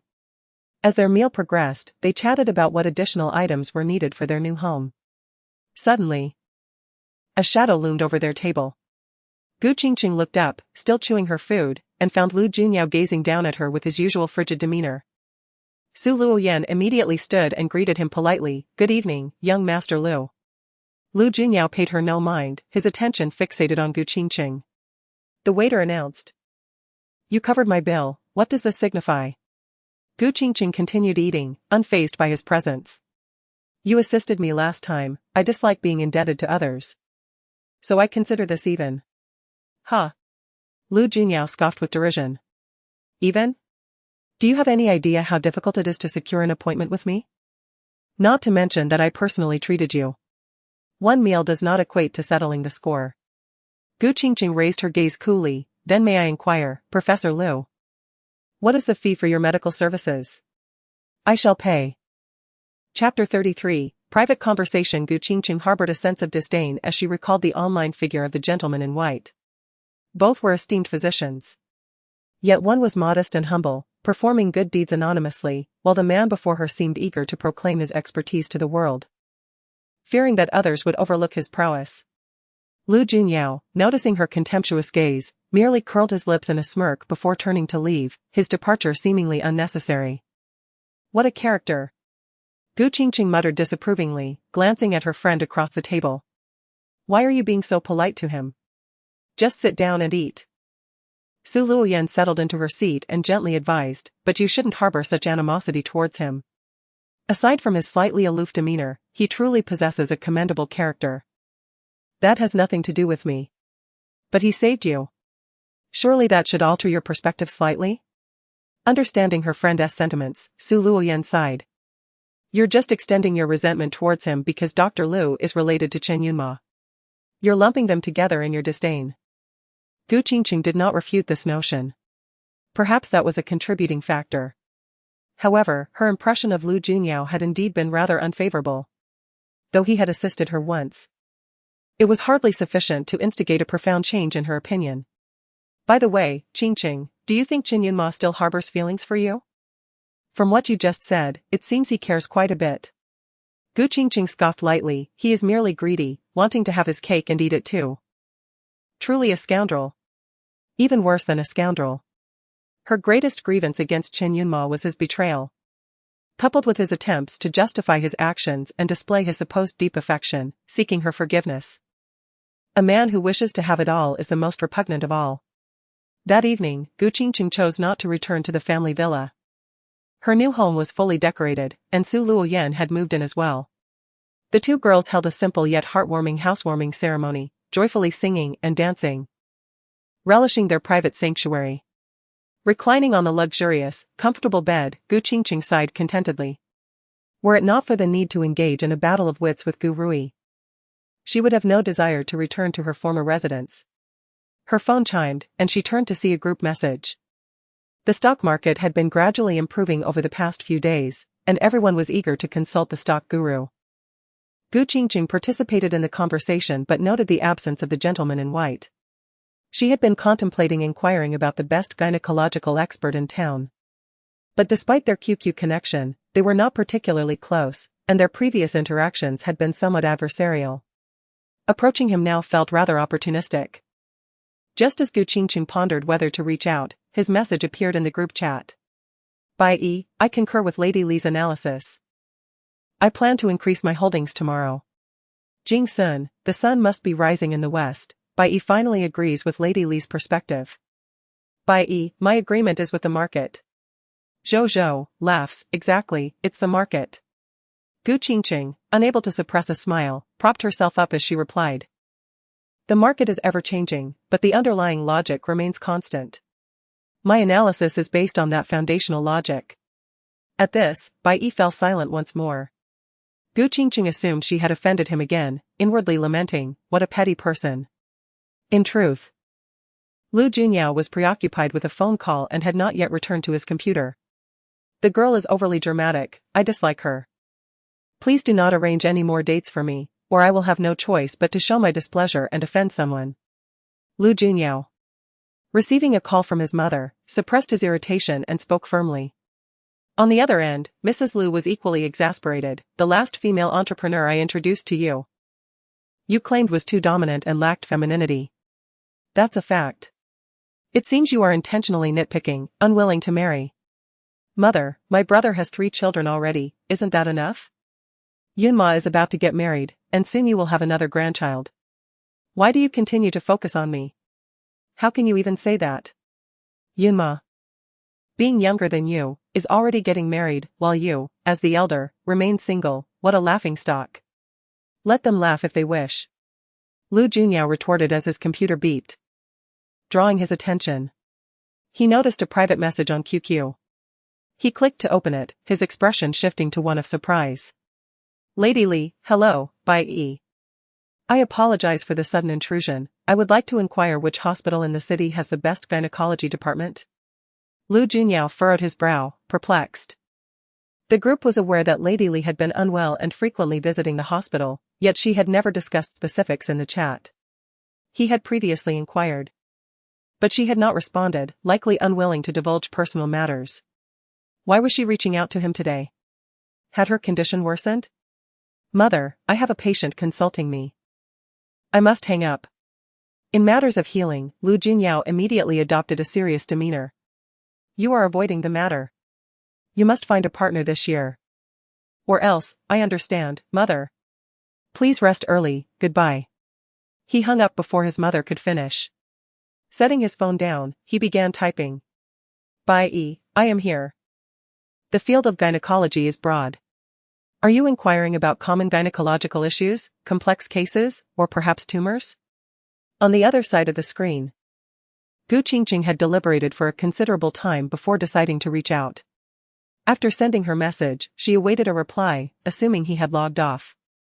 Just as she was about to put her phone down and sleep, a notification chimed, prompting her to sit upright in anticipation. Bai had responded. Lady Li, I am uncertain, it seems to be a complex case. Bai, is it you? Lady Li, yes. Bai, may I ask you to describe your symptoms? Qingcheng hesitated, puzzled by his knowledge of gynecology despite being a surgeon. Perhaps he was exceptionally skilled and had some interdisciplinary knowledge for the sake of assessment. After a moment's thought, she chose to reply. Lady Li, I experience severe abdominal pain during my ovulation and menstrual periods. Lu Junyao's gaze fixed upon the screen. His mind instantly recalling the sight of Qingcheng fainting from menstrual pain a few days prior. Bai, how long have you been experiencing these symptoms? Lady Li, approximately 3 years. Bai, have you not sought medical attention? Lady Li, no, I used to endure it, thinking it was just menstrual discomfort with no cure. Now it has become increasingly severe, and I worry it may have developed into something more serious. Bai, have you ever been pregnant? Lady Li, no. Bai, do you have a history of sexual activity? Qingcheng stared at her phone, her cheeks inexplicably warming. Single, and no. Bai, do you mean you are currently single, or have you never had any? Feeling increasingly embarrassed, she was grateful for the anonymity of the internet. Lady Li, I have never had any. Lu Junyao was secretly astonished. He had always assumed Lady Li was around 35. An age where it was rare not to have experienced childbirth or sexual relations. It appeared she was a modern independent woman, likely adhering to a philosophy of remaining unmarried. After pondering this for a moment, he found himself inexplicably smiling, shaking his head slightly. For a fleeting instant, he almost mistook Lady Li for Qingcheng. What a remarkable coincidence that all the women he had recently encountered seemed to share the common affliction of severe menstrual pain. Chapter 34, Pregnancy. However, Madame Li asserted that without prior experience in that regard, it was impossible. After all, Qingcheng had been abducted for 3 years. It was fortunate she had not contracted AIDS, and it was inconceivable that she had not suffered any violation. The Gu family claimed she had borne a child, albeit a deformed one. The gentleman in white remarked, "Your condition is likely caused by endometriosis. It could also be due to inflammation in the ovarian region or adenomyosis." He continued, "Gynecology is not my specialty, but I can make a rough assessment. I shall recommend a renowned gynecologist for you to consult for a precise diagnosis." After sending this message, Lu Junyao opened a web page on his computer, searched for the gynecologist's profile, and sent a screenshot. Qingcheng expressed her gratitude, "Thank you. I will make an appointment." The gentleman in white offered, "Do you need me to assist with the appointment? Professor Zhang is the wife of my mentor." Surprised, Qingcheng felt a tinge of embarrassment and quickly declined, "No need, I can manage it myself. There's no rush in the next couple of days." Lu Junyao understood that she likely wished to keep her personal information private and did not press further. "Very well, make the appointment yourself. Professor Zhang has a clinic in 2 days," he replied. "Thank you," Madame Li said. "You're welcome," he responded. Their conversation was meant to conclude there. But Qingcheng recalled her earlier remarks in the group chat and felt she had been overly brusque. In our group chats. I did not intend to target you personally. I apologize if I caused any offense," Madame Li said. Lu Junyao smiled slightly upon reading her words. It was indeed rare for Madame Li, who often opposed him, to express such sentiments. "I understand, I took no offense," he replied. "But seriously, with your medical prowess, how can your stock trading skills be so?" Lu Junyao's smile turned to a hint of exasperation. "No one is perfect. Consider it my contribution to the stock market." Qingcheng chuckled. "Once I have my certificate, I shall assist you with trading. Any profits will be yours. And any losses will be mine," Madame Li declared. Lu Junyao raised an eyebrow, intrigued by this proposition. Are you planning to work at a securities firm? A few companies have extended invitations. I am still evaluating my options, she replied. Wishing you success, he said. Thank you, good night. After concluding the chat, Qingcheng utilized a WeChat mini program to make an appointment. However, she discovered that Professor Zhang's slots for the day after were already fully booked, as she only held consultations once a week. After contemplating for a moment, Qingcheng resolved to wake up early the following day to secure a spot in person. Having made her decision, she set her phone aside and prepared for sleep. Yet, whether it was the unfamiliarity of the lavish new bed or other concerns, she found herself restless, unable to drift into slumber. Habitually, she picked up her phone again and noticed the muted group chat was still active, with the gentleman in white participating. Qingcheng chose to remain silent, merely lurking, yet inexplicably found herself reopening the private chat with him and scrolling through their previous conversation. After spending more time together, she perceived that the gentleman in white was a person of cold exterior but warm interior. He spoke bluntly, sometimes even with a sharp tongue. Yet, this was a common trait among many men. Realizing she was once again analyzing a man, Qingcheng shook her head to regain clarity. Was one Qin Yunma not sufficient to reveal the true nature of men? She wished to have no further dealings with such beings in her lifetime. The next day, upon rising, she found Su Luoyan had prepared breakfast. She could not help but feel that this friend treated her even better than family. Deeply touched, Qingcheng enjoyed her meal, after which Su Luoyan mentioned needing to attend to matters at school. Qingcheng then went to the flower and bird market to buy food for her black and white king snake before driving back to the Gu residence. Upon entering the courtyard, she spotted a luxurious new Bentley parked there. As she stepped out of the car, she examined the opulent vehicle in astonishment. Chen Yunma certainly acted swiftly, purchasing a top-tier luxury car worth over 4 million without hesitation. Sister, you're back? This is the new car brother Yunma gifted me as an engagement present. What do you think?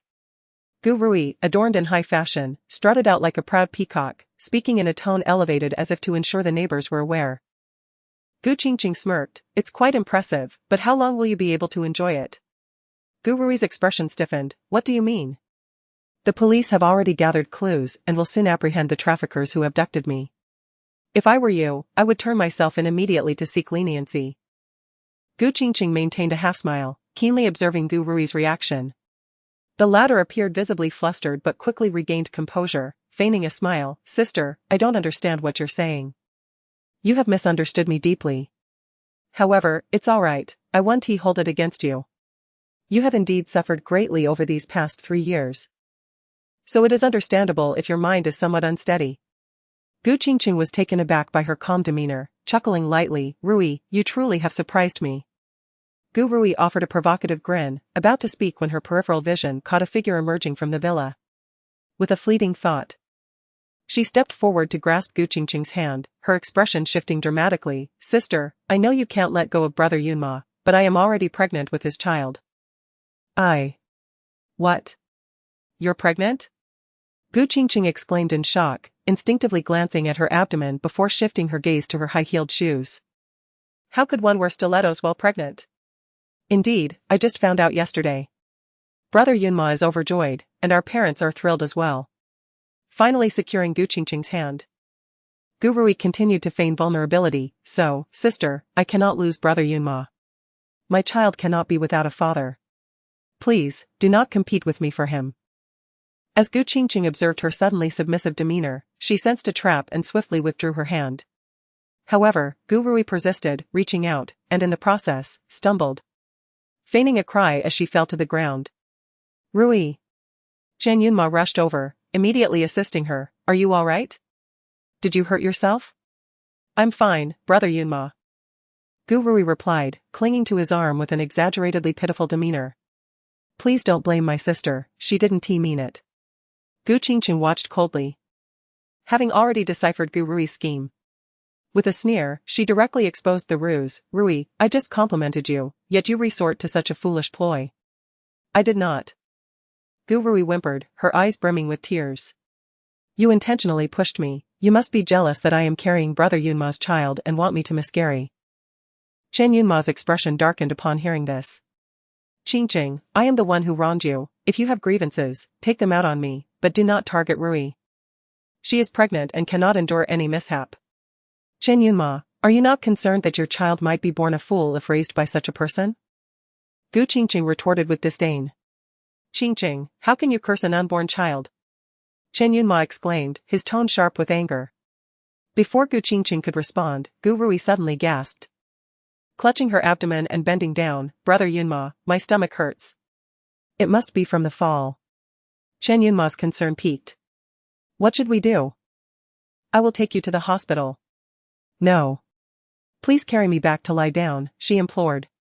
Chen Yunma immediately bent down to scoop Gu Rui into his arms and hurriedly made his way inside. Gu Rui clung to his neck. Casting a glance back at Gu Qingcheng, her eyes glinting with provocation, see? Brother Yunma cares for me. Let us see how you can compete with me. Gu Qingcheng observed the scene, her disdainful laugh falling short, as she turned and walked into the house. Unexpectedly, upon entering, Liang Jingrong sternly reprimanded her, Qingcheng. Rui is pregnant with the offspring of the Chen family. If anything were to happen, we would be unable to justify ourselves to the Chen family. You must never bully Rui again. Gu Tingen's expression darkened with anger as he bellowed, what are we waiting for? She must move out today. Baichuan, go. Throw all her belongings outside. Chapter 35, The car accident. Gu Qingcheng was momentarily taken aback, a cold smile escaping her lips. Behold, this was her family. After a night away, not a single soul at home expressed concern for her whereabouts or her safety. Instead, upon her return, they were eager to expel her from the house. Had she not witnessed it with her own eyes? She would scarcely have believed that such callous and unfeeling parents existed in the world. Gu Rui was nestled on the sofa, wearing an expression of feigned victimhood. But the cunning and sinister glint in her eyes did not escape Gu Qingcheng's notice. Gu Qingcheng understood that this venomous woman was scheming, intent on inciting their parents to cast her out. Yet she would not grant her that satisfaction. She would leave this home, but certainly not now. Nor would she be unceremoniously thrown out. After her sardonic smile, Gu Qingcheng coolly remarked, your sister is newly pregnant and still unsettled. Are you truly certain you wish to expel me at this time? Are you not concerned about offending the deities of childbirth? Liang Jingrong's face stiffened, her brows knitting in confusion. What did the deities have to do with this?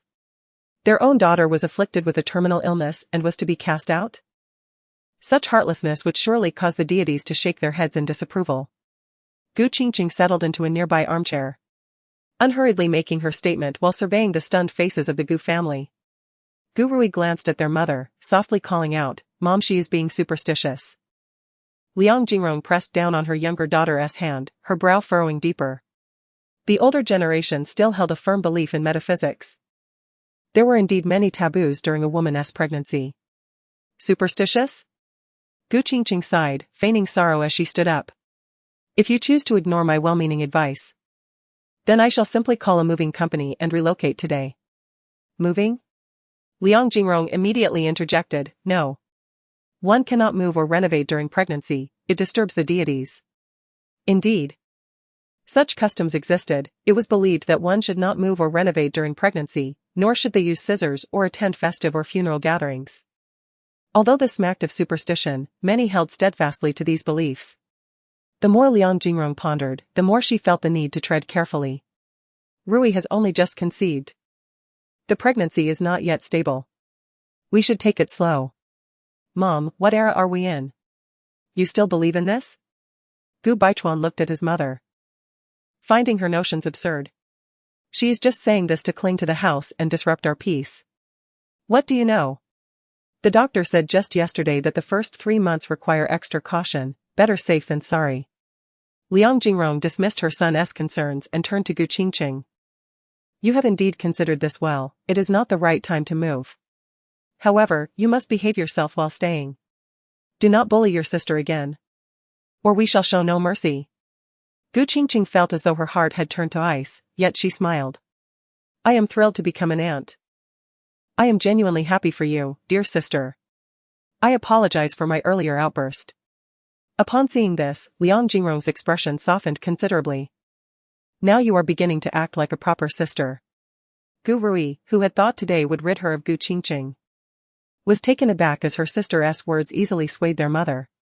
Listening to Gu Qingcheng's feigned apologies, Gu Rui caught a glimpse of the smugness in her sister's eyes, which ignited a surge of anger, leaving her feeling frustrated and dizzy. This artifice of weakness and lamentation, once her forte, now seemed to have been expertly emulated by Gu Qingcheng. As Gu Rui brooded over her indignation, she felt a twinge of discomfort in her abdomen. "Rui, what's wrong?" Chen Yunma asked anxiously, noticing her frown and bent posture. "Oh no." Gu Qingcheng sprang up. Feigning alarm, "You must have disturbed the deities." "Yunma, quickly carry her back to her room to rest and recuperate." Chen Yunma, startled, immediately lifted Gu Rui and ascended the stairs. Gu Qingcheng watched their departing figures, an inner satisfaction bubbling within her. "You wish to contend with me, Gu Rui? You are still too inexperienced." After 2 days of confinement at home, Gu Rui felt stifled. Chen Yunma had purchased a luxury car worth over 4 million. Yet she had not yet had the opportunity to flaunt it. With a friend inviting her for a shopping trip, she rose early, meticulously preparing to leave the house. Liang Jingrong urged her repeatedly, fearing her daughter would take offense. "Mom, the doctor said maintaining a cheerful disposition during pregnancy is essential. Staying cooped up at home feels like serving a prison sentence. How could I be happy? I merely plan to stroll near Yunma's company and have lunch with him, it's already been arranged." Gu Rui set down her utensils, insisting on her departure. "Did Yunma agree?" "Yes, look." Gu Rui showed Liang Jingrong the WeChat conversation, which finally granted her the freedom to go. Gu Qingcheng had also planned to visit the hospital that day and was prepared early in the morning. Upon stepping outside, she spotted Gu Rui getting into a car. "Sister, where are you off to? Would you like a ride?" Gu Rui lowered her window, adorned in Chanel sunglasses, once again flaunting her wealth. Gu Qingcheng smiled lightly. "Aren't you afraid of my illness?" Gu Rui retorted. "Just a friendly reminder, drive cautiously, after all, you carry the Chen family's bloodline. And there is an inheritance to consider." Gu Qingcheng's words dripped with sarcasm. Gu Rui smirked, "Rest assured, this caliber of luxury car offers unparalleled safety." With that, she pressed the accelerator, speeding away and leaving Gu Qingcheng engulfed in exhaust fumes. Observing through the rearview mirror as her sister waved away the noxious smell, Gu Rui felt an overwhelming rush of vanity swell within her. If she could not rid herself of Gu Qingcheng, she would simply continue to vex her daily. The two vehicles departed almost simultaneously. Gu Qingcheng, in a hurry to reach the hospital, sought to drive faster but found herself impeded by the sluggish pace of the luxury Bentley ahead. Each time she attempted to overtake, the Bentley would block her, forcing her to fall back. Knowing Gu Rui was doing this deliberately, she smiled coldly, biding her time. Gu Rui, fixated on her rearview mirror, relished in her sister's frustration as Gu Qingcheng struggled to pass her. As more vehicles approached from the opposite lane, she once again hit the brakes, further slowing down. Gu Qingcheng, unable to endure any longer, waited for an opening after one car passed, then swiftly changed lanes to overtake. However, another car quickly approached from the opposite direction. She glanced in the rearview mirror, gauged the distance, and promptly returned to her lane. The sudden turn of events caught Gu Rui off guard, throwing her into a panic. When she realized a collision was imminent, she instinctively yanked the steering wheel to avoid it, but the car lost control, veering into the roadside greenery and flipping over, landing on its roof. Gu Qingcheng witnessed the entire scene through her rearview mirror, momentarily stunned before bursting into laughter. Gu Rui's driving skills were abysmal. In such a situation, should she not have slammed on the brakes? Why turn the wheel so wildly? A brand new luxury car had just been gloriously damaged. Taking out her phone, Gu Qingcheng benevolently called home. "Mom, Rui has flipped her car. You all should hurry over and take a look, it's just 100 meters from the gate." Before she could finish, Liang Jingrong's frantic cries echoed from the other end. Gu Qingcheng hung up, pressing the accelerator and speeding away toward the hospital. Inside the overturned Bentley, Gu Rui hung upside down, pale with fright, frozen in shock. "Gu Qingcheng! Gu Qingcheng!" She chanted in her mind, cursing the architect of her misfortune, trembling with rage, wishing she could devour Gu Qingcheng whole. By the time the Gu family arrived, Gu Rui had been pulled out by the security personnel. Seeing Liang Jingrong, she put on a pitiful display, wailing, "Mom, it was Gu Qingcheng. She deliberately cut me off. She caused my accident." Meanwhile, Gu Qingcheng had reached the hospital but faced the dilemma of finding parking. After circling the lot in vain, contemplating whether to park on the curb and risk a ticket, she suddenly spotted a vehicle vacating a spot. Her face lit up with joy as she quickly maneuvered her way over. As she prepared to reverse into the parking space, another vehicle audaciously swooped in, brazenly seizing the spot before her. Gu Qingcheng was left dumbfounded. She promptly exited her car, determined to confront the driver. In her fury, she rapped on the window of the offending vehicle. To her utter astonishment, when the window lowered, she was greeted by the familiar face of her arch-rival, Lu Junyao. Chapter 36, Infertility. Lu Junyao was equally astonished upon seeing her. It was indeed a case of fate's irony, as they seemed to encounter each other wherever they went. He removed his sunglasses, revealing his strikingly handsome features adorned with a cool smile, and inquired, "What brings you here, Miss Gu?" Gu Qingcheng stared at him, momentarily taken aback. Before regaining her composure and retorting, "Do you possess any sense of ethics? I arrived at this parking space first." As Lu Junyao exited his vehicle, Gu Qingcheng was compelled to step back. "Take a closer look. This is a designated parking space for medical personnel," Lu Junyao stated, standing firm while gesturing behind him. Following his gaze, Gu Qingcheng noticed the sign above the parking area clearly stating, "Reserved for medical personnel." "So, you medical staff indulge in privileges?" Gu Qingcheng scoffed. Lu Junyao's phone rang, and after glancing at it, he coldly replied, "Yes, I do have privileges." Without further ado, he answered the call, his deep voice turning serious. "Hurry and send the patient to the emergency room, I'm on my way."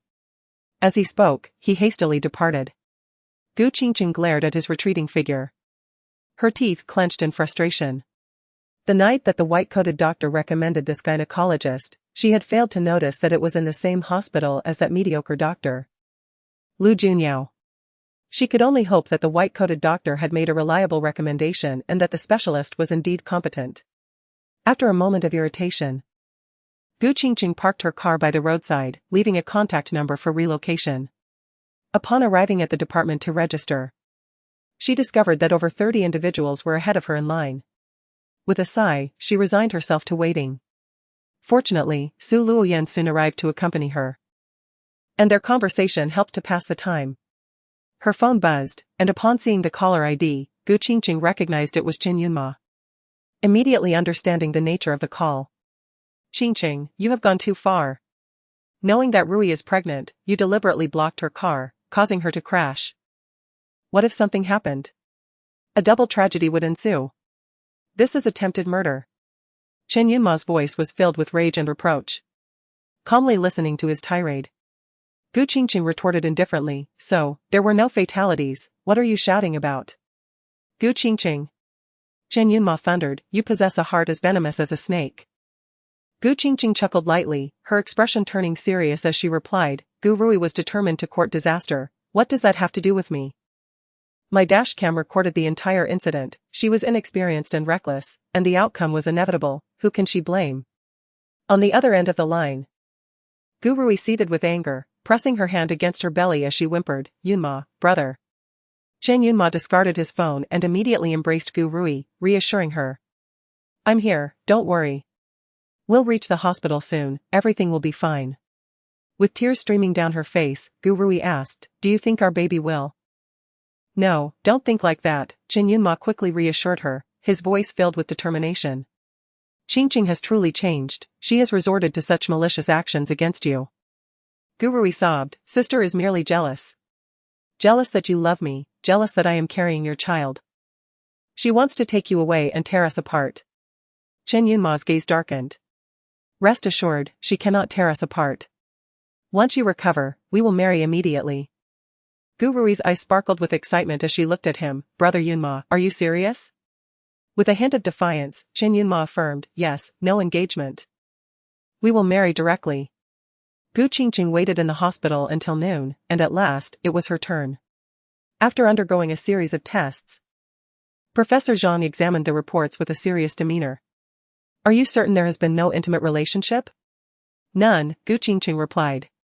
Noticing the doctor's grave expression, her heart raced. Doctor, am I suffering from cancer? Not at all, Professor Zhang, an elderly man with silver hair and reading glasses, murmured in confusion while reviewing the reports. No intimate relations. Yet such a severe pelvic infection? Moreover, you have adenomyosis, which causes troublesome dysmenorrhea and can lead to infertility. Infertility? Su Luoyan, who had been listening from the side, gasped. Doctor, how can this be treated? Gu Qingcheng, however, remained unfazed. She had long lost hope in man and familial ties and had no intention of marrying or having children. Infertility is of no concern, there is no need for treatment, she stated matter-of-factly. Professor Zhang insisted, even if you don't plan on having children, it still requires treatment. Do you wish to endure such pain every month? Gu Qingcheng shook her head repeatedly. You young lady, you truly do not take your health seriously. How long do you think you can endure this pain? Professor Zhang rambled on, lost in contemplation. Gu Qingcheng pressed her lips together, remaining silent. She understood all too well the reason behind her condition. After being abducted for 3 years and confined in a pigsty, the unsanitary conditions had taken their toll. The inevitable infections were a consequence of that sordid environment, compounded by the lack of care during her menstrual cycle. After issuing the medical advice, Professor Zhang reminded her. Return for a follow-up in a month, and don't forget to maintain personal hygiene. Gu Qingcheng took her medical record and stood up, obediently responding, yes, I will be mindful. Thank you, doctor. Having missed the lunch hour, she hurried to leave after expressing her gratitude. Yet, upon lifting her gaze, she spotted someone standing at the entrance. Fate's irony struck again, it was Lu Junyao. What business did he have here? Their eyes met, and Gu Qingcheng frowned. Her expression frosty as she had no desire to greet him. However, Su Luoyan's face lit up with surprise as she smiled. Dr. Lu, what a coincidence. Indeed. Lu Junyao nodded in acknowledgement. He then appeared to disregard Gu Qingcheng entirely, not pausing even for a moment as he brushed past her, addressing Professor Zhang. Thank you for your hard work, I've ordered lunch to be delivered to your office, you should go eat. Professor Zhang stood up, exhaling a long breath of relief. Good. I've finally finished, let us go. Lu Junyao accompanied Professor Zhang towards the elevator, coincidentally encountering Gu Qingcheng and Su Luoyan, who were also waiting. Professor Zhang. Upon spotting Gu Qingcheng, couldn't help but add, by the way, young lady, if possible, you should consider finding a boyfriend, it could help alleviate your dysmenorrhea. However, ensure that your boyfriend pays attention to hygiene, as your condition is primarily caused by an infection. Gu Qingcheng was utterly taken aback by Professor Zhang's unexpected remark. Especially in front of Lu Junyao. Her face flushed crimson. Had it not been for Professor Zhang's elderly demeanor and his patient tone, she would have retorted. What business is it of yours? Now, she could only feel her face burning with embarrassment as she stammered, understood, thank you, doctor. Just then, the descending elevator arrived. And Gu Qingcheng quickly pulled Su Luoyan inside. Lu Junyao watched her flee in haste, a faint smirk tugging at the corners of his mouth. Ah. She certainly knows how to seek assistance. Out of so many gynecologists, she just happened to book an appointment with Professor Zhang. He recalled the previous night when Mrs. Li had consulted him on QQ, and he had recommended his mentor. He wondered if she had managed to secure an appointment and if she had come today. As his thoughts wandered, he casually asked, by the way, Professor, have any young women suffering from dysmenorrhea, around the ages of 30 to 35, come to see you today? Professor Zhang replied, most of those who come to see me are dealing with such complex issues. The girl who just left was indeed struggling with severe dysmenorrhea. Is she a friend of yours? Not really, just an acquaintance online, Lu Junyao responded, feeling a bit peculiar. Mrs. Li had not disclosed any personal information that night, as she wished to protect her privacy. Why was he now inquiring about it? This was not his usual style. Noticing that Lu Junyao had fallen silent, Professor Zhang turned back and suddenly asked, did that girl greet you? Do you know her? Lu Junyao replied, I have no particular impression. You never spare a glance at young women, are you truly planning to live your life as a solitary figure? As the elevator doors opened, Professor Zhang stepped inside. Continuing his friendly chiding, Lu Junyao frowned. Solitary figure? Professor Zhang raised an eyebrow and exclaimed, Sun Wukong, playing the fool, are we? Lu Junyao could only remain silent. Professor Zhang sighed again, remarking, you are utterly indifferent, while Jianan is seamlessly integrated. That young man just broke up last month and claimed to have a new girlfriend yesterday, causing your teacher Zhou to throw a fit. If you both could find a balance, it would be splendid. As the mother of Zhou Jianan, Professor Zhang found herself exasperated by her son's flirtatious nature. Lu Junyao chuckled, it seems that you and teacher Zhou will soon become grandparents. In the elevator, Qingcheng appeared pensive, remaining silent. Su Luoyan turned to her and inquired, what's the matter? Are you still disliking Dr. Lu? Qingcheng shook her head, dismissing it. But her mind was curious about the relationship between Lu Junyao and that esteemed professor. She recalled that night when the man in white had mentioned that the expert physician attending today was his mentor's wife.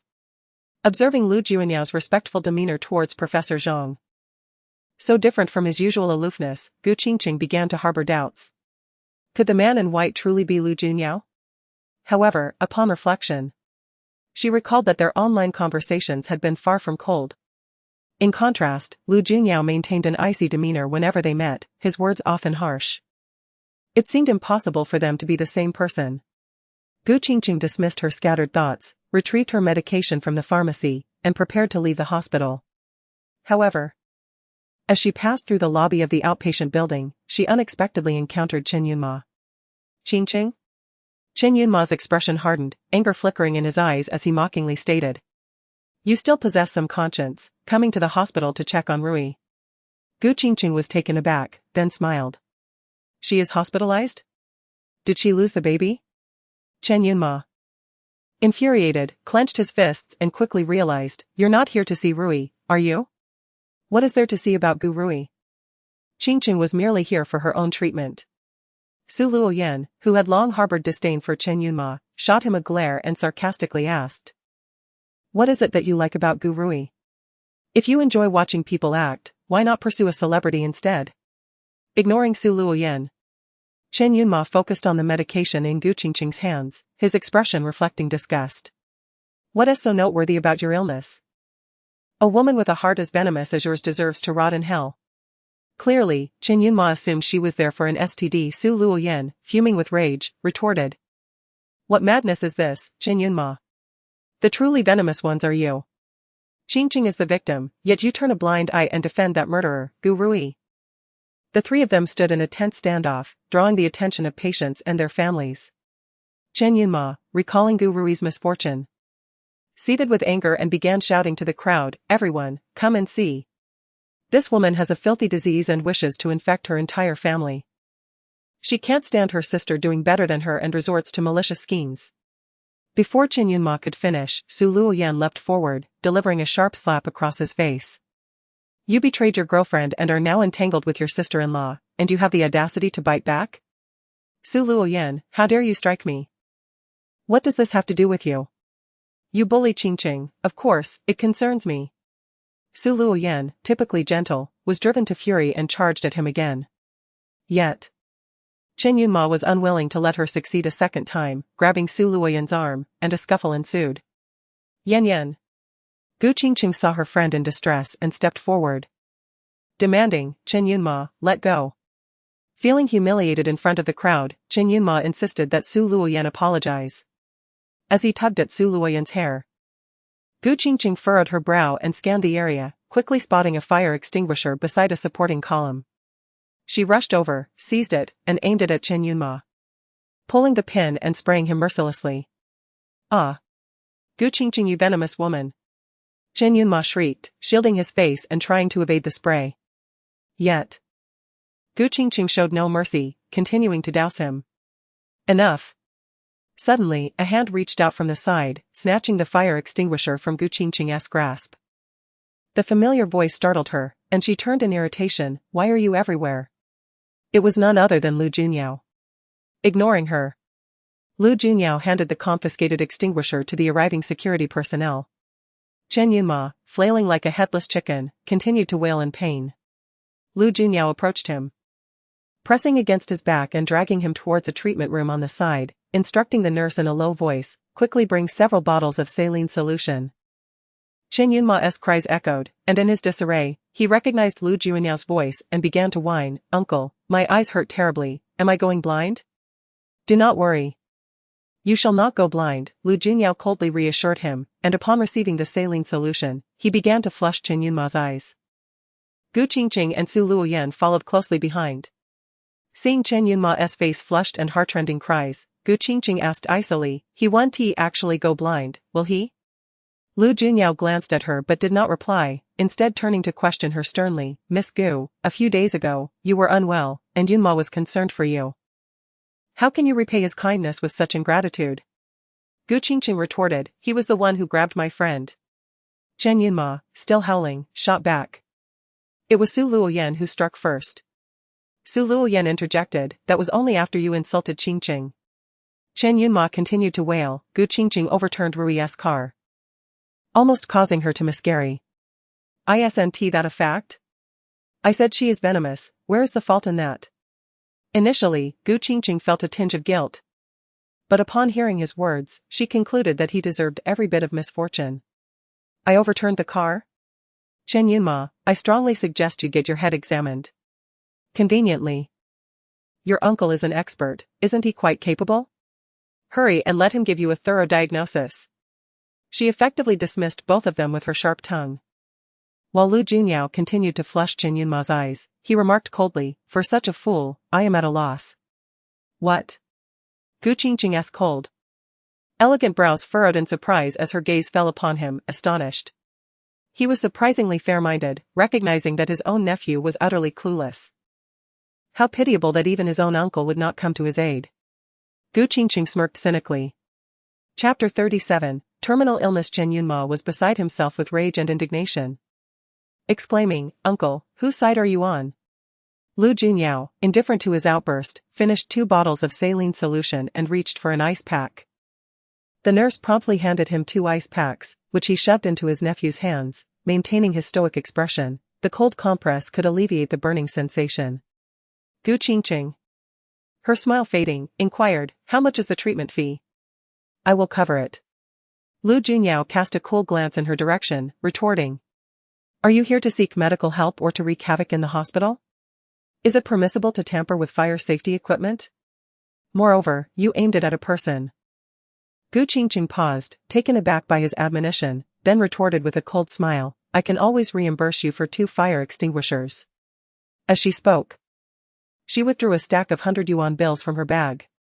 "Is this sufficient?" Lu Junyao, suppressing his fury, replied, "Is this how you always resolve your issues? Are you expecting Dr. Lu to impart lessons on conduct?"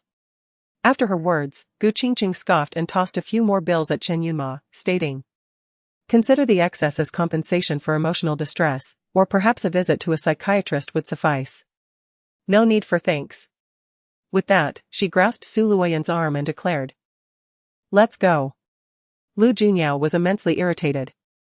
It was the first time he encountered such an unreasonable and obstinate woman, even regretting his previous act of saving her.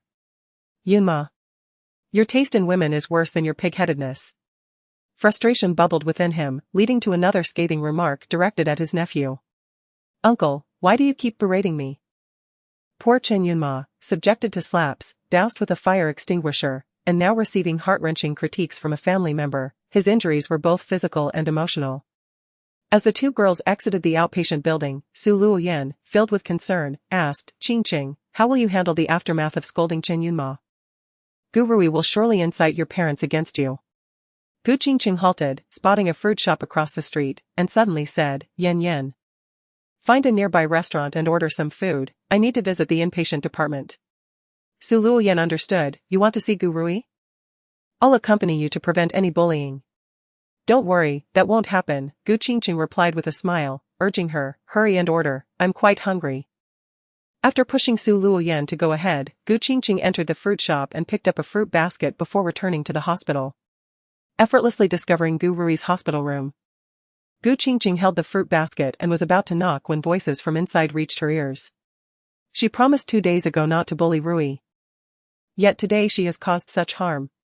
What a misfortune it is to have such a daughter. What does she even return for? She might as well stay in that remote mountain for a lifetime. This was Liang Jingrong's voice. No way, regardless of superstition, she must be made to leave. As far away as possible. Gu Tingyan's voice was filled with anger. Outside, Gu Qingcheng wore a bitter smile, mockery glimmering in her eyes. Listen. Her own parents are cursing her to death. The heart that had promised to no longer ache now throbbed painfully once more. Had she known her beloved family would turn so cold and unfeeling, she would have preferred never to have returned home. Yet, since she had come back, she must see her unfinished business through and unveil the true nature of the deceitful and venomous woman. After a moment of reflection, Gu Qingcheng revitalized herself, adopting a different demeanor, and knocked on the hospital room door. The Gu family, engaged in a collective tirade against her, was taken aback by her sudden appearance. What are you doing here? Haven't you caused enough suffering to Rui? Are you here to add insult to injury? Gu Baichuan, standing closest to her, was the first to speak, his tone harsh.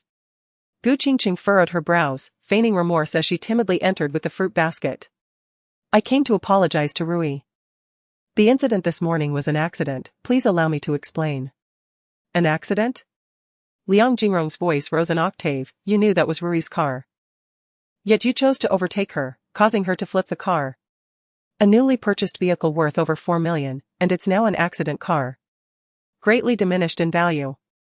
Listening to her mother's words, Gu Qingcheng inwardly scoffed, sensing her mother's greater concern for the car.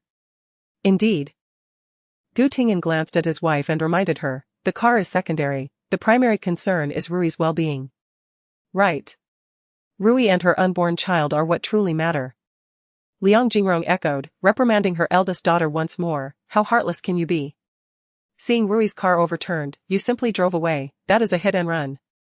Gu Qingcheng frowned slightly, shrinking her shoulders as she weakly explained, I was in a hurry this morning and didn't have time, besides, didn't I call to inform you? In a hurry? You spent your days idling, and now you're in a rush to reincarnate? Gu Tingyan scolded. Gu Qingcheng flinched, appearing even more pitiful. I was rushing to the hospital for treatment. Didn't you ask me to take care of my health? I was fortunate to finally secure an appointment with a highly esteemed specialist and feared I might miss my slot. However, Rui was in front of me, driving exceedingly slowly and constantly stepping on the brakes. I was merely anxious to overtake her, not realizing her driving skills were so poor. Isn't she supposed to be adept at braking?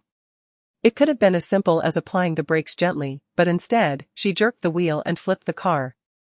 On the surface, Gu Qingcheng appeared meek and submissive, yet each word concealed a sharp barb, subtly mocking her sister.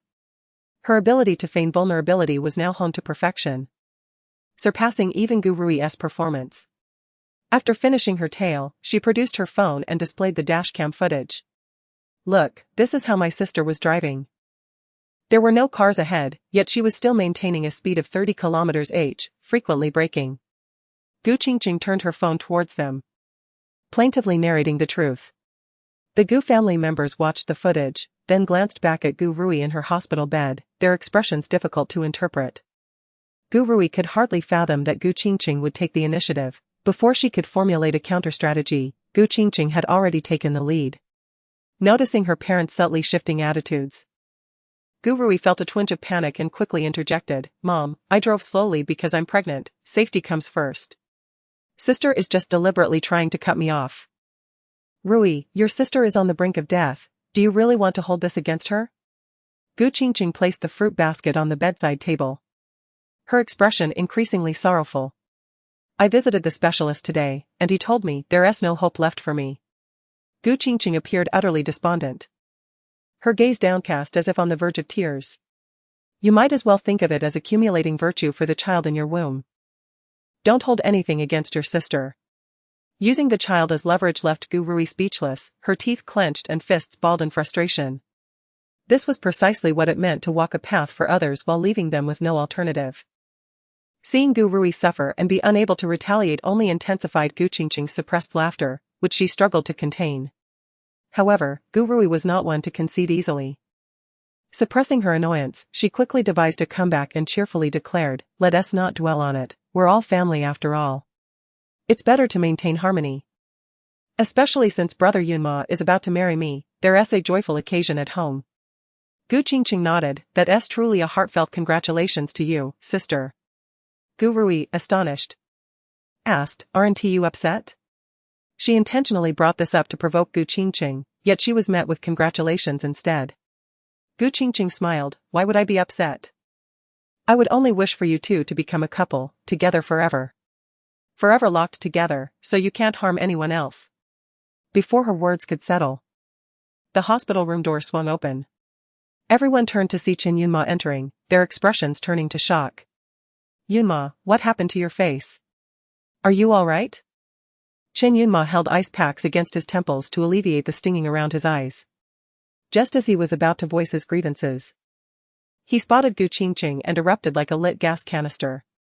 Gu Qingcheng, how dare you show your face here? I must have been blind to have ever liked a woman like you. The Gu family found themselves utterly perplexed. Gu Qingcheng furrowed her brow once more. Adopting a pitiful demeanor, Yunma, I came to apologize to Rui. Isn't that acceptable? Humph. Chen Yunma, now seemingly more astute, countered with a mocking expression. Are you here to apologize? You are merely here to repulse. Gu Qingcheng lowered her gaze, remaining silent for a moment before sorrowfully asserting. If you choose not to believe me, so be it. Just now, I overheard the doctor say that I am beyond saving. My spirits were already low. And upon witnessing your treatment of Yan Yan, I momentarily lost control. I have since offered to cover your medical expenses and compensation for emotional distress. At the mention of this, Chen Yunma felt a wave of indignation, questioning whether he truly needed those few bills. Yet, upon reflecting on Gu Qingcheng's earlier remark of being beyond saving, his expression shifted markedly, as if his heart softened. Gu Qingcheng continued her performance, conceding, never mind. I shall no longer be a burden in your sight, I wish to be alone for a while. With that, she slumped her shoulders and quietly departed. The hospital room fell into a profound silence, with no words exchanged. After a while, Liang Jingrong suddenly began to sob, Qingcheng is simply too pitiful. Gu Rui, witnessing her parents captivated by Gu Qingcheng's acting prowess, felt an increasing sense of urgency, clutching her abdomen and gasping in feigned distress. Rui, what is wrong? Gu Rui resumed her act of eliciting sympathy, inwardly resolving that Gu Qingcheng must vanish post-haste. She could no longer wait for her to succumb to her illness. But how could she orchestrate this disappearance without arousing suspicion? Was it time to seek out human traffickers once more? Gu Qingcheng spent the day in her duplex, engrossed in her studies and preparing for her securities qualification examination. Upon returning to the Gu residence in the evening, the living room was eerily quiet. After inquiring, she learned that Liang Jingrong was still at the hospital with Gu Rui, while Gu Tingyan and his son were occupied with social engagements and had yet to return. She retreated to the nanny's quarters, feeding her black and white king snake, contemplating when she might return the creature to its owner. Her phone buzzed incessantly with messages from a QQ group. Recently, due to her ill health, she had not been writing stock commentary, and several members had tagged her, urging her to share her insights. Gu Qingcheng opened the chat and engaged with the group for a while, noting that Bai had not appeared. Assuming he was still preoccupied. Unexpectedly, her QQ avatar flickered, revealing a private message from the enigmatic Bai. He had not spoken in the group but had suddenly reached out to her directly? A warmth surged within Gu Qingcheng, accompanied by an inexplicable emotion. Bai inquired. Did you go to see Professor Zhang today? Chapter 38, Gu Qingcheng stared at the message, momentarily stunned. The man in white, despite his busy schedule, had remembered her and even took the time to express his concern. Such thoughtfulness and warmth far surpassed that of Lu Junyao. A smile graced her lips as she replied. I went for a checkup, and the doctor prescribed some medication. Is the situation serious? The man in white inquired. Well, it's somewhat serious. But it doesn't matter much to me, Gu Qingcheng responded. What do you mean? He pressed. The doctor said I am infertile. But I have always been an advocate of remaining unmarried, so not being able to have children is of no consequence to me. Lu Junyao, fixated on the screen of his notebook, furrowed his brow upon reading her words. What kind of trauma must a woman endure to speak so nonchalantly? He became increasingly convinced that Gu Qingcheng was a mature woman with rich life experiences. After a moment of contemplation, he replied, regardless of marriage. One must still address their health issues. Yes, thank you for your concern, she acknowledged. You're welcome, he replied, but soon after, her avatar dimmed, indicating she was offline. He stared blankly at the screen, his mind inexplicably drifting back to Qingcheng. Today at the hospital, he had encountered her 3 times. Each interaction proving to be an exceedingly unpleasant experience. The memory of her spraying a fire extinguisher at her nephew's face struck him as utterly ridiculous and incomprehensible. No wonder the Gu family treated her as they did, her actions were self-destructive. Suddenly, his phone rang, pulling him back to reality. It was his nephew calling. Hello. Uncle, my eyes are still bothering me. Is there really nothing wrong? Chen Yunma asked, his voice laced with discontent. There's nothing wrong. Just go to the pharmacy and buy some artificial tears. If it still hurts, apply a few drops, Lu Junyao replied impatiently. Shouldn't I go to the hospital for a checkup? Go if you wish, he said dismissively. Fine then. Lu Junyao, recalling earlier events, couldn't help but inquire. Is Gurui pregnant? Yes, I just found out a couple of days ago. Unfortunately, today she had an accident because of Qingcheng. And the doctor said there are signs of a potential miscarriage, so she needs to be hospitalized for observation. Lu Junyao was uninterested in the Gu family's internal conflicts. He was only concerned about his own family. What are your plans then? Marriage. As soon as Rui's health improves, we will marry. Have you thought this through? You want to marry Gu Rui? Lu Junyao's expression darkened. Chen Yunma, puzzled, retorted, Uncle, what do you mean? If I don't marry Rui, who else would I? Lu Junyao snorted, you still have feelings for Gu Qingcheng, yet you're caught between the 2 sisters. Are you bored with how easy your life has been? That's not true, Chen Yunma protested urgently. I only feel sympathy for Qingcheng, the one I love now is Rui. Besides, Qingcheng doesn't have much time left. There's no future for us. Not much time? What's wrong with her? Lu Junyao asked. AIDS, he stated bluntly. She said it herself. She went to see a doctor today and there's no hope. Lu Junyao laughed in disbelief, unsure how to respond. Uncle, why are you laughing? I laugh at your foolishness, you've become entangled with the Gu family's nonsense. You've gone too far. Chen Yunma snapped, ending the call in a fit of anger. Lu Junyao paid little mind, only adding to his already unfavorable impression of Gu Qingcheng. A habitual liar. However, upon reflection, since the Gu family had concluded she was afflicted with AIDS, any explanation from her would be futile. Thus, it was somewhat understandable that she would choose to admit to having AIDS, deliberately provoking those foolish enough to believe it. It could only be said that like-minded individuals often flocked together. This group was equally loathsome, reveling in their mutual disdain. Gu Rui spent 2 days in the hospital before being discharged. Chen Yunma arrived with his parents to discuss marriage plans. Gu Qingcheng, eavesdropping on their conversation, perceived that Chen's parents were not particularly fond of Gu Rui. They were merely accommodating their son's wishes, and with Gu Rui's pregnancy, the marriage was a necessity. The wedding was scheduled for 2 months later. Gu Rui, filled with anticipation, strutted around the house, receiving increasing adoration from Liang Jingrong and Gu Tingyan. Gu Qingcheng initially failed to understand why her parents had suddenly changed their attitudes so drastically. However, after spending more time at home and overhearing conversations about the family's business struggles, she learned that the Gu family had been on a downward trajectory for years. They intended to use this marriage to salvage their company. Having been trafficked, stained, and afflicted, she realized she could no longer attract a suitable match, leaving Gu Rui to shoulder this burden. Hence, her parents doted on Gu Rui, eager for her to marry Chen Yunma swiftly. Upon discovering the truth, Gu Qingcheng couldn't help but mock them. Lately, she had been following the stock market, examining annual reports of major companies, and found that the Chen family was also struggling. Although they had the Lu family backing them, including Lu Junyao's clan, their fade of prosperity was precarious. The Lu family could support the Chen family but was unlikely to extend that support to the Gu family. She recalled Lu Junyao's cold demeanor towards the Gu family, revealing his low regard for them. Yet, none of this affected her, she had no desire to inquire further. With Gu Rui's impending marriage, she would soon move out, leaving Gu Qingcheng with unresolved vendettas. Therefore, it was imperative that she unmask Gu Rui before her departure from the Gu household. However, Gu Rui was not easily exposed, necessitating careful planning and consideration for Gu Qingcheng. While reviewing her calendar, she suddenly realized that Gu Rui's birthday was approaching. She circled that date, a smile creeping onto her lips. Her phone chimed, revealing a message from Su Luoyan, inviting her to a concert over the weekend.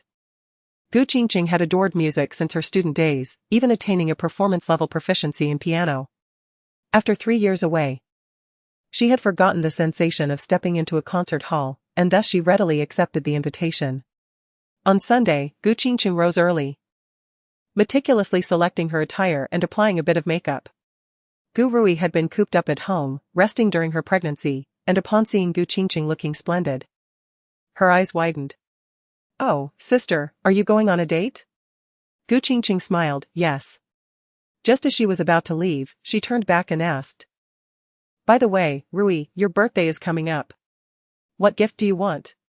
Gu Rui paused, instinctively wary of Gu Qingcheng's sudden friendliness. "Oh, never mind. Whatever gift my brother Yunma gives me will suffice. You should save your money for your medical expenses." Gu Rui subtly flaunted her affection for Chen Yunma.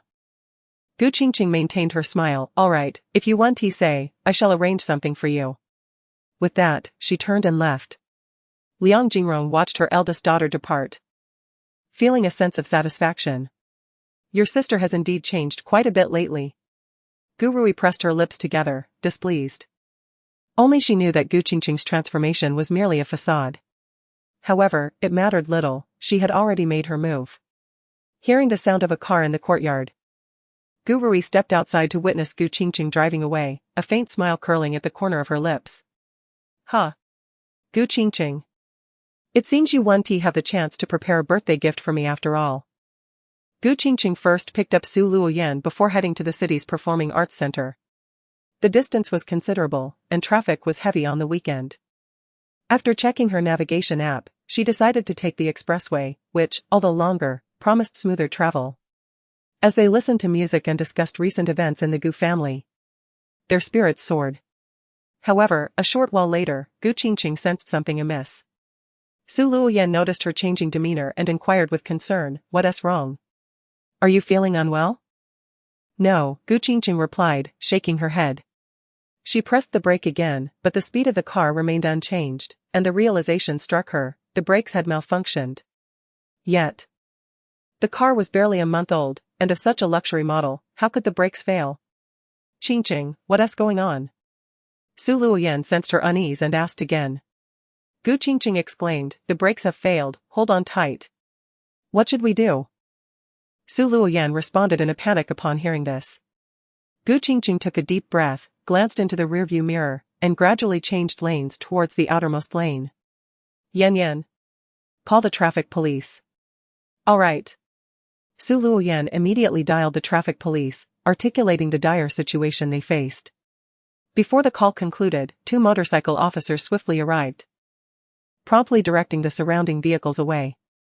Gu Qingcheng lowered the window, and as one officer rode alongside, preparing to reassure her, she interjected, "Please, lead us to a secluded road." The officer understood, gesturing for her to follow. With the assistance of the police, Gu Qingcheng felt a modicum of relief. Su Luoyan gripped the seatbelt tightly, her heart racing as they sped at 100 miles per hour. "Qingcheng, will we be all right?" "We will be fine, just stay steady."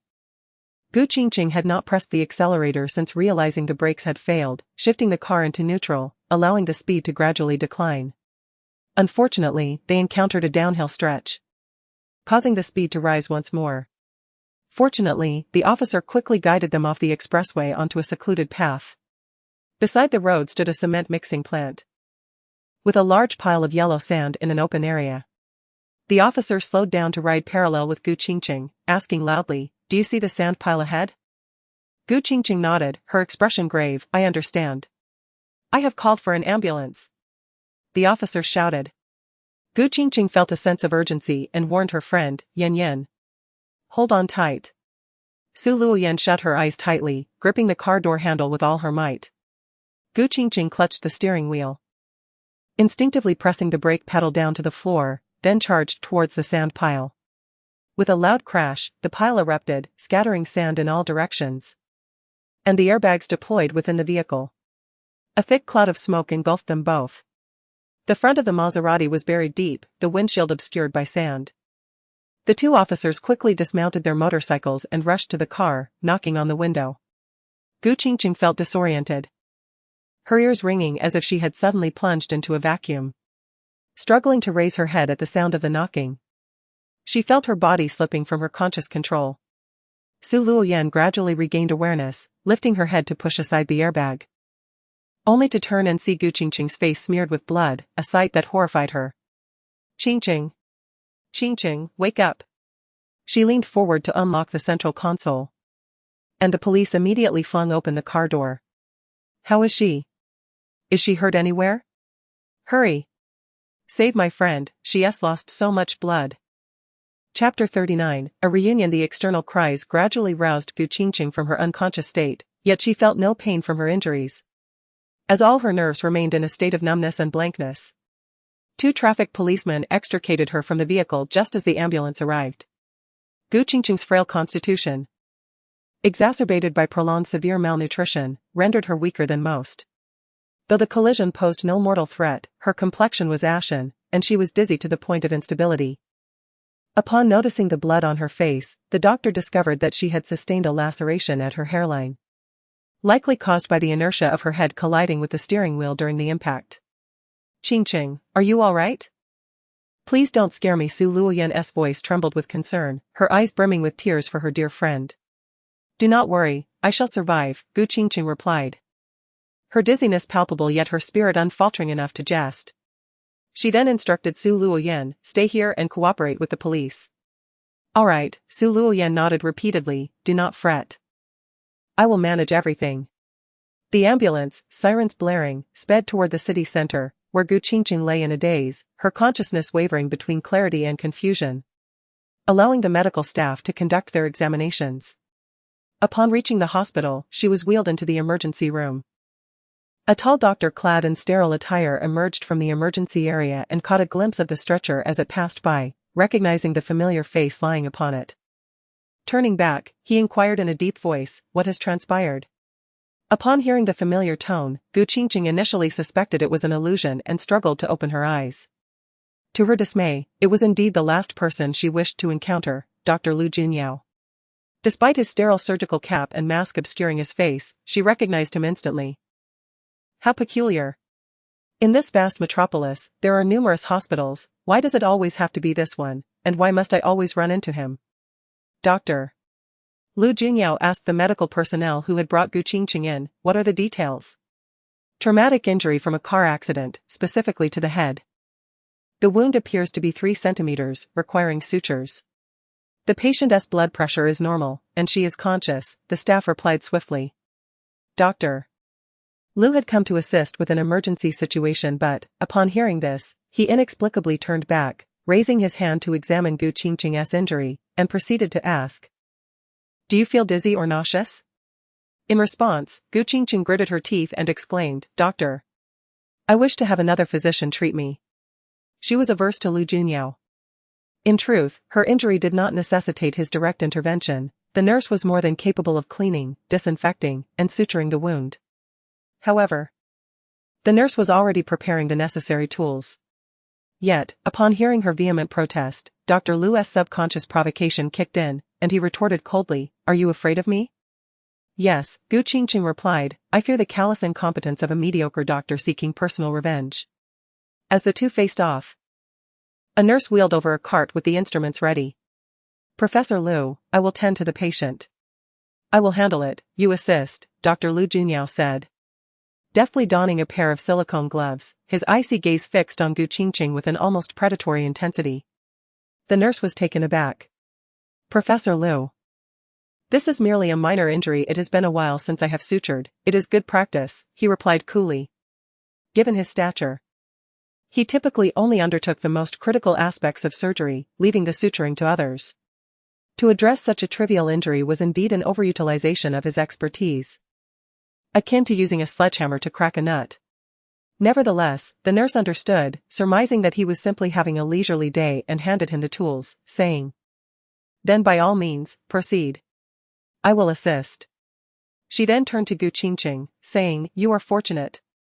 The esteemed Professor Lu will personally attend to your wound." After that, she draped a sterile cloth over Qingcheng's entire head, leaving only the wound exposed. "Nurse, I have made it clear that I do not want him to treat me. I want another doctor." Qingcheng's vision darkened as her face was covered, her words becoming muffled. Ignoring her, the nurse noted that the wound was near the hairline and remarked that some hair would need to be shaved away before promptly fetching a blade to proceed. Qingcheng felt like a fish on a chopping block, helpless against the impending treatment. "Professor Lu, all done," the nurse announced. Dr. Lu Junyao replied, glancing down at the wound, his brow furrowing slightly before he began the cleansing process. The sting of the medical alcohol on her injury made Qingcheng shudder violently, her hands gripping her clothing tightly. "Let the pain out," he instructed, aware of her discomfort, yet he knew that cleansing and disinfecting were crucial steps. Qingcheng could not afford to show weakness before him. She remained silent even as the pain intensified. Gradually, perhaps due to the pain numbing her senses, she began to lose her reactions. Dr. Lu observed her chest rise and fall, reassured that she was stable, and commenced suturing. He alerted her, "I will now begin," as he picked up the tweezers and thread.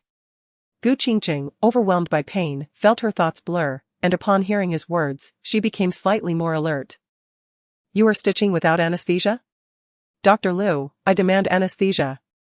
Before she could finish her protest, the needle had already pierced her flesh. Qingcheng trembled, unable to suppress a scream. "This wound will be stitched up in 3 sutures, anesthesia would require additional injections," Dr. Lu replied, his expression cold and detached as he continued his work. His long fingers, even encased in sterile gloves, revealed the distinct contours of his knuckles. Each stitch was executed with precision, graceful and meticulous. Qingcheng gritted her teeth, unable to utter a word, praying for him to hasten his pace, wishing for the passage of time to accelerate. Her senses were dulled, enveloped in a fog. She could distinctly feel the needle pulling at her flesh, the excruciating pain causing beads of cold sweat to form across her body. Finally, with a sharp snip of the scissors, a chilling voice announced, "All done." Qingcheng relaxed, only then noticing tears streaming down her cheeks. As the sterile cloth was removed, the sudden influx of light forced her to instinctively shut her eyes before slowly reopening them, her tear-filled gaze evoking sympathy. "Ah, still crying?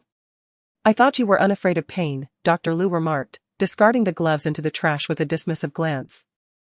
Qingcheng had no desire to engage him, scarcely looking his way. The nurse assisted her into a seated position, advising, "You need to get an X-ray. Is there a family member coming?" Qingcheng's voice was hoarse as she replied, "No." After a brief pause, she added, "I can manage on my own. I just need a moment to collect myself." She rose and moved to a side, just as another injured person was brought in, prompting the medical staff to dive into another emergency rescue operation. After a few minutes, Qingcheng stood to retrieve her documentation for the X-ray. However, as she forced herself to take a few steps, dizziness overwhelmed her, akin to being intoxicated. Her brain struggled to command her legs, and she leaned against the wall for support. Suddenly, she felt a firm grip around her waist, causing her to startle. Turning her head, she was met with an unsavory sight. Dr. Lu Junyao had removed his mask, still clad in sterile attire. In this guise, he appeared markedly different from his usual self. Yet his features remained strikingly handsome. Qingcheng thought to herself, what a waste of such a magnificent face. Their eyes locked, and he too wore an unflattering expression as he murmured, "In your condition, it is advisable to have someone accompany you. If it is a concussion, you will need to be observed in the hospital for 2 days."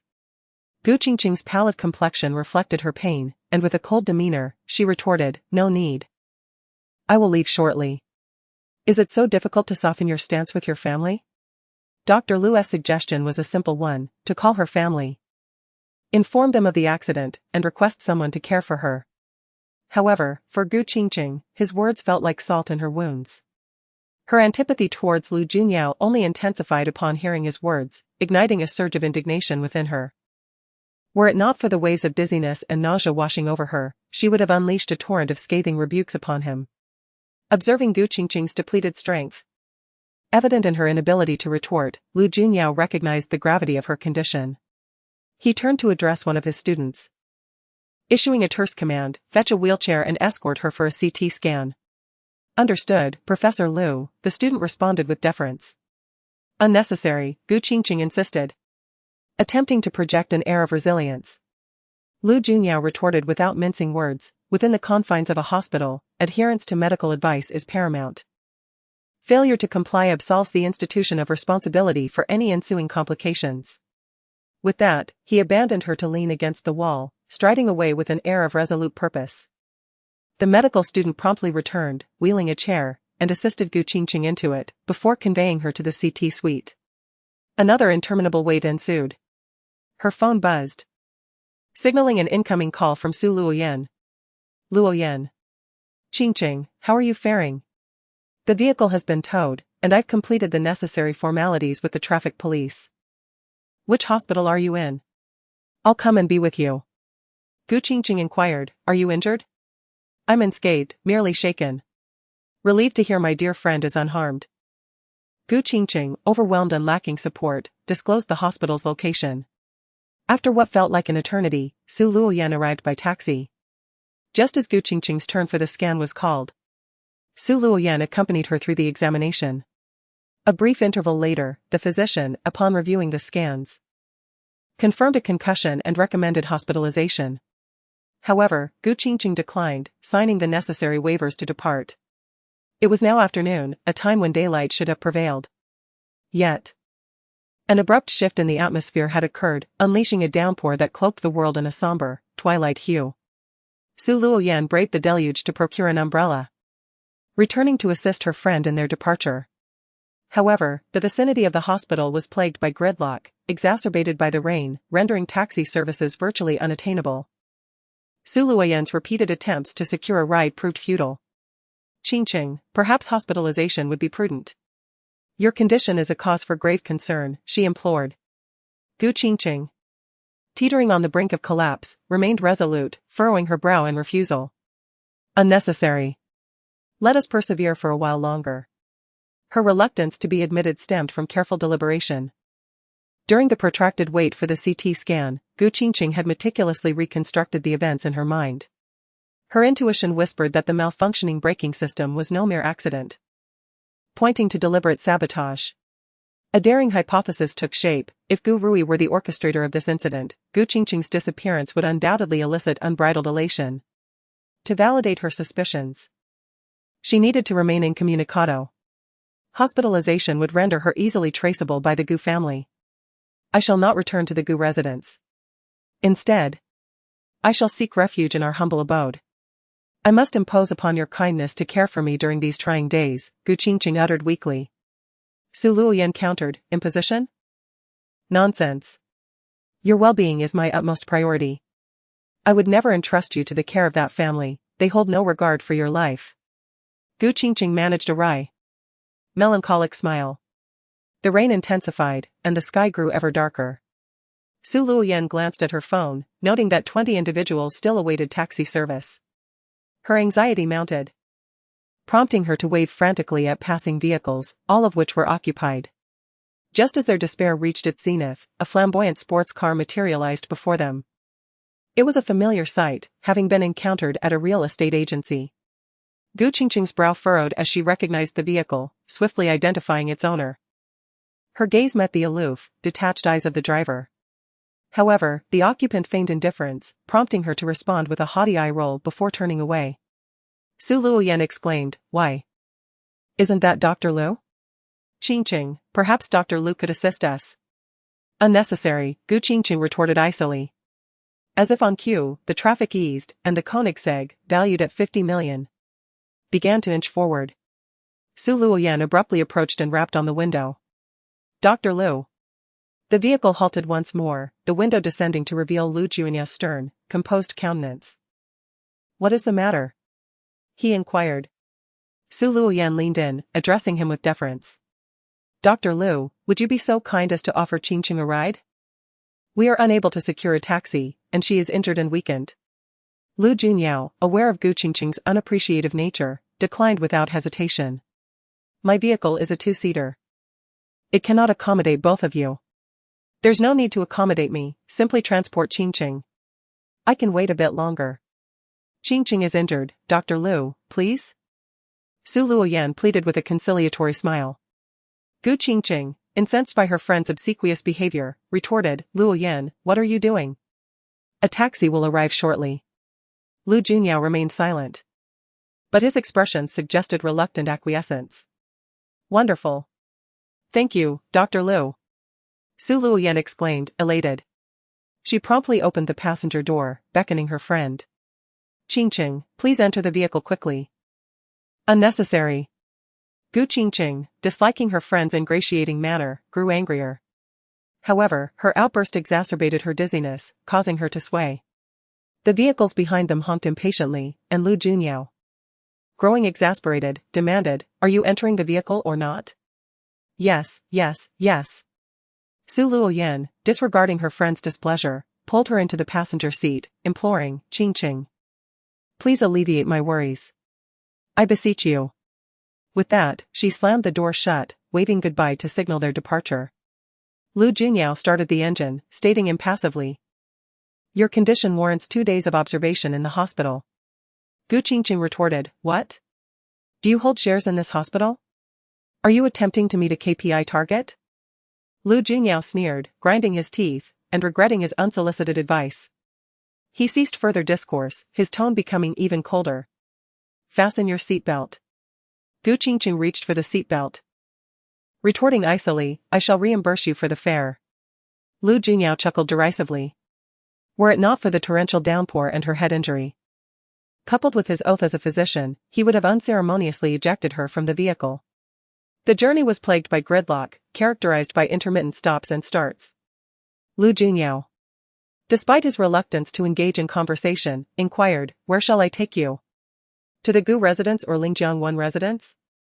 Lingjiang 1 residence was the duplex apartment that Qingcheng had acquired from Lu Junyao. This transaction remained unknown to the Gu family and Chen Yunma, with only Lu Junyao privy to the information. As he was not one to gossip or meddle, he had divulged the matter to no one. Qingcheng replied blandly. Lingjiang 1 residence, thank you. Lu Junyao, without turning his head, his profile handsome yet aloof, could not resist a parting barb. Living alone. Are you not concerned that you might collapse without anyone noticing? Chapter 40, Heartbeat. Qingcheng mockingly inquired, do you think anyone will care for me if I return home? Lu Junyao fell silent. Given the Gu family's disdain towards her, returning home would indeed be futile. However, remaining alone at Lingjiang Yiping posed its own dangers. Yet, this matter was not his concern, and the topic was promptly dismissed. 20 minutes later, Qingcheng's phone rang. Qingcheng, I've gotten into the car. Don't worry. How are you now? Are you feeling better? Is your head still spinning? Su Luoyan, anxious about her friend's well-being and concerned about her injury, called as soon as she settled into the vehicle. Qingcheng replied softly, I'm fine, it's good that you're in the car. Alright, see you soon. The car interior was quiet, and Lu Junyao faintly overheard the conversation, realizing that her friend would come to take care of her. The luxurious car, of considerable worth, boasted excellent performance and comfort. Qingcheng, still suffering from a concussion, felt dizzy and unwittingly drifted into slumber. The journey took nearly an hour, and Lu Junyao finally delivered her to the destination, driving the luxury vehicle directly into the underground parking garage. After parking, he turned to see the woman in the passenger seat leaning her head to the side, deeply asleep. Her petite face was contorted in pain, and her pallor remained. Perhaps due to his instinct as a doctor, he suddenly reached out to check her forehead. Indeed, she had a slight fever. His expression grew increasingly serious as he coldly called out, Qingcheng. Qingcheng? Upon the second call, Qingcheng jolted awake. Have we arrived? She blinked, looking outside, and after a few seconds, realized they were in the underground garage. Let me get out, she murmured sleepily. still remembering to pay the fare as she pulled out 300 yuan bills from her bag. Here, for the fare. Is this enough? She left the money, asked casually, and turned to open the door. Lu Junyao stared at the 300 yuan, gritting his teeth in irritation. Was this amount meant to dismiss a beggar? As Qingcheng had one foot out of the vehicle, she turned back at his words. How much do you want? She reached into her bag again, but found no more cash. Having given Su Rui several thousand for the repair of a broken necklace days prior, she had exhausted her cash supply. Feeling embarrassed, she took out her phone and extended it towards him. How much? I can transfer it to you. Lu Junyao's expression remained impassive. His deep-set eyes fixed intently on Qingcheng, his sharp facial features resembling a sculpture of ice. The underground parking lot was eerily quiet, and the atmosphere in the cramped car became palpably tense. Despite her fearless demeanor, Qingcheng felt a shiver run through her under his oppressive gaze. A suffocating tension filled the air, and she irrationally feared he might lunge at her and do her harm. The more she thought about it, the more frightened she became.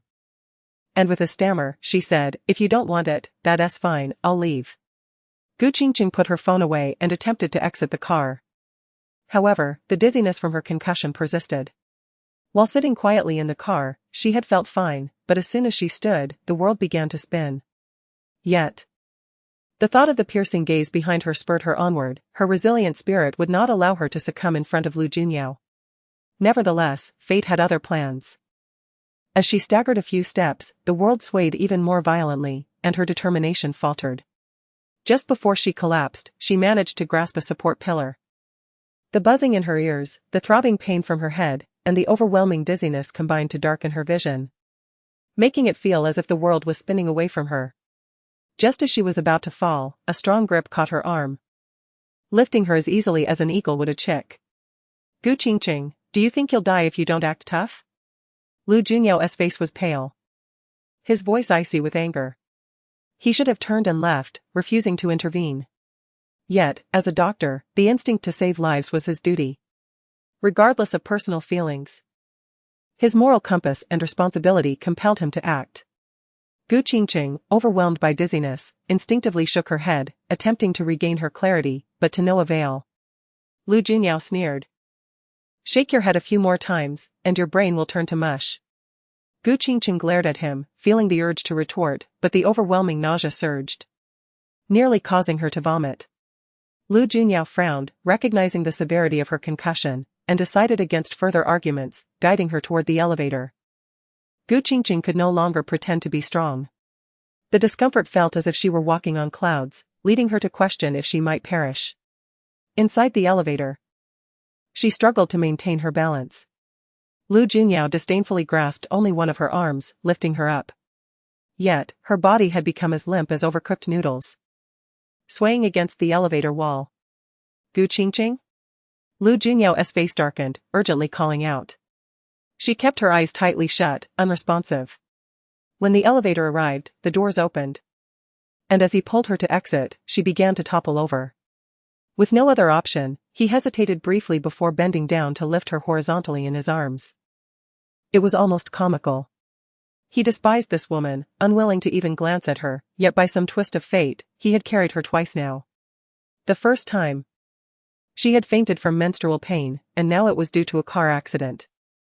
Lu Junyao felt a chaotic swirl of emotions but ultimately attributed it to his duties as a doctor. Upon reaching the entrance, he discovered the fingerprint lock had been changed. Setting Qingcheng down, he took her hand and pressed it against the scanner, testing each finger. She was so slender that she felt weightless in his arms. Her fingers were bony and icy, devoid of warmth. With 2 clicks, the fingerprint was recognized, and the lock opened. Lu Junyao lifted her once more and carried her inside, placing her gently on the sofa. Outside, the rain poured relentlessly, and he had no idea when her friend would return.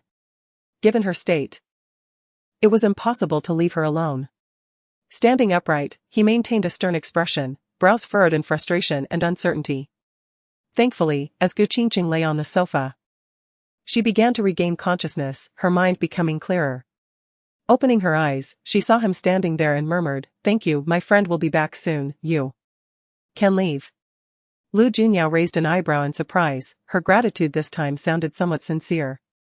Qingcheng closed her eyes again, lacking the strength to respond, her head drooping to one side.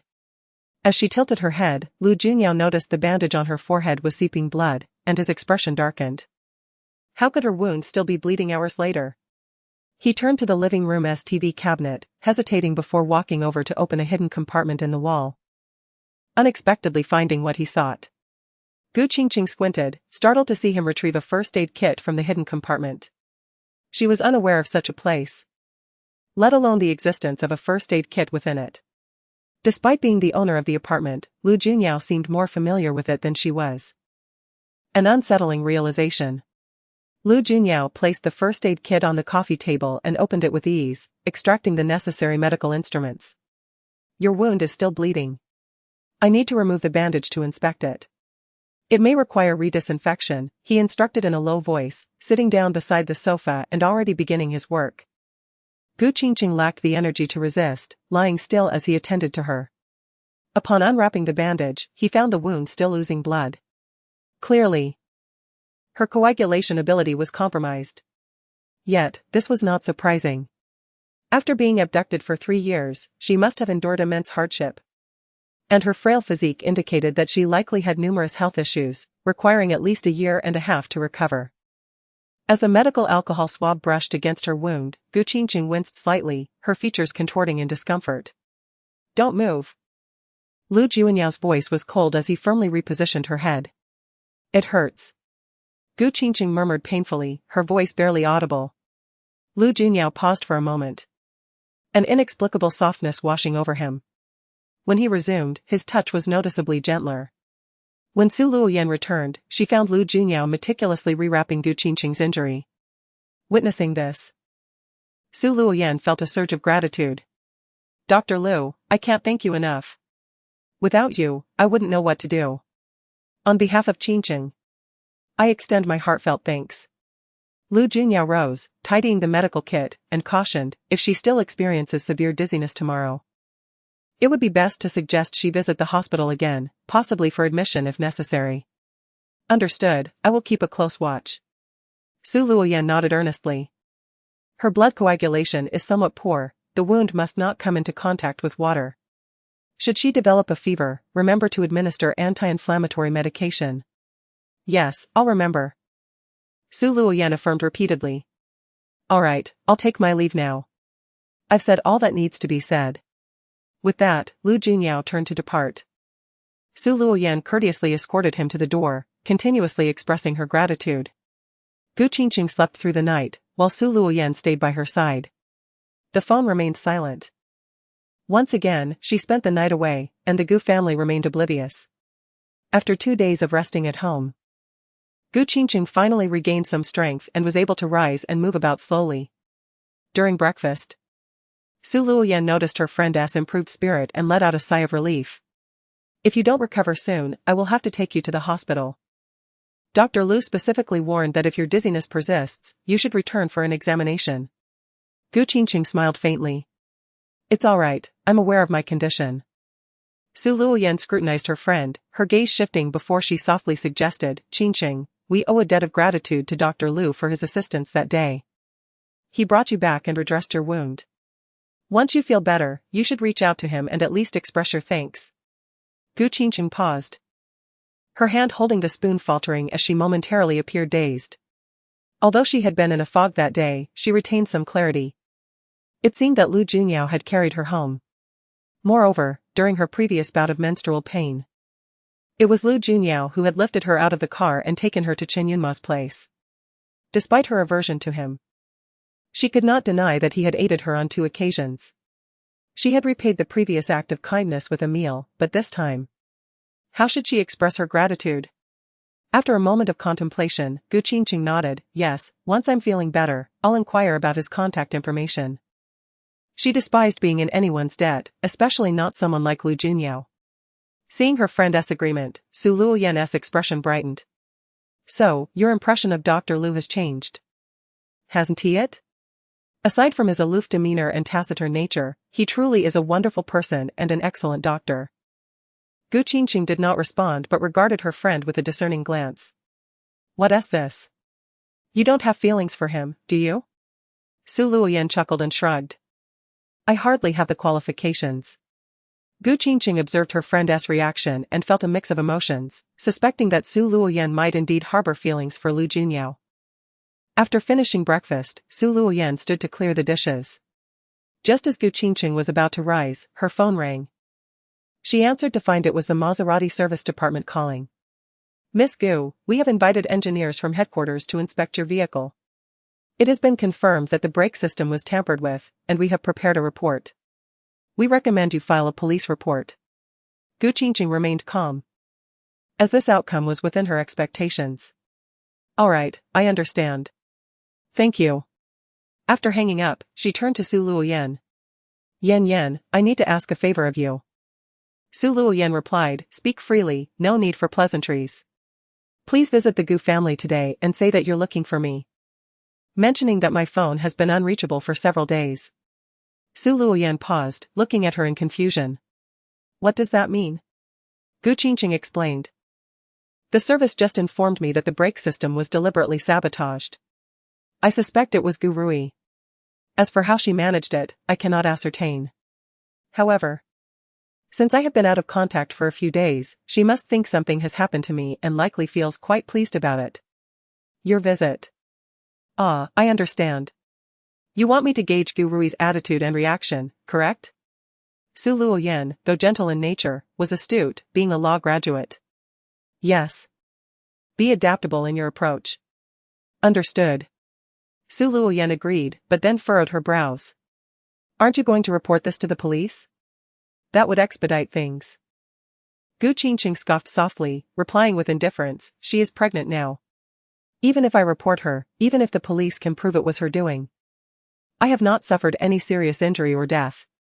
Before her friend could finish, Su Luoyan quickly grasped the implication, her pregnancy is her shield.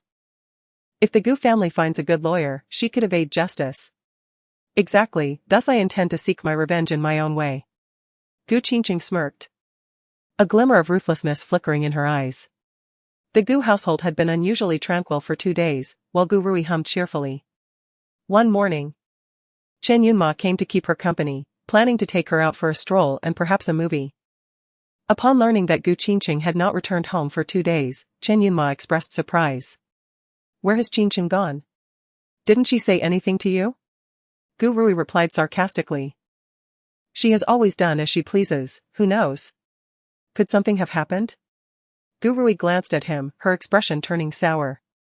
What, are you suddenly concerned about her? Have you forgotten how she nearly blinded you with a fire extinguisher? Chen Yunma's face flushed with embarrassment, his guilt evident. After a pause, he said, regardless. You are family, and she is gravely ill. Her disappearance for several days is quite dangerous. What if she has? Gu Rui interrupted sharply, what if what? If something unfortunate were to happen, it would be a relief for her, less suffering. Chen Yunma stared at her, his expression revealing his discomfort. Rui. She is still your sister. How can you say such a thing? Chen Yunma, are you here to keep me company or to check if Gu Qingcheng has returned? Gu Rui snapped, her irritation palpable as she stood and stormed upstairs. Forget the shopping, just leave, I don't want to see you. Chen Yunma, mindful of her pregnancy, restrained himself but quickly apologized. In the courtyard, the sound of a car drew attention, leading Liang Jingrong and others to believe that their eldest daughter had returned. However, Aunt Zhao entered and announced, Madam, Miss Su is here. Before she could finish, Su Luoyan had already walked in, politely greeting, Auntie. I came to find Qingcheng. She hasn't contacted me in several days, and I can't reach her by phone. Is she ill again? Su Luoyan stated directly. Chapter 41, Disappearance at the Staircase. Gu Rui's expression changed slightly upon hearing those words, and she immediately turned back to the living room. Has my sister truly gone missing? Su Luoyan frowned. What do you mean by that? Are you aware that Qingcheng is missing? I don't know, Gu Rui quickly denied, her face betraying her discomfort.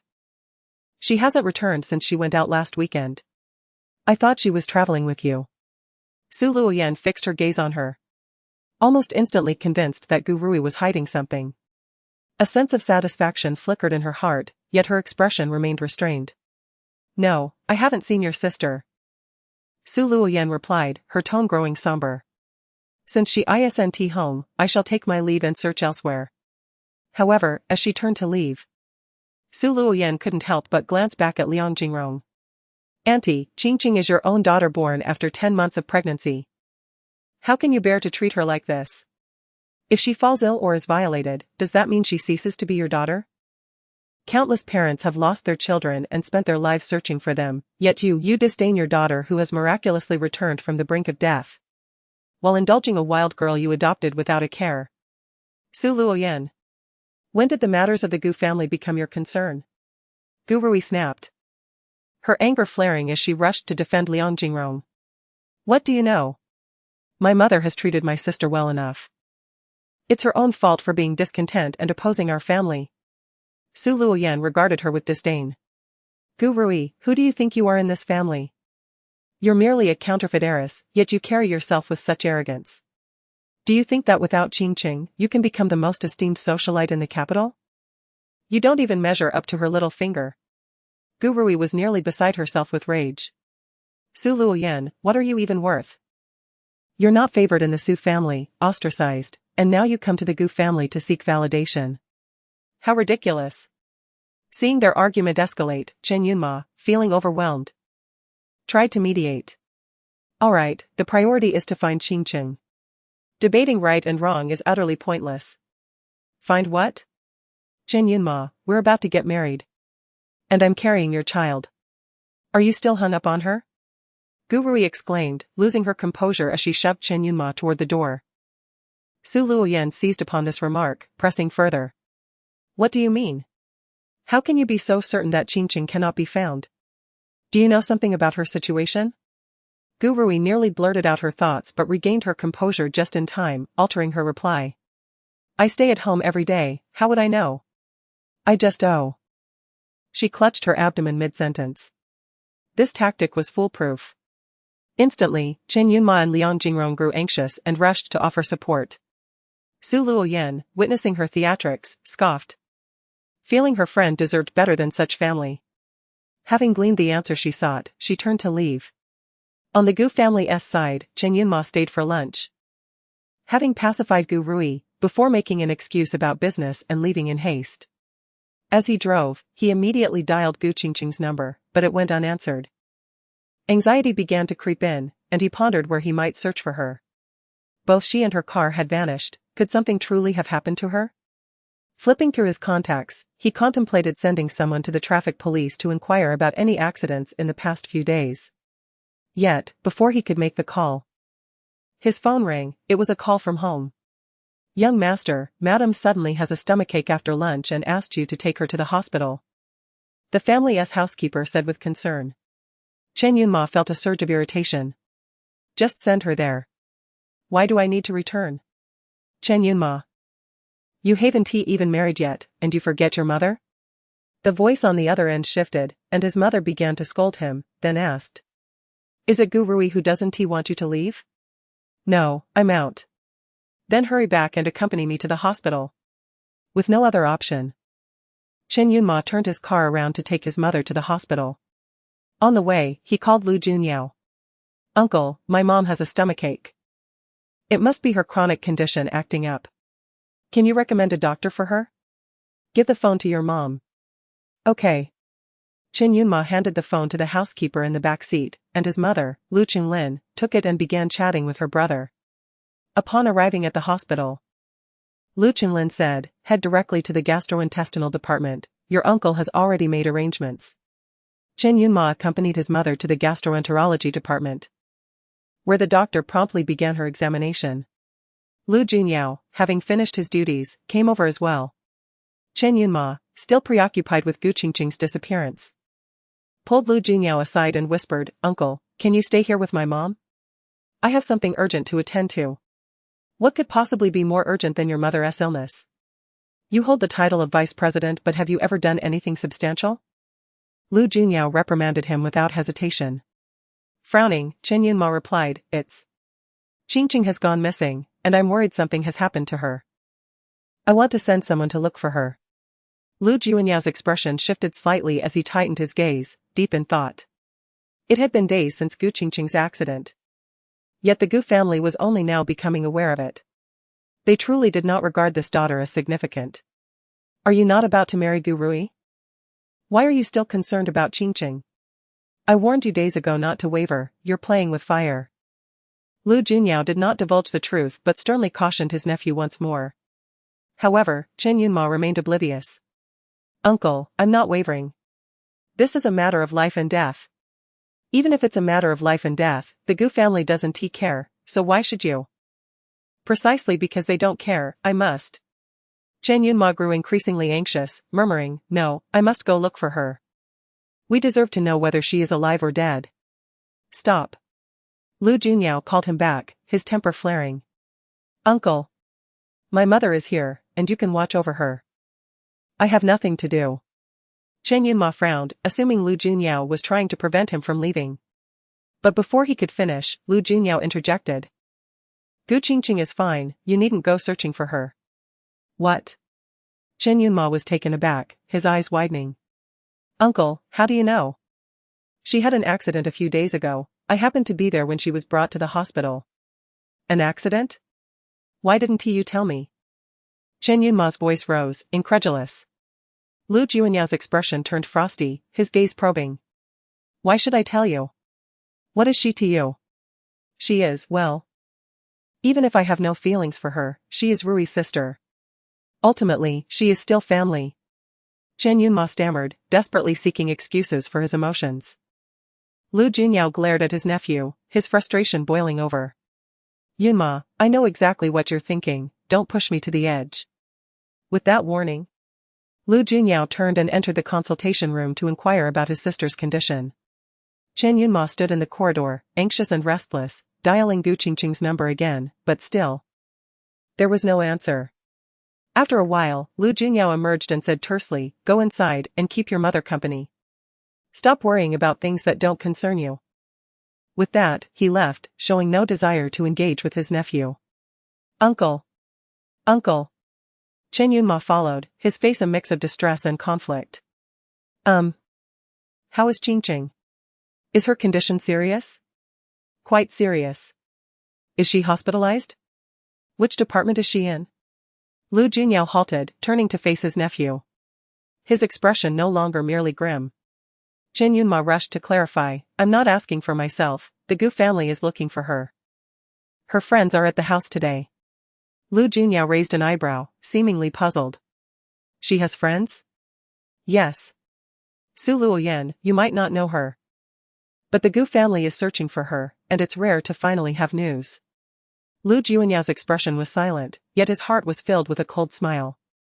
He recalled that a friend of Gu Qingcheng seemed to bear this name, they were evidently together. How intriguing. Uncle, you haven't mentioned yet, where exactly is Qingcheng? She wasn't hospitalized, she left after her wounds were stitched up that very day. Lu Junyao turned to depart, his steps brisk. Chen Yunma, still unwilling to give up, followed closely behind. She left? Did you not say her injuries were severe? Where could she possibly go? Surely, after being hurt, she ought to return home to recuperate. Now that she is unreachable, it cannot bode well. Listening to his nephew, Lu Junyao was aware that Gu Qingcheng was still residing at Lingjiang Yiping, having not returned to the Gu family. Yet, she had arranged for a friend to deliberately seek her out at the Gu household. What scheme was she concocting? However, Lu Junyao was not one to engage in idle chatter or play the role of a meddlesome do-gooder. Thus, he replied coolly. She does not wish to return to the Gu family, there must be reasons for her reluctance. You seem more anxious than her own family. Yet you claim you have no feelings for her? I do not, I merely, Lu Junyao abruptly turned, his countenance taut, adopting the demeanor of an elder, Yunma. I shall remind you for the last time, you are to marry Gu Rui, do so properly and refrain from concerning yourself with other matters. What becomes of Gu Qingcheng is none of your concern, she is an adult, not a child of 3. Where she chooses to go is her prerogative. What if she returns home? Is there anyone there who will care for her, tend to her? Or do you intend to serve her daily? In front of Gu Rui? His words struck with piercing clarity, resonating deeply within Yunma. He stood frozen, speechless at last. Lu Junyao cast a fierce glance and admonished, "Return to accompany your mother." Before turning on his heel, Su Luoyan returned to Lingjiang Yiping, preparing a meal while recounting the morning's events to Qingcheng. "Qingcheng, I concur with your suspicion. There is a 99% chance that the brake failure was orchestrated by Gu Rui." Curiously, Qingcheng turned to her friend leaning against the kitchen door. "But she is pregnant and lacks knowledge of automotive mechanics. How could she accomplish such a thing? Did she bribe someone?" Qingcheng nodded. "It is not impossible. She did not personally carry out the kidnapping when she colluded with traffickers to abduct me. Gu Rui was cunning and ruthless, traits they had previously overlooked." Su Luoyan was incensed, exclaiming, "She possesses a heart as venomous as a viper, clearly intent on eliminating you. First, she conspired with traffickers to have you taken. And now she has bribed someone to sabotage the brake system. The thought of it infuriates me further. If our luck had been worse that day, it could have resulted in catastrophic consequences, not to mention the potential for innocent casualties. Thankfully, your calm and rational handling of the situation spared your life." Observing her friend's fury, Qingcheng remained composed. "I can only say that fate did not forsake me, since I have been granted a second chance. I must make the most of it." A slight smile played on her lips, enigmatic and intriguing. Su Luoyan turned to her, inquiring, "How do you intend to deal with her?" "In a few days, it will be her birthday. I am preparing to present her with a most extravagant gift." Qingcheng's smile deepened. Chapter 42, Gratitude. Su Luoyan was filled with curiosity, wondering how exactly to proceed. "Do you need my assistance?" "Of course. Let us devise a proper plan during dinner," Qingcheng replied, thoroughly disillusioned with her family and unwilling to return to that house. Before severing ties, she needed to gather evidence of Gu Rui's repeated schemes against her, to unveil her sinister true nature. The ringing of her phone interrupted her thoughts. She glanced at it, her expression one of annoyance. "Who is it?" Su Luoyan inquired. "Yunma," Qingcheng replied. "Since I went to the Gu family, he has been calling multiple times. Worried about my disappearance." Su Luoyan found it amusing and appeared speechless. "What is he thinking? I see him getting quite close to Gu Rui. Especially since she is expecting his child and they set a wedding date. Why is he still pining for you?" Qingcheng too was perplexed. Perhaps it was a common trait among men to be fickle, wavering between affections, exhibiting the utmost insincerity. She intended to silence her phone again but suddenly recalled something and changed her mind, answering the call. "Hello. Qingcheng. You finally have news." Yunma's tone was filled with excitement, almost incoherent. "I've called so many times, no one answered, and I was worried. I thought something had happened to you." Qingcheng inquired coolly, "What do you want?" "Qingcheng, where are you? Did you get into an accident?" "Who told you that?" "Gu Rui?" "No, it's my uncle," Yunma explained. "My mother is unwell, and I accompanied her to the hospital, where I ran into my uncle." "Is that so?" Qingcheng felt a sudden pang of anxiety, fearing that Lu Junyao had inadvertently disclosed her whereabouts. "What else did your uncle say?" "He mentioned you were injured in a car accident and refused to be hospitalized." "Was that all?" "Yes," Yunma responded, puzzled. "Qingcheng, are you hiding something from us?" Qingcheng had no desire for further conversation. The only reason she answered was to ask Yunma for Lu Junyao's contact information. Since he had brought up the matter, she seized the opportunity. "My affairs are none of your concern, please send me your uncle's number." "Why do you need my uncle's number?" "On the day of the accident, he helped me, and I haven't had the chance to thank him." "Then, Qingcheng, how severe are your injuries? How is your recovery? Where are you?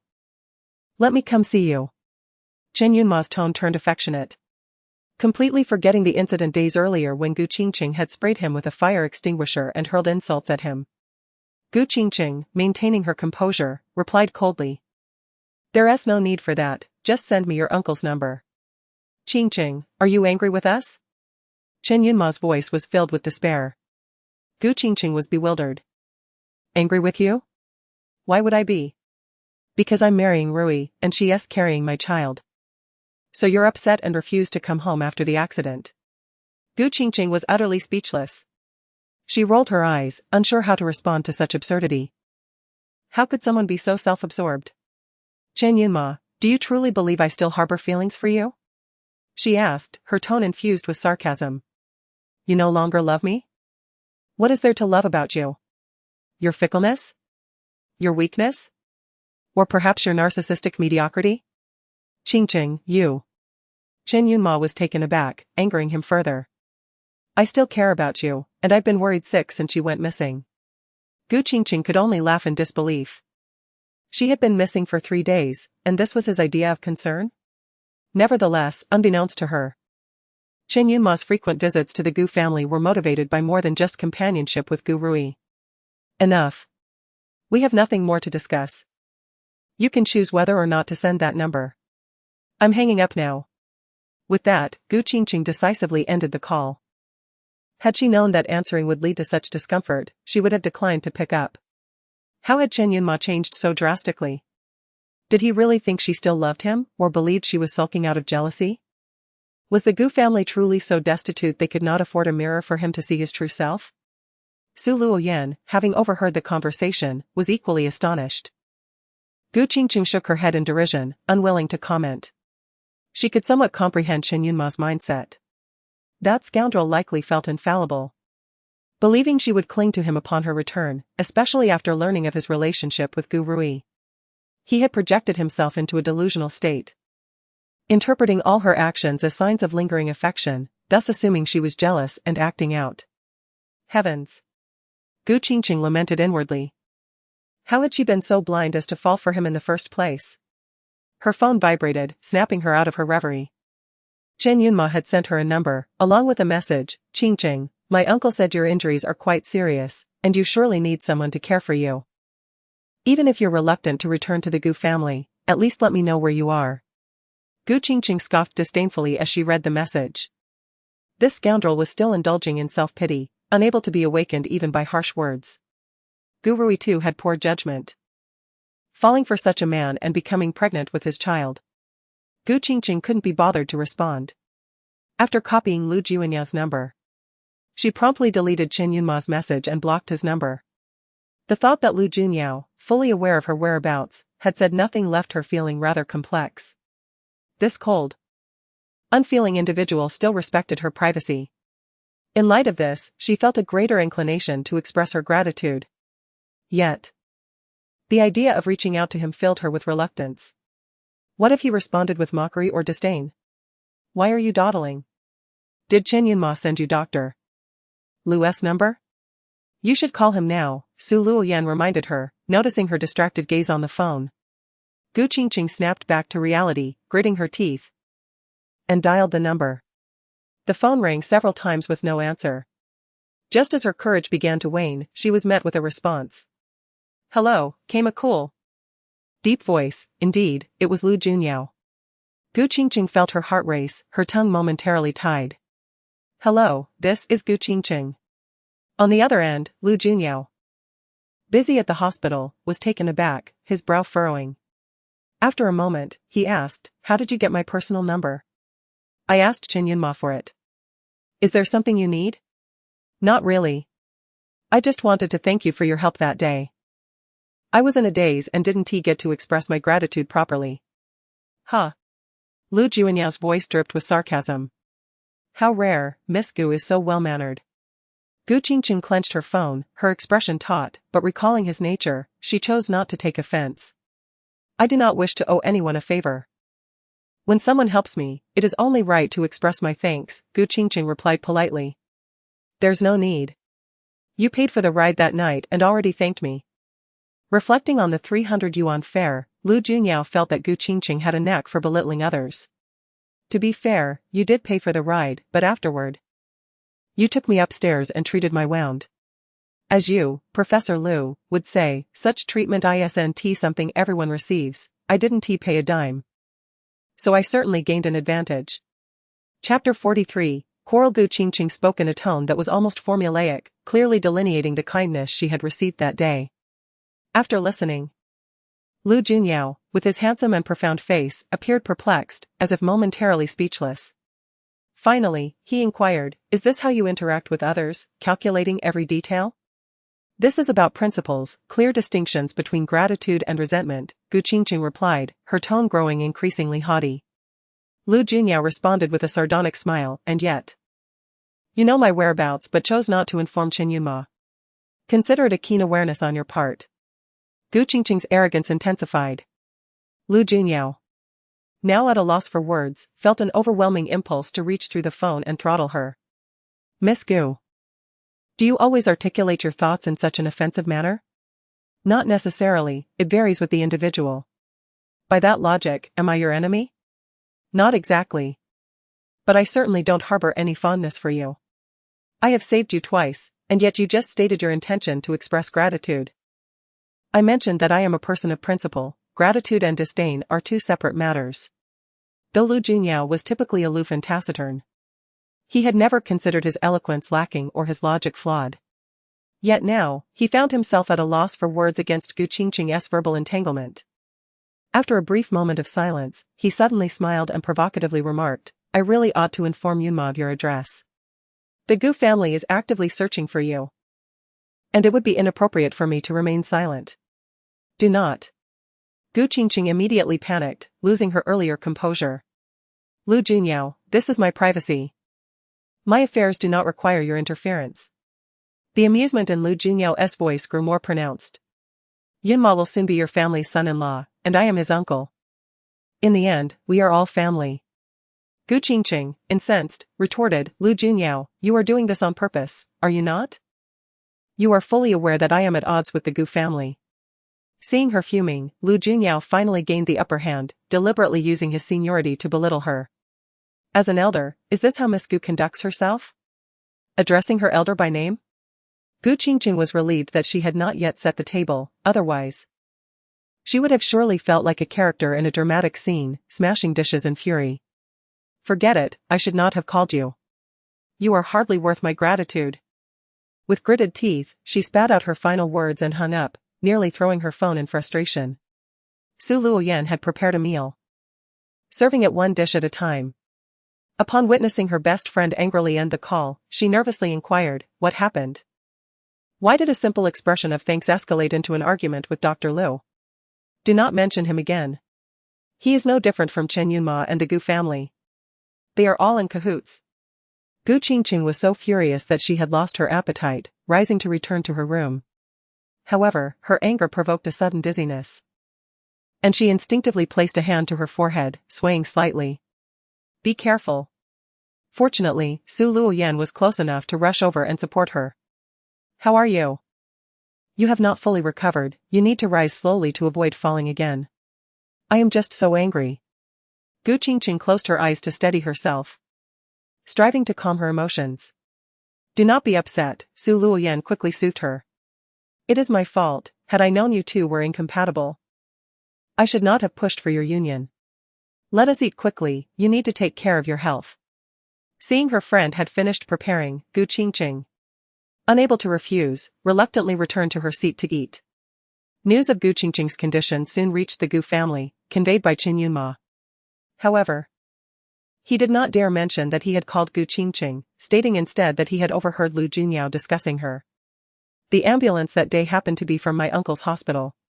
He mentioned she was quite seriously injured," Qin Yunma explained over the phone. Upon learning this, Gu Rui's joyful demeanor abruptly shifted to one of concern. She did not die? The thought escaped her lips before she realized the implications. "Really, Rui? Are you wishing for your sister's demise?" Qin Yunma asked, surprised. "No. I was merely concerned, fearing that my actions might be exposed." Gu Rui felt a twinge of panic and quickly inquired about the specifics. "How is she injured? Where is she now? Did she say how the accident happened?" "I do not know. I was afraid to contact her directly, you would only become angry if you found out, so I did not ask too much."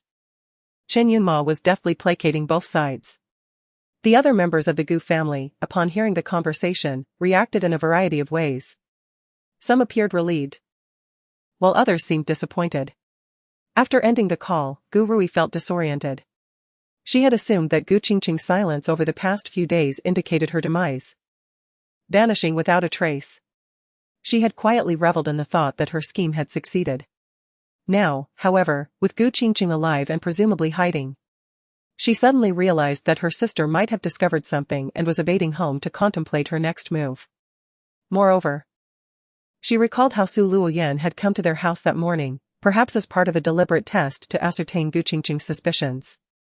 Gu Qingcheng had no other friends. After the accident, she neither stayed in the hospital nor returned home, certainly seeking refuge elsewhere while relying on Su Luoyan for support. This is disastrous. Su Luoyan's earlier actions were undoubtedly a trial to verify Gu Qingcheng's suspicions. Rui, what is wrong? You look unwell. Liang Jingrong noticed his youngest daughter's dazed expression after her phone call and asked with concern. Snapping back to reality, Gu Rui reassured herself inwardly. It is all right. Gu Qingcheng can only speculate, lacking any evidence.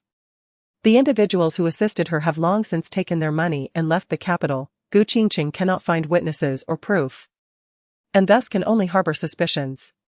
It is no different from suspecting her of colluding with human traffickers. Nothing much, just a bit tired. I've been particularly drowsy these past few days. Gu Rui, of course, dared not reveal the truth and used her pregnancy as an excuse. Ah, pregnancy does that. You should head upstairs to rest, Liang Jingrong replied. Alright, good night, Mom and Dad. After sweetly bidding farewell, Gu Rui ascended the stairs, her mind troubled. Once in her room, she sat on the edge of the bed, deep in thought about her next course of action. Now that Gu Qingcheng was suspicious, she would undoubtedly seek to gather evidence. If the Gu family ultimately discovered that she was behind all of this, they would certainly cast her out. Having left the orphanage many years ago, she had grown accustomed to the opulent lifestyle of a wealthy family. She could not fathom returning to a life of destitution. Thus, she must devise a response. Fortunately, she was now pregnant with Chen Yunma's child. As long as the baby arrived safely, she would secure her position as the young mistress of the Chen family. Even if the Gu family eventually learned the truth and disowned her, she would still have the Chen family to rely on. With these thoughts, Gu Rui felt a bit more at ease, unconsciously placing a hand on her abdomen, silently praying for her child. Suddenly, she felt something crawl across her foot. Damp and cold, startling her. She looked down and let out a piercing scream, her heart racing as she dashed out of the room. Mom. Gu Rui sprang up, completely losing control, her rationality fleeing as if pursued by a ghost. She rushed to the stairs but misstepped, tumbling down in a chaotic cascade of limbs. Chapter 44, Miscarriage in the living room on the first floor. The three members of the Gu family were engaged in a discussion regarding the arrangements for their eldest daughter when a piercing scream echoed from upstairs, startling them into immediate action. Before they could inquire about the commotion, Gu Rui rushed out, tumbling down the stairs. Everyone was taken aback and hurried over. Rui. Rui. Are you all right? Call for an ambulance. Quickly dial 120. They rushed to pick up Gu Rui, who had rolled down the steps, and their frantic concern was palpable. Gu Rui was already terrified, and after falling down the stairs, she was in excruciating pain, particularly in her abdomen.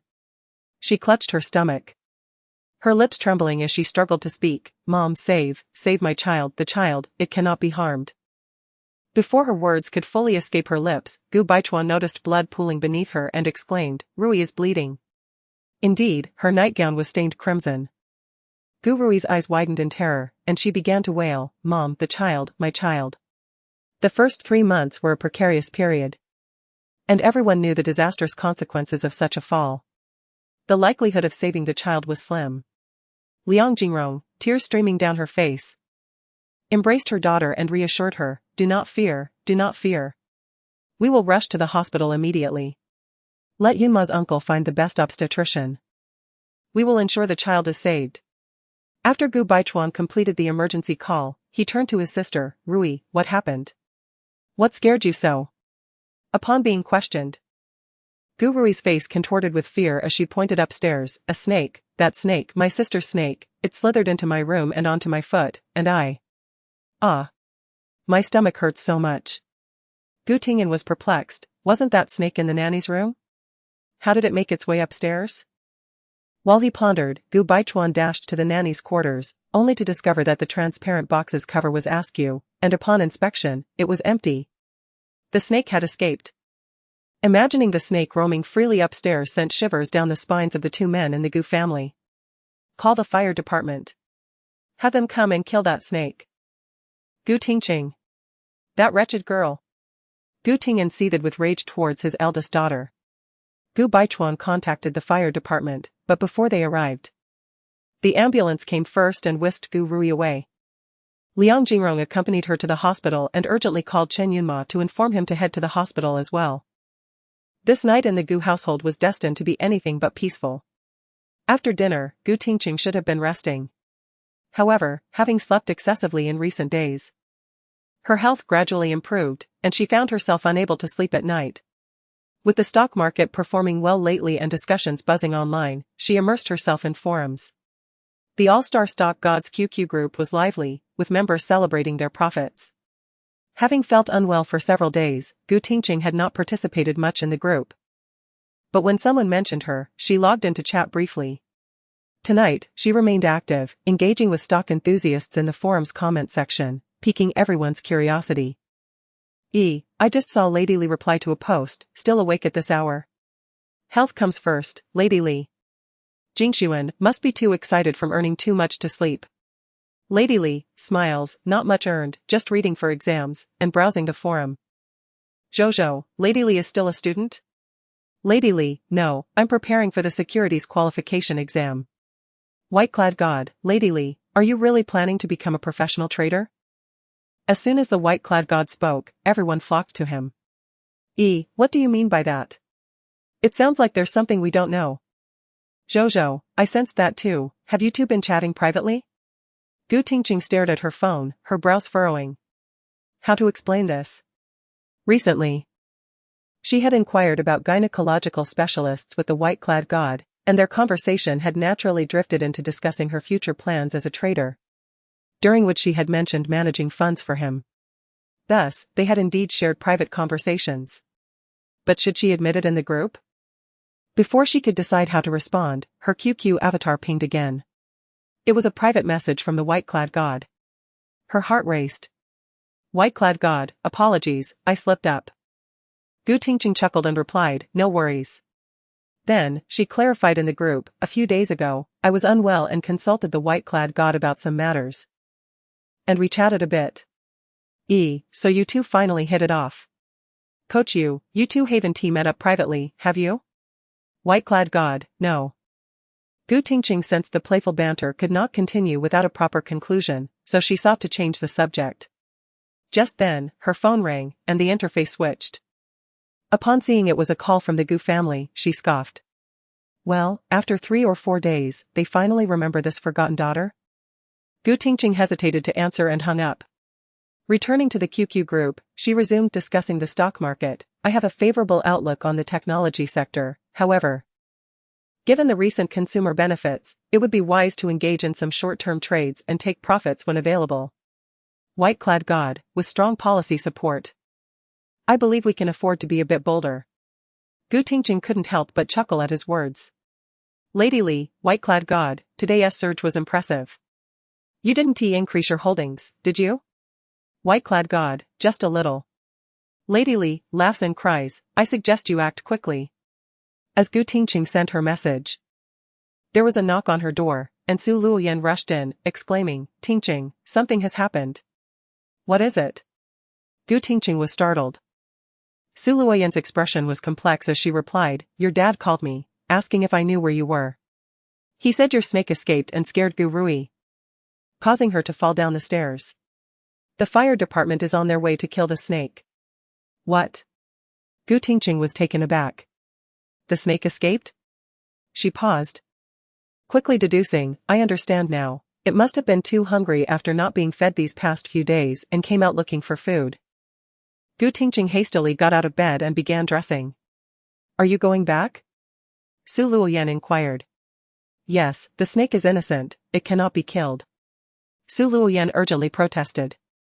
But if you go back now, it will certainly lead to a confrontation. Gu Rui is still in the early stages of pregnancy, after rolling down the stairs. The child is unlikely to survive. Gu Qingcheng halted her movements, suddenly recalling Gu Rui's fall. She had only been focused on the snake. Indeed. That child was certain to be lost. She was momentarily stunned, murmuring, "This is perhaps retribution." For her, it was punishment; for the child, it might be a blessing. Su Luoyan calmly remarked, their essay saying, "Those blessed do not enter doors of misfortune." That child, born to parents like Gu Rui and Qin Yunma, would undoubtedly be a disaster. That is true, Gu Qingcheng conceded, which indicates the child is wise. Perhaps it will reincarnate into a better family. Before she could finish her thought, Su Luoyan's phone rang again. She handed it over; it was still her father. Gu Qingcheng took the phone, deciding to answer. She had changed her mind and would not return, but the snake needed to be dealt with. "Hello." Upon hearing his daughter's voice, Gu Ting interrupted, "Gu Qingcheng. This is all you're doing? Raising such chaotic creatures? Now look what has happened, Rui has fallen down the stairs. And we don't even know if the child can be saved. I want to see how you explain this to the Chen family." Gu Qingcheng moved the phone slightly away from her ear, waiting for his tirade to subside before calmly responding, "What is done is done. No amount of shouting will change that. Where is my snake? The fire department killed it." "Killed it?" Gu Qingcheng was taken aback, her anger flaring. "Who gave you the authority to have the fire department kill it? Gu Qingcheng. Do you even regard me as your father? What kind of attitude is this? You all ceased to see me as your daughter long ago, why should I regard you as my father?" Gu Qingcheng retorted defiantly. "You're driving me insane." Gu Tingen gasped, struggling to articulate his words.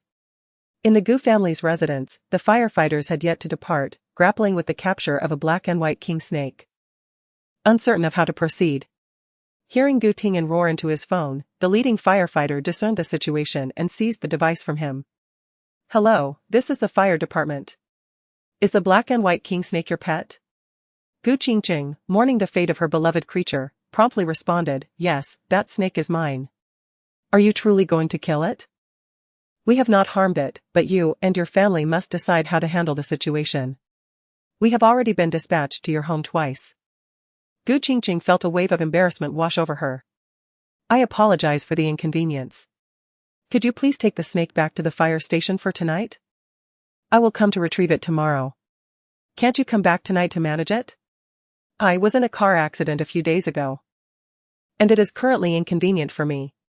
The firefighter contemplated the matter before reluctantly agreeing, "Then you must come by tomorrow to resolve it." "All right, thank you for your help." The firefighters departed with the black and white king snake. Once the phone returned to Gu Tingen's hand, he unleashed another tirade upon his daughter. Gu Qingcheng had long since resigned herself to her family's indifference and was prepared for a severance, thus her response was notably calm. When Gu Tingen's anger finally subsided, Gu Qingcheng spoke with composure, "Do not rush. Once I am feeling better, I will return to collect my belongings." "What do you mean?" "It means there is nothing here worth my attachment. It is time to sever ties." With that, Gu Qingcheng ended the call, her finger hovering over the disconnect button. Su Luoyan, seated beside her on the bed, observed her daughter's pallid visage and gently placed a hand on her shoulder, feeling a pang of sympathy. Gu Qingcheng smiled faintly, assuring her, "Do not worry, I am fine. You should get some rest." "All right, make sure you rest early too." Su Luoyan rose to leave. Gu Qingcheng picked up her phone and, struck by a thought, opened her contact list to peruse her blacklist. As anticipated, Qin Yunma had called her 5 or 6 times. Though she did not answer, she could surmise the reason. He had likely learned of Gu Rui's impending miscarriage and was venting his anger upon her. Her phone continued to ring as several messages in the group chat tagged her. Feeling disinterested in such trivial matters, she returned to the group conversation. "Jojo, why did Lady Li suddenly vanish mid-conversation?" Lady Li Jingsun, by E2, was engaged in a lively discussion and then disappeared. They always appear and disappear in unison, what a synchronicity. Coach Yu, could they be in private conversation again? Seeing her friend's wild speculations, Gu Qingcheng quickly chimed in. "I just received a phone call. As soon as her message was sent, Bai reappeared. I just got off a call. Chapter 45, Vandalism. The information about the two individuals was identical, as if copied and pasted. Even Qingcheng felt the coincidence, a ripple of unease stirring within her. Lu Junyao had indeed just received a call from Qingcheng. After Gu Rui was taken to the hospital, the doctor diagnosed that the fetus could not be saved and recommended an immediate dilation and curettage for the safety of the mother. However, Gu Rui was inconsolable, clinging to the doctor and demanding that they preserve the pregnancy. Qingcheng, not wanting to lose the child, called Lu Junyao, urging him to find the most authoritative obstetric expert to ensure the child's survival. Lu Junyao was somewhat irritated. The doctor has already stated that the fetus has stopped developing. What is the point of trying to save it? Are you willing to risk your life for this? Uncle, we must fight for it. After all, it is a life. Qingcheng pleaded desperately. An unborn fetus isn't considered a life, Lu Junyao replied with cold logic. How can you say such heartless words, uncle? I am your own nephew. And that child is my family too. Qingcheng began to resort to moral persuasion. Unfortunately, this tactic had no effect on Lu Junyao. If you won't heed advice, then don't come to me. You have the ability, so go save it yourself. Lu Junyao hung up the phone, but moments later, his sister, Lu Qinglin, along with their elderly mother, called him, insisting that he come to the hospital. While he could ignore his nephew, he could not disregard the words of his nearly 80-year-old mother. Thus, he left a message in the group chat. I have matters at the hospital and must return. You all continue discussing. I will log off. Qingcheng observed this message, her brows furrowing slightly. Doctors had it tough, being on standby 24 hours a day. However, not all doctors were so dedicated. For instance, on the day of Qingcheng's accident, Lu Junyao had left work early, which allowed him to coincidentally encounter her at the hospital entrance and provide her with a ride. Wealthy individuals worked merely for leisure, while ordinary folks endured the grueling 996 and 007 work schedules. After concluding his online conversation, Lu Junyao drove to the hospital. Upon arriving outside the emergency department, he heard Gu Rui's anguished cries. He felt an instinctive aversion and intended to avoid her, but Liang Jingrong spotted him and rushed over, grasping his arm. Dr. Lu, you have finally arrived. You must think of a way to save Yunma's child. Liang Jingrong cleverly refrained from mentioning her own daughter, instead emphasizing Chen Yunma's plight. Lu Junyao disliked being touched by others. He calmly disengaged Liang Jingrong's hand and replied coolly, I am not an obstetrician, I am powerless to help. As Chen Yunma approached, Lu Junyao beckoned him with a commanding presence, come here. Seeing Lu Junyao's serious demeanor, Chen Yunma did not dare to hesitate and quickly followed. Once they stepped out of the emergency department, Chen Yunma inquired eagerly, Uncle, have you found a more skilled specialist? Lu Junyao turned, pressing his lips together, clearly suppressing his displeasure. On my way here, I contacted the attending physician. They performed an ultrasound and confirmed fetal demise. There is no need to attempt to preserve the pregnancy. Moreover, continued bleeding is a concern. If the dilation and curettage are not performed immediately, it could endanger the mother's life, leading to severe hemorrhage. Lu Junyao's somber words were devoid of emotion, strikingly rational. What? Chen Yunma's face paled, panic washing over him. Then, what should we do?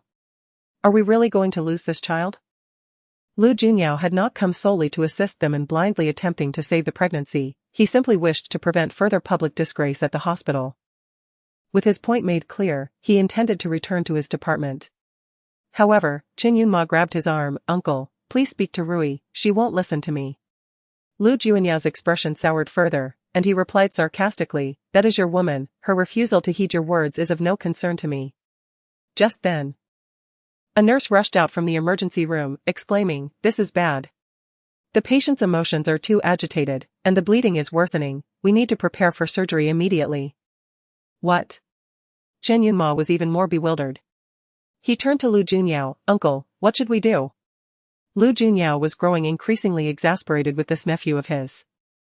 He turned to the nurse and commanded, proceed with the surgery immediately, have the family sign the consent forms.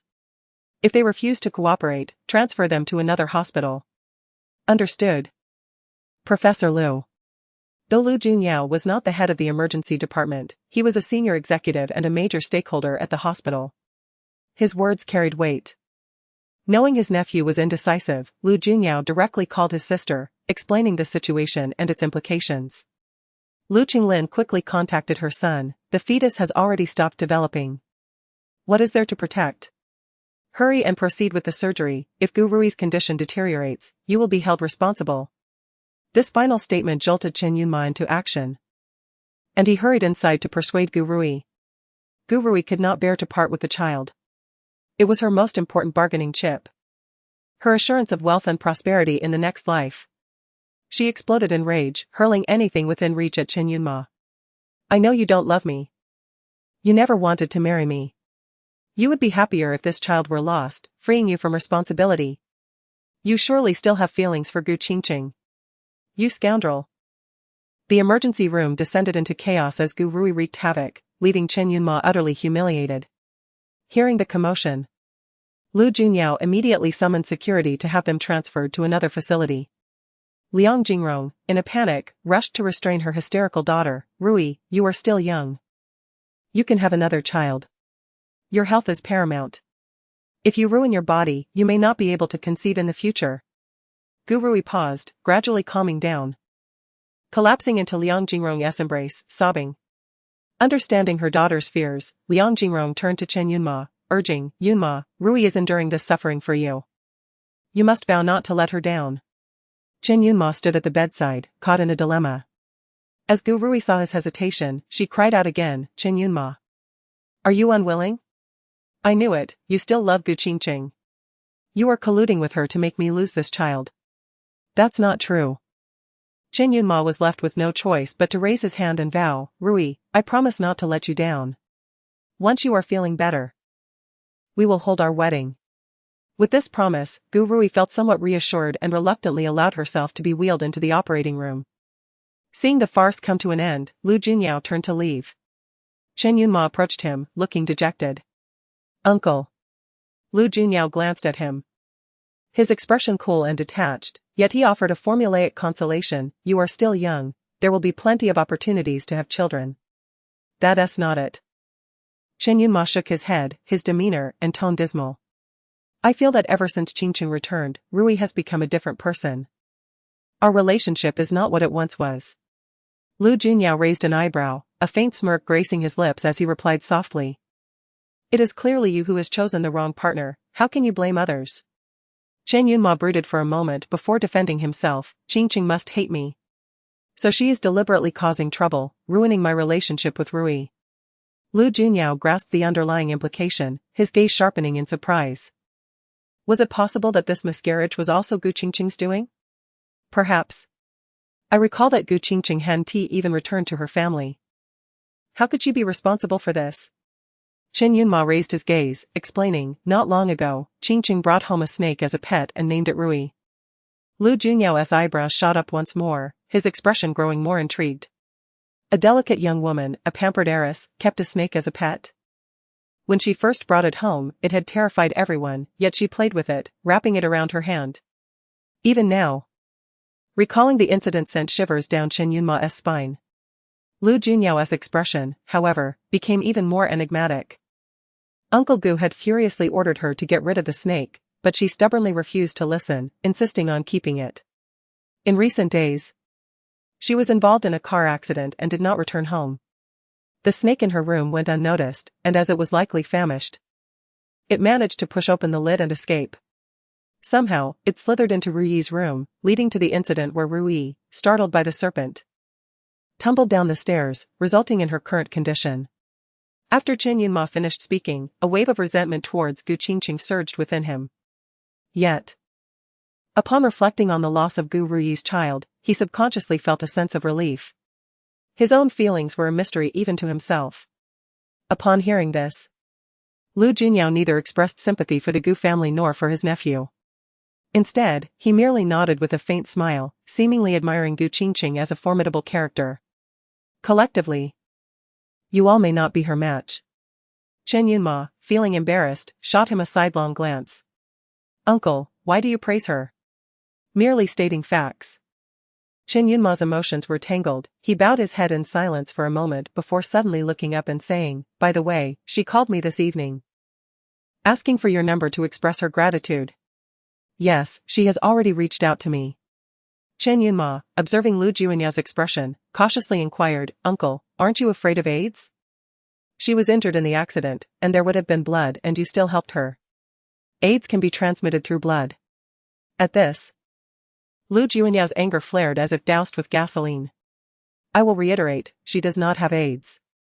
After reaffirming this fact, Lu Junyao was too enraged to continue discussing the matter. "Fine, you and the Gu family are well suited for one another, may you torment each other." Chen Yunma furrowed his brow tightly, watching his uncle's departing figure, perplexed. Whose words could he trust? The Gu family claimed Gu Qingcheng had AIDS, and she herself admitted it, having witnessed her in a state of illness. Yet, his uncle insisted she did not have it. The following day, Gu Qingcheng, accompanied by Su Luoyan, visited the fire station to retrieve the black and white king snake. She had intended to take the snake back to Lingjiang Yipin for care, but Su Luoyan was so terrified that she trembled uncontrollably. Ultimately, they returned to the flower and bird market to return the snake to its owner. On the way home, Gu Qingcheng received a call from Liang Jingrong. After a moment's hesitation, she answered. "Hello. Qingcheng, you caused Rui to miscarry, are you satisfied now?" Liang Jingrong's voice was filled with ire. Gu Qingcheng chuckled, feigning surprise, "Really? What a pity, I can't become an aunt now." "Qingcheng, we are still family. Must you be so heartless? Can't you bear to see us happy?" Liang Jingrong questioned, her voice laden with anguish. The smile on Gu Qingcheng's face froze, her tone turning icy. "Heartless? You are my biological mother, why not inquire about why I was in a car accident?" Chapter 46, Birthday. Liang Jingrong was momentarily taken aback and casually remarked, "A car accident is simply a traffic mishap, isn't it? What else could it possibly be?"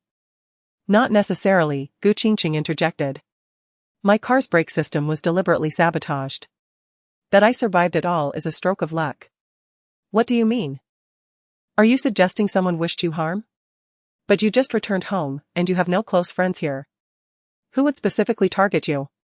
What could they possibly gain from it?" Liang Jingrong queried, perplexed, bombarding her with questions. Gu Qingcheng smirked coldly, "Indeed, I lack friends outside, which leaves only family." "You mean? You suspect Rui?" Liang Jingrong gasped in astonishment, quickly rebutting, "That's impossible. Rui is pregnant and stays home all day. How could she ever do something like that?" Gu Qingcheng bitterly laughed at her own plight. "Aside from Gu Rui, who else could it be? She despises me for ruining her newly purchased luxury car, so she sought to destroy mine, aiming for both revenge and my demise." "Impossible. Rui is not that kind of person. She is gentle and timid, she would never commit such a heinous act." Liang Jingrong firmly disagreed. Gu Qingcheng was aware that family would be disinclined to believe her. She did not wish to elaborate further, thinking it best to let it go. "Did you call just to berate me?" Liang Jingrong felt a bit awkward and stammered, "I heard from your father you plan to move out?" Gu Qingcheng scoffed, realizing that they must be eager to discuss this. "Yes, but I will wait until I am in better health." She deliberately withheld any specifics. Liang Jingrong, seeming to have a moment of conscience, suddenly asked with concern, "Are your injuries from the accident severe?" "Well, I'm not dead. So I suppose you can't be too disappointed, especially my dear sister." Gu Qingcheng dismissed the concern, feeling that late compassion was less than worthless. "Qingcheng, can you refrain from such sarcasm when you speak?" Liang Jingrong responded wearily. Gu Qingcheng was more straightforward, "Then I won't say anything at all. Goodbye." With that, she swiftly hung up the phone. Liang Jingrong was left mid-sentence, the call abruptly cut off. She felt a surge of frustration welling in her chest. After Gu Rui's miscarriage, she stayed in the hospital for a day before returning home. Unable to grasp the reality of her lost child, she remained silent, tears streaming down her face, her emotions shifting unpredictably. Chen Yunma had steadfastly stayed by her side, accommodating her every need, treating her with utmost tenderness. Once Gu Rui was settled at home, Liang Jingrong pondered over her elder daughter's words, ruminating in silence before finally sharing her thoughts with her husband and son. Gu Baichuan immediately dismissed the idea. Impossible.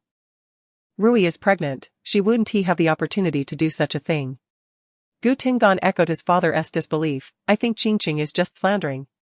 Liang Jingrong, already reluctant to believe the accusation, felt reassured upon hearing her husband and son's skepticism. Qingcheng has become someone I scarcely recognize, she lamented, sighing heavily. Contemplating how her once harmonious family had been fractured by the return of her eldest daughter, leaving her heart heavy with bitterness akin to consuming bitter herbs. Gu Baichuan clenched his teeth, resolute, if she wishes to move out, let her be. Otherwise, this family will never find peace. Junjun still refuses to acknowledge me, insisting that as long as Qingcheng is here, she will not reconcile. Gu Baichuan's girlfriend, Zhao Lijun, had broken up with him after a violent altercation with Gu Rui. In the days that followed, he had desperately tried to win her back, but without success. Thinking of her son's future, Liang Jingrong felt a surge of determination. If severing ties with her eldest daughter could restore peace to their home and secure the happiness of her remaining children, then such a sacrifice would be worthwhile. Gu Qingcheng's head injury had yet to fully heal, and her skin rash had flared up again, worse than before. Su Luoyan had purchased ointment from the pharmacy. But after 2 days of use, the condition had only deteriorated, leaving her covered in vesicles and red spots. As fate would have it, she needed to have her stitches removed from the head injury, so she went to the hospital early in the morning. Upon seeing a dermatologist, she was informed. You have herpes roseola, it's quite troublesome and requires diligent treatment. Gu Qingcheng was bewildered. Why did I contract this? I had merely been suffering from recurrent eczema before. There are many potential causes for this condition: viral infections, immune system issues, or even reactions to medications, the doctor explained. Prescribing a plethora of medications for both internal and external use, while laying out numerous precautions. Su Luoyan expressed concern. It's likely due to severe malnutrition, which has compromised your immune system, leading to repeated allergic reactions. Indeed, Gu Qingcheng understood the underlying cause all too well. After over 3 years of neglecting her health, she was left with numerous ailments, including the excruciating adenomyosis and this recurring skin condition. Restoring her health was not a matter of a day or two. It could potentially leave her with chronic issues. Thus, how could she not harbor resentment towards Gu Rui? Yet, what was even more infuriating was how her own family members shielded Gu Rui, rejecting and despising her instead. As they left the hospital, the two passed through the outpatient hall, where an electronic screen displayed the profiles of various esteemed specialists. Su Luoyan spotted Lu Junyao and instinctively nudged Gu Qingcheng's arm. Look, it's Dr. Lu. Gu Qingcheng's heart skipped a beat, momentarily mistaking it for another encounter with Lu Junyao, wondering why he seemed to be everywhere. Upon closer inspection, she realized it was merely an introduction on the electronic screen. What a fright! Gu Qingcheng scoffed. Su Luoyan suddenly realized, feeling a bit embarrassed. I forgot, you don't like to mention Dr. Lu. Gu Qingcheng averted her gaze and continued to walk outside. Just as they exited the outpatient building, a tall and elegant figure approached them. With a commanding presence, Lu Junyao stood out amidst the crowd, his striking features captivating the attention of several young women, who gazed after him with starry eyes. Su Luoyan was taken aback, then cautiously glanced at her friend, muttering, "Looks like you truly ran into him this time." In truth, Su Luoyan wanted to say that they were like two rivals in a narrow path, but the words stuck in her throat. Lu Junyao hurried past, clearly on his way to the emergency room. Originally scheduled for a night shift, he had just received a call from the ER about a construction worker who had fallen from scaffolding, with a steel bar piercing his chest, a life-threatening situation. As a specialist in thoracic surgery, he was urgently summoned back to assist in the rescue. He had not anticipated encountering Gu Qingcheng at the hospital again. Their eyes met, each one colder and more distant than the other. Then Lu Junyao's phone rang, and he quickly answered, increasing his pace. As he brushed past Gu Qingcheng, he nearly broke into a run, his voice taut as he issued medical orders, instructing them to administer adrenaline, clearly directing the emergency response. The rush of air from his passage brushed against Gu Qingcheng and Su Luoyan. Once he had moved on, Su Luoyan marveled, Dr. Lu is truly impressive. He's once again battling against death. Gu Qingcheng remained silent, yet for once, she felt no inclination to disparage him. During her visit to the hospital for her painful menstruation, she had encountered him while vying for a parking spot, and he too had been rushing to an emergency. It seemed he did possess genuine skill, otherwise, he wouldn't be called upon for every emergency situation. If he were merely seeking fame, he wouldn't engage in such high-pressure, risky work. On the drive home, Su Luoyan was at the wheel while Gu Qingcheng perused stock market updates on her app. As anticipated, the market had shifted, the previously booming sectors had plunged today. Fortunately, she had reallocated her investments just in time. The stock market group chat was abuzz with activity. Gu Qingcheng opened the chat to find Zhou Zhou and Jing Sun lamenting their losses as their stocks plummeted.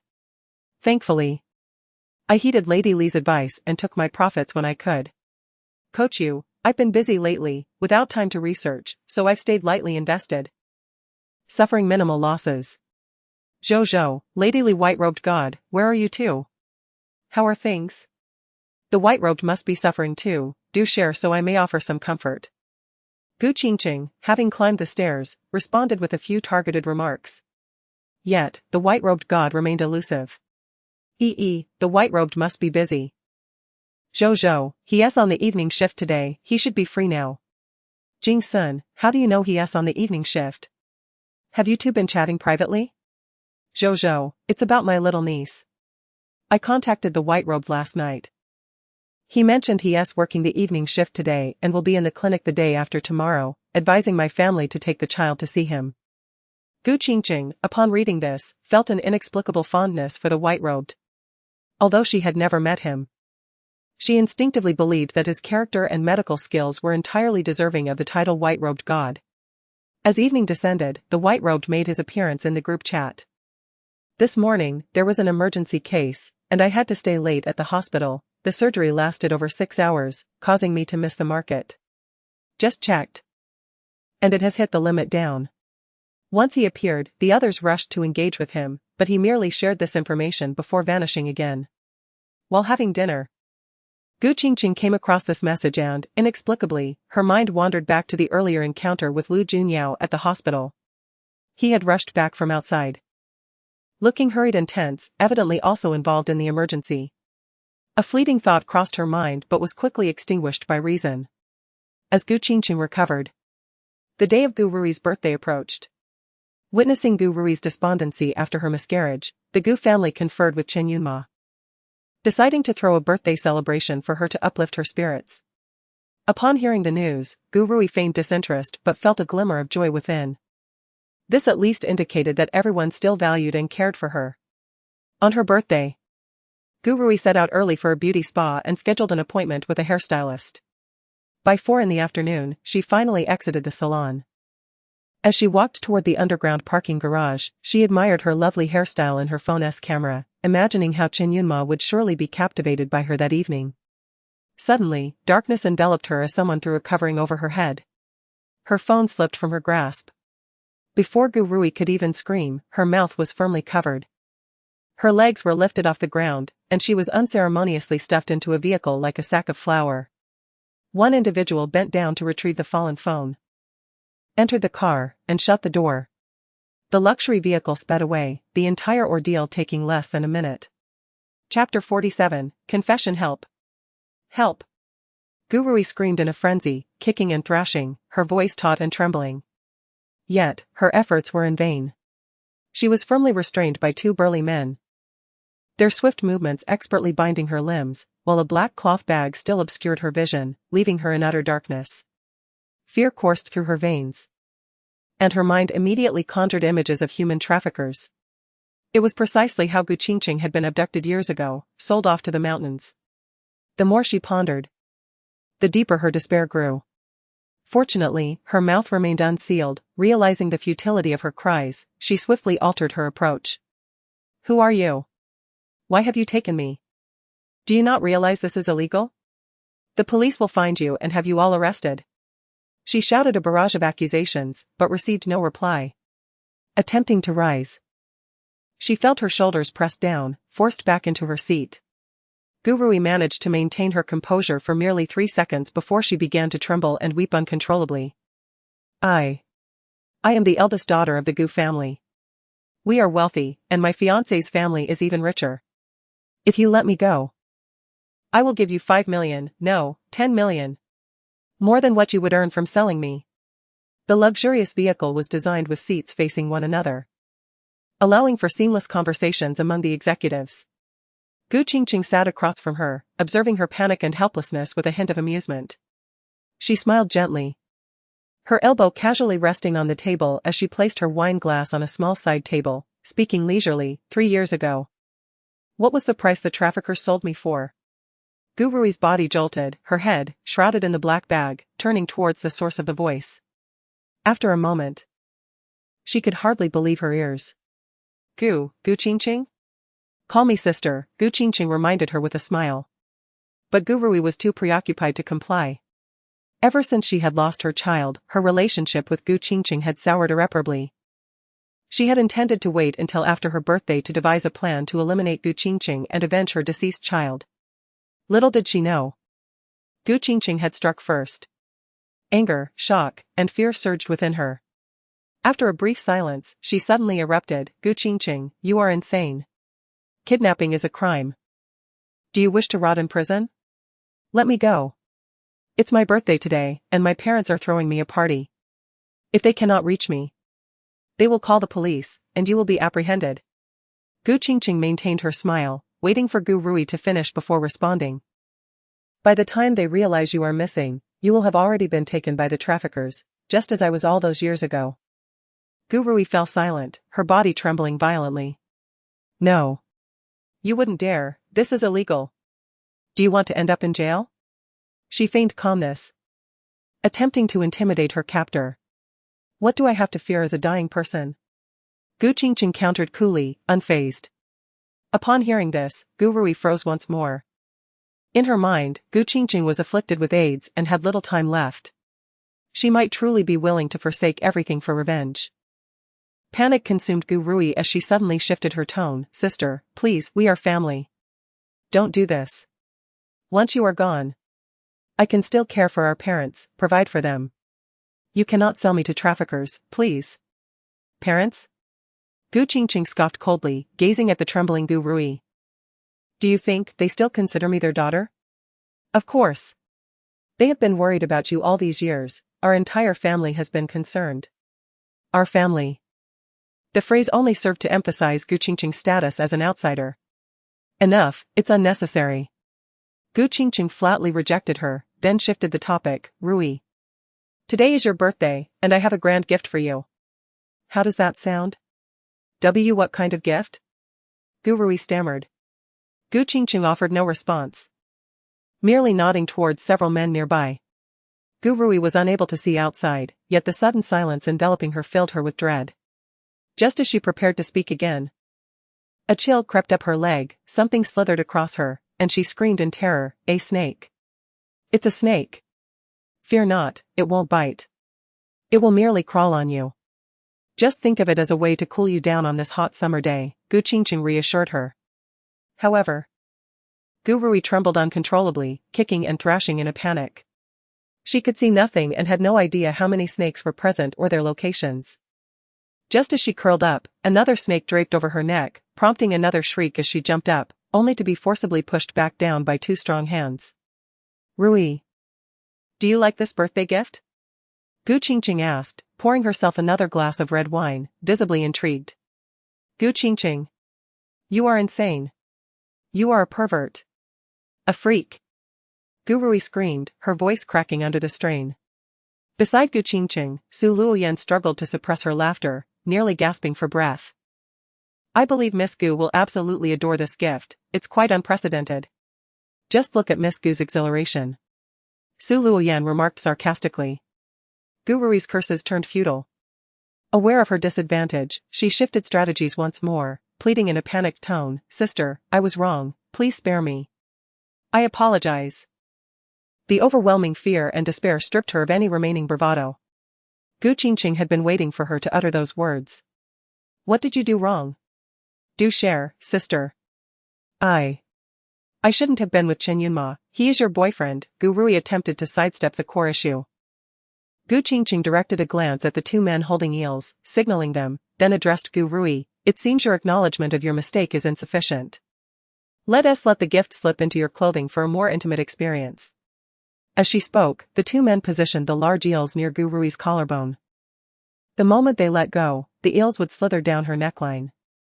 Gu Rui let out a heart-wrenching scream, immediately begging, no. I'll confess. I was the one who tampered with your car. I hired someone to do it. Su Luoyan, her face flushed with anger, pressed, how did you manage that? Gu Rui explained, I contacted a childhood friend from an orphanage, he is studying automotive repair. Gu Qingcheng remained expressionless, asking again. Why did you wish to harm me? Gu Rui, with a mournful expression, retorted angrily, isn't it because you harmed me first? You caused my accident. It was the first time I drove my new car. I was pregnant at the time. Your car was in front of mine. How many times did you cut me off? You must know how many. I merely changed lanes, but you were too ruthless. You blame me for your poor driving skills? Gu Qingcheng scoffed, uninterested in further debate, it was pointless. Suddenly, Gu Rui's phone rang, igniting a spark of hope within her. My phone. It must be them looking for me. One of the men in black handed Gu Rui her phone. Gu Qingcheng glanced at the screen. Noting it was Chen Yunma. Disconnected. Then, she turned to Gu Rui, casually asking, aside from this, what else is there? You know precisely what I wish to hear. Gu Rui trembled but fell silent. Knowing someone was searching for her brought her a sense of security. She needed to buy time. If she could delay long enough, her family would soon realize she was missing, they would call the police, and she would be rescued in no time. That would mark the end for Gu Qingcheng. Yet, how could Gu Qingcheng fail to see through her intentions? Very well, since you choose not to speak, I shan't press you. Today is your birthday. And your second grand gift from your sister is a trip to the place where I spent 3 years. Who knows if you will be as fortunate as I was to escape in your lifetime. As her words fell, the vehicle suddenly came to a halt. And the doors swung open. Gu Qingcheng rose and instructed the traffickers, I shall alight from the vehicle now. Please take extra care of my sister on the road and strive to find her a suitable family. Perhaps one from a prominent clan with several brothers in need of wives. No. No, Gu Qingcheng, you cannot do this. Human trafficking is illegal. You cannot proceed. Gu Rui panicked, leaning forward desperately, her bound hands reaching out as if to grasp at something futilely. Gu Qingcheng was merely threatening her. With no genuine intention of disembarking. Gu Rui extended her hands, brushing against Gu Qingcheng's feet, and immediately curled up, clinging tightly to her. Sister. I was wrong, I admit it, I confess everything. 3 years ago, I was blinded by jealousy, envious of your every excellence. Envious of the multitude who adored you like a star, envious of your bond with Chen Yunma. I was foolish. I thought that if I could remove you from the picture, I could bask in the affection of so many like you. I was wrong, sister. I was wrong. Finally hearing the words she longed for, Gu Qingcheng remained surprisingly composed, her expression oddly tranquil. Let us clarify matters, what exactly did you do 3 years ago? I. Gu Rui hesitated, but suddenly a silky object slithered into her collar. Sending her into a panic, I colluded with the traffickers to have them abduct you and sell you off to the mountains. Quickly, get it out. Get it out. The cold object writhed against her chest, causing every hair on Gu Rui's body to stand on end, rendering her immobile. Once Gu Rui's confession concluded, Gu Qingcheng turned to the man in black, who retrieved the item from Gu Rui's clothing. Gu Qingcheng then glanced at her close friend, conveying a questioning look. Su Luoyan reassured her, do not worry, we have both audio and video recordings. She waved the recorder and her phone. Soon after, she sent the recording to Gu Qingcheng. A faint smile finally graced Gu Qingcheng's lips as she stepped back and sat down. If only you had been obedient from the start, you need not have suffered. With the car door shut, they continued their journey. Gu Rui remained prone on the ground, her hands and feet still bound. Subsequently, 2 arms lifted her, dragging her back into her seat. Gu Rui, bewildered, glanced around beneath the black cloth covering her head, her voice trembling with a cry, "You let me go. I want to get out." Gu Qingcheng replied, "There's no rush, our conversation isn't over yet. What more is there to discuss? I have already apologized and admitted my mistakes. We should discuss, when did you begin to harbor malicious intentions towards me? I have always treated you kindly, as though you were my own sister." This was the point that had puzzled Gu Qingcheng for 3 years. She had always regarded Gu Rui as innocent and sensible. When had she developed such a wicked and malevolent disposition? When the topic arose, Gu Rui fell silent for a moment before reluctantly admitting, "I was initially quite grateful that your family adopted me. I wished to cherish this fortune, but once I inadvertently overheard my parents discussing the motives behind my adoption." Gu Qingcheng, curious, prompted, "What motives?" Though Gu Rui's face was obscured, her indignant tone betrayed her anger. "My parents adopted me because you were frail and sickly as a child, and some master said." Before she could finish, the phone rang again. It was still Gu Rui's. Gu Qingcheng abruptly cut off the call and asked, "What did the master say?" Before she could finish her inquiry, a man in black glanced out the window. "Miss Gu, there are many patrol officers on the street." Gu Qingcheng looked out and indeed saw a multitude of patrol officers. It seemed the Gu family or Chen Yunma had already learned of Gu Rui's abduction. "How long until we arrive?" Gu Qingcheng asked. The driver replied, 10 minutes. "Drive faster." However, within less than 10 minutes, the vehicle arrived at a luxurious villa. As Gu Rui was dragged from the car, she resisted vehemently. "Gu Qingcheng, what do you intend to do? I have already apologized, what more do you want?"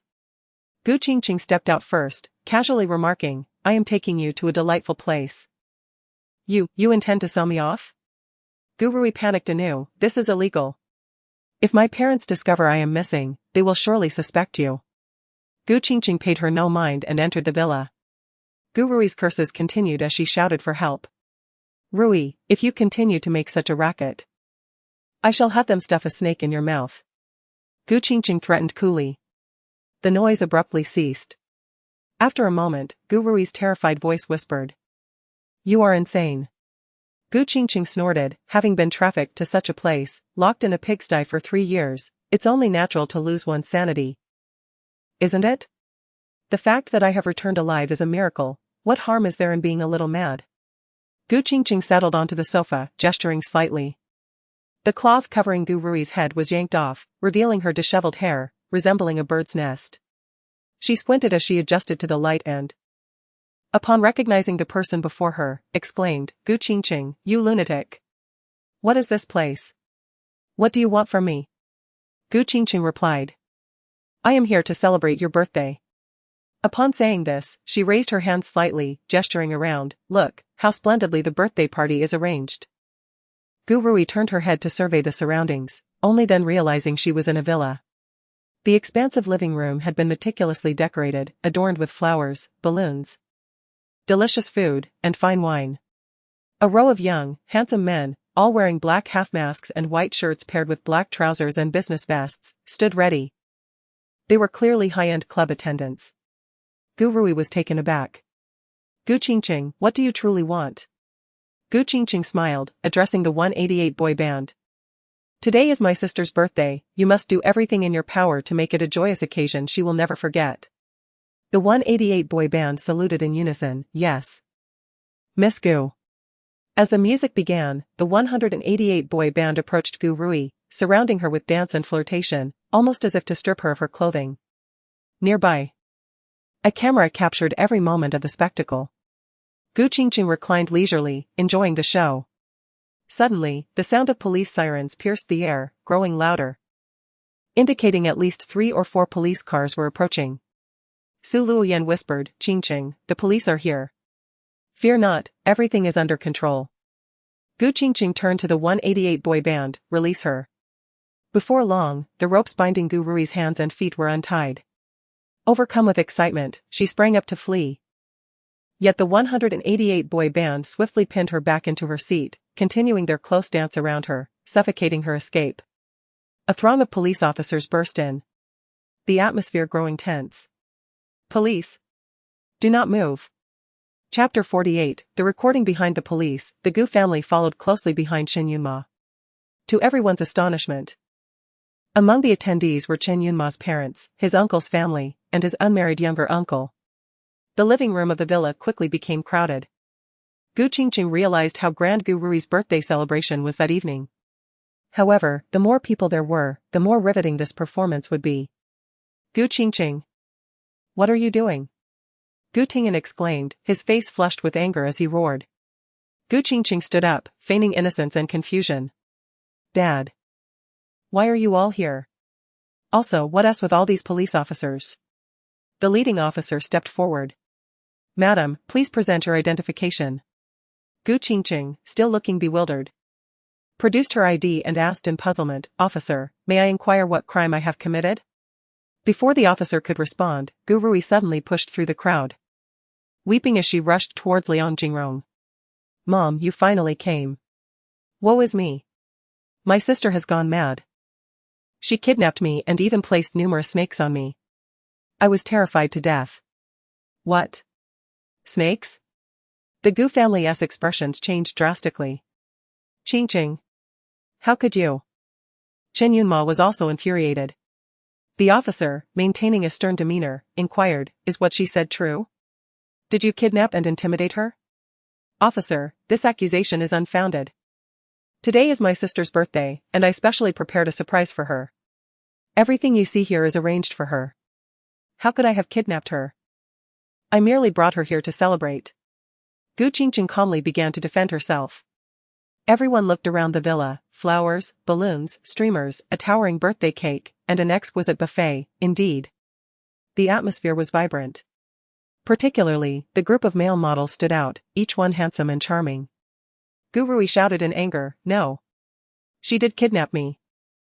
Those men in black suddenly covered my eyes and mouth, then forced me into a car. The vehicle is still outside. Following Gu Rui's pointed finger, everyone spotted a luxury vehicle in the villa's courtyard.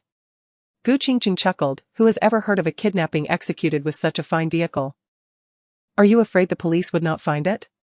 The crowd fell silent, but they soon comprehended the situation. Chen Yunma scanned the area, questioning Gu Qingcheng. What is the deal with those male models? Gu Qingcheng replied, my sister had a miscarriage and is feeling down. I wanted to cheer her up, otherwise. After you two are married, she might not have such an opportunity again. Chen Yunma was speechless. The Chen family wore expressions of disbelief, feeling that the Gu family was being utterly ridiculous. Yet, at the back of the crowd, Lu Junyao found the situation amusing, his handsome face showing interest. He had already informed his nephew that none of them could outsmart Gu Qingcheng. After reviewing Gu Qingcheng's identification, the officer turned to Gu Tingyan and asked, is she your daughter? Gu Tingyan nodded, reluctantly admitting, yes. Since you are family, why call the police? The officer seemed displeased, having deployed so many officers and put the city on alert. Gu Rui immediately protested, Officer, she truly kidnapped me. She colluded with human traffickers to sell me to the mountains, and she even used snakes to scare me. The snakes are in the car. Gu Qingcheng remained composed, Officer. My sister has a poor relationship with me and often makes baseless accusations. Today, I prepared a birthday surprise for her to mend our sisterly bond. Yet she remains ungrateful and slanders me. Gu Qingcheng. You are distorting the truth. Gu Rui cried out, again turning to the officer. She is lying. All these people are witnesses who can attest to this. Look, my wrists and ankles are bound, and they are bruised. Gu Rui displayed her wrists and ankles, which were indeed red from being tied. Gu Qingcheng shrugged, that was merely to bring you here, otherwise, you would never have agreed to come. No. Gu Rui was on the verge of tears, but before she could finish, an officer pulled out a basket from the luxury vehicle. There's only this in the car. No snakes. The officer set the basket down, and everyone looked down, stunned. The basket was filled with large eels. At first glance, they resembled snakes, quite unsettling. Gu Rui was dumbfounded. She suddenly realized she had been tricked by Gu Qingcheng. Terrified, she accepted all the blame. Consequently, Gu Qingcheng had committed no crime nor broken any laws, it was merely a prank. The police had no grounds to take action against her. No wonder she was so calm and collected, she had anticipated everything. Officer, I told you my sister is prone to slander. There was never any kidnapping or snakes. She merely wants to frame me. Qingcheng glanced at the basket of eels and lightly tossed the blame back. Gu Rui, furious, exclaimed, you covered my eyes. I couldn't see, which is why I thought they were snakes. You raised snakes before, causing me to fall down the stairs and miscarry. I covered your eyes? Gu Qingcheng laughed, countering her claim, then looked at Su Luoyan. Did I cover her eyes? No, Su Luoyan chimed in, further explaining. We just wanted to give you a surprise to celebrate your birthday. We never intended to involve the police or create such a commotion. Gu Qingcheng apologized, I'm sorry. Officer, it was all a misunderstanding. Since it's a misunderstanding, you can resolve it amongst yourselves. However, in the future, please exercise caution when joking. Pranks should not go too far. The officer offered a few words of advice before preparing to leave. But Gu Qingcheng suddenly shifted her tone. Wait, officer. I want to report a crime. Everyone was taken aback, looking at her. Qingcheng, what more are you trying to stir up? Gu Tingyan scolded. Unwilling to let family disgrace be revealed, especially with relatives from the in-laws present. He had intended to use his youngest daughter's birthday celebration as an opportunity to foster a relationship with the Lu family, having specifically invited them. Who knew that amidst their rare attendance, such trouble would arise, turning the gathering into a spectacle of the Gu family's internal strife. Gu Tingyan was infuriated. Feeling as though his heart might burst, glaring at his eldest daughter with a desire to silence her. Yet, Gu Qingcheng was unfazed. She took out a recording device and pressed play. Officer, 3 years ago I was abducted by human traffickers, and it was Gu Rui who colluded with them. I wish to report this crime and seek justice. As the recording played, the panicked voice of Gu Rui echoed, Sister.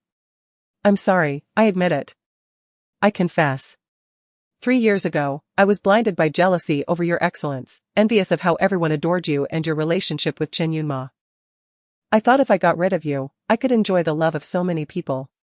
I was wrong, sister. I was wrong. Clarify what you did 3 years ago. I colluded with human traffickers to have them take you away and sell you to the mountains. Woe is me, please stop it. As the recording played, the expressions of everyone present shifted dramatically. The Gu family and Chen Yunma stared incredulously at Gu Rui. Unable to believe it. Rui, could it really be you who plotted against Qingcheng? Chapter 49, The Disguise is Gone. No. It's not true. Gu Rui immediately denied, Dad, Mom. It was my sister who put that thing in my clothes. I was covered, unable to see. I thought it was a snake. I was terrified and could only follow her words. This is coercion. Officer, she is coercing me, my confession doesn't count.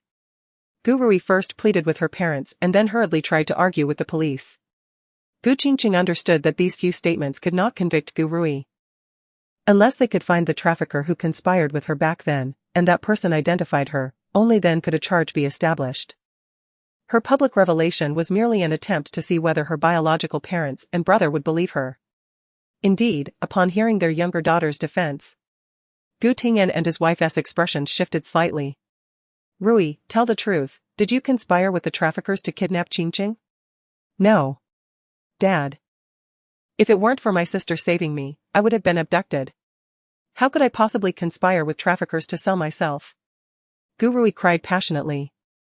And perhaps fearing that the Gu family would not believe her, she looked around and suddenly shouted in despair, It seems I can only prove my innocence by dying. Before her words finished, she abruptly pushed Liang Jingrong aside and dashed towards the dining table, smashing her head violently against the marble edge. Rui! Rui! Gu Rui collapsed to the ground, blood pouring from her head. Chaos erupted, the Gu family and Chen Yunma rushed to her side, frantically lifting her up. Call an ambulance. Hurry, dial 120. Chen Yunma recalled something and hurriedly approached Lu Junyao. Uncle, you need to take a look. Rui is hurt, there is so much blood. Lu Junyao frowned. It was rare for him to have a day off, and being called to a birthday party was already bothersome enough. Now he had to deal with this. Third brother, you go take a look, we're leaving now. Lu Zhanting, the head of the Lu family. observed the chaos with a serious, speechless demeanor.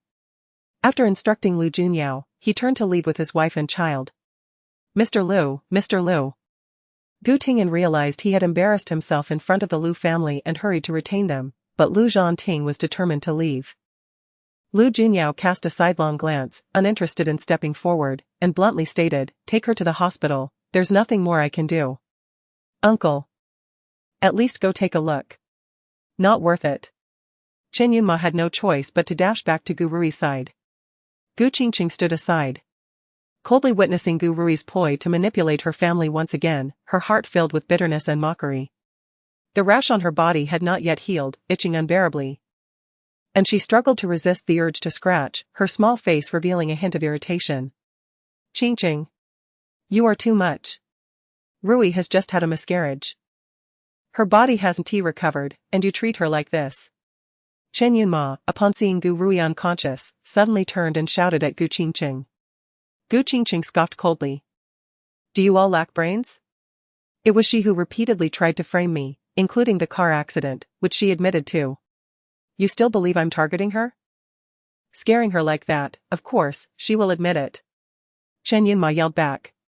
Gu Qingcheng rolled her eyes dramatically, speechless. "Fools. A bunch of fools." At this juncture, even the police could not render a verdict, and with other incidents to attend to, they decided to leave the scene. Gu Qingcheng, feeling no inclination to stay, turned to Yan Yan, "Let us go."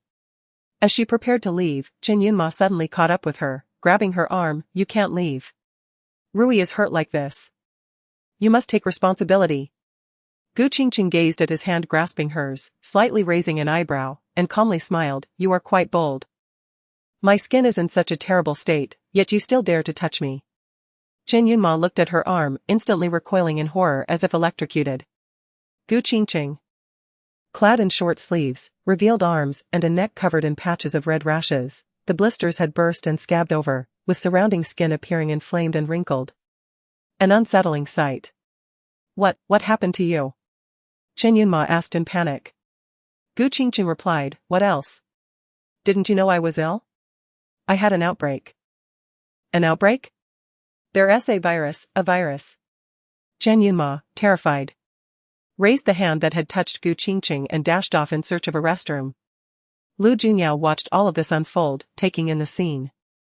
The usually aloof third young master of the Lu family now looked at Gu Qingcheng with a hint of admiration in his gaze. Soon, an ambulance arrived with a wail. Chen Yunma intended to have Lu Junyao accompany them to the hospital, but Lu Junyao declined. Not only did he refuse, but he also unleashed his sharp tongue, teasing. "Hurry to the hospital, if you delay any longer, the wounds will heal." Chen Yunma was infuriated. But being an elder, he could only seethe in silence. Gu Qingcheng, overhearing this, couldn't help but chuckle.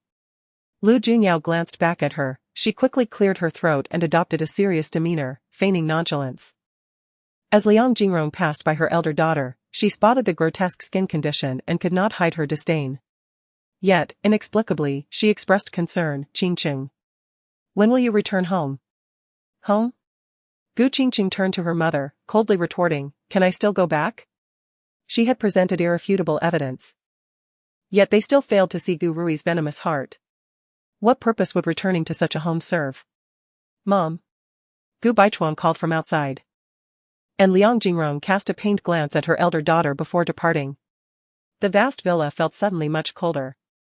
Chen Yunma's parents remained, conversing quietly with Lu Junyao. After which Lu Qinglin approached Gu Qingcheng. "Qingcheng." Looking at her former boyfriend's ex-girlfriend, Lu Qinglin's expression was somewhat complicated. Gu Qingcheng maintained a nonchalant demeanor, "Aunt. Is there something you need? Were you truly conspired against by Gu Rui and trafficked?"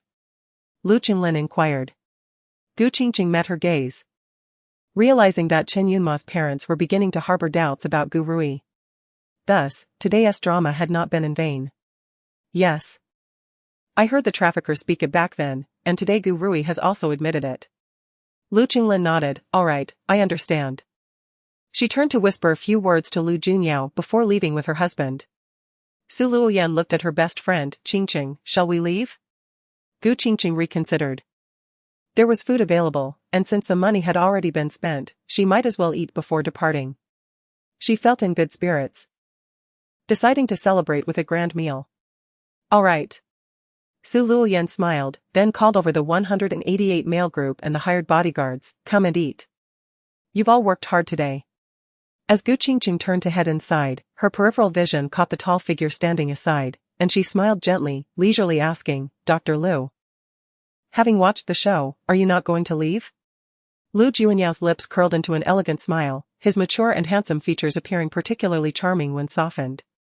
Of course. This was only true when he wasn't speaking. Miss Gu has such a clever scheme, had she lived in ancient times, she would have excelled in palace intrigue. Lu Junyao remarked sincerely. Gu Qingcheng fixed her gaze upon him. What, are you praising me? Is that why I bullied your niece-in-law? Lu Junyao did not respond. But his gaze fell upon her exposed arms, softly reminding her, you should see a doctor, issues with the immune system are difficult to treat. And delaying could worsen the situation. Having said this, he did not wait for Gu Qingcheng's response and turned to leave. As she watched the man's noble and upright silhouette depart, Gu Qingcheng's eyes darkened, lost in thought. Su Luoyan exclaimed, Dr. Lu is impressive, just from a distance. He could tell you have an immune system disease. Gu Qingcheng remained silent, yet a peculiar sentiment stirred within her. Since returning, apart from her best friend, only Lu Junyao had believed she did not have AIDS. Perhaps indulging excessively during the day had exacerbated Gu Qingcheng's rash that night. The Gu family had called her several times, but she had chosen not to answer. The itching was unbearable, leaving her skin red and raw from scratching. And she was too irritable to engage with them. Eventually, she found some relief by soaking in cold water. Her phone continued to beep incessantly with QQ messages. Leaning over the edge of the bathtub, she picked up her phone and opened the group chat. It was no surprise to find Bai present, which explained the lively conversation. Gu Qingcheng had little interest in chatting, but noticing Bai online, she furrowed her brow. Perhaps she could inquire with him. He would surely know which hospital had the best dermatology department. With this thought, she opened a private chat. Lady Li, Bai, hello. I must trouble you again. Could you tell me which hospital has the best dermatology department? At the Lu family's old residence, Lu Junyao, who had been summoned for dinner due to a family gathering, found himself utterly bored. Upon seeing a QQ message from the familiar Lady Li, he absent-mindedly tapped to open it. His expression froze as he focused intently on the screen.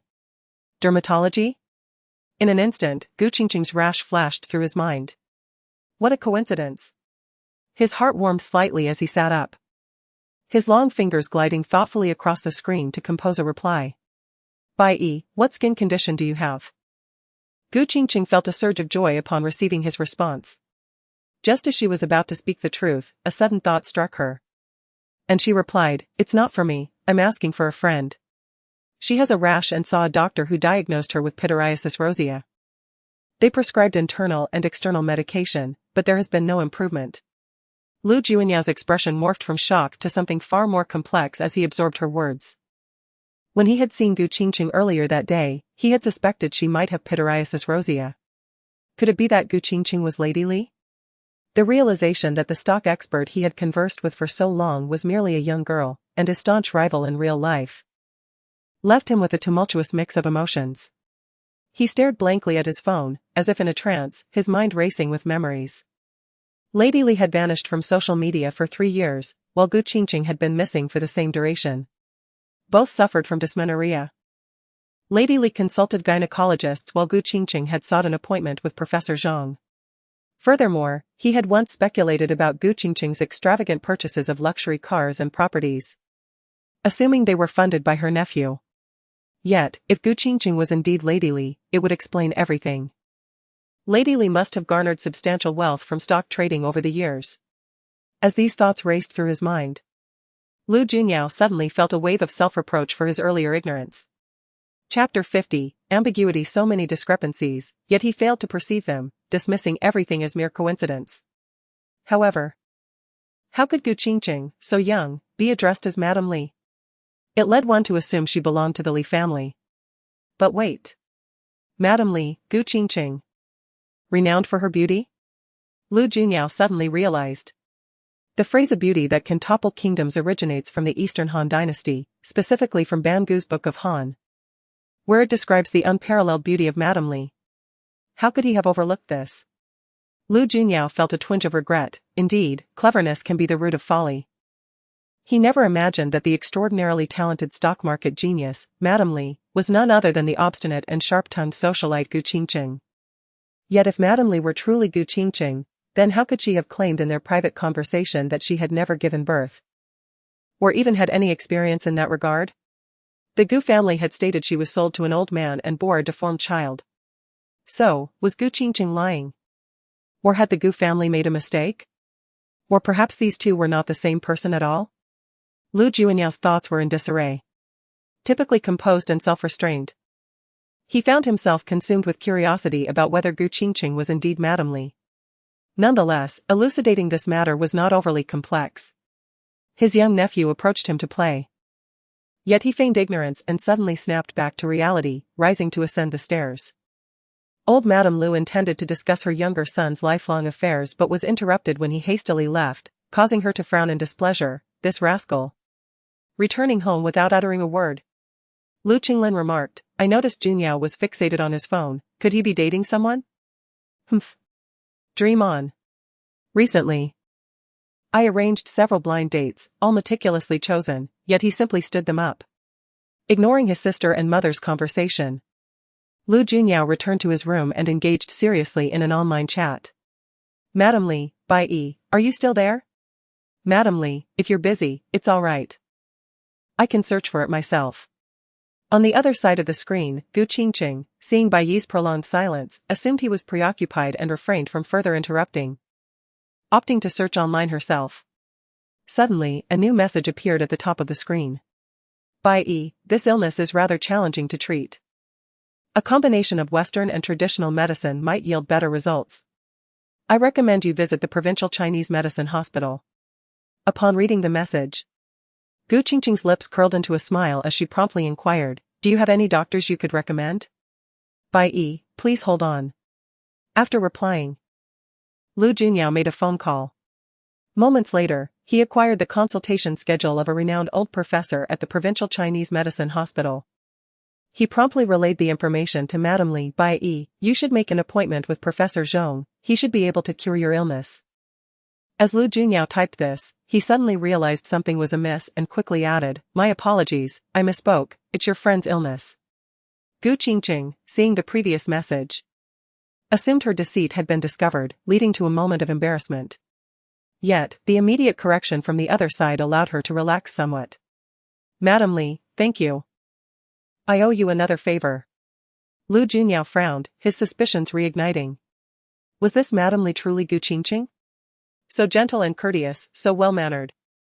The Qingcheng he knew was a thorny, stubborn woman, seemingly impossible to reconcile with this demeanor. Bai, you're welcome, it was merely a small effort. Qingcheng smiled at this response, unaware that since the beginning of her conversation with Bai, a smile had not left her face. Having concluded the serious matters, it should have ended there. Yet inexplicably, she racked her brain to find further topics for discussion. On the other side, Lu Junyao, aware that the person he was chatting with was likely Qingcheng, experienced a dissonance within himself. He should have felt repulsion and resistance. After discussing the main topic, he should revert to indifference, just as they did in real life. Yet, inexplicably, he too wished to converse further. Just as Qingcheng pondered her next topic, another message popped up on the chat interface. Bai, how is your friend doing now? Qingcheng froze, her eyes widening in surprise. He was concerned? As two adults, she sensed a subtle shift in Bai Yi's attitude towards her, moving from mutual disdain and conflict to what seemed to be a hint of flirtation. No, that couldn't be. Qingcheng immediately dismissed the thought. Perhaps it was merely a professional instinct, a casual expression of concern. Madame Li, not so well, she is itching all over. And the medication is ineffective, causing her to scratch her skin raw. Bai, perhaps applying cold compresses might provide some relief. Madame Li, yes. That's why she is currently soaking in cold water. Lu Junyao frowned. Soaking in cold water? With her severe menstrual pain soaking in cold water? Wouldn't that only exacerbate her suffering next month? As his finger traced the screen, he intended to reply, warning her that cold water could be detrimental to her health. But suddenly, a realization struck him. What was he doing? Why was he concerned about Qingcheng? Why did her well-being matter to him? With a darkened expression, Lu Junyao abruptly tossed his phone aside, choosing to ignore it. He rose and stepped out to the balcony, allowing the cool summer breeze to calm his tumultuous thoughts. Qingcheng noticed the chat interface had stagnated on her last message, and the other party no longer responded. Puzzled, she wondered why their conversation had abruptly ceased. Surely he wasn't busy with night shifts again, was he? With a soft sigh, she scrolled through their chat history once more, rereading their exchanges. When she realized what she was doing, a jolt of awareness hit her. Qingcheng, you are actually waiting for a man's online reply? Have you lost your mind? What do you truly know about men?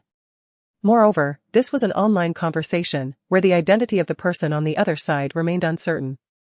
It could very well be a balding, rotund old man posing as a handsome doctor. After all, the medical profession is demanding and high pressure. Even if one is fortunate enough to start off as a handsome doctor, years of grueling work could diminish that allure. Not everyone has a privileged lineage like Lu Junyao, who merely passes time at work. The next day, Qingcheng was awakened early by a phone call.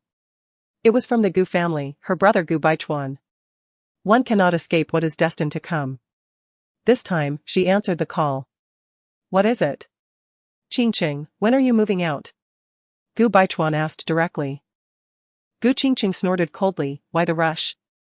Is Gu Rui blackmailing you again? This has nothing to do with Rui, it's what I want to ask.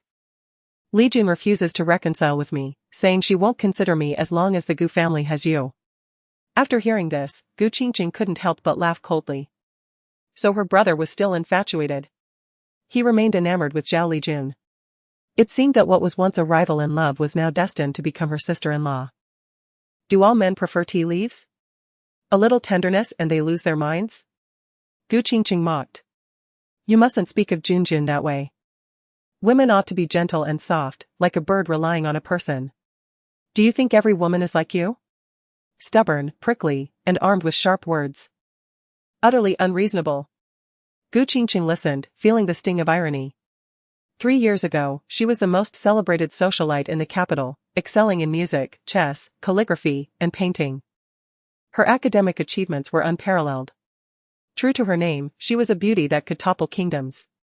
Back then, she was pampered and proud, occasionally willful. And everyone sang her praises. Now, she remained the same, even having endured the tragedies of life that nearly cost her everything. Yet, her closest family members showed her no tenderness or care, instead hurling accusations that she was stubborn, prickly, and unreasonable. What a profound change it was. Illustrating the truth of the phrase "the world remains, but the people have changed." The words she had initially wanted to question were stifled by her. Qingcheng pondered for a moment before stating, I shall return tomorrow to bring this to a conclusion. With that, she hung up without waiting for a response. The thought of severing ties with her family left her somewhat despondent. After all, it was the place where she had lived for 20 years. Where her flesh and blood resided. To cut ties now, transforming kinship into enmity, who could bear such a burden in their heart? After finishing her breakfast, Qingcheng's Maserati was returned to her. With a vehicle at her disposal, her outings became significantly more convenient. Last night, Bai Yi had sent her the schedule of a specialist from the traditional Chinese medicine hospital, and fortuitously, there was an appointment available with that doctor this morning. Qingcheng hastened to the hospital to register in person.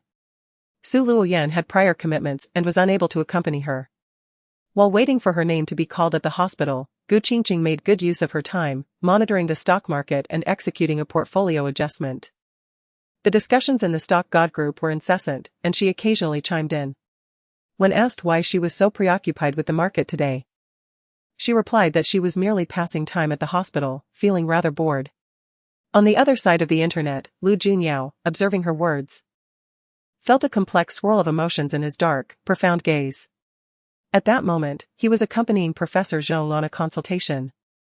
While the elderly professor attended to patients in the front room, Lu Junyao sat in an adjacent room, fixated on the computer screen displaying the upcoming patients. To his surprise, Qingcheng's name appeared prominently. Thus, the Mrs. Li who had consulted him last night was undoubtedly Qingcheng. The QQ group continued its lively chatter. One participant asked, "Mrs. Li, are you still unwell?" Another inquired, "May I ask what illness you are suffering from? It seems rather troublesome." Mrs. Li responded, "Thank you for your concern. It's just some minor ailments, nothing life-threatening, merely recurrent." A third member suggested, "You should consult Bai Yi. He knows many big shots and can surely help you." Mrs. Li replied, "I inquired privately, and the specialist I am seeing today was indeed recommended by him." Kochi remarked, "You two are getting increasingly familiar." Lu Junyao's gaze darkened slightly at these words. Bai Yi quipped, "Could it be that you wish to become very familiar with me, Kochi?" To which Kochi jokingly countered, No, to put it in your own words, I hope to remain a stranger to you for life." Another member teased, Bai Yi. "You're online too? Have you been lurking and eavesdropping on us?" Lu Junyao allowed a faint smile to escape his lips. Meanwhile, Qingcheng, sitting in the waiting area of the corridor, was surprised to find Bai Yi available at that moment. Recalling their private conversation from the night before and his subsequent abrupt departure, she pursed her lips, contemplated for a moment, and reopened the private chat window. "Mrs. Li, I have registered for the specialist you recommended and am currently awaiting my turn." Chapter 51, Unrequited Love. Lu Junyao gazed thoughtfully at the message, then smiled. The truth had slipped out. Last night, she had claimed he was merely a friend, but it seemed she had forgotten that now.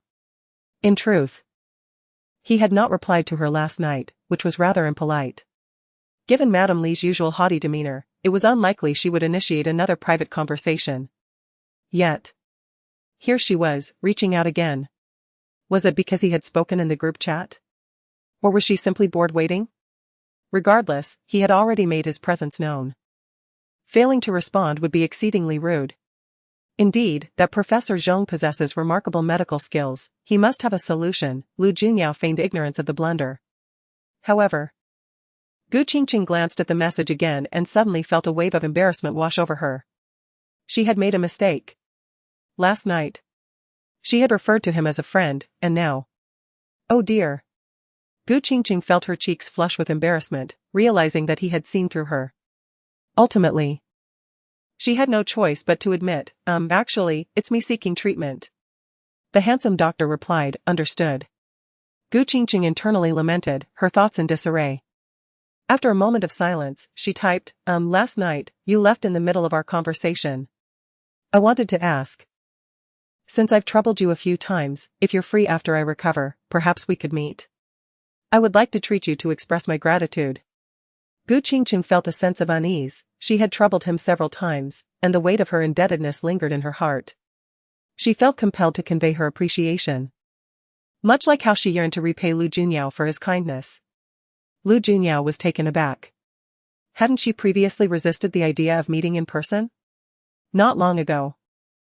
Kochu had brought the team to the capital for a competition, and they had planned a meetup in the group chat. He had initially agreed to attend, but a last-minute surgery had prevented him from going. Qingcheng had outright refused from the start, indicating her disinterest in an in-person meeting. Why the sudden change of heart now? After sending her message, Qingcheng noticed he had not replied for quite some time, gradually realizing that she might have overstepped. Perhaps he had a family and would find it inappropriate to meet a female acquaintance online. Quickly, she added, we could invite Zhao Zhao as well. Or if you have a family member, they could join us. Upon sending this message, she felt it was still inappropriate. The doctor had always maintained a cool and reserved demeanor. Although he was not as confrontational or acerbic as Lu Junyao, there was still a palpable distance. Perhaps he was simply responding to her plea out of professional obligation, without any ulterior motives. Her sudden invitation might seem overly forward, possibly leading him to suspect she had unsavory intentions, such as seeking companionship or something more inappropriate. After all, in today's society, such occurrences were commonplace. Online acquaintances often transitioned into romantic pursuits. As Qingcheng pondered this, her embarrassment deepened. Suddenly, she decided to retract her message. Yet, before she could act, he had already replied. There's no need for such formalities, it's a simple matter. Qingcheng stared at his words, mortified, smacking her forehead in despair. How utterly awkward. He must have misconstrued her intentions. Sitting there, her face flushed crimson, she racked her brain for ways to smooth over her blunder. However, before she could formulate a response, her name was called. She reluctantly put away her phone and hurried inside. The attending physician, old Master Zhong, was the very same scholar Lu Junyao had consulted for Qingcheng's menstrual pain acupuncture treatment. Yet, that day, Qingcheng had been so consumed by excruciating pain that she had not paid attention to Lu Junyao's address of the elder. Had she made that connection? She might have questioned Lu Junyao's relationship with the dashing doctor. However, while she had no recollection of old Master Zhong, he certainly remembered her, particularly her voice. The old gentleman smiled knowingly, realizing who was seated just a wall away. After reviewing Qingcheng's medical history and examining her symptoms, he furrowed his brows during the consultation. Doctor, is my condition serious? Old Master Zhong reassured her gently, rest assured, it's not severe, it can be treated. Qingcheng breathed a sigh of relief. That's a relief. Is your menstrual pain quite severe? Old Master Zhong inquired while jotting down his notes. Qingcheng was taken aback. You can tell that as well? Old Master Zhong chuckled, a pulse diagnosis reveals much. He then elaborated on several of her detrimental lifestyle habits, which aligned precisely with her experiences over the past 3 years in the mountains. You've seen Professor Zhang for this condition, follow her treatment plan for now. If it proves ineffective, come back to see me. He noted the instructions from Professor Zhang on her medical record, then added, be sure to adhere to a healthy routine to bolster your immunity. Qingcheng, filled with gratitude, bowed deeply, thank you, doctor, I will remember your advice. As she turned to leave, old Master Zhong did not rush to call the next patient but instead washed his hands with disinfectant and casually stepped into the adjoining room. You rascal. I was wondering why you were idling here, turns out it was for. Old Master Zhong's words were abruptly cut off as the door swung open again. Doctor. Qingcheng returned. The familiar voice made Lu Junyao's heart race. A sudden wave of panic washing over him, akin to a thief caught in the act. Fortunately, he was hidden behind the wall, out of sight, while old Master Zhong stood before him, easily able to communicate with the outside. Is there something else? Old Master Zhong turned to her. Qingcheng asked. How long will it take for my condition to improve? I've heard it could take 2 to 3 months. Old Master Zhong laughed, exuding confidence, fear not. If you follow my advice, you will be rejuvenated and completely recovered in no more than half a month. At that moment, Qingcheng did not fully grasp the implications of his statement. That's wonderful, thank you. Qingcheng nodded in appreciation before closing the door as she departed. Lu Junyao let out a quiet sigh of relief. Old Master Zhong turned to him, having observed his every reaction. Now, tell me. Who exactly is that young lady to you?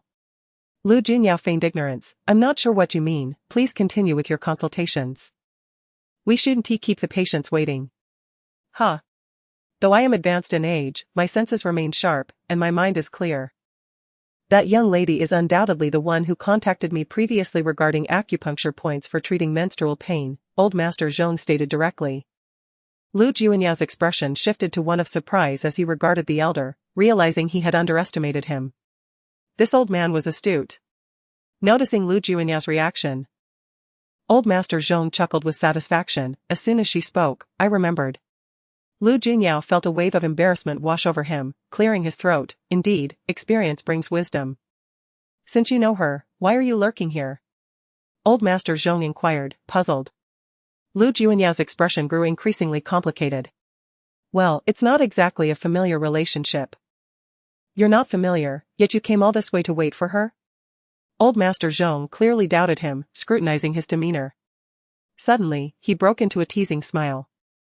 Are you harboring feelings for her? Afraid to confess? Absolutely not. Lu Junyao vehemently denied, reluctantly clarifying, we are rivals, we argue and bicker whenever we meet. Which is why I chose not to show my face. Chapter 52, Severing Ties, You Still Care About Your Nemesis? Old Zhong, with his vast experience, saw through everything. Although Lu Junyao hadn't explicitly stated it, connecting the dots made it clear. Lu Junyao had recommended his clinic to the woman, leading him to secretly lurk, awaiting her consultation. Lu Junyao, visibly discomfited, countered, "I don't care for her. I merely sought to verify her identity, and she's unaware of who I am." "What do you mean?" Old Zhong was perplexed. "They've met, yet they're unacquainted?" As Lu Junyao pondered how to explain, his phone chimed. It was a message from Madame Li via QQ. "Elder Zhong. Please carry on. I must depart. I'll visit you another day." Without waiting for a response, he turned to leave. "Hold on." Old Zhong interjected, pausing in thought. "That young woman has numerous health issues. She suffers from qi stagnation and blood stasis, cold invasion, and adenomyosis, which may lead to difficulty conceiving and excruciating menstrual pain. If you genuinely envision a future with her, you must dedicate yourself to her health. The acupuncture techniques I taught you could alleviate her symptoms over several treatments." Lu Junyao turned back, his countenance even more awkward. "Elder Zhong, you've truly misunderstood." Old Zhong chuckled, exuding confidence. "I'm rarely mistaken." Lu Junyao, speechless, turned and exited through the corridor on the inner chamber's side. "Huh." Clearly smitten, yet unwilling to admit it. Old Zhong smiled knowingly, amused that the renowned surgical master, typically indifferent to romance, had finally been struck by Cupid's arrow.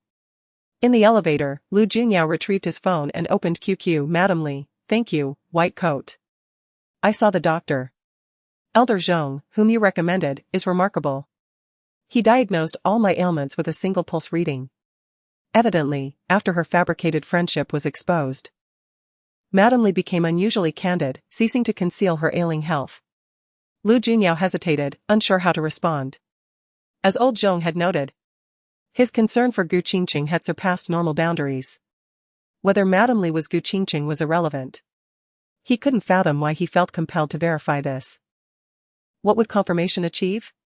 He disliked Qingcheng's type, too impulsive, more challenging than a thorny rose, a veritable firecracker.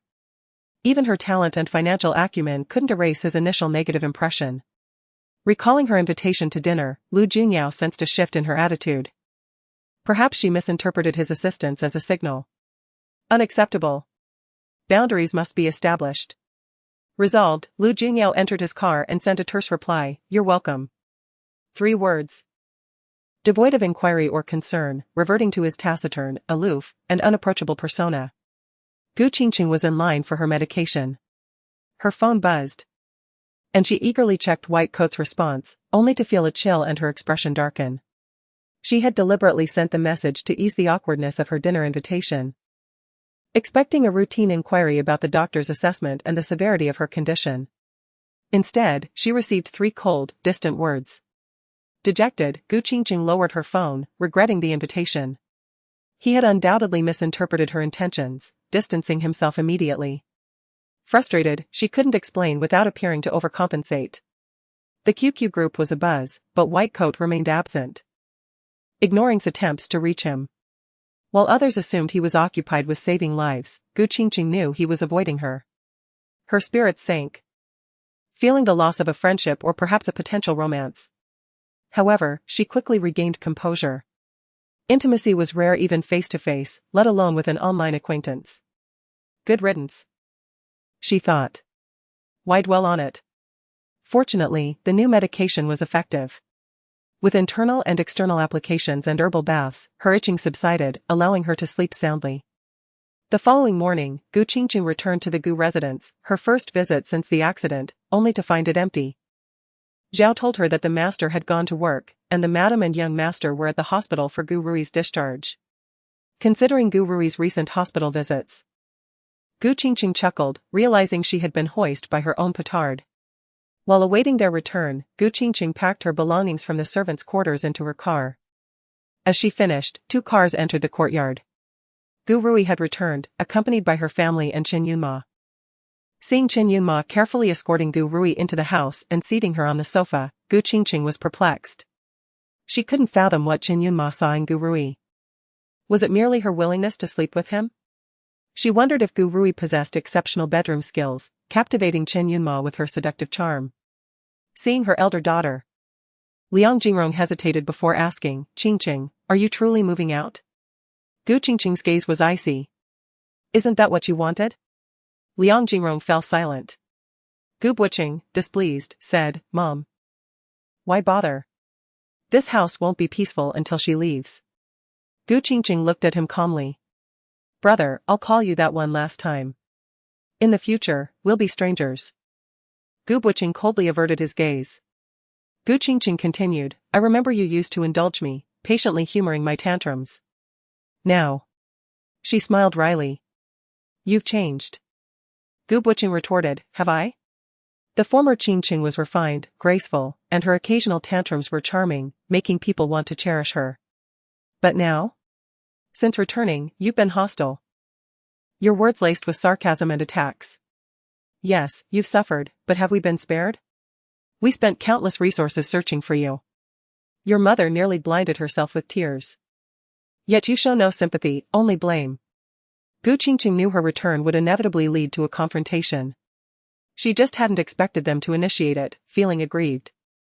Her anger ignited, she retaliated, from the moment I returned, your eyes were filled with rejection and alienation, as if I shouldn't be alive. How would you feel in my place? I doubt you'd be without resentment. Especially, she added, turning to Gu Rui. Seeing you dote on a venomous adopted daughter and celebrate her engagement to my boyfriend. Huh. Gu Qingtian smiled coldly, her body trembling slightly, her gaze suddenly sharp. Stirring emotions in anyone present. Gu Rui, her head swathed in white gauze and encased in a medical net, appeared pitiable as she nestled in Chen Yunma's embrace. Upon being unexpectedly named and drawn into the fray, she jolted, hastily exclaiming, I did not, you have always slandered me. Gu Rui. No matter how skilled an actress you are, you cannot conceal the truth forever. When those traffickers are apprehended, you can perform for the judge in court. And regarding your bribery to sabotage my car, which nearly cost me my life, I will unearth the evidence. Your childhood friend from the orphanage has fled, hasn't he? Unless he has perished, he will surely be found.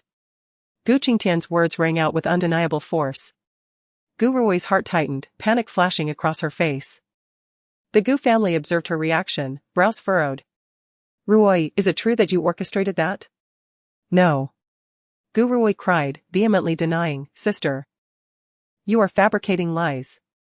I have no childhood friend from the orphanage, you adopted me when I was just over 5 years old.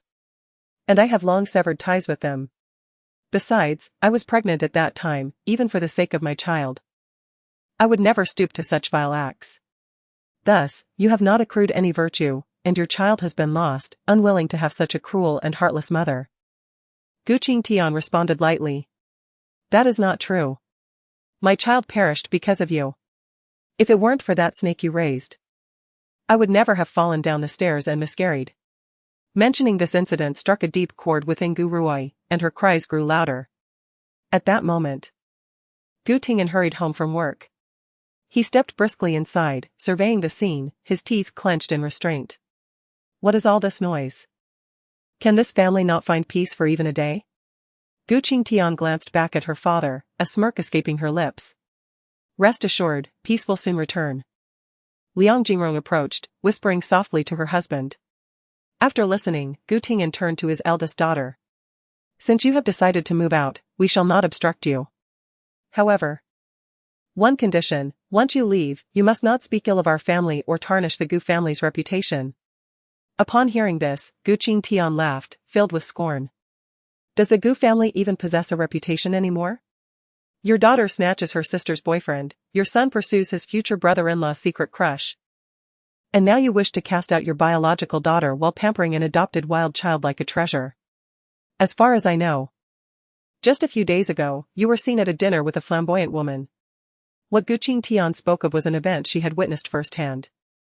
That evening, she had gone out for dinner with Su Luoyan to a rather upscale restaurant and had unintentionally seen a group of men and women enter. Among them Gu Tingen, who was accompanied by a strikingly beautiful young woman, their laughter and camaraderie suggesting an intimate relationship. Yet before Gu Qingtian could finish her words, Gu Tingen's expression darkened, and he raised his hand to deliver a heavy slap. Nonsense. The sound of the slap reverberated, leaving Gu Qingtian momentarily stunned. Chapter 53, The home flooded. She struggled to recover from her concussion, only to feel it flare up again in an instant. Gu Qingcheng's face was struck askew. And she remained motionless, the living room enveloped in a heavy silence. Only Gu Rui wore a smug expression, feeling a sense of satisfaction within.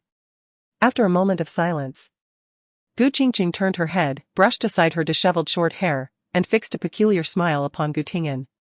As she smiled, tears welled in her eyes, betraying her emotions. "What's wrong? Are you cornered, afraid I might expose your misdeeds?" she asked coldly. "Stop your nonsense." Gu Tingyan, filled with fury and shame, raised his hand once more toward his eldest daughter.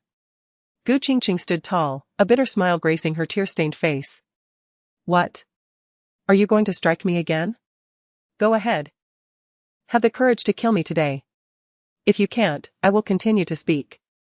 Gu Tingyan trembled with rage, yet he refrained from further violence. With a shaking finger pointed at his daughter, he accused, "I finally understand how adept you are at spreading rumors. You've slandered Rui enough. Now you wish to tarnish my name as well."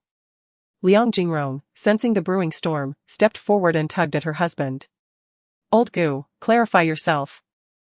Have you taken another mistress out?" "Absolutely not. She is merely slandering me, this isn't the first time." Gu Tingyan, fearful of his own indiscretions being unveiled, thundered at his eldest daughter, "Get out. Consider yourself non-existent in this family. Never return." Gu Qingcheng chuckled softly, "I will leave, but not because you ordered me to. I am leaving on my own accord. However, before I go, there is something I must do." With that, Gu Qingcheng strode purposefully out of the room. Just when everyone was left in utter confusion, she returned, brandishing a baseball bat. The bat had been her means of self-defense, and she never anticipated it would come into play today. This blow would not be in vain. Determined to go all out, she thought it no matter if she were to perish in this confrontation. "What are you doing, Gu Qingcheng?" Gu Tingyan yelled, his eyes wide with terror as he recognized his daughter's intentions. But it was futile. With a fierce expression, Gu Qingcheng raised the bat and charged toward the nearby fish tank. The bat swung down, shattering the tank with a resounding crash. Water and fish spilled onto the living room floor in a chaotic torrent. Yet she was not finished. Gu Qingcheng, fueled by a frenzy, unleashed her fury upon everything in her path, smashing items to smithereens. Countless shattered remnants flew through the air, startling the Gu family and Chen Yunma into retreating with their heads ducked low. "Quick! Stop her! Stop her!" Gu Tingyan commanded his son and future son-in-law. "Why are you just standing there? Restrain her and drag her out." Gu Baichuan and Chen Yunma, though cowering and covering their heads, bravely approached in an attempt to seize Gu Qingcheng. But she swiftly grabbed a fruit knife, brandishing it threateningly. "I dare anyone to come near. You see, I am already afflicted, my body is rotting, and my blood is tainted with disease. Dare to approach me, and you risk infection." At her outburst, both Gu Baichuan and Chen Yunma hesitated once more. Gu Qingcheng let out a cold laugh and resumed her destruction, obliterating the valuable decor, exquisite paintings, and various collectibles in the living room. The space transformed into a scene of utter devastation, resembling a disaster zone. Ultimately, it was the arrival of the police that halted her rampage. With officers on either side restraining her, Gu Qingcheng remained unfazed, even managing a satisfied smile. "Officers, you have arrived at the perfect moment to bear witness. From this day forth, I, Gu Qingcheng, sever all ties with this family. Henceforth, they shall no longer be my parents or siblings, but rather strangers, no, worse than strangers, enemies. Mortal enemies." Upon hearing her declaration, the responding officers furrowed their brows and inquired, "You are family?" With a victorious demeanor, Gu Qingcheng retorted, "Once, perhaps, but not from this moment forward." The police, indifferent, checked their records and confirmed that they were indeed a family. "Since it's your own home, and no one has been harmed, we can't intervene here," the leading officer stated, glancing at Gu Tingyan, who had called in the complaint, with an expression of discomfort. Gu Qingcheng was released, raising an eyebrow in inquiry. "Officers, you are certain you want to arrest me?" "Family matters are for you to resolve," replied the officer. Gu Qingcheng's laughter rang out, a sound of triumph and relief. Since you want to arrest me, I shall take my leave. I have no desire to linger here for even a moment longer. She cast one last scornful glance at the Gu family and Chen Yunma, her voice chillingly cold. I wish to see none of you again. With that, Gu Qingcheng exited gracefully, leaving the remnants of chaos in her wake, while those remaining stood in shock and disbelief. Gu Tingyan trembled with rage. Unfilial daughter. Unfilial daughter. It would be best for you to perish outside. You deserve it. Liang Jingrong recalled something and seized her husband, demanding, which mistress did you take out this time? Is it the same one from last week when you claimed to be too drunk to return home? Gu Tingyan, you scoundrel. Be wary. Or you might catch a disease and die outside. I've already said it's slander. Why won't you let it go? Can you trust Gu Qingcheng's words? The couple bickered vehemently, igniting a fierce argument. Though Gu Qingcheng had departed with flair, the spark she left behind ignited a new wave of conflict within the Gu household. After severing ties with her family, Gu Qingcheng intended to return home directly. However, half her face remained numb from the earlier blows. Her ears buzzed incessantly. And she felt a vague pain, as if her hearing were somewhat impaired, akin to being blocked by earplugs. Concerned about a potential eardrum rupture affecting her hearing, she resolved to visit the hospital. However, just before reaching the hospital, her phone rang. Gu Qingcheng glanced at the unfamiliar number, yet it felt oddly familiar. Possessing an excellent memory since childhood, she hesitated for a moment before recalling that it seemed to belong to Lu Junyao. A few days prior, she had sought Lu Junyao's number from Chen Yunma to express her gratitude, and these digits matched. Puzzled, she hesitated for a few seconds before answering. Hello? Is this Gu Qingcheng? This is Lu Junyao. The voice was direct, just as she had anticipated.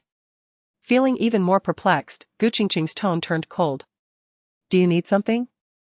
Return home quickly, your water pipe has burst, and water is flooding into the elevator. The property management called me regarding this.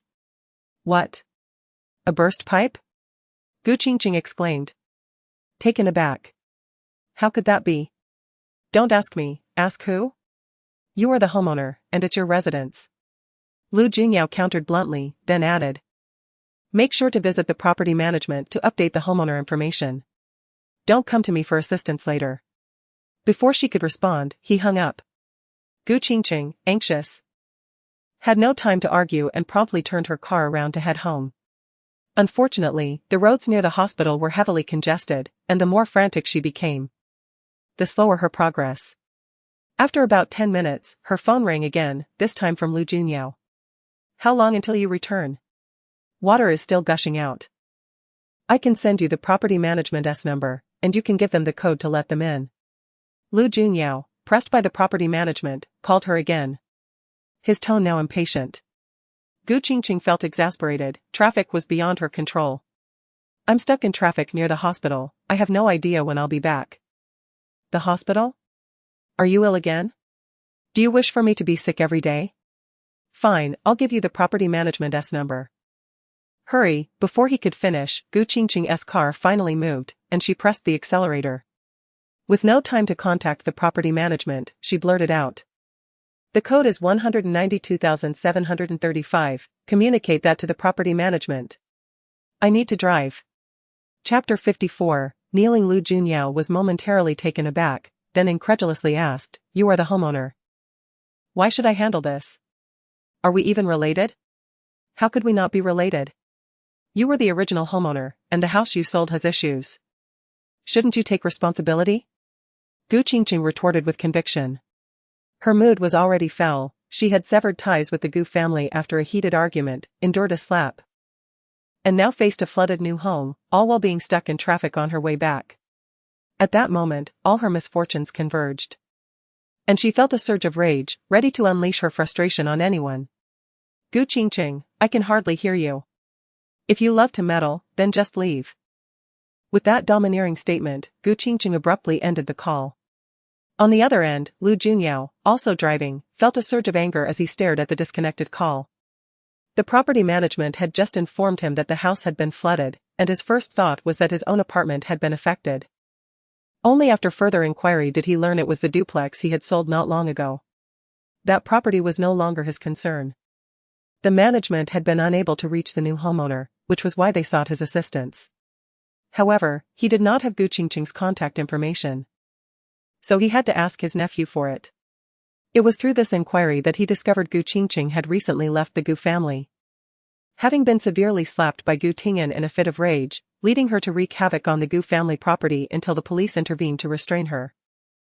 Lu Junyao was astonished, but upon reflection, he found it quite in line with Gu Qingcheng's character. Therefore, when he heard her explain that she couldn't hear, he speculated that the slap must have ruptured her eardrum. The property management called again, and Lu Junyao promptly provided them with the smart lock code to allow them to address the issue. After a brief contemplation, he altered his route and headed to Linjiang. Upon his arrival, he found the living room door wide open, with several property staff members busy sweeping up water. Water was everywhere, in the elevator hallway, the entrance, and the living room. "Mr. Lu, you're back," the property manager greeted him respectfully. We've assessed the situation. A pipe under the kitchen sink burst, causing the flooding. Fortunately, a resident discovered it in time, otherwise, the elevator would have been compromised, which would have been a major issue. Lu Junyao frowned and nodded, then stepped into the living room. Thankfully, the first floor was tiled, so the water damage was manageable. Had it been wooden flooring like the second floor, it would have been a total loss. The maintenance crew continued working in the kitchen, replacing the pipes and conducting a thorough inspection to prevent future mishaps. Gu Qingcheng arrived, and upon stepping out of the elevator and seeing the water everywhere, she quickly lifted her feet, carefully tiptoeing into the house. "What happened?" she asked, perplexed. The property manager explained. "Preliminary assessment indicates that the kitchen pipes aged and couldn't withstand the water pressure, causing the sudden burst. We've already shut off the main valve and are in the process of replacing the pipes." As Gu Qingcheng approached the kitchen, she unexpectedly collided with Lu Junyao, who had just turned to leave. He was prepared for her arrival, but she was unaware he was there, and upon seeing him, her expression froze, her eyes widening. "What are you doing here?" Lu Junyao, towering at nearly 6 feet 3 inches, looked down at her with an air of superiority. "Do you think I wanted to come? The property management couldn't reach you and insisted I take responsibility." "Humph," Gu Qingcheng immediately scoffed, "you're not to blame if they're looking for you. You sold the house, so you should handle the after-sales issues." Lu Junyao's face turned colder than the floor beneath them. However, when he caught sight of her swollen right cheek, which bore the imprint of fingers, he instinctively grasped her chin, tilting her face to the side. His eyes narrowed slightly. "Is this the latest trend in makeup?" Gu Qingcheng was infuriated. It was obvious she had been struck. How could he be so blind? This was nothing but a deliberate mockery. But more than her anger, she was taken aback by his sudden action of holding her chin. "Are you out of your mind? Who gave you the right to touch me?" Gu Qingcheng forcefully swatted his hand away. Lu Junyao's expression stiffened as he realized what he had done. What had he been thinking? Why had it felt so natural to touch her? Their eyes met, and Gu Qingcheng distinctly sensed a flicker of something unusual in his deep gaze, causing her heart to skip a beat. What was happening? Why did it feel as though Lu Junyao knew something? Perhaps there was even a hint of sympathy in his eyes? No, surely she was mistaken. Just moments ago, he had cursed himself over the phone for feeling unwell. This man was notoriously sharp-tongued. Anyone with a fragile psyche would be driven to despair after a few exchanges with him. Could someone like him possess a heart of compassion? Seeing her almond-shaped eyes scrutinizing him as if she could see through him, Lu Junyao felt a wave of awkwardness wash over him. He awkwardly muttered, "It's just a professional habit, I treated you like a patient." Gu Qingcheng gritted her teeth in silence. See? Just as she had predicted. He would never utter anything kind. "Thank you for your concern," she retorted sarcastically, unceremoniously pushing him aside as she entered the kitchen to inquire with the repairman about the situation. Lu Junyao returned to the living room and saw the property manager approaching.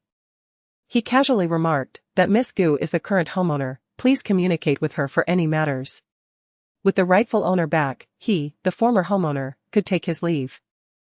However, before he could finish, Gu Qingcheng's voice rang out from the kitchen, "Are you leaving?" Lu Junyao turned around, "What? Is there anything else?" Gu Qingcheng's expression darkened, her demeanor shifting to one of confrontation as she approached him angrily. This house was originally yours, and I barely lived here before this major issue arose. The living room is completely flooded, and what about the carpets and furniture? As she spoke, the water on the floor had yet to be cleared, and in her haste, she slipped. She felt herself toppling backward, arms flailing in the air. If she fell, not only would her spine be at risk, but her head would likely suffer a nasty bump as well. Having already endured a slap earlier that day, her ears were still ringing. Another fall would only worsen her plight. In a moment of despair, she thought, this is it, today is my unlucky day, and to make matters worse, it would happen in front of Lu Junyao, her eternal rival. Just as she braced for the impending pain, her body was suddenly yanked back by a force, pulling her arm in the opposite direction. As her world spun, she felt as if her neck would snap from the momentum, but in the nick of time, she was yanked upright. Yet, the force was too strong, and she lost her balance, being pulled forward once more. Lu Junyao watched in stunned silence, refraining from reaching out to catch her, allowing her to fall to the ground, landing directly at his feet. Dazed and bewildered, Gu Qingcheng remained on the floor for several seconds, her mind clouded with confusion and her heartbeat thundering in her ears. One of her arms was still firmly grasped in the man's hand, held upright. Miss Gu, it's not even the new year yet. And you're giving me such a grand gesture? Lu Junyao remarked, aware she was still in shock but unable to suppress his sharp tongue, his words escaping him. In the next moment, Gu Qingcheng lifted her gaze, glaring fiercely at him, though her hair obscured one eye. It could not hide the fury and hostility radiating from her gaze. Though he had saved her, the manner in which he did so was undeniably infuriating. Lu Junyao gazed at her fiery eyes, fully aware of the source of her ire. Lowering his gaze, he chuckled and inquired, what's the matter? Is it my fault that I didn't catch you in a princess carry? Have you been watching too many melodramatic romances? Lu Junyao, Gu Qingcheng, what on earth is happening? What are you doing? Just as Gu Qingcheng was about to unleash her wrath, Su Luoyan entered from the doorway, having just returned. Upon seeing so many people in the house and the floor soaked, Su Luoyan was taken aback. What has transpired at home? Dr. Lu? What brings you here as well? Gu Qingcheng remained on her knees beside Lu Junyao, appearing to cling to his leg in a desperate plea. Noticing her friend's bewilderment and wide-eyed confusion, Gu Qingcheng feared being misunderstood. Without regard for further quarrels with Lu Junyao, she hastily attempted to rise. However, Lu Junyao, at that moment, casually brushed her hand away. Her legs, having exerted force, found no support, causing her to tumble forward once more. Be careful, Su Luoyan exclaimed, rushing forward to grasp her friend's arm and assist her upright. What happened? Did you fall? Yes, the floor is slick with water, it's quite treacherous. You should watch your step too, Gu Qingcheng replied, standing up, her knees subtly aching. Lu Junyao had indeed saved her from a harsh blow to the back of her head. Even as she had crawled forward, his grip on her arm had softened her fall, sparing her from significant injury. Nonetheless, she harbored a deep-seated resentment towards him. Once upright, she shot him an indignant glare, her eyes filled with fury. Lu Junyao, with his strikingly handsome face, remained impassive, fully aware of the reason for her anger, yet he provocatively asked, what? Do you blame me for letting go? Gu Qingcheng's teeth ground together in frustration.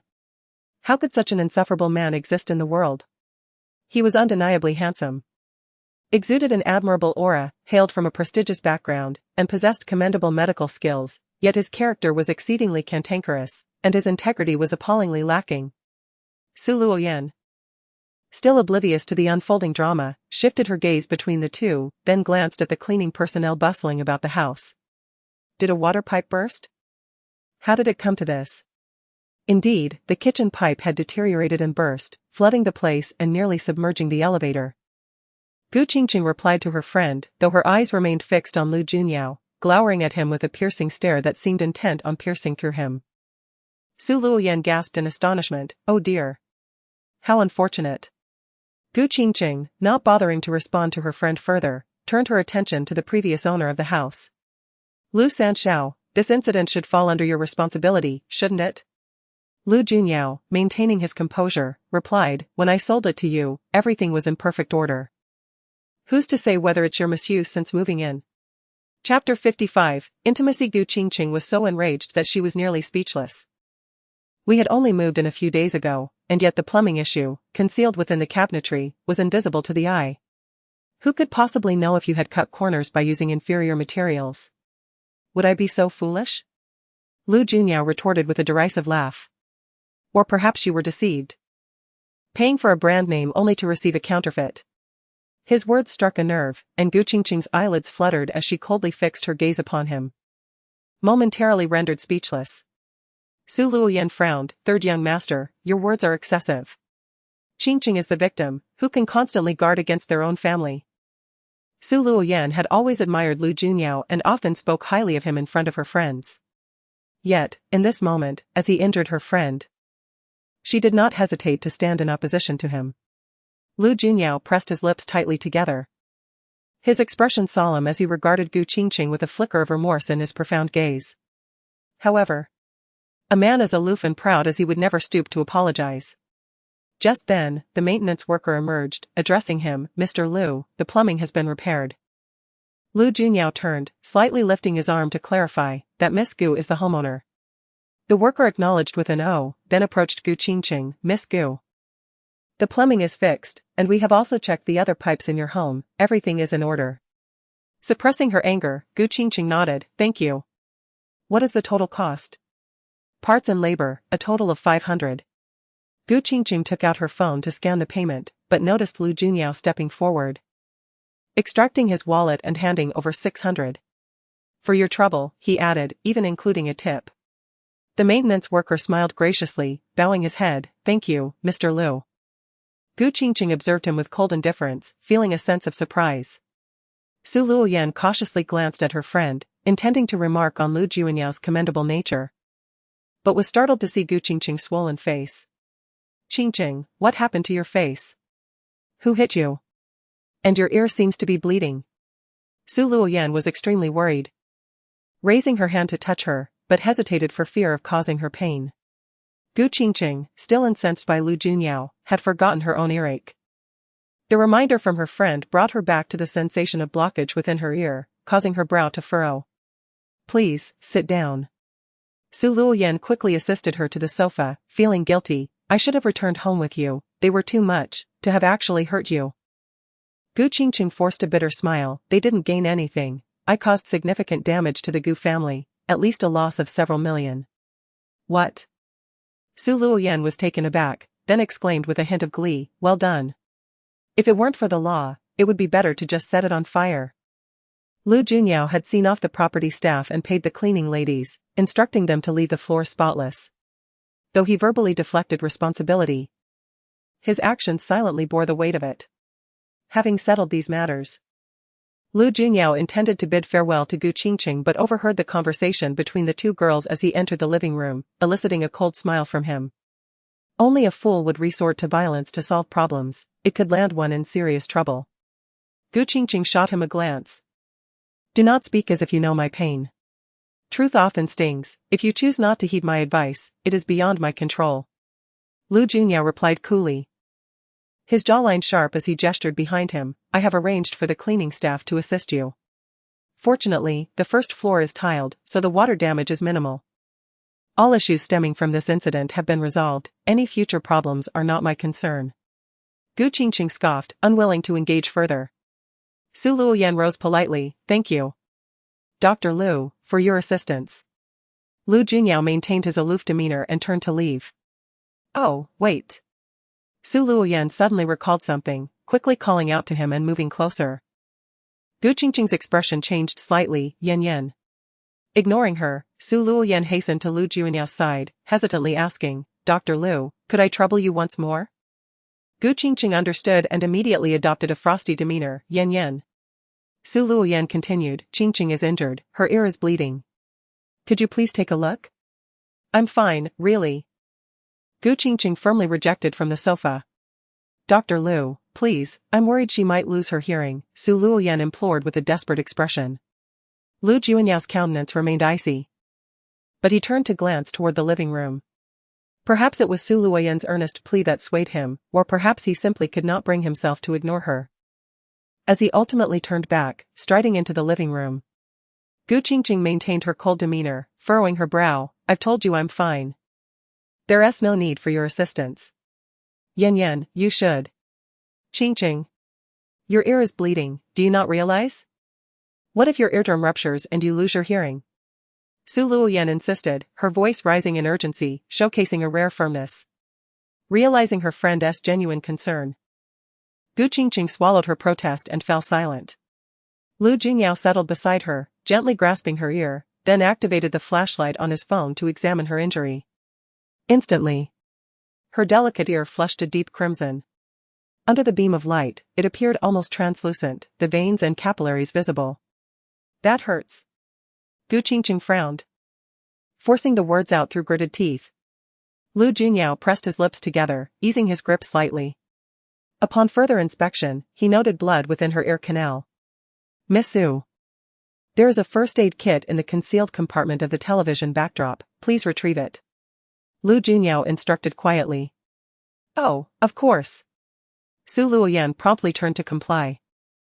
Gu Qingcheng, realizing what he intended, voiced her concern. What are you going to do? Are you even qualified? I remember you are a surgeon, not an ENT specialist. Lu Junyao smirked arrogantly. Even a mediocre doctor can handle such a minor issue. He self-deprecatingly mused. Gu Qingcheng remained silent. Dr. Lu, the first aid kit. Su Luoyan returned promptly, cradling the medical box. Lu Junyao opened it, retrieving tweezers and alcohol swabs. Miss Su, hold the phone for light, I'll clean her ear. Okay. Su Luoyan lifted the phone to illuminate the area as Lu Junyao carefully tended to Gu Qingcheng's injury. The eardrum had a minor perforation, not overly severe. And with adequate rest, it should heal on its own. Do you have any anti-inflammatory medication at home? She should take it for a couple of days. Suddenly, Gu Qingcheng gasped, her body shivering involuntarily. Lu Junyao halted mid-sentence, looking at her with concern. Did I hurt you again? He had been exceedingly gentle. Gu Qingcheng bit her lip, remaining silent, but her body trembled uncontrollably, appearing quite pitiful. Su Luoyan was deeply worried. Is it too painful? Should we go to the hospital? Lu Junyao was exasperated. If she did not trust him, why insist on his presence? Su Luoyan, with a forlorn expression, quickly clarified, Dr. Lu. It's not that we don't trust you, we're just sorry. Once Lu Junyao paused his actions, Gu Qingcheng gradually regained her composure. In truth, it was not the pain that affected her, but rather, the sensitive stimulation from the cotton swab entering her ear had triggered an involuntary reaction. Completely beyond her control. However, the sound she had emitted was excessively alluring, reminiscent of the sounds a woman might make under certain circumstances. Chapter 56, Flirtation. She was apprehensive that Lu Junyao might misunderstand, thinking her overly flirtatious or promiscuous. I'm fine, really, just be quicker, Gu Qingcheng insisted. Feigning calmness as she coolly reminded him. Lu Junyao glanced at her, noticing her face was as flushed as her ears, resembling a boiled shrimp. And a barely perceptible smile tugged at the corners of his lips. A mature man, even without practical experience, understands the nuances between men and women. He realized that Gu Qingcheng's previous gasp and shiver were quite telling. It was surprising how sensitive she was. Even a mere touch from a cotton ball evoked such a response. The cotton ball he had cleaned was stained with blood. And Lu Junyao's expression turned serious as he continued the unfinished advice. Remember to take anti-inflammatory medication for the next couple of days. And keep your ears dry to prevent infection. Gu Qingcheng remained silent, her hands clenched tightly, her body tense. He smiled silently, offering a kind reminder, if you feel unwell, just let it out, I won't mock you. Gu Qingcheng gritted her teeth internally, just hurry up. Lu Junyao maintained a slight smirk. His expression a blend of amusement and teasing.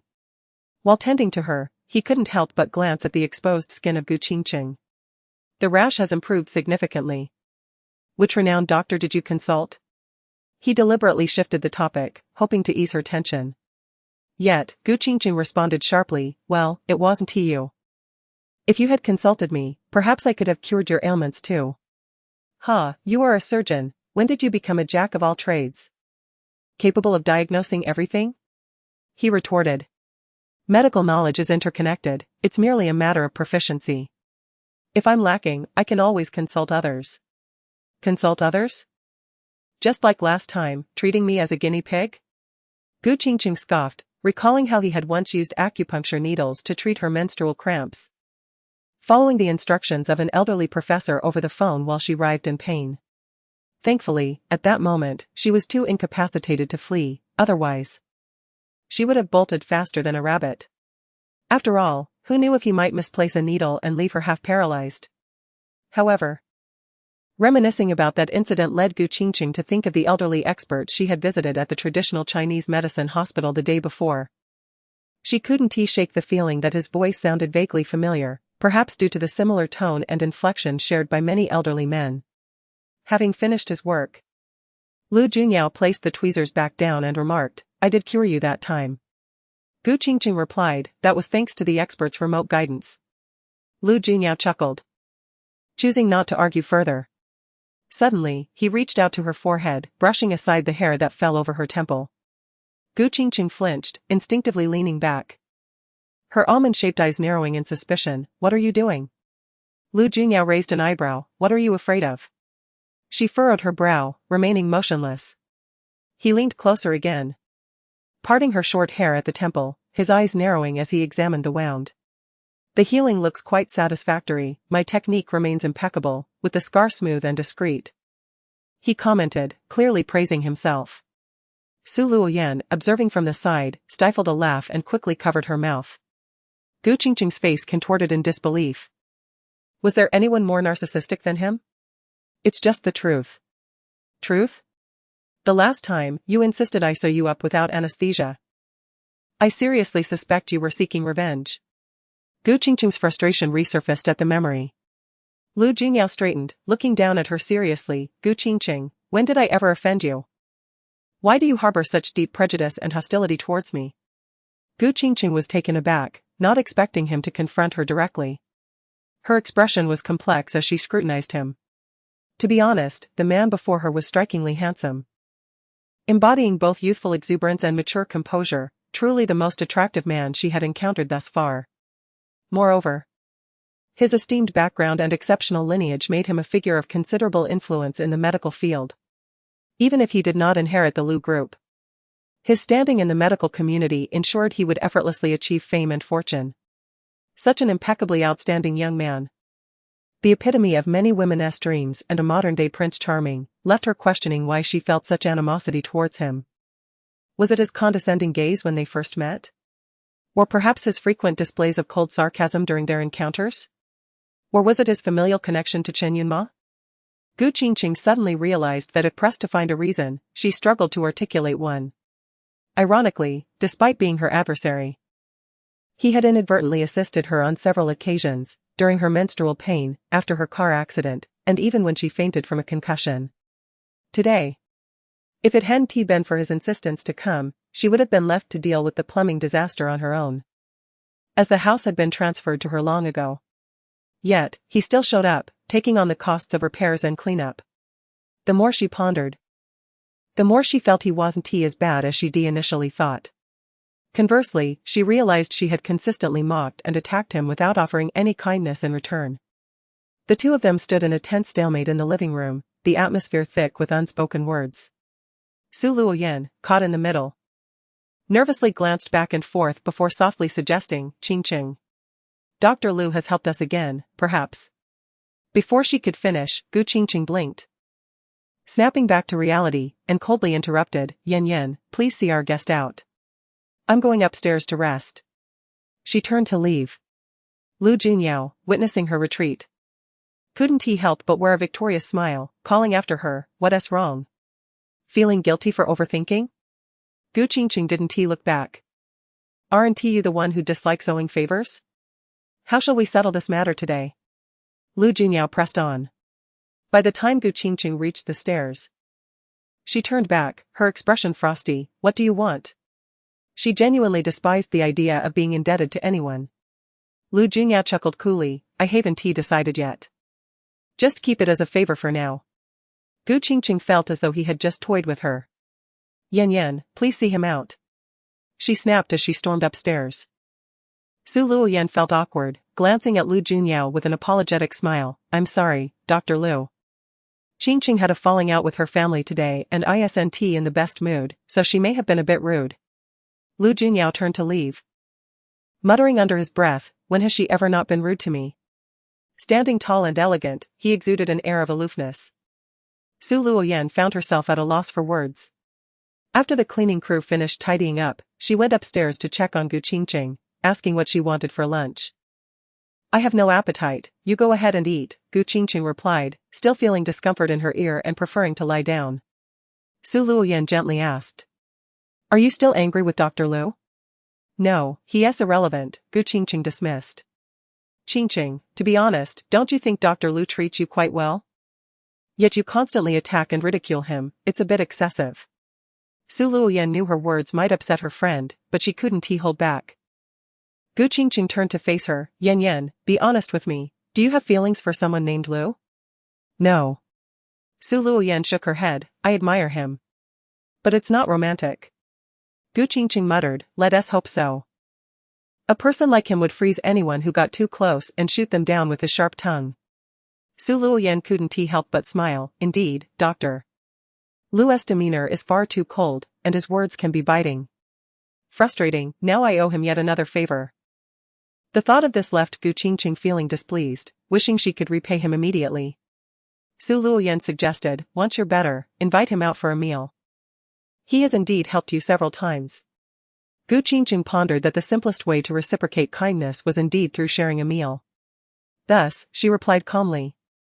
Let us discuss it once I feel better. Adhering strictly to her doctor's advice, just 3 days later, the rash on her skin had significantly improved.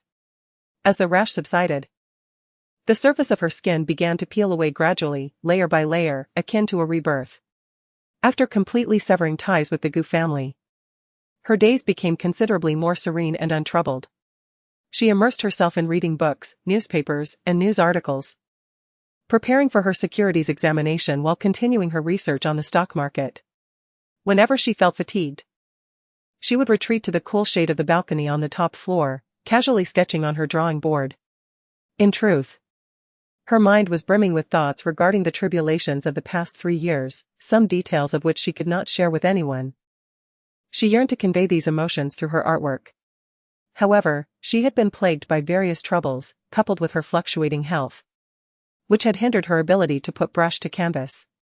Now, as she focused on recuperating from her illness and healing her ear, the inability to venture out had unexpectedly provided her with an opportunity.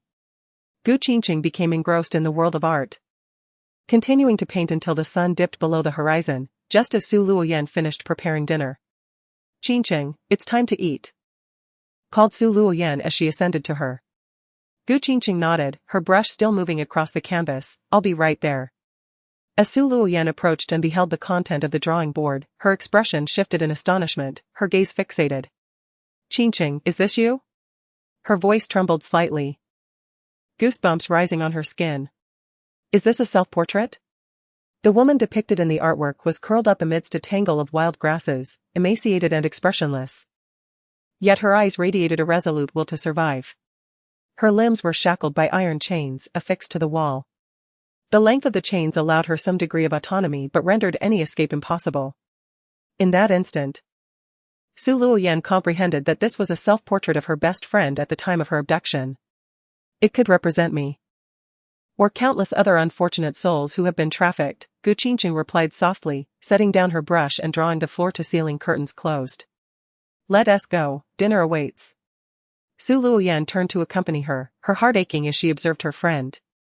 Having finally escaped, why must you revisit those memories? Qingcheng shook her head, her expression calm and indifferent. It is not that I wish to remember, but that image is so deeply ingrained in my heart and mind that the more I attempt to erase it, the more vividly it lingers. Perhaps only by confronting the pain and bringing it to light can I truly expunge it from my heart. Su Luoyan nodded thoughtfully, her concern deepening. I hope that when your artwork is completed, you can emerge from this shadow. That evening, Qingcheng updated a stock commentary on a forum. As soon as she published it, numerous comments began to flood in. Perusing through the responses, her gaze was suddenly caught by a familiar username, White-Clad God. Her heart tightened unexpectedly, and she found herself fixated on the screen, her hand frozen over the mouse. Chapter 57, a heated exchange. Since that day she was rejected for a face-to-face meeting at the hospital, Bai had not shown his face again. The Stock God group continued to engage in lively discussions, and despite Zhuozhou tagging him numerous times, he remained silent, as if he had severed all ties with them. However, today he unexpectedly appeared and even took the initiative to comment on her post. Although it was just a solitary thumbs up, it was nonetheless a sign of his presence. Qingcheng felt a surge of complex emotions, a blend of inexplicable joy and caution. She was uncertain how to respond, as Bai had consistently held opposing views to hers, leading to frequent debates and even personal attacks. Yet, after a few days apart, he surprisingly expressed his admiration for her. After a moment of hesitation, she decided to revert to their usual banter. "How rare, you actually express agreement," Bai promptly replied. "Regarding this post, indeed, it aligns with my thoughts." A smile crept onto Qingcheng's lips. "When our opinions diverge, it's usually 9 times out of 10 that you are in the wrong."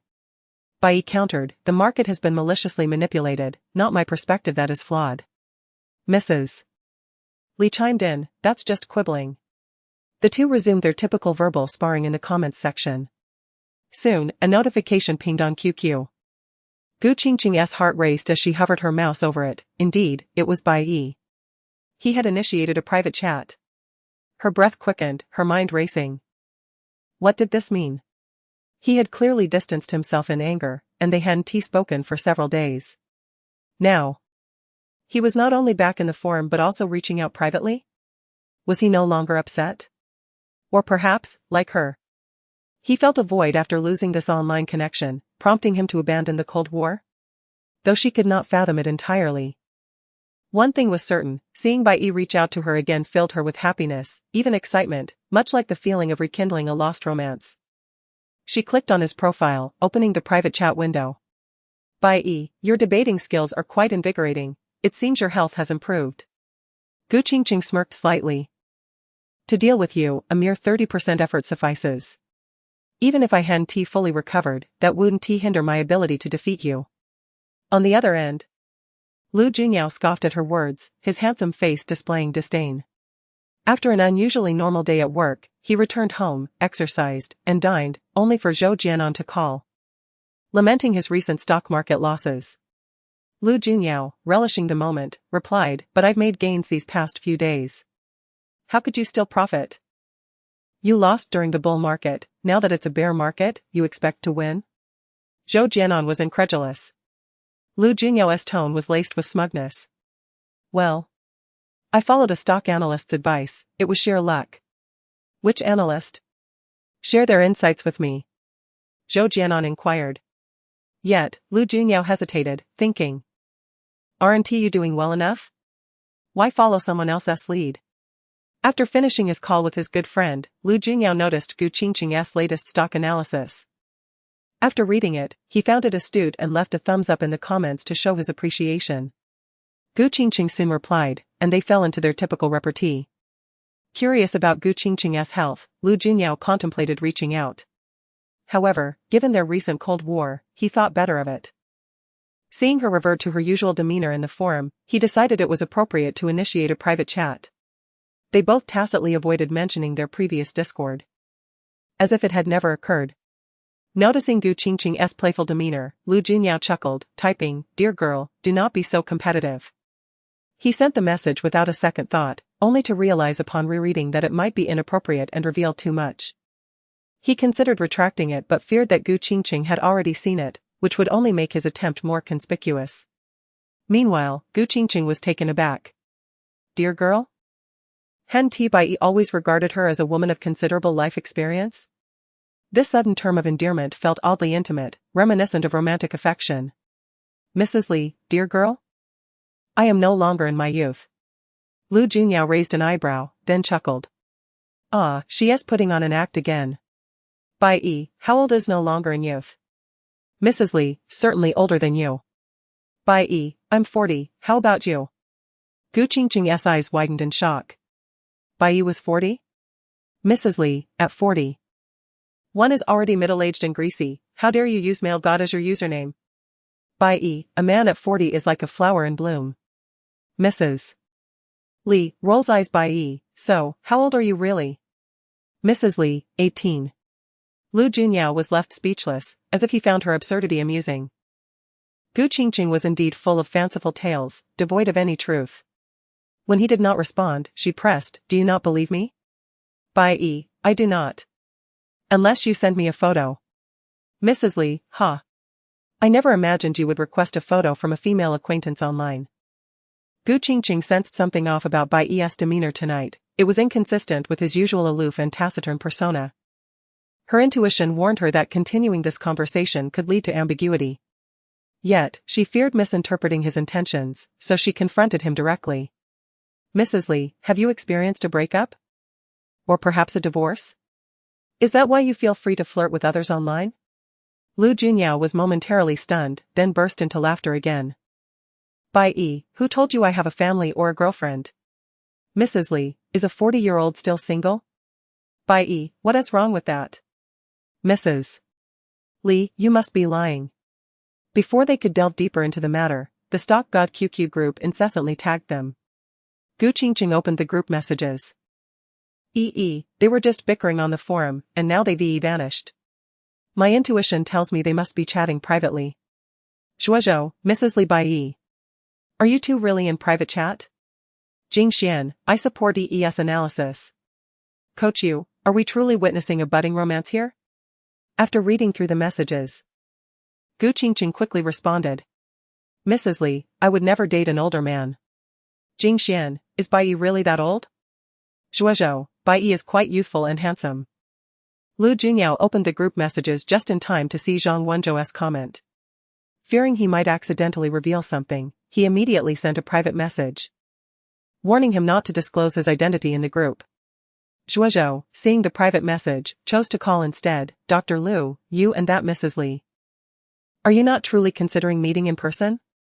Lu Junyao placed his phone on speaker mode and continued typing on his laptop. No, he replied tersely to Zhang Wenzhou. Yet. He pondered, having discovered Mrs. Li's true identity and met her multiple times, they had, in essence, already met in person. Zhuozhou, really not? But I sense a peculiar chemistry whenever you two chat. What kind of peculiar? Lu Junyao pursed his lips, frowning. In the group chat, Mrs. Li tagged Zhuozhou, asking, is Bai really 40? Zhang Wenzhou, seeing this message, immediately turned to the man in question, asking, Dr. Lu, how should I respond? I feel Mrs. Li might have a bit of interest in you. Chapter 58, Paying Debts. Does Qingcheng harbor affections for him? Lu Junyao was taken aback by this realization and promptly responded, just affirm it. Zhang Wenzhou hesitated, wouldn't it be untruthful? What if she encounters you in person someday? Just reply as I instructed, Lu Junyao reiterated. All right. Helpless, Zhang Wenzhou complied. In the group chat, indeed, Dr. Lu is 40 years of age. Upon reading this response, Qingcheng subconsciously subtracted 24 from 40, and a jolt of realization coursed through her, instantly sobering her up. She still found it difficult to believe that Bai was 40. However, upon further reflection, achieving eminence in medicine undoubtedly necessitated a period of immersion, accumulation, and weathering the ranks. Attaining recognition at 40 could be considered a considerable accomplishment. Not everyone possessed the opulent family resources to pave the way and provide assistance, as Lu Junyao did. The thought of Bai being 40 years old caused Qingcheng to suddenly become disenchanted, and even the desire to converse waned. She had actually developed a slight infatuation with a middle-aged man. It was appalling. In the group chat, does that mean Bai is the oldest among us? Bai is the elder statesman. Perhaps everyone should disclose their ages to determine who ranks from oldest to youngest. 666, no, the term sixth sounds unpleasant, you old sixth. Speechless, this sixth is not the same as that sixth. It's unnecessary, knowing that Bai is the eldest suffices. Zhang Wenzhou primarily declined this proposition out of concern that his falsehood would eventually be exposed. Qingcheng observed their conversation without interjecting. She remained immersed in the shock of Bai being a middle-aged man. Bai, has my age of 40 deterred you from conversing? Certainly not. A man is in his prime at 40. This was what Lu Junyao had just conveyed in a private message, and Qingcheng promptly reciprocated. I detect a hint of mockery. I wouldn't dare. Immediately sent by a private message. See, the two of you are clearly engaging in flirtatious banter. Lu Junyao did not respond. In the group chat, sent another message. It's late, I need to retire early to nurture my health, farewell everyone. Observing her abrupt change in demeanor, Lu Junyao's expression became rather enigmatic. Was being 40 years old truly so dreadful? So dreadful that even online conversations were undesirable. Exuding disdain and aversion?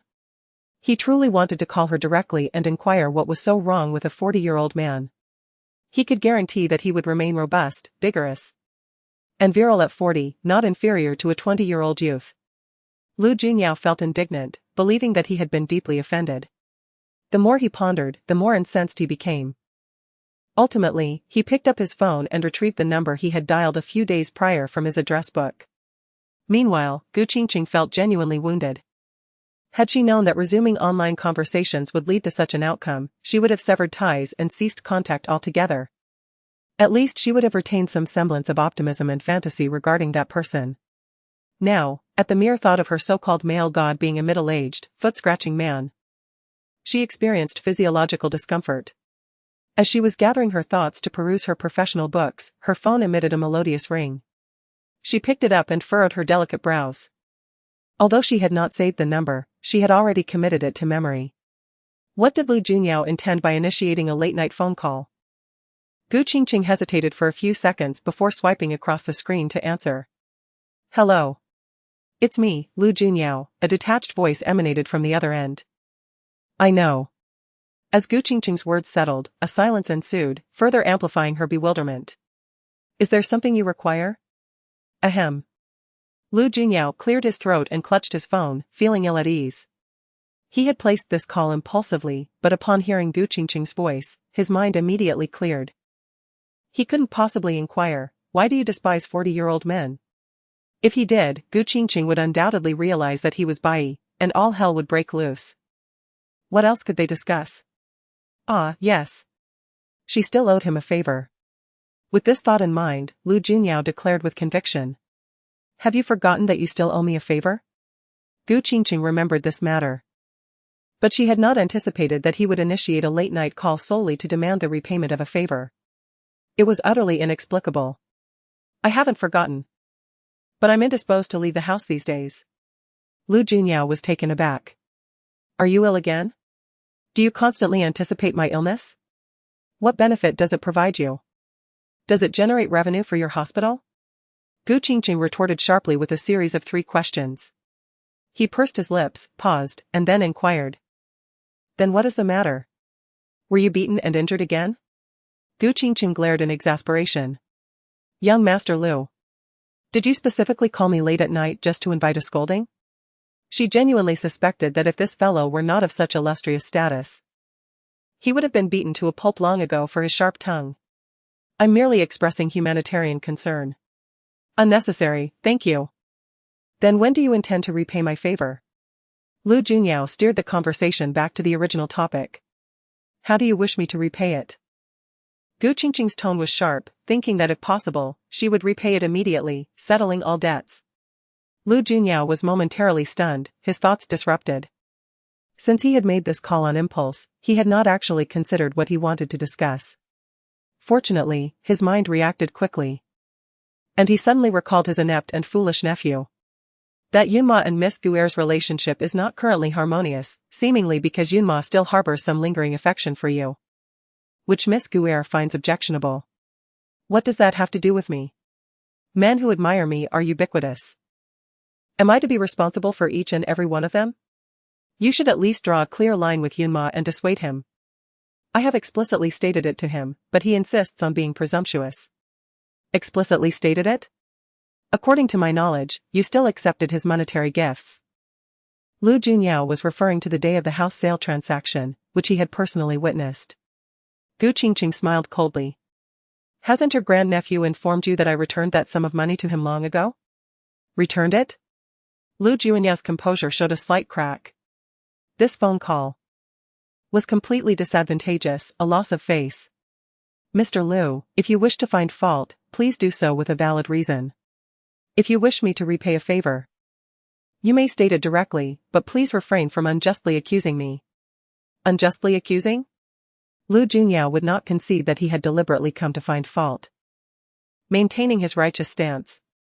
Their relationship was originally stable, having reached the stage of discussing marriage. Since your return, they have quarreled frequently. Miss Guerre's pregnancy and subsequent miscarriage, do you claim that these events have nothing to do with you?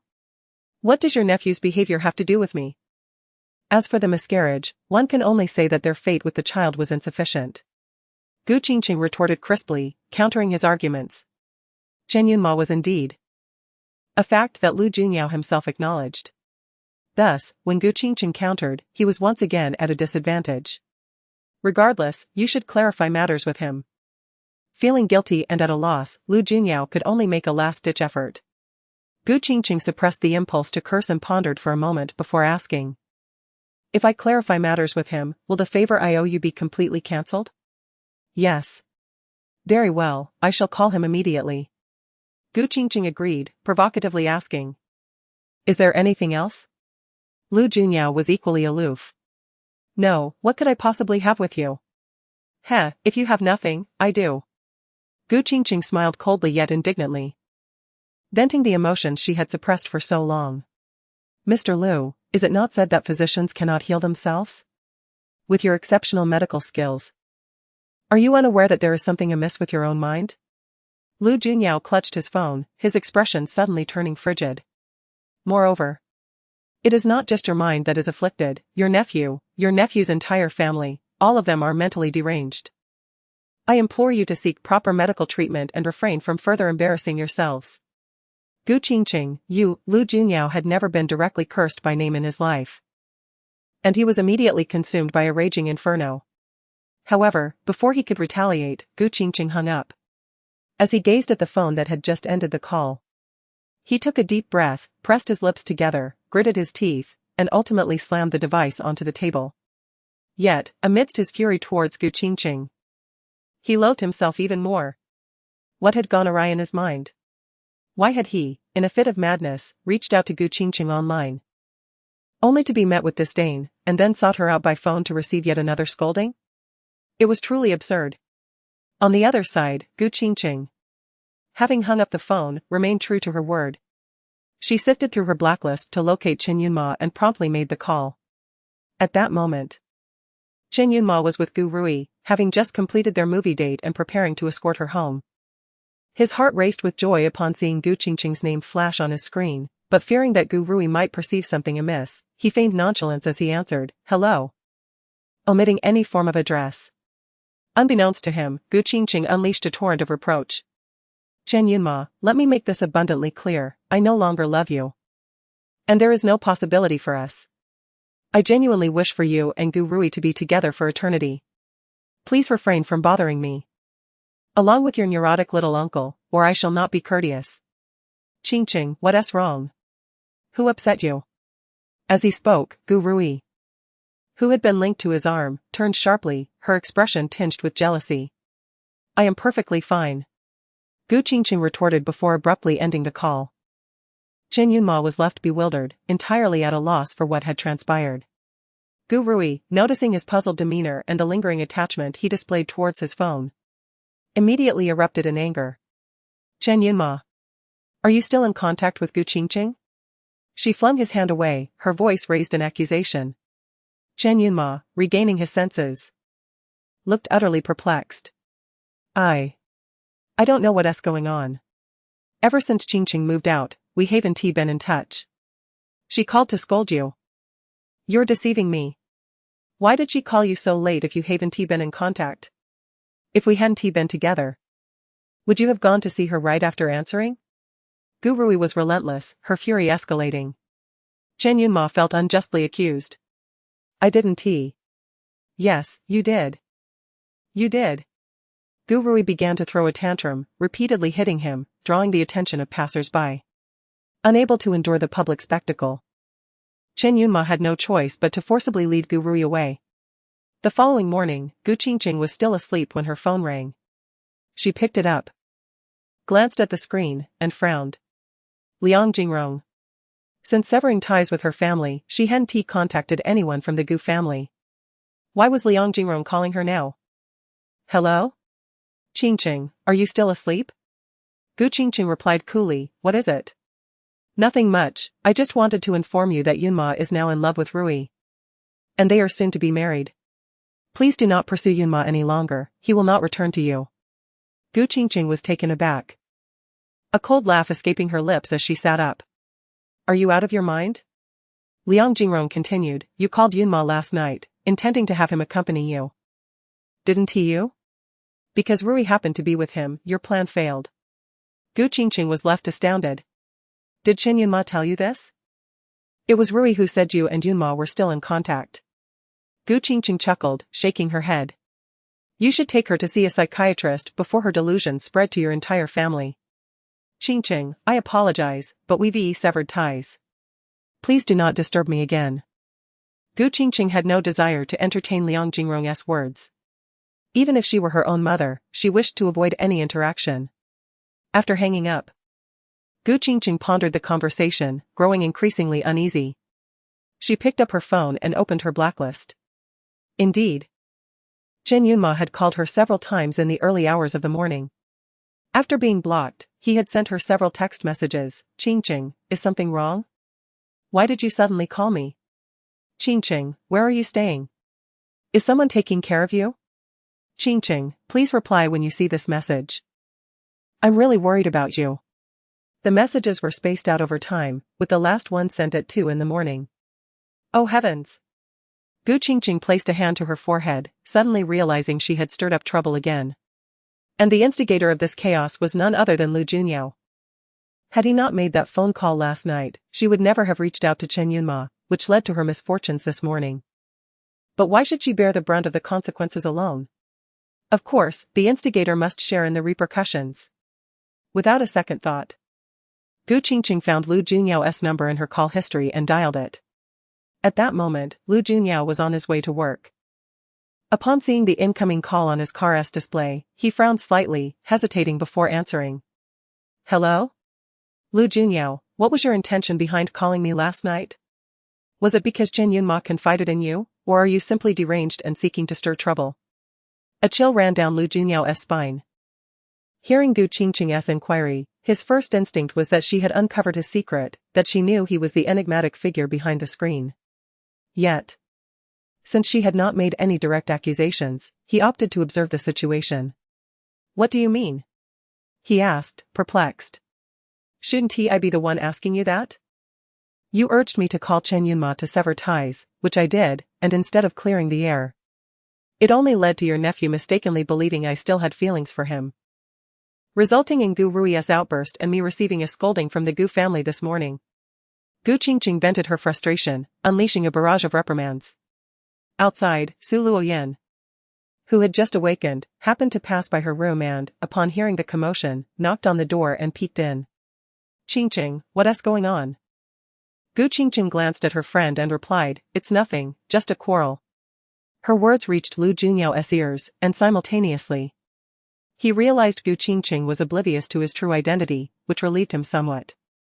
However, reflecting on the chaos his seemingly random call had incited, he felt a twinge of guilt. Yet, he could not admit to his involvement.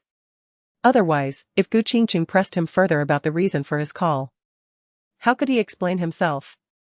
Thus, he decided to maintain the charade.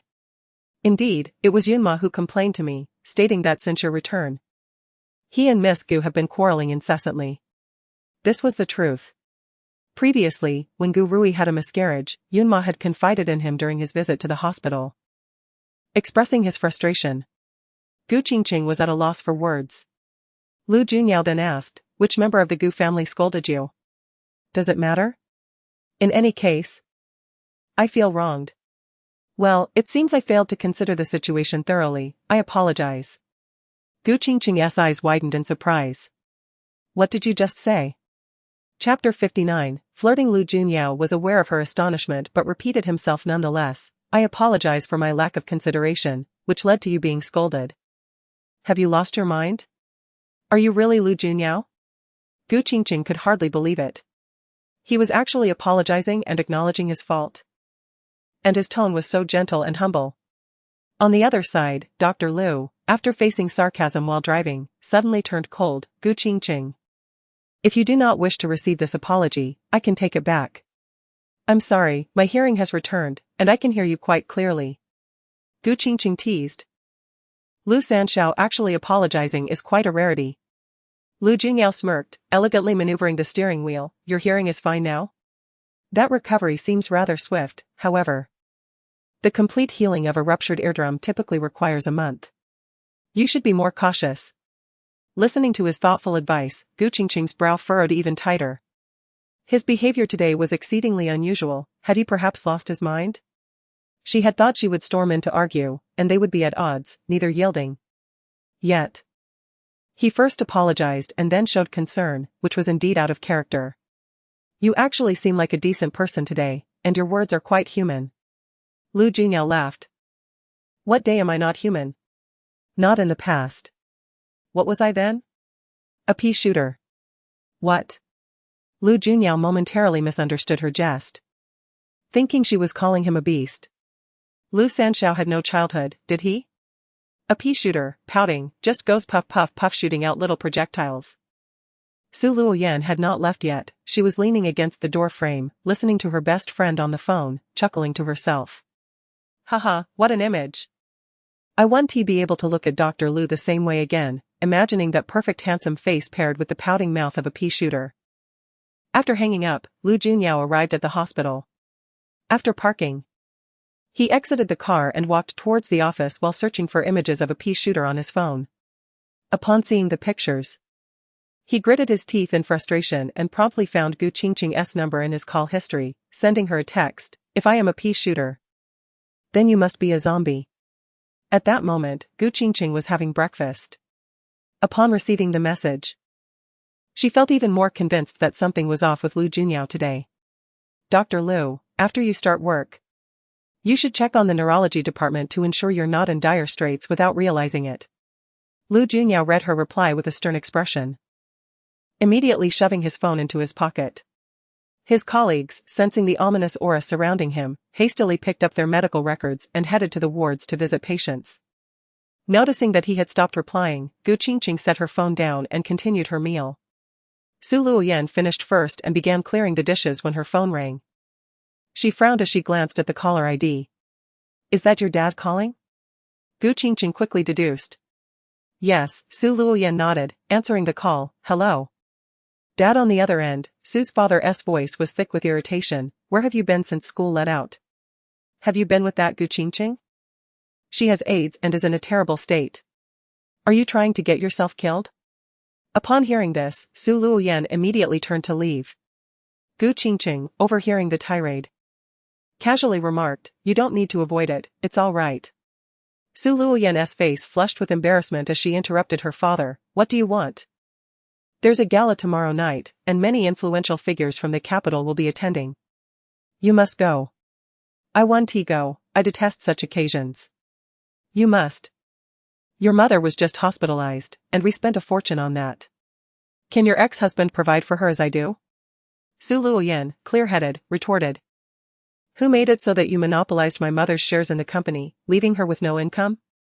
By this time, Gu Qingcheng had finished her meal and was tidying up the dishes, allowing her friend to handle the call in peace. However, it wasn't long before Su Luoyan returned from her call. I'll handle it, you shouldn't come into contact with the detergent, Su Luoyan said, her face downcast as she pushed Gu Qingcheng aside. Gu Qingcheng stayed nearby, chatting with her. Is your dad trying to set you up on a blind date again? Yes. He wants me to attend the gala to network with the elite. He even allocated 100,000 for me to buy a high-end outfit. Gu Qingcheng frowned. Are you going? Yes, my mother needs financial support at the recovery center, and part of the company belongs to her, which I haven't yet received. I'm not at the point of severing ties with my family just yet, I can only manage this for now. I also haven't been out in days. Let us go shopping together later, I need to buy some clothes as well. Gu Qingcheng comforted her gently. Okay. Gu Qingcheng's skin condition had not fully healed. Her newly formed skin was sensitive and fragile, necessitating sunscreen. Thus, she wore long sleeves and pants, along with a black mask and sunglasses.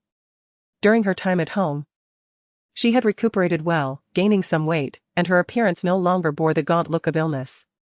With her curves accentuated, she appeared elegant and statuesque. Coupled with her masked attire, she could easily be mistaken for a celebrity out on a shopping spree. They headed to a high-end mall, which specialized in luxury goods and haute couture, where many stars were often spotted, typically wearing hats, masks, and oversized sunglasses. Therefore, her ensemble did not elicit any surprise. Su Luoyan intended to purchase a haute couture gown, so they made their way to a luxury boutique. To their astonishment, upon entering the store, they encountered an acquaintance. In the VIP lounge, Chen Yunma was seated alone. At first, he did not recognize Gu Qingcheng. However, upon catching sight of Su Luoyan, his gaze returned to the heavily bundled figure, confirming that it was indeed Gu Qingcheng. He stood up in surprise, murmuring, "Qingcheng." The moment Gu Qingcheng spotted him, she felt a wave of annoyance wash over her, not from fear but from irritation. Therefore, she didn't spare him a glance and simply chose to ignore his presence. Su Luoyan noticed this and whispered, "Chen Yunma is here. Do you think Gu Rui is also around? Should we leave?" Gu Qingcheng instructed the sales assistant to fetch a long dress to try on Su Luoyan. "Why should we leave? This dress suits your complexion perfectly, go try it on." Su Luoyan accepted the dress but appeared hesitant. "What about you alone, are you sure?" "Don't worry, he won't be a threat." Su Luoyan nodded and headed towards the fitting room with the dress. Chen Yunma had been watching them intently. As soon as Su Luoyan walked away, he immediately scanned the area, appearing nervous and furtive. "Qingcheng, you're out shopping too?" Chen Yunma approached, smiling softly, and asked in a hushed voice. Gu Qingcheng was engrossed in admiring beautiful clothes, completely disregarding him, her pace unwavering. "Qingcheng?" Chen Yunma followed closely behind, continuing softly, "You called me last night. What was that about?" "I returned your call, but you didn't answer. Have you blocked me?" "Qingcheng, even if we cannot be together, we can still be friends. There's no need for such harshness. Besides, your reaching out shows that." Before he could finish, a voice interrupted from behind, "Yunma, brother." He jumped as if startled by an arrow, quickly turning to greet the newcomer. "Rui." Chen Yunma greeted with a smile, assessing the haute couture dress she wore. "Do you like this one?" Gu Rui, perceptive as ever, noticed he wasn't seated in the lounge drinking coffee but was conversing with someone, immediately on high alert. "Who are you talking to?" "No, no one." Gu Rui shot him a skeptical glance, advancing a few steps. Although Gu Qingcheng was heavily masked, only her eyes visible, Rui recognized her instantly, her expression shifting to surprise. "Gu Qingcheng?" She no longer addressed her with feigned affection but called her by name directly. Chapter 60, The Truth. How did you end up here? Gu Rui's voice rose an octave. Gu Qingcheng turned around, draping a long dress over her arm, and casually replied. "Why shouldn't I be here? Did you open this store?" Gu Rui's eyes scrutinized her from head to toe, then she sneered, "Look at you, all covered up. Surely your skin is festering, isn't it? Aren't you afraid of spreading it to others while shopping?" After saying this, Gu Rui immediately turned and shouted, "Where's the manager? This person has a contagious disease, her skin is oozing. How can you let someone like her in? Who would dare wear the clothes she has tried on? Do you even want to keep your store open?" Before her words could settle, the manager hurried over. "Miss Gu, please remain calm." Chen Yunma also approached quickly, whispering, "Rui, don't act like this, there are too many people outside." "And what's wrong with that? It's clearly her who is sick and still prancing around. Spreading contagion is a crime, you know? I'm doing the public a service," Gu Rui declared with arrogance. Gu Qingcheng scoffed disdainfully and looked at Gu Rui, saying, "Defamation is also a crime, Gu Rui. I advise you to keep your mouth clean." "Defamation? Who doesn't know you have AIDS?" At the mention of AIDS, the manager and the sales clerk instantly tensed. "Madam, please leave our store, or I will call security," the manager said, stepping forward to escort her out. Gu Qingcheng looked at her and asked, "Where's your evidence?" "Evidence?" The manager glanced at Gu Rui. It's what Miss Gu said, she is our esteemed guest. Esteemed guest. Gu Qingcheng pondered the title, sarcastically remarking, Gu Rui, is this the title you covet so desperately as you plot to replace me? After all, I am the only daughter of the Gu family now. Ha, a fake title cannot become real, Gu Qingcheng retorted, lightly casting dirt on Gu Rui. You have a skin condition that spreads easily, after all. What? The manager was startled, unable to discern who was right or wrong. Nonsense. Gu Rui fumed. If you don't have AIDS, why are you so covered up? Your skin is rotten, and you can only dare to go out like this. After saying this, Gu Rui commanded the manager, have them pull her clothes off and see, she must be covered in sores. Su Luoyan, having changed clothes, saw her friend being targeted and immediately confronted Gu Rui. Who do you think you are to strip Qingcheng? Ha, afraid? Gu Rui laughed, crossing her arms. Manager. If you want to keep this store open, you better hurry and kick them out, or I will never shop here again. Rui. Chen Yunma stepped forward again. Trying to mediate, let us just switch stores. Switch what? Gu Rui turned and scolded, what did you promise me this morning? You said you would never contact her again. And now just a few minutes later, you've gone back on your word. Chen Yunma, who do you truly love? I love you, of course. But why do you have to go to such lengths? Chen Yunma replied, trying to take Gu Rui away. But Gu Rui was stubborn, abruptly twisting away, I won't leave. Manager, what are you waiting for? With no other choice, the manager approached Gu Qingcheng, Miss Gu, I'm sorry, but please shop elsewhere. At this moment, the manager recognized Gu Qingcheng's identity. Su Luoyan was furious, you run a business and yet you expel customers? Gu Qingcheng raised her hand to stop her friend, signaling her not to argue. She stepped forward slowly, standing before Gu Rui, and removed her sunglasses. Gu Rui instinctively stepped back under Gu Qingcheng's cold gaze. What do you want? Rui. I've always been curious. Years ago, when you saw the documents at the police station stating that I had AIDS and had given birth, did you really see that? Gu Qingcheng asked softly. Gu Rui furrowed her brow tightly, leaning back, of course, I saw it with my own eyes. How strange, what on earth went wrong? Gu Qingcheng mused, her brow slightly furrowing in confusion. She slowly took off her mask and unbuttoned the long sleeves of her chiffon top, suddenly raising her arm.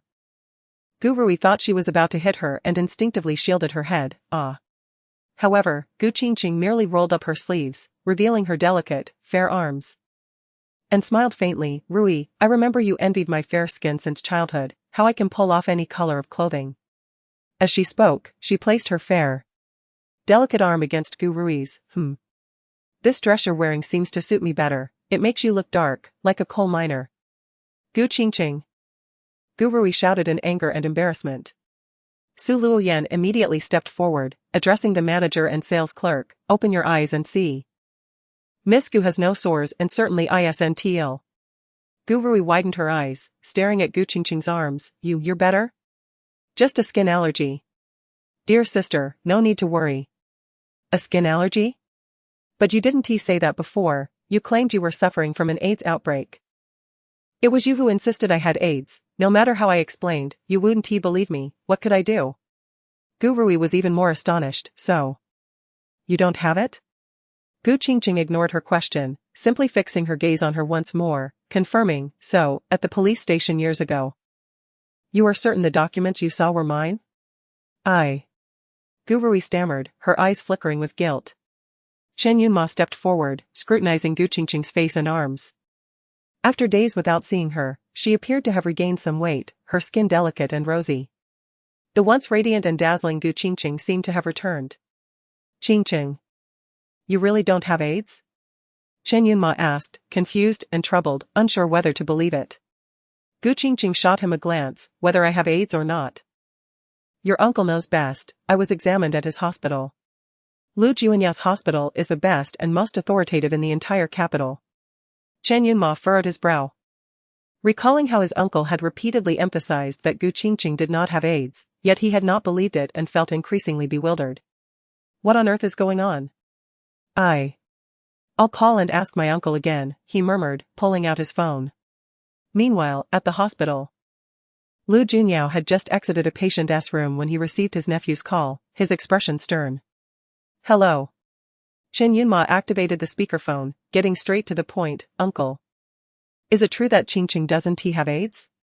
Lu Junyao frowned, puzzled. Why are you asking this all of a sudden? Uncle, please answer quickly, this is very important. Chen Yunma urged.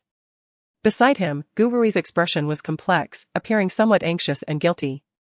Gu Qingcheng remained calm. However, she worried about having offended Lu Junyao that morning. What if he retaliated with a prank and said she was sick? Then there would be no way to clear her name. I've told you many times. She does not have AIDS. From the day she returned, I have said this. His words rang clear, and Gu Qingcheng exhaled in relief, a smile blossoming within. This man still held some principles. Chen Yunma was baffled, but what about the rashes she had a few days ago? That was herpes roseola. Related to her malnutrition and weakened immune system, Lu Junyao explained, then added with suspicion, why are you asking this all of a sudden? Have you been bothering her again?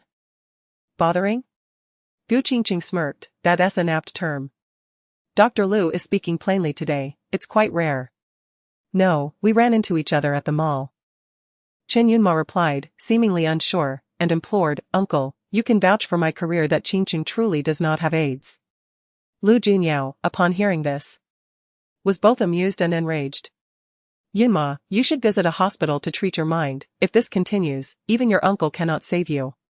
Pusu Luoyan laughed aloud, hastily covering her mouth. Uncle. Chen Yunma felt embarrassed and displeased. However, Lu Junyao remained unyielding to his unreasonable demands and earnestly cautioned, Yunma. Do not disturb Gu Qingcheng any longer, you are unworthy of her. You should be with Gu Rui, you both are equally matched, neither should disdain the other. Gu Qingcheng raised her brows in surprise. Was Lu Junyao truly capable of such words? Gu Rui, upon hearing this, was greatly astonished and indignantly stepped forward, Uncle. How can you speak like that? I have always respected you.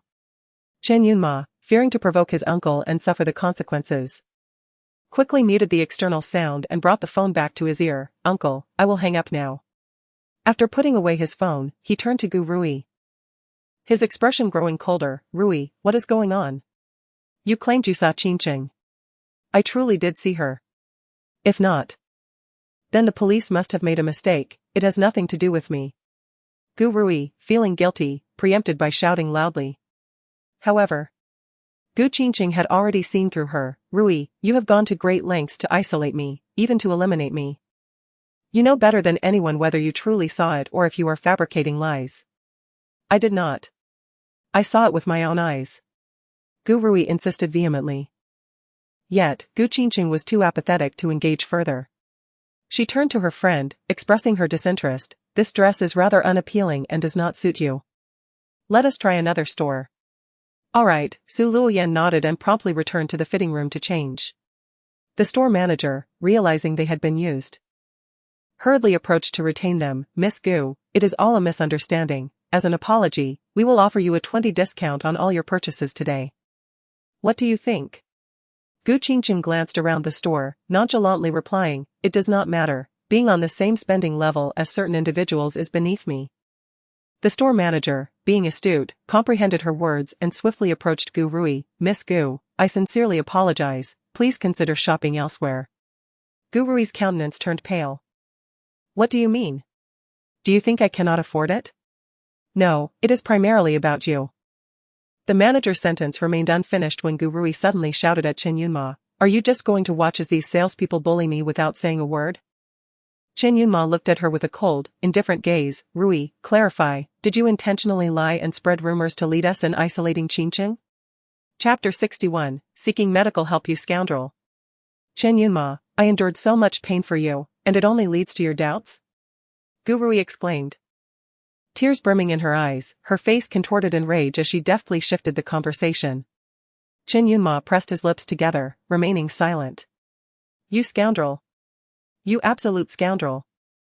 Gu Rui struck him fiercely and turned to leave. The store manager, however, did not forget to remind her, Miss Gu, your dress. Gu Rui halted. looking down at her gown in fury, before storming into the fitting room to hastily remove it. She tossed it aside carelessly and grabbed her bag before departing. Su Luoyan emerged from changing her outfit as well. Qingcheng, let's go. The store manager hurriedly approached with a beaming smile. Miss Gu. We also have new arrivals and haute couture, all the latest runway pieces. Would you like to try them on? I already mentioned, your clothes lose their value. Gu Qingcheng replied coolly as she beckoned her friend. Let's check the store across the street. The store across had always been a competitor. Chen Yunma, regaining his composure, saw Gu Qingcheng preparing to leave and rushed after her. Qingcheng, if you are indeed wronged, why did you not say so sooner? If you are not ill. That is splendid news. Uncle and aunt will surely be overjoyed. Gu Qingcheng did not even glance at him. Now you believe my words? Not long ago. You avoided me like the plague. Chen Yunma replied, Qingcheng, I was mistaken, it was largely due to your previous condition, young Master Chen. Gu Qingcheng interrupted with a charming smile, my uncle has advised you not to harass me anymore, you are unworthy. Chen Yunma halted, his expression frozen. Finally free of him. Gu Qingcheng sighed in relief and entered the luxury store across the street. She indulged in a shopping spree, purchasing clothes, shoes, bags, and accessories, spending over $1 million. In the end, the store manager personally accompanied her and several sales assistants, all smiles, to help load her treasures into the car. This scene was clearly observed by the manager and sales assistants from the opposite store, each consumed by envy. As Gu Qingcheng opened the trunk for the manager to place her items inside, she unexpectedly encountered Chen Yunma and his companion, who were also preparing to depart. She was laden with purchases, while Gu Rui emerged empty-handed, and the two were still arguing. Rui, I bought so much today, would you like one? Gu Qingcheng asked. Her demeanor cool and aloof, her sunglasses perched on her nose. Gu Rui, pulling open the car door, gritted her teeth in anger, not uttering a word as she entered the vehicle. Chen Yunma fixed his gaze on Gu Qingcheng from a distance, his eyes betraying his affection.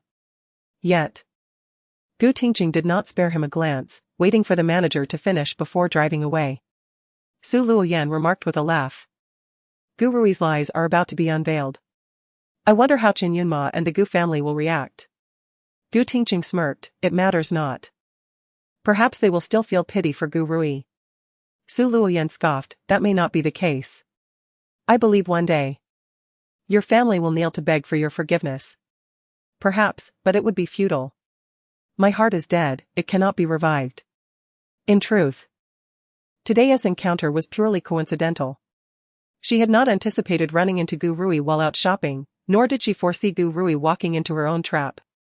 Gu Rui would hardly dare to tell the Gu family that she encountered her today at the mall, let alone mention her clean bill of health. She would undoubtedly continue to conceal it from the Gu family, unless Chen Yunma spoke out. The phone chimed, signaling a new QQ message. Gu Qingcheng returned to reality, glancing at her phone to find a private message from the white-clad god. Madam Li, how do you assess today's market? Gu Qingcheng had not had the time to analyze the market today, but she had posted a pre-market forecast earlier. Had he not checked the forum? As she recalled that the white-clad god was a 40-year-old middle-aged man, she felt disinclined to engage in further conversation. Yet, today, he was particularly shameless. Are you intentionally avoiding me because of my age? He inquired. Gu Qingcheng smirked coldly at his words. Do you not know the answer already? Are you sneering at your phone, dismissively?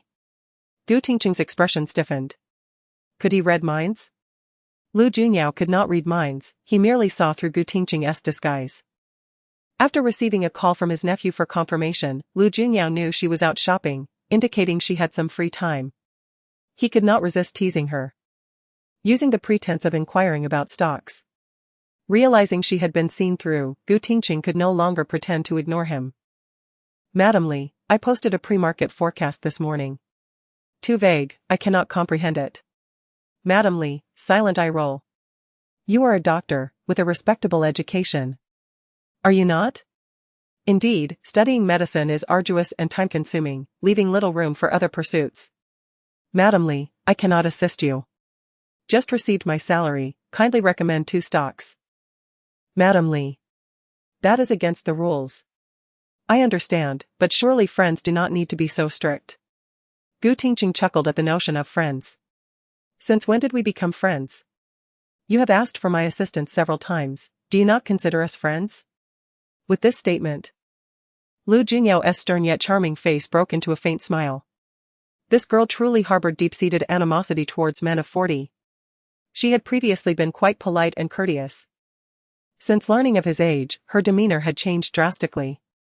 Gu Qingcheng pondered for a moment but still refrained from making any recommendations. Even if recommending stocks among friends was not illegal, she did not wish to shoulder that risk. What if he mishandled investments and lost money, blaming her in turn? Madam Li, save your salary prudently. Why feel compelled to contribute to the stock market when no one will award you a contribution prize? With you as my guide, I cannot lose. Gu Qingcheng was taken aback by this statement. The white-clad god had always disagreed with her investment philosophy. They stood on opposite sides, with their peers jokingly referring to him as an example of what not to follow. When had he begun to praise her so? Madam Li, thank you for the compliment, but I cannot bear it. I am busy now, I must take my leave. Lu Junyao felt entirely rejected, yet his smile only deepened. This woman was so engrossed in shopping that she disregarded him entirely. Meanwhile, Su Luoyan, driving, noticed her friend engrossed in her phone, occasionally scoffing, and could not help but feel curious. Who are you chatting with so animatedly? Gu Qingcheng set her phone down, replying nonchalantly, a stock friend. I used to think he was quite aloof and of high status, but recently discovered he is merely a 40-year-old middle-aged man. Suddenly, he feels rather greasy. Su Luoyan burst into laughter. You still chat with online friends? Be careful of scams. Gu Qingcheng scoffed. No one has been born who can deceive me, rather, I have him spinning in circles. At that moment, Gu Qingcheng could not fathom that soon she would be dealt a harsh reality check. Originally, they had planned to explore another location, but Gu Qingcheng sensed a discomfort in her abdomen, a dull ache in her lower back. Calculating the time, she realized it was nearing that monthly ordeal. Let us go home, I'm feeling a bit tired, she murmured softly. Su Luoyan nodded, all right. You should rest for a bit. The following day, Su Luoyan, adhering to her family's wishes, dressed elegantly for a soiree. Gu Qingcheng's discomfort intensified. Yet she dared not let her friend know, fearing it would cause worry. Perhaps due to the medication prescribed by Professor Zhang, the pain was somewhat alleviated compared to before. But menstrual cramps remained a challenge to endure. In the sweltering summer heat, she left the air conditioning off, clutching a hot water bottle.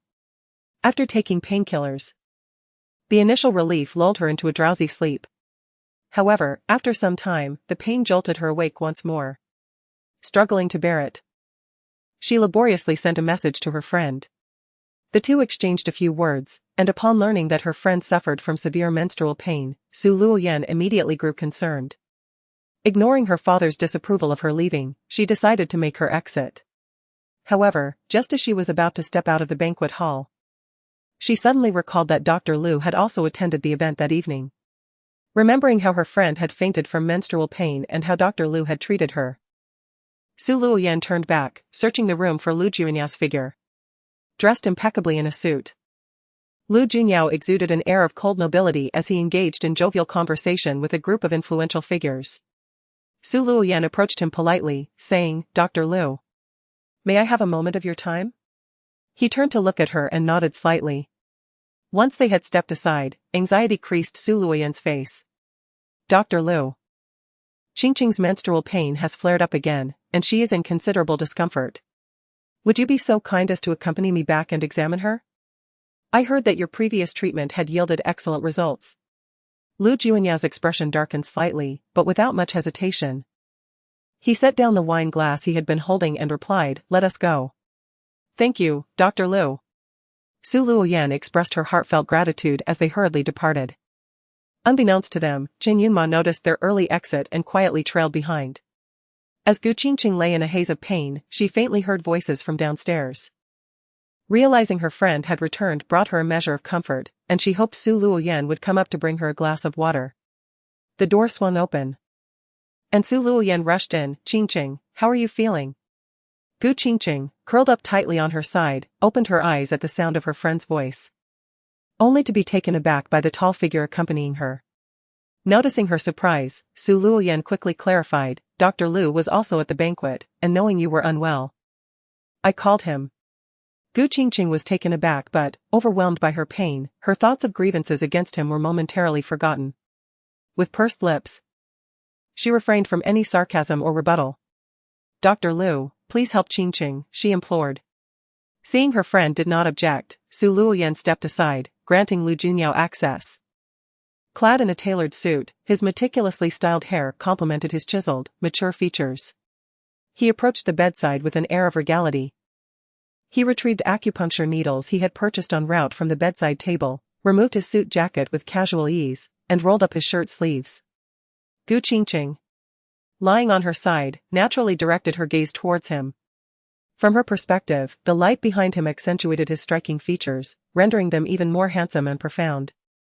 As he raised his arms to roll up his sleeves, the muscular definition of his forearms was evident, perfectly balanced. Please wait a moment, I need to wash my hands. In the presence of a patient, he maintained his usual seriousness. Su Luoyan quickly pointed out the direction, but before she could finish her sentence, Lu Junyao had already walked off. It dawned on her that Dr. Lu was the original owner of this luxurious residence. He already knew where the restroom was. The two girls exchanged glances, their emotions subtly shifting. After washing his hands, Lu Junyao sat down beside the bed. Noticing Gu Qingcheng's pale complexion and the cold sweat beading on her forehead, he softly instructed, Miss Su, please fetch a hot water bottle. I have. Gu Qingcheng weakly began, retrieving a water bottle from beneath the covers. Chapter 62, Stirred emotions. Lu Junyao observed and smiled, the hot water bottle is more convenient. Su Luoyan nodded eagerly, all right, I'll fetch it right away. She swiftly exited, leaving only Gu Qingcheng and Lu Junyao in the bedroom. The atmosphere grew suddenly awkward, tinged with an inexplicable hint of intimacy. Lie down, I'll first help you with acupressure, then we'll proceed with acupuncture, Lu Junyao instructed, adding reassuringly, rest assured. This time you won't be a guinea pig. Gu Qingcheng pressed her lips together, her gaze awkwardly averted. Lu Junyao glanced at her, a subtle smile gracing his lips. It was a rare moment when her usual sharp tongue fell silent. In the ensuing stillness, Lu Junyao's long, clean hand slipped beneath the blanket. The moment he made contact, Gu Qingcheng shivered slightly. She attempted to feign nonchalance, yet an uncomfortable sensation enveloped her, distinctly different from their previous encounter. As her body remained slightly twisted, Lu Junyao's palm nestled against her abdomen, slowly applying pressure that compelled her to lie flat. The heat from the hot water bottle against her lower abdomen was nearly unbearable. Lu Junyao frowned, questioning, why didn't you wrap the bottle in a towel? Aren't you afraid of burning your skin? Gu Qingcheng's face contorted in pain as she replied, I'm too lazy to move. So when it becomes intolerably hot, I just shift it away. Once it cools, I place it back. Upon hearing her reluctance to move, Lu Junyao was puzzled. Didn't you see a doctor? Have you been taking your medication regularly? Yes, I have, she responded. And no effect? There was some effect, previously. The pain would start days in advance, lasting until, but this time it only began yesterday. Gu Qingcheng's body tensed. Her speech halting and lacking her usual decisiveness, her tone soft and hesitant. Had he not known her character, Lu Junyao might have thought she was being coy. You felt unwell yesterday, yet you still went shopping? Lu Junyao questioned, perplexed. Gu Qingcheng mumbled, I started feeling unwell after returning from shopping.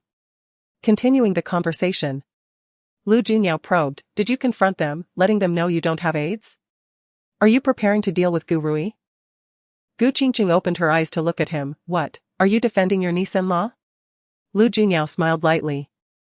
Gu Qingcheng noticed the slight lines at the corners of his eyes when he smiled, which, rather than appearing aged, exuded a mature allure. Yet, recalling his identity, she felt a surge of annoyance, certain he sided with Chen Yunma. Who Yunma marries is none of my concern, that's for his parents to worry about. He replied nonchalantly. Is that so? Gu Qingcheng was taken aback, her expression one of confusion. If that's the case, why did you call me a few days ago? Claiming I was affecting their relationship, urging me to distance myself from him? Lu Junyao momentarily lost his bearings, realizing the contradiction in his words. Qingcheng fixed her gaze on him, awaiting an explanation, which he evidently struggled to provide. Thankfully, his mind was quick, and he swiftly withdrew his hand, stating, "All right. Let us begin the acupuncture." Qingcheng felt an inexplicable sense of evasion on his part. "Were you deliberately looking for trouble that night? There was nothing wrong at all?" This question had lingered in her mind since the following day, prompting her to call him, yet he had failed to clarify. "I am not that idle. I called you that night specifically about this matter, as Yunma's mother was troubled by it. I might not care who Yunma dates or marries, but I detest the nagging from family, so I took the liberty to call you." Lu Junyao provided what seemed like a plausible explanation. After all, Qingcheng had no way of verifying with her sister. Qingcheng scrutinized him, skepticism evident in her expression. Lu Junyao opened the acupuncture kit, retrieving alcohol swabs. As before, she lifted her top to expose her abdomen while her arms, calves, and ankles also needed to be bared.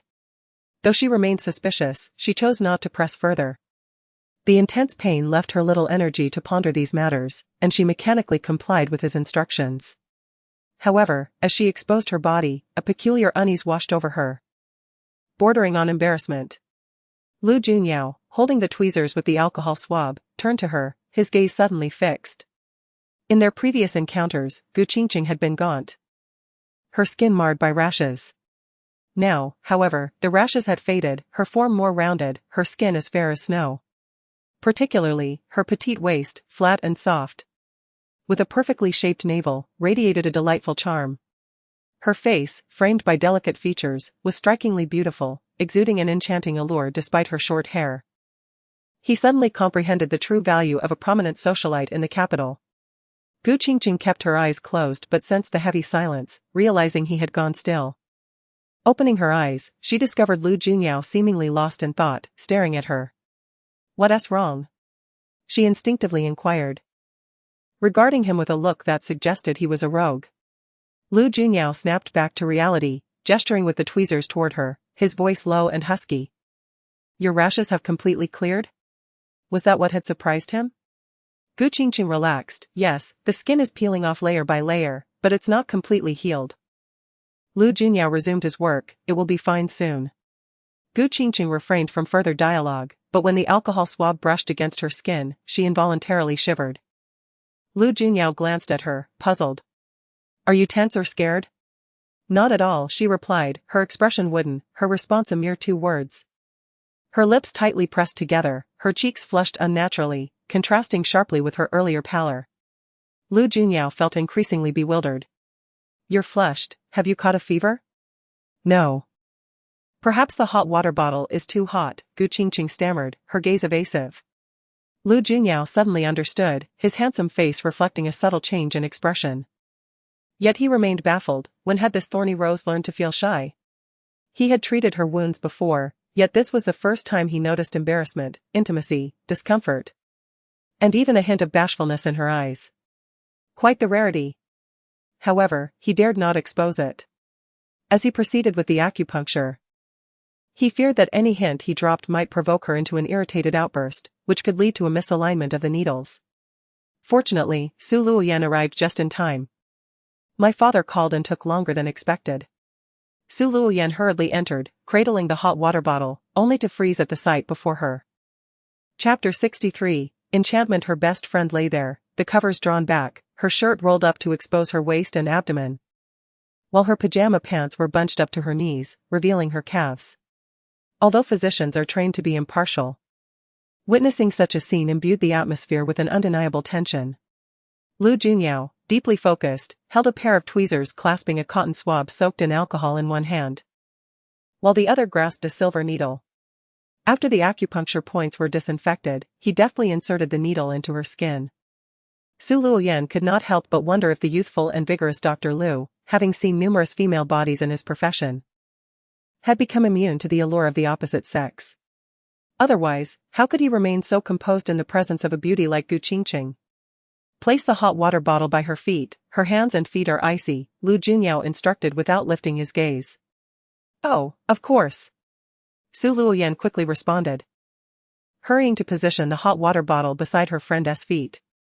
After a flurry of activity, silver needles adorned Qingcheng's abdomen, arms, calves, and ankles. Lu Junyao set the tweezers down and sat at the edge of the bed, his long, elegant fingers gently caressing the upper ends of the needles.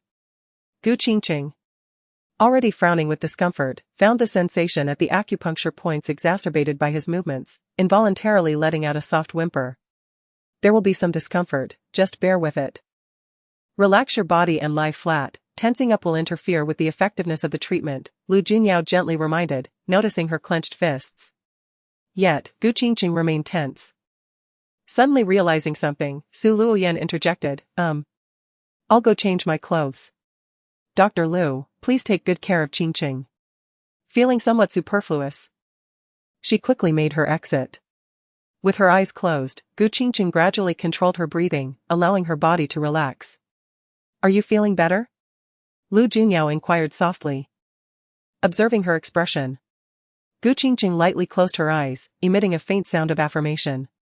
Noticing her drowsiness, Lu Junyao added, if you're tired, you may as well take a nap, sleeping will alleviate the pain. Though Qingcheng did not respond, a tumult of thoughts swirled within her. It was evident now that Lu Junyao was behaving differently today, but why this sudden shift in attitude? Was it possible he felt guilt on behalf of her nephew, seeking to atone for his wrongdoings? Her mind did not linger long on these thoughts before fatigue overwhelmed her. Having endured a sleepless night and the torment of pain during the day, she succumbed to the tidal wave of sleep as the pain began to subside. Lu Junyao observed her relaxed state, her chest rising and falling gently with each breath, and realized she had drifted off. He too relaxed. His gaze fixed intently upon the sleeping woman, no longer concealing his fascination. What perplexed Lu Junyao was the knowledge that she had been abducted for 3 years. Reportedly kept in deplorable conditions, chained like an animal. It was common knowledge that women sold into impoverished regions were primarily intended for breeding, to ensure the continuation of bloodlines. Many endured a lifetime of chains, treated as beasts, and some even suffered brutal beatings that left them maimed or dead. A few women, after bearing multiple children, became numb to their plight, ceasing to dream of escape and eventually living relatively normal lives, free from chains. The fortunate ones who managed to escape were exceedingly rare. Yet, Qingcheng not only survived but also evaded violation and childbirth throughout her 3-year ordeal. How had she achieved such a feat? What torment had she endured to withstand such inhumane treatment? The more Lu Junyao pondered, the more he found himself entranced by the woman before him. An enigmatic figure he felt compelled to understand. His gaze lingered, growing somewhat misty, and he instinctively blinked. Just then, he noticed her hand twitching involuntarily. With a furrowed brow, he naturally reached out, intertwining his fingers with hers, steadying her trembling hand. Her skin was soft and fair, her fingers slender and graceful, an exquisite hand. But why the persistent tremors? Lu Junyao, puzzled, gently kneaded her hand to help ease her discomfort. The movement roused Qingcheng from her slumber. Their eyes met. And Lu Junyao suddenly realized he was still holding her hand, flushing with embarrassment. Your hand was cramping, I was just helping you relax, he quickly explained. Fearing misunderstanding. Before he finished speaking, he hastily removed 2 needles from her arm. Perhaps it's due to acupuncture. My left hand sometimes experiences tremors and cramps, though it's usually mild. Today might be different because of the treatment, Qingcheng explained, glancing at her left arm. Lu Junyao furrowed his brow, sensing the weight of her words. Was this related to your abduction? Yes, once I pretended to submit in order to escape, but when I was caught and brutally beaten, my wrist was struck with a brick, she recounted, her tone eerily calm, as if the tragic protagonist were someone else entirely. Lu Junyao felt a heavy jolt in his heart, his gaze locked onto her, a tempest brewing in his eyes. After a moment of silence, he finally spoke. Are you certain that it was Gu Rui who orchestrated your abduction? Qingcheng's brows furrowed slightly as she regarded him, puzzled by his sudden inquiry. More confounding was her own inexplicable urge to share her tragic past with Lu Junyao today, a narrative she had scarcely shared even with her closest friend. The details of her 3-year ordeal were a burden she had carried in silence, each mention of it felt like reopening old wounds. Those indifferent to her suffering would feel no sympathy, possibly even relish her misfortune. Conversely, those who cared for her had no need to bear this sorrow. Yet, why was she divulging this to Lu Junyao now? Was it simply because he had helped her so consistently that she subconsciously regarded him as a friend? While grappling with these thoughts, she was taken aback when Lu Junyao posed his question, her expression darkening. What do you mean? Do you believe I'm wronging her? No. What I mean is that if you possess irrefutable evidence, you should report it to the authorities and bring her to justice, Lu Junyao replied, his tone somber yet resolute. Qingcheng's eyes widened in astonishment. You believe in me? You support me against Gu Rui? She is your own nephew's beloved. Are you not inclined to protect your kin? Lu Junyao rose, beginning to remove the needles as he spoke steadily, precisely because Yunyao is my nephew. I cannot allow him to leap into the flames. What purpose does a woman like that serve? To sow chaos in the family? Chapter 64, The Forceful Kiss. Qingcheng lay flat, gazing at the ceiling. I had earnestly contemplated the fact that the human traffickers who conspired with her back then had yet to be apprehended, and they may never be caught. Merely my word, even with her own confession recorded, would not suffice to convict her, thus, reporting her would be futile. What will you do then? Just let it go? Let it go? Qingcheng scoffed coldly. Impossible. Even if I cannot imprison her, I shall ensure her reputation is utterly ruined. Lu Junyao remained silent in response to her declaration. After finishing with the needles, he meticulously put them away, then pulled the blanket over Qingcheng before quietly advising, after all, we live in a society governed by law.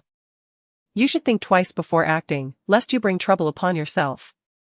Qingcheng was taken aback once more. Their eyes met. And Lu Junyao noticed an unusual emotion flickering in her gaze, which made him feel somewhat uneasy. He was unsure why he had been increasingly preoccupied with Qingcheng lately. From the moment he discovered her identity as Mrs. Li, he found himself irresistibly drawn to study this woman. The silence lingered as Qingcheng vaguely sensed something was about to break free, yet she dismissed it as mere overthinking.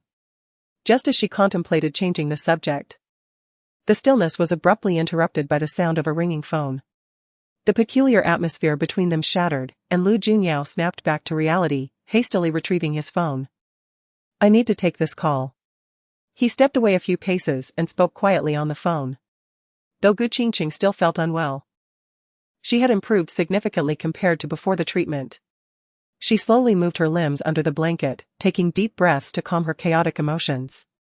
However, her gaze inadvertently caught his silhouette, and she found herself staring, transfixed. Lu Junyao.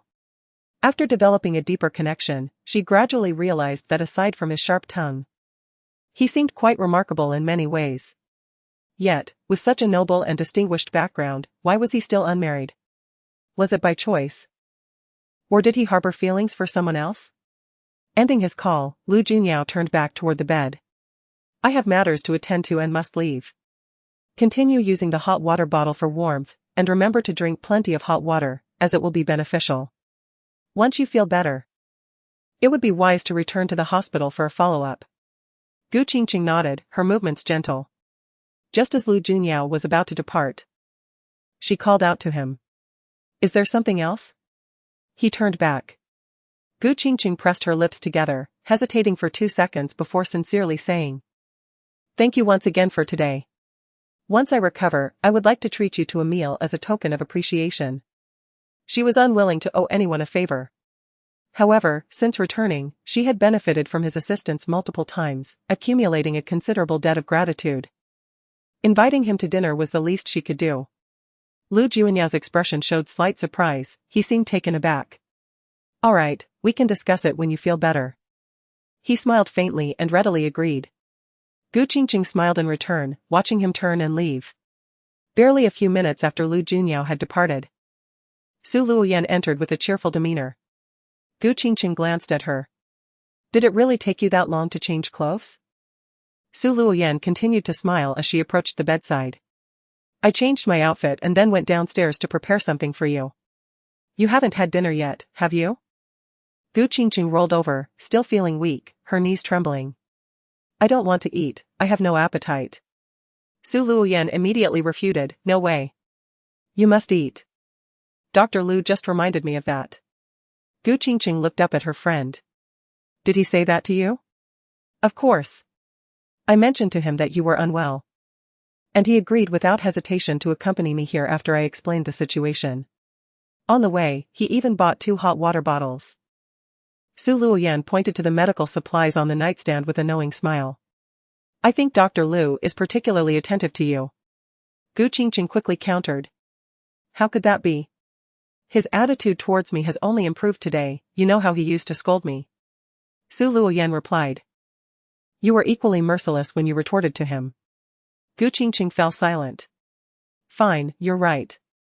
You're not feeling well today, so I won't argue with you. I'll go get you something to eat. Su Luoyan stood up and left. Gu Qingcheng closed her eyes, her brows knitting slightly. Her friend's words stirred ripples of thought within her. Reflecting on Lu Junyao's attitude towards her, it indeed seemed somewhat unusual. And that moment when he held her left hand. Gu Qingcheng shifted the hand he had firmly grasped, feeling as if his touch lingered on her skin. What was happening? She found herself having disordered thoughts about a man's touch. This was unacceptable. One Chen Yunma was more than enough to cause her pain. How could she dare to indulge in any feelings again? Moreover, he was the esteemed and distinguished third young master of the Lu family, several ranks above her. Having spent 2 days cooped up at home, Gu Qingcheng finally felt her health improving significantly. During those days when she had the energy, she resumed painting on the rooftop. The oil painting titled Lock was nearing completion. The annual National Art Exhibition was currently being organized. And this year's event was set to take place at the Beijing Art Museum. Gu Qingcheng mused that it was time to resurrect her long-dormant artistic name after 3 years. It was perfect to submit the painting Lock for exhibition. Suddenly, the doorbell rang downstairs. Gu Qingcheng knew that Su Luoyan was upstairs reading and would undoubtedly go to answer it, so she paid it no mind. However, Su Luoyan soon rushed upstairs, calling out. Qingcheng. Qingcheng. Guess who's here? Gu Qingcheng set down her paintbrush and turned to ask, who is it? Chen Yunma. I don't know how he found his way here. But he's already inside. I couldn't stop him. Su Luoyan exclaimed, both surprised and irritated. What should we do? He insists on seeing you. Gu Qingcheng's expression darkened. She had only confided her whereabouts to her closest friend, Su Luoyan, and Lu Junyao. Yen, you go downstairs first, I need to make a phone call. All right. I'll see if I can drive him away. Su Luoyan stormed downstairs. Gu Qingcheng grabbed her phone, locating Lu Junyao's number in her contacts, suppressing her irritation as she dialed. Lu Junyao, busy at the hospital, was taken aback by the incoming call. He recalled their conversation from a few days prior. Thinking Gu Qingcheng was calling to invite him out for a meal now that she was recovering. However, as soon as he greeted her, he was met with an explosive outburst. Lu Junyao, who told you to disclose my private information? What private information? Lu Junyao was momentarily stunned, completely perplexed. Gu Qingcheng gripped her phone tightly, impatiently exclaiming, Chen Yunma has shown up. You are the only one who knows I live here. How could he have found me if you didn't tell him? At her words, Lu Junyao's expression darkened as well. Yunma is bothering you again? He felt his own anger rising, though not directed at Gu Qingcheng. After a brief silence, he replied solemnly, I did not inform him. I haven't been in contact with him these past few days. Just wait, I will call him. Gu Qingcheng, confused, asked, you didn't say anything? Then how does he know? Did he hire someone to investigate me? I'm not sure right now. Let me call him. With that, Lu Junyao hung up first. Gu Qingcheng, holding her phone, found her earlier anger dissipating. Upon reflection, she realized it was unlikely that Lu Junyao had leaked any information. After all, he had known she was living there from the beginning and had kept it under wraps. It made no sense for him to tell Chen Yunma now. So how did that man find out? The mere thought of Chen Yunma potentially having someone investigate her only fueled Gu Qingcheng's anger further, and she stormed downstairs. In the living room, Su Luoyan was desperately trying to usher Chen Yunma out, but he stubbornly refused to leave. Qingcheng. Qingcheng, come down. I know you're home. I won't leave without seeing you. Chen Yunma shouted up the stairs. Finally, Gu Qingcheng descended the stairs, and upon seeing her, His excitement intensified as he pushed past Su Luoyan. Qingcheng, you finally came down. Dressed casually at home, Gu Qingcheng's demeanor was far from welcoming. A delicate silk nightgown, light in hue, swayed gracefully, its sleeveless design exposing a generous expanse of skin at her neck and leaving her arms entirely bare. Her porcelain skin, soft and immaculate, was on full display. With exquisite features, a slender figure, and a radiant complexion that gleamed with a cool luminescence, Gu Qingcheng now embodied an air of proud elegance. A stark contrast to her previous emaciated and lackluster appearance upon her return. Chen Yunma gazed at her, his eyes unabashedly scanning her from the tips of her toes to her visage, absorbing every facet of her transformation. As he swallowed hard, a sudden realization struck him: the illustrious socialite Gu Qingcheng, once the object of admiration for countless talented young men in the capital, had re-emerged. Chen Yunma, how did you find your way here? Gu Qingcheng's expression was frosty, her tone sharp. Chen Yunma's gaze flickered, poised to respond when his phone rang. Upon glancing at the screen, his expression faltered, and he abruptly hung up. Meanwhile, in the hospital, Lu Junyao, taken aback by the audacity of this brat to hang up on him, wore a grim expression. He promptly organized his affairs, removed his white coat, and strode purposefully out of the hospital. Back at the opulent residence, Gu Qingcheng was taken aback by Chen Yunma's action. She discerned that he harbored a palpable fear of her much younger uncle, Lu Junyao, behaving with utmost caution in his presence. Yet today, he had dared to sever the call. For reasons unknown, Gu Qingcheng sensed that Lu Junyao would undoubtedly arrive shortly. Chen Yunma, I am inquiring how you came here. She pressed again. However, Chen Yunma remained silent, instead surveying the surroundings, commenting, this luxurious abode must be worth at least 30 to 40 million, you could never afford it. Even to rent. Qingcheng, have you become someone's kept woman? Su Luoyan interjected with indignation. Chen Yunma, what nonsense are you spouting? Must you slander others? Slander? Chen Yunma echoed in confusion, turning to Gu Qingcheng. How is it that you can afford to live here? None of your business, Gu Qingcheng retorted coldly. At that moment, Chen Yunma's phone rang again, and once more, he opted to hang up. Gu Qingcheng glanced at his phone, advising, I suggest you answer, otherwise, your uncle will come. And the consequences will be dire. Uncle? Chen Yunma suddenly realized, did you call my uncle? Gu Qingcheng did not respond but raised an eyebrow, asking. Did Lu Junyao tell you I reside here? No. Then did you have someone investigate me? No, Chen Yunma protested, realizing she had misunderstood. He confessed. At the party a few days ago, Su Luoyan left with my uncle. I suspected it might involve you, so I followed them. Su Luoyan, upon hearing this, was incensed. Chen Yunma, you creep. Qingcheng has long severed ties with you, you're about to marry Gu Rui. Why are you still pursuing Qingcheng? Do you wish to harm her? Qingcheng. Chen Yunma's gaze turned to her, unable to restrain himself as he stepped closer. I can't seem to let you go. As long as you are disease-free, I wouldn't mind if you've had children. Rui pales in comparison to you, the most despicable part is how she deceived me. How laughable. You disregard my past, must I then accept you? Gu Rui has borne your child, you, a scoundrel, are revolting. Gu Qingcheng's voice dripped with derision. Chen Yunma defended himself, she seduced me. Our first time was initiated by her. I'm a healthy, normal man. As he approached, Gu Qingcheng's demeanor grew increasingly frigid, her body tense. She interrupted, warning, Chen Yunma, stay away from me. Yet, Chen Yunma, captivated by the proximity of his moonlight, could not bear the thought of retreating. He reached out, but before he could make contact, Su Luoyan rushed forward, forcefully swatting his hand away. What are you doing? You'd best leave immediately, or we will call the police. Su Luoyan threatened, brandishing her phone. Qingcheng, we can start anew. Chen Yunma grasped Gu Qingcheng's arm, pulling her toward him. Perverted rogue. Shameless. Chen Yunma, let go. She protested vehemently.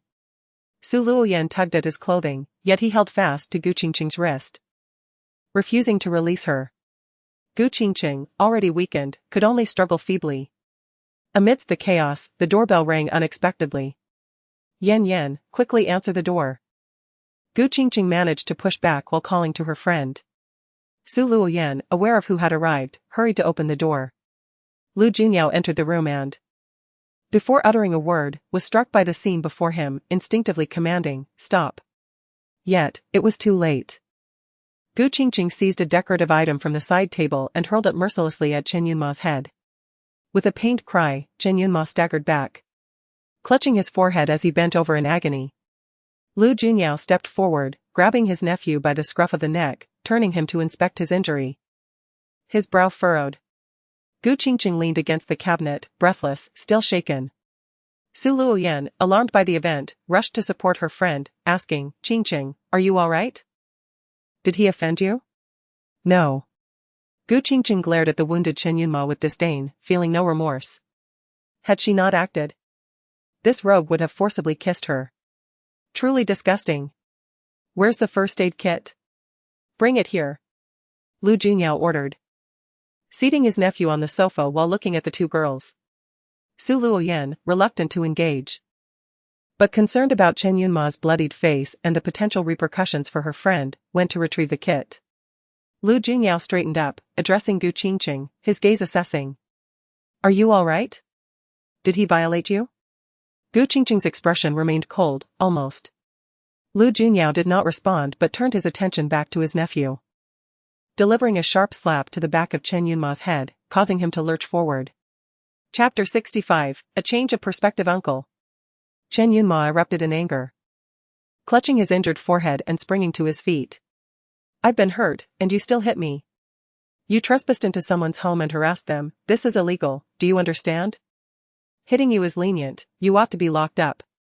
Lu Junyao showed no signs of mercy, his expression stern and eyes ablaze, as he reprimanded Chen Yunma. Bloodied and disheveled, Chen Yunma held his head in despair and fury, rendered helpless. "How dare you hang up on me? Even your father wouldn't have the audacity." Lu Junyao continued his scolding, causing Chen Yunma to shrink back, silenced by fear.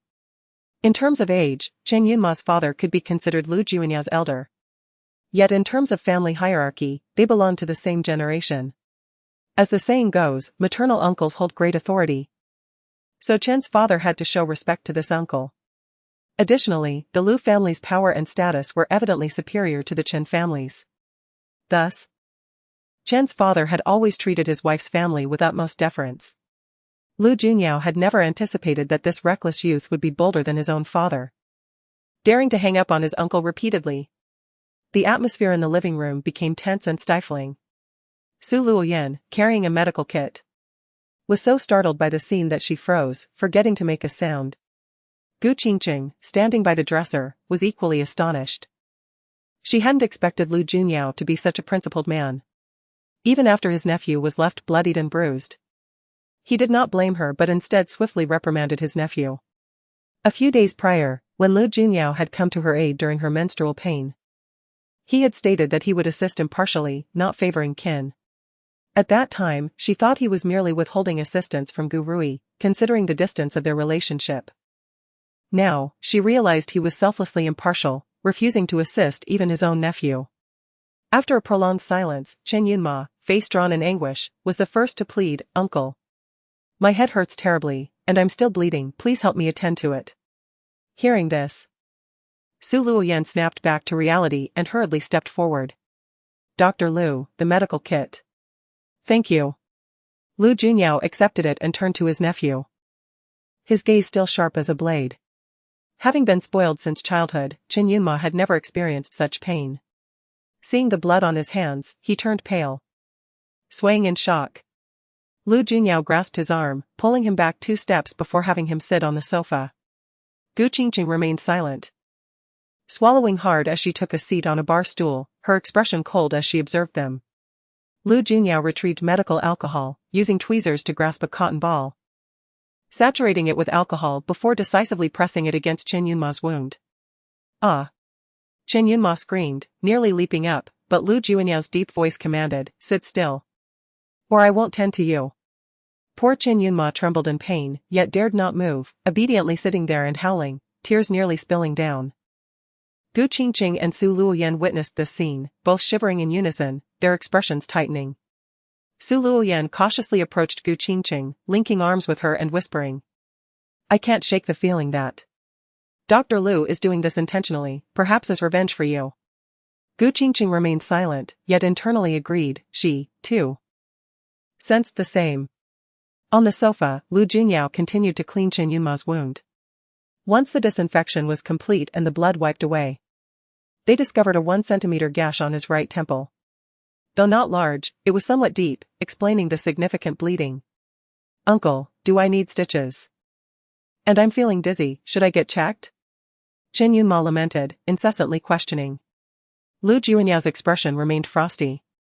I have prepared an ICU for you, is that adequate? Su Luoyan stifled a laugh. Gu Qingcheng couldn't help but smile slightly. It was the first time she discovered Lu Junyao possessed a sense of humor. Furthermore, his sharp tongue was not reserved solely for her, he treated his relatives with equal disdain. How did you discover Miss Gu was residing here? Lu Junyao inquired. Gu Qingcheng was about to respond, but Chen Yunma, in a rare moment of honesty, interjected, during the recent banquet, Su Luoyan sought you out, and you both left early. I noticed and stealthily followed you. Ah. You've grown clever, following me? Lu Junyao retorted, though he was soon interrupted. But I was stopped by security and lost track of you. After I slipped in, I searched the community for a while before spotting your car. I deduced you were in building 2 and waited by the elevator to call you, only to discover the elevator was descending from the top floor. Gu Qingcheng's realization dawned upon her. That night, after Lu Junyao had treated her, he had received a call and left. It was Chen Yunma's deliberate ploy to lure Lu Junyao downstairs. Before Chen Yunma could finish his explanation, Lu Junyao suddenly pressed forcefully on his wound. Chen Yunma let out a pained scream, You foolish boy, you finally showed some intelligence, yet you directed it at me. Lu Junyao's expression darkened, his eyes glinting with icy fury. The thought of being used by this dim-witted nephew ignited a blaze of anger within him. He tossed the tweezers back into the medical kit and, disinterested in Chen Yunma's fate, seized his collar. Let us go, this matter isn't over. Chen Yunma, shorter than Lu Junyao, was awkwardly lifted by his collar. Uncle, my wound is still bleeding. You want to die? Lu Junyao retorted. Uncle, I realize my mistakes. I shouldn't have used you, I swear I won't do it again. Lu Junyao paused, scrutinizing him. Is that the only mistake you believe you made? Chen Yunma grimaced in pain, his face contorting. He glanced at his uncle and then at Gu Qingcheng by the bar, understanding dawning upon him. Uncle, I've realized I still love Qingcheng. I want to reconcile with her, which is why I went to such lengths to find her. I was indeed impulsive. But it was out of my deep love for her. Having expressed his intentions, Chen Yunma turned to Gu Qingcheng, his demeanor pitiful yet sincere. Qingcheng, you vanished for 3 years, and I searched for you for 2. Even when I was with Rui, I never gave up looking for you. My feelings for you are genuine. I will resolve things with Rui, I sincerely wish to reunite with you. Gu Qingcheng, having watched the unfolding drama, now felt repulsed. Her expression remained impassive, yet her clarity was sharp. Thank you for looking for me, but our fate has run its course. Miss Gu, I will take him away. Let today's events conclude here, he has paid his price, Lu Junyao stated, looking at Gu Qingcheng. Dressed in a flowing silk nightgown that exuded elegance, she appeared ethereal and unapproachable, causing a pang in his heart, though his expression remained unchanged. Gu Qingcheng nodded. Thank you for making the trip. Lu Junyao smirked lightly, thinking that it was his familial duty to handle this matter. He dragged Chen Yunma away, who, still unwilling to relent, pleaded, Uncle, my love for Qingcheng was real, we can start anew. You dare to think so? Lu Junyao shot back, forcefully leading him away. Finally, the living room fell silent. Su Luoyan exhaled deeply, patting her chest, still shaken. That was terrifying. Why did Chen Yunma act as if he'd taken the wrong medicine? Thankfully, Dr. Lu arrived in time. Gu Qingcheng pursed her lips, her brow slightly furrowed, remaining silent. Though she was reluctant to acknowledge it, a voice in her mind began to suggest that her perception of Lu Junyao was starting to shift. Around 10 o'clock that night, just as Gu Qingcheng was preparing to sleep, her phone rang. Upon checking, she saw it was Lu Junyao. Her heart fluttered slightly as she hesitated before answering, "Hello." At that moment, Lu Junyao had just finished a shift at the hospital and was on his way home. Hearing the softness in Qingcheng's voice, he inquired, "Have you already gone to bed?" Chapter 66, A Date? No, I just lay down to read. Qingcheng responded.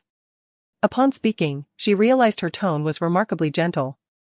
Especially in the stillness of the night, as if she were whispering to a lover. Yet, they were nothing of the sort. Calling themselves friends would be a stretch.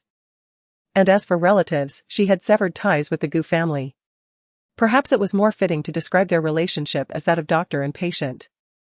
But what doctor would call a patient at such a late hour? Qingcheng felt an unsettling dissonance within her, yet she could not articulate it. What if she was merely overthinking? That would be quite embarrassing. I apologize for Yunma's disturbance today. I later gave him a severe reprimand and spoke to his parents about it, urging them to keep a closer watch on him. Qingcheng assumed he called to discuss this matter, her heart settling somewhat. His forehead injury, is it serious? It's nothing, just a superficial wound. It will heal in a few days. Lu Junyao replied nonchalantly, then inquired, "Are you all right?" The situation was quite chaotic during the day. And I didn't get a chance to ask. I'm fine, just felt a bit nauseated. Qingcheng replied candidly. She shuddered at the thought of what might have happened if Chen Yunma had forcibly kissed her. She felt a visceral aversion just contemplating it. Lu Junyao chuckled at her words, then curiously asked, "Didn't you two date for several years?" How come now? Qingcheng grimaced, "He wasn't like this before." Yes. I too have noticed some changes in Yunma over the past 2 years. Perhaps he has simply encountered the wrong people. Encountering the wrong people can indeed lead one astray. Otherwise, why do ancient sayings advise marrying a virtuous partner? If one cannot find a suitable counterpart, it not only negatively impacts oneself but can also spell disaster for the entire family and future generations. Qingcheng pondered this sentiment, realizing, so. You don't approve of Chen Yunma being with Gu Rui? Indeed, but it's not my concern, I don't interfere. Qingcheng recalled another matter, feeling perplexed. If that is the case, why were you present at their engagement party? Lu Junyao explained, because Yunma's parents were also against it, yet he insisted. So on the day of the engagement, his parents made excuses not to attend. Yunma, afraid of losing face, insisted I show up to support him. Ah. Qingcheng was taken aback, unable to suppress a laugh. So that's how it was. I wondered why you, who seemed disinterested in social gatherings, attended. Given that. Even without my presence, Gu Rui's dream of marrying into wealth may not be as glamorous as she envisioned. Some destinies are predetermined from the moment of birth. Now that Yunma knows you do not have HIV, his thoughts may have shifted. I suspect he might still pursue you.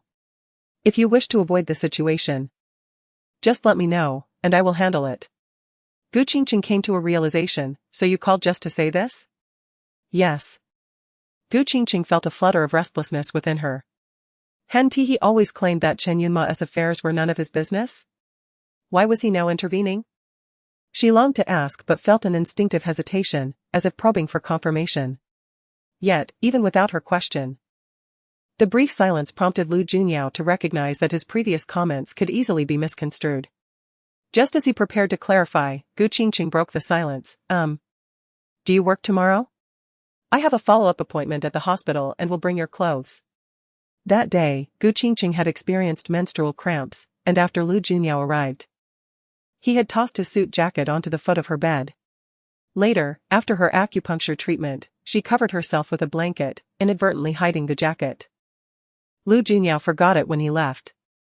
Qingcheng only discovered it the following morning and had texted him about it. He had suggested leaving it for now and discussing it later.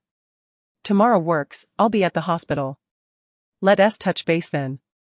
Okay, rest early. Goodbye. After hanging up, Qingcheng stared thoughtfully at her phone. After a moment of silence, she rose from the bed and gazed at the tailored suit hanging in her wardrobe. Strangely enough, just recently, she and Lu Junyao had been antagonistic, their encounters marked by sarcasm and veiled barbs. Yet now, his clothing hung in her closet. The sensation was quite nuanced. Worried she might forget it when leaving the next day, Qingcheng took the jacket down and folded it neatly. As she handled his suit, she felt an indescribable emotion stirring within her. Although she had been in a relationship prior to her abduction, her connection with Chen Yunma had not reached an intimate level. And she had never cared for his daily needs. This was her first time folding a man's clothes. The luxurious black fabric was expansive and regal, impeccably tailored. Much like its owner, exuding an air of superiority and untouchability. As she placed the jacket into a garment bag, Qingcheng realized the absurdity of her thoughts, feeling somewhat unwell. She was becoming infatuated with a piece of clothing belonging to a man. Lu Junyao, though cold on the outside, was warm within, apart from his sharp tongue. He had many admirable qualities, noble status, a prominent family, and exceptional abilities. Yet he still did not fit her ideals. Even if they managed to reconcile their differences, it would merely amount to a friendship across the generational divide. Such musings were indeed comical. Early the next morning, as Qingcheng prepared to leave, her phone rang. She glanced at the screen, raising an eyebrow. It was Gu Rui. Qingcheng couldn't help but smile. After Chen Yunma's earlier disturbance, she had deliberately withheld her hand, planning to present Gu Rui with a grand surprise. Before she could deliver it, Gu Rui had come seeking her. Surely, Chen Yunma had already revealed everything to her. Hello? Qingcheng answered, her tone measured. Qingcheng. Gu Rui shouted in fury, her voice seething with rage. How did you seduce Chen Yunma? He now wants to back out of the marriage. He claims he still loves you and wants to reconcile. Do you have no shame? We are to be wed, I have already lost a child for him. Having just settled into her car, Qingcheng, holding Lu Junyao's clothes, could not free her hands, so she placed the phone on the dashboard, allowing Gu Rui's tirade to continue. Once Gu Rui finished venting, Qingcheng replied coolly. It's Chen Yunma who has abandoned you, what use is it to seek me? Besides, it was never yours to keep. Even if you managed to snatch it away, how could you hold on to it? Isn't that quite normal? What do you mean snatch? Chen Yunma loves me, he confessed his feelings first. Is that so? Qingcheng chuckled lightly, but he told me you were the one who climbed into his bed and seduced him. You're talking nonsense. Gu Rui shrieked, sounding utterly deranged.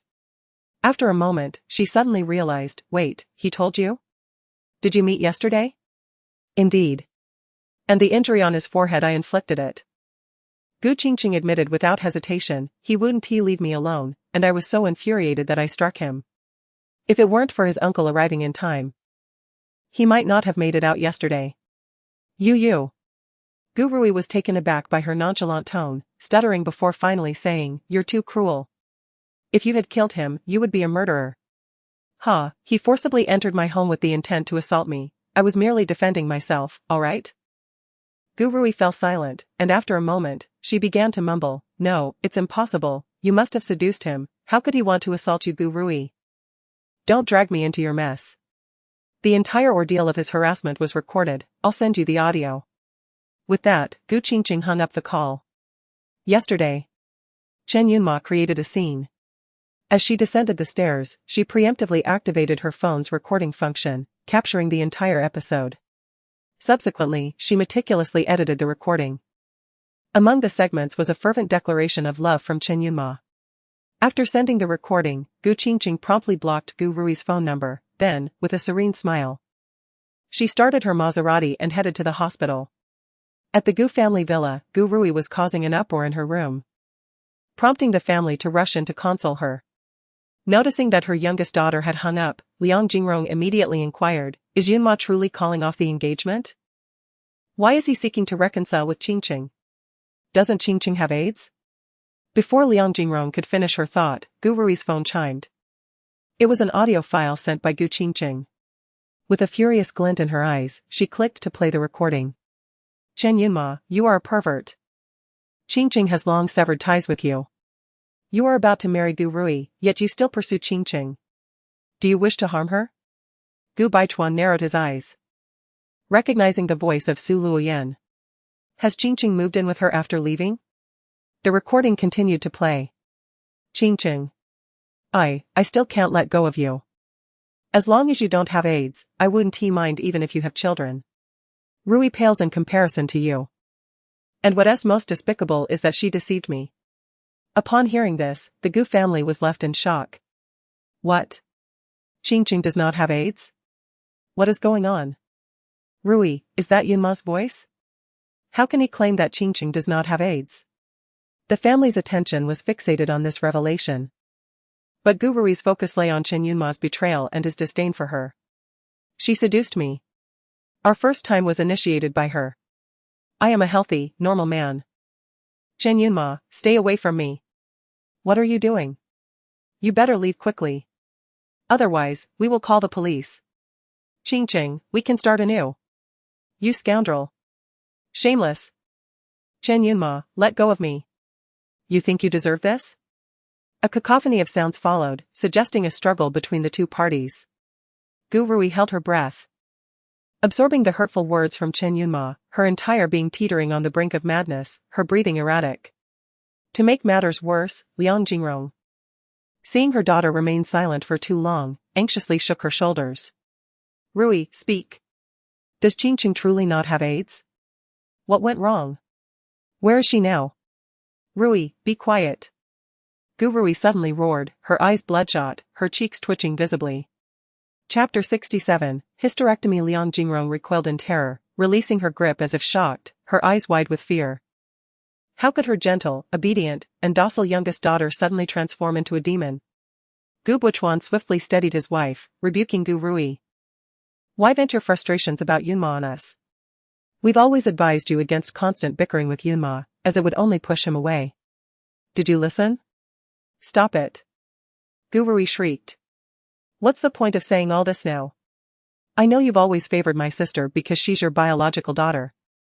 No matter what she becomes. You can't let her go.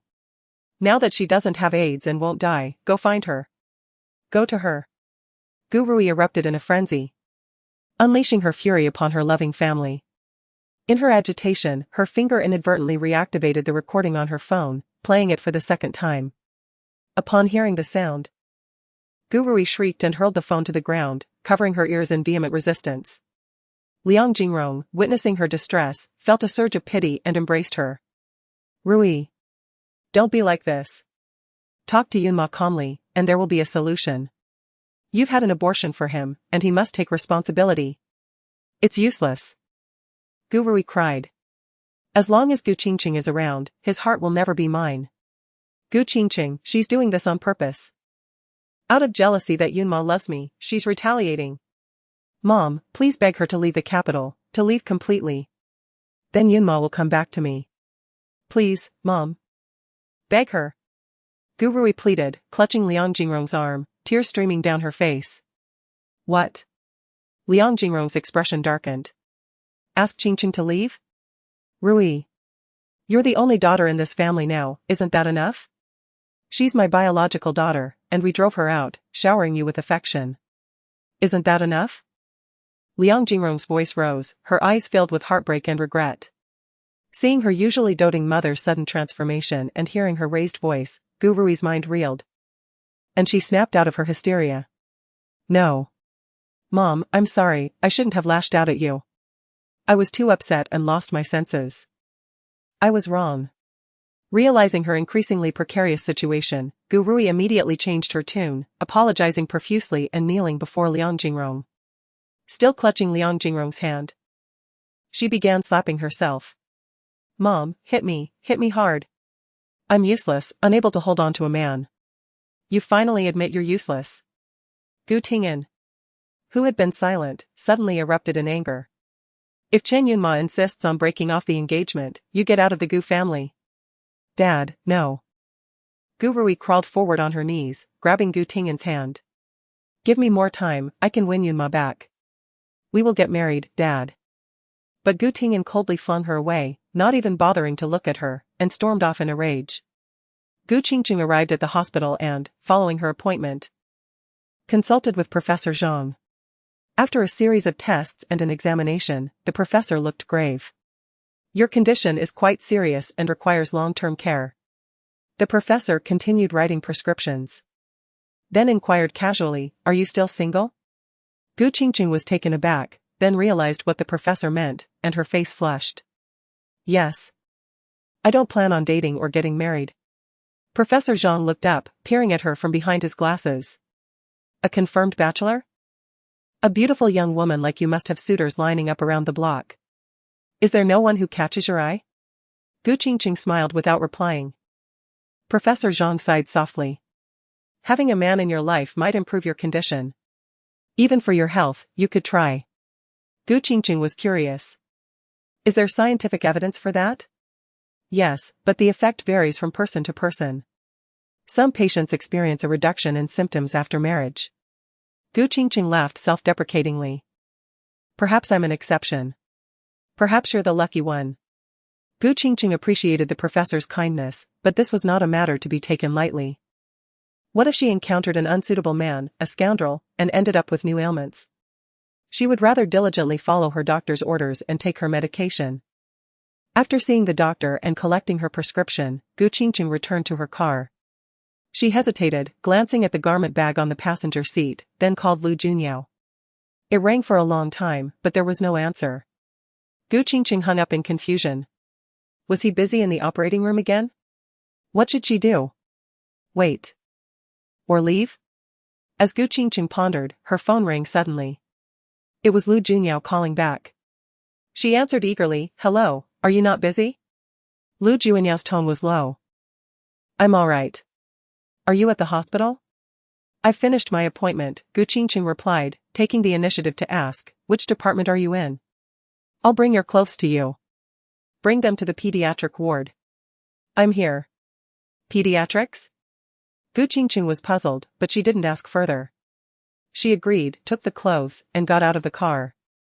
After finding the ward and inquiring about the pediatric ward, she went upstairs. As she stepped out of the elevator, Qingcheng saw Lu Junyao holding a little boy. Pacing the hallway, clearly trying to soothe the child. A cannula was inserted into the back of the little boy's hand, indicating that he was hospitalized. Qingcheng's face froze. Her mind filled with questions. How could such a busy man be in the pediatric ward, comforting a child? Whose child was he comforting? This down-to-earth scene seemed so incongruous with his aloof demeanor. As Qingcheng pondered the little boy's identity, Lu Junyao noticed her and turned to walk toward her. She smiled politely and hurried forward. "Your clothes, they've been dry-cleaned." "Thank you." Lu Junyao nodded slightly, his expression serious, but his eyes turned to Qingcheng. And he asked with concern, "You went for a checkup, what did the doctor say?" Before he could finish, the child in his arms started to cry. He immediately began to comfort the child again. An assistant stepped forward and took the garment bag from Qingcheng. "Thank you." Qingcheng smiled in response. Her gaze naturally drawn to the little boy in Lu Junyao's arms. She was immediately shocked. The child's features, especially his nose, bore a striking resemblance to Lu Junyao. Could he be his son? This realization sent a jolt through Qingcheng's mind, and she suddenly felt like a fool. What was she expecting? What was she fantasizing about? He might not be married, but that didn't mean he couldn't have a child. After all, a man of his status and wealth would have no shortage of women willing to bear his child. Qingcheng was momentarily stunned, unsure of what to do. Suddenly, a gentle, sophisticated female voice came from behind her. "Junyao." She turned slightly and saw a young woman walking briskly past her. Her hair was neatly styled. She wore a tailored suit, and her figure was flawless. Her mere presence was enough to captivate countless men. The woman walked up, gently caressing the little boy's head. Then took the child from Lu Junyao's arms. Qingcheng was suddenly startled and snapped out of her daze. Reacting before she could think, she turned and fled into the elevator. As Lu Junyao handed the child over, he looked up and saw Qingcheng's retreating figure entering the elevator. He instinctively called out. But it was too late. The elevator doors had already closed. "Junyao, who were you calling?" Qingxiuan asked, taking her son from her younger brother. Lu Junyao withdrew his gaze, dismissing it as nothing more than a visit from a friend bearing gifts. Jingyu had been crying, causing a delay. Qingxiuan furrowed her brow slightly, recalling and inquiring, "Was it the girl who just stood before you?" "Indeed." "When did you acquire a female friend? What is your relationship?" Qingxiuan gazed curiously at her younger uncle, intrigued. She had been too preoccupied with her son's distress to notice her surroundings. If her uncle had some special connection with that girl, it would be quite the scandal. Just a casual friend, Lu Junyao clarified, then shifted the subject. You should take Jingyu back to the ward, I have matters to attend to in my department. He hastily departed. Xingxiuan turned to watch her uncle's retreating figure, urging, you should hurry and catch up with your friend, have a conversation with her. Lu Junyao did not respond. Vanishing swiftly into the elevator. Qingcheng had just exited the elevator when her phone rang. She glanced at it, silenced the call, and returned it to her pocket. Lu Junyao, noticing the call had not gone through, furrowed his brow. How could she not answer when she had just come downstairs? After hesitating, he dialed again. But Qingcheng was already seated in her car, preparing to leave. Upon seeing the caller ID, Qingcheng's expression grew complicated. She was uncertain why Lu Junyao had called her directly. Could he have discerned her thoughts? Yet, she had no particular feelings. His marital status and whether he had children bore no relevance to her. However, her continued disregard for his calls made it appear as if she were harboring grievances. Which seemed illogical. After a moment's contemplation, Qingcheng decided to answer. Hello, Dr. Lu, she greeted politely, her tone unaffected. Lu Junyao inquired. Why did you leave in such haste? I turned around and you were gone. Qingcheng chuckled lightly, my friend is waiting downstairs. Understanding dawned upon Lu Junyao. And he could not quite articulate the subtle, tumultuous emotions stirring within him, yet he felt inexplicably relieved by her explanation. At least it was not out of disdain for him that she had fled so swiftly. How did your re-examination go today? Not great. I suppose I will continue with the treatment, Qingcheng replied nonchalantly. In truth, adenomyosis is often referred to as the undying cancer. For those afflicted, many treatments merely alleviate pain without offering a cure. The only definitive solution is a hysterectomy. Qingcheng had researched extensively online and listened to various experts discuss this issue. Thus she was well informed. Would you consider consulting another doctor? Lu Junyao pondered about Dr. Zhong, contemplating the potential of traditional Chinese medicine. Qingcheng smiled. Her demeanor light and carefree. I do not wish to undergo more upheaval. Let's see if the current treatment works. If it ultimately fails, I will simply opt for a hysterectomy for a permanent solution. A hysterectomy? Lu Junyao was taken aback, his voice low and tense. How can you speak of such a thing so casually? Chapter 68, Clarification. Why not? After all, I have no intention of marrying or having children. This organ is merely a burden to me.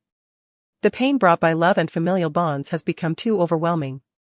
She finds a certain comfort in solitude. Free from the wounds of love and the burdens of family and children.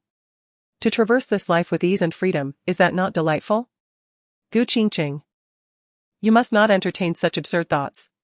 Medicine is ever evolving, and solutions will emerge. In clinical practice, there are numerous instances of preserving the uterus while alleviating suffering. You cannot simply surrender. Upon hearing his earnest admonition, Qingcheng felt an inexplicable irritation, her mind flooded with images of his interactions with that mother and child. In a foul mood, she instinctively lashed out, retorting, Does my situation concern you? I am not your patient, why do you care so much? Lu Junyao's expression darkened, leaving him momentarily speechless. Her question shattered the fragile truce they had painstakingly established. Suddenly, Lu Junyao came to his senses, realizing how absurd he had been. He was not one to meddle in others' affairs, Qingcheng was no relation to him, so why was he so concerned? Clearly, she did not appreciate his efforts. Truly, good intentions can lead to misunderstandings. With a wry smile, he coldly replied, Indeed, I have overstepped. My apologies. Qingcheng sensed his indifference and responded with even greater detachment. I am driving, I will hang up now. With that, she ended the call. As the Maserati pulled away from the hospital, Qingcheng felt increasingly unsettled. She now clearly recognized that her feelings toward Lu Junyao had evolved significantly, from aversion to a budding affection, even to something ambiguous. How perplexing. She found herself harboring confused thoughts about Chen Yunma's uncle. Was her current life not chaotic enough? Fortunately, her visit to the hospital had been timely, unexpectedly jolting her into clarity. In fact, Gu Qingcheng had crossed paths with Xing Shiwan before. Recently, during Gu Rui's birthday celebration, she had rented a villa to surprise her. And the entire Lu family had attended. However, at that time, Gu Qingcheng had been too preoccupied to notice anyone else, so she had no recollection of Xing Shiwan. Leading to her misunderstanding. Lu Junyao remained oblivious to this fact. Upon returning to his department, his colleagues expressed surprise at his presence. "Professor Lu. Aren't you on a break today?" A resident inquired. "Is my being here affecting your performance?" He snapped, his bad mood prompting his usual retorts. "And no, I meant to say.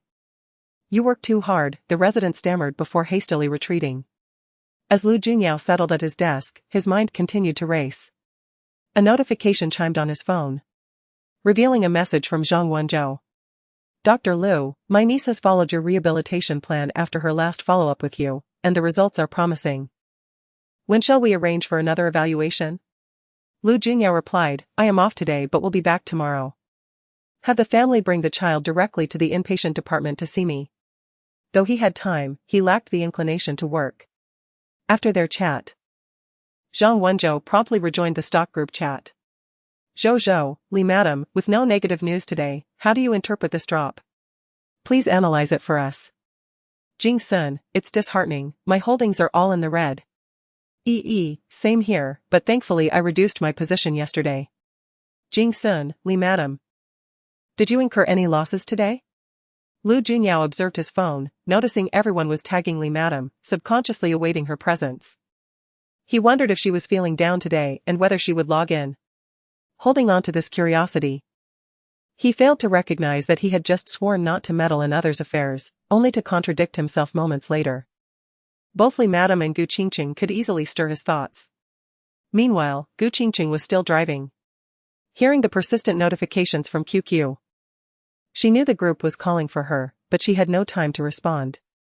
Upon arriving home and checking her phone, she realized there had been a market crash. "Li Madam, I just saw the messages, I was driving."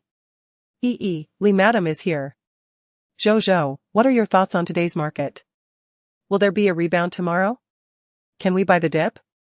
Gu Qingcheng did not reply immediately, instead, she perused the news. There were no negative reports. "Li Madam, I believe it is wise to consider buying the dip." She briefly outlined her analysis, emphasizing that it was merely her personal opinion. However, the group members trusted her implicitly and rushed to increase their positions. "Jing Sun, today, we did not see our white-clad male deity. If he is busy, we might miss an opportunity." "Zhou, white-clad male deity, aren't you on break today?" "Coach you, how do you know?" "Zhou, it's about my niece. I've been in contact with the white-clad recently." Lu Junyao kept his gaze fixed on his phone, feeling a complex and subtle mix of emotions when Gu Qingcheng finally appeared. It was an indescribable feeling, rationally resisting yet emotionally concerned. Seeing her act as if nothing had happened eased him subconsciously. At least it indicated that her mood was tolerable.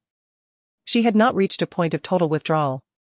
"White-clad male deity, I have been holding a light position, my losses are minimal." "Jing Sun, I sense that your trading acumen has improved." "White-clad male deity, I am following Li Madam's lead." How curious. You two once disagreed. Yet now your steps align." Gu Qingcheng remained seated in her car, engrossed in the chat and forgetting to exit. Seeing the white-clad male deity praising her in the group, she rolled her eyes, unsure how to respond.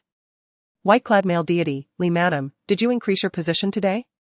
Gu Qingcheng frowned, he had specifically tagged her. Knowing she had been somewhat distant lately, he still dared to be so brazen. "Li Madam, I don't know." "White-clad male deity, is it simply that you haven't decided or that you are unwilling to share?" "Li Madam, you may interpret it as you wish." What is going on? Have you two quarreled?" "White-clad male deity, she finds me too old." "Jing Sun, wait. What does that mean? Are you two in that kind of relationship?" Zhou, heavens. What have I missed? Have you two met in person?" Gu Qingcheng, seeing this, was utterly bewildered and speechless. She chose not to respond in the group chat and immediately messaged the white-clad deity privately. "Li Madam, what nonsense are you spouting? Such talk could lead to misunderstandings." Lu Junyao, glancing at the private message, allowed a faint smile to break through his serious demeanor, lifting his previously gloomy mood. White-clad, what nonsense. You indeed find me too old. Lee madam, what I meant was, your comments in the group could lead to misinterpretation. White-clad, misinterpret what? Lee madam, naturally. They might misconstrue our relationship. White-clad, what relationship do we have? Lee madam, no relationship. Qingcheng flared with anger. She already harbored a simmering resentment toward Lu Junyao. And now, online, another provocation emerged. After a moment of silence, she realized she could not continue this ambiguity and decided to speak plainly. Lee madam, white-clad. I am truly grateful for the assistance you provided me in the past. The doctors you recommended were excellent, but our relationship is limited to that. I understand that many enjoy flirting online, relishing in the banter without responsibility, but I am not that type of person, nor do I appreciate such individuals. Chapter 69, The Revelation. Qingcheng sent a lengthy message, unabashedly expressing her thoughts without concern for the recipient's reaction. Mrs. Lee, I don't care whether you have such intentions towards me. From today onwards, please cease. Lu Junyao observed these words, his expression tranquil, his gaze deep and inscrutable. She truly was straightforward. Such words, bluntly stated, disregarded any potential awkwardness. Lu Junyao remained quietly contemplative, as if gazing through the phone at her striking, icy visage. When she was angry, her eyes sparkled like flickering flames. In their earlier, less familiar days, he found her temperament quite abrasive, akin to a cornered beast, rather unappealing. Now, having grown closer, he found her anger somewhat amusing, reminiscent of an indignant pufferfish, provoking an irrepressible desire to poke fun. Lu Junyao perused her message repeatedly, and gradually, a subtle smile graced his lips, hinting at deeper meanings. She was a principled individual, clear in her affections and aversions, fiercely earnest about everything. Thus, a girl of her caliber would undoubtedly not reconsider her decisions. Chen Yunma had lost his opportunity. Apologies. I thought we all knew each other well enough to share a light-hearted joke. Mrs. Lee, a joke? I do not appreciate such humor. Then I will clarify in the group chat. Lu Junyao was uncertain how he had become so patient, and he soon sent a message to the group. Everyone, please do not misunderstand my relationship with Mrs. Lee, we are merely online acquaintances. Did Mrs. Lee privately message you and express her anger? Jing-sun, do you harbor feelings for Mrs. Lee, but she has rejected you? Coach you, Mrs. Lee, is quite a good person.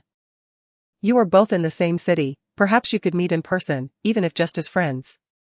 Coach you had previously led a team to the capital and met with Zhou. Although he did not meet Bai himself. Bai's discreet act of paying the bill, coupled with Zhou's praises, led him to believe Bai was quite commendable. Qingcheng regarded these messages with reason and replied, there is no need. If you continue this topic, I shall exit the group. No. We cannot do without you. Zhou, we shall cease the discussion, do not be upset. Jing-sun, your health is poor, we should not joke around. Qingcheng genuinely contemplated leaving the group. Yet seeing their immediate apologies and concern for her health made her feel rather fond of these individuals. It was rare for strangers to exhibit such care. Just as she was about to respond, her phone screen switched to an incoming call from an unfamiliar number.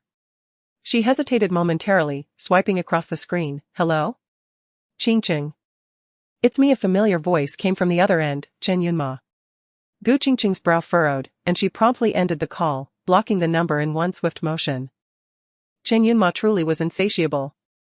After hanging up, she exited the vehicle and took the elevator upstairs. To her utter astonishment, the very man who had just called was lurking at her doorstep. Qingcheng, you're not home? Chen Yunma exclaimed in surprise upon seeing her step out of the elevator. Qingcheng quickly pieced together the situation. He must have been pressing the doorbell incessantly, and upon receiving no answer, he resorted to calling. With a cold demeanor, she approached, ignoring him as she unlocked the door, preparing to enter. Qingcheng. Chen Yunma hurriedly followed, blocking the doorway with his foot. I've come to apologize. I acted impulsively yesterday and should not have offended you. Before he could finish his sentence, Qingcheng suddenly raised the medical record she held. striking it down forcefully upon his injured forehead. Chen Yunma held in pain, clutching his head. Qingcheng swiftly locked the door, shutting him out. Qingcheng, Chen Yunma persisted. Unyielding, calling out from outside. Qingcheng promptly dialed the authorities, and 10 minutes later, silence enveloped the area outside her door. Feeling agitated, she found it difficult to concentrate on her reading. She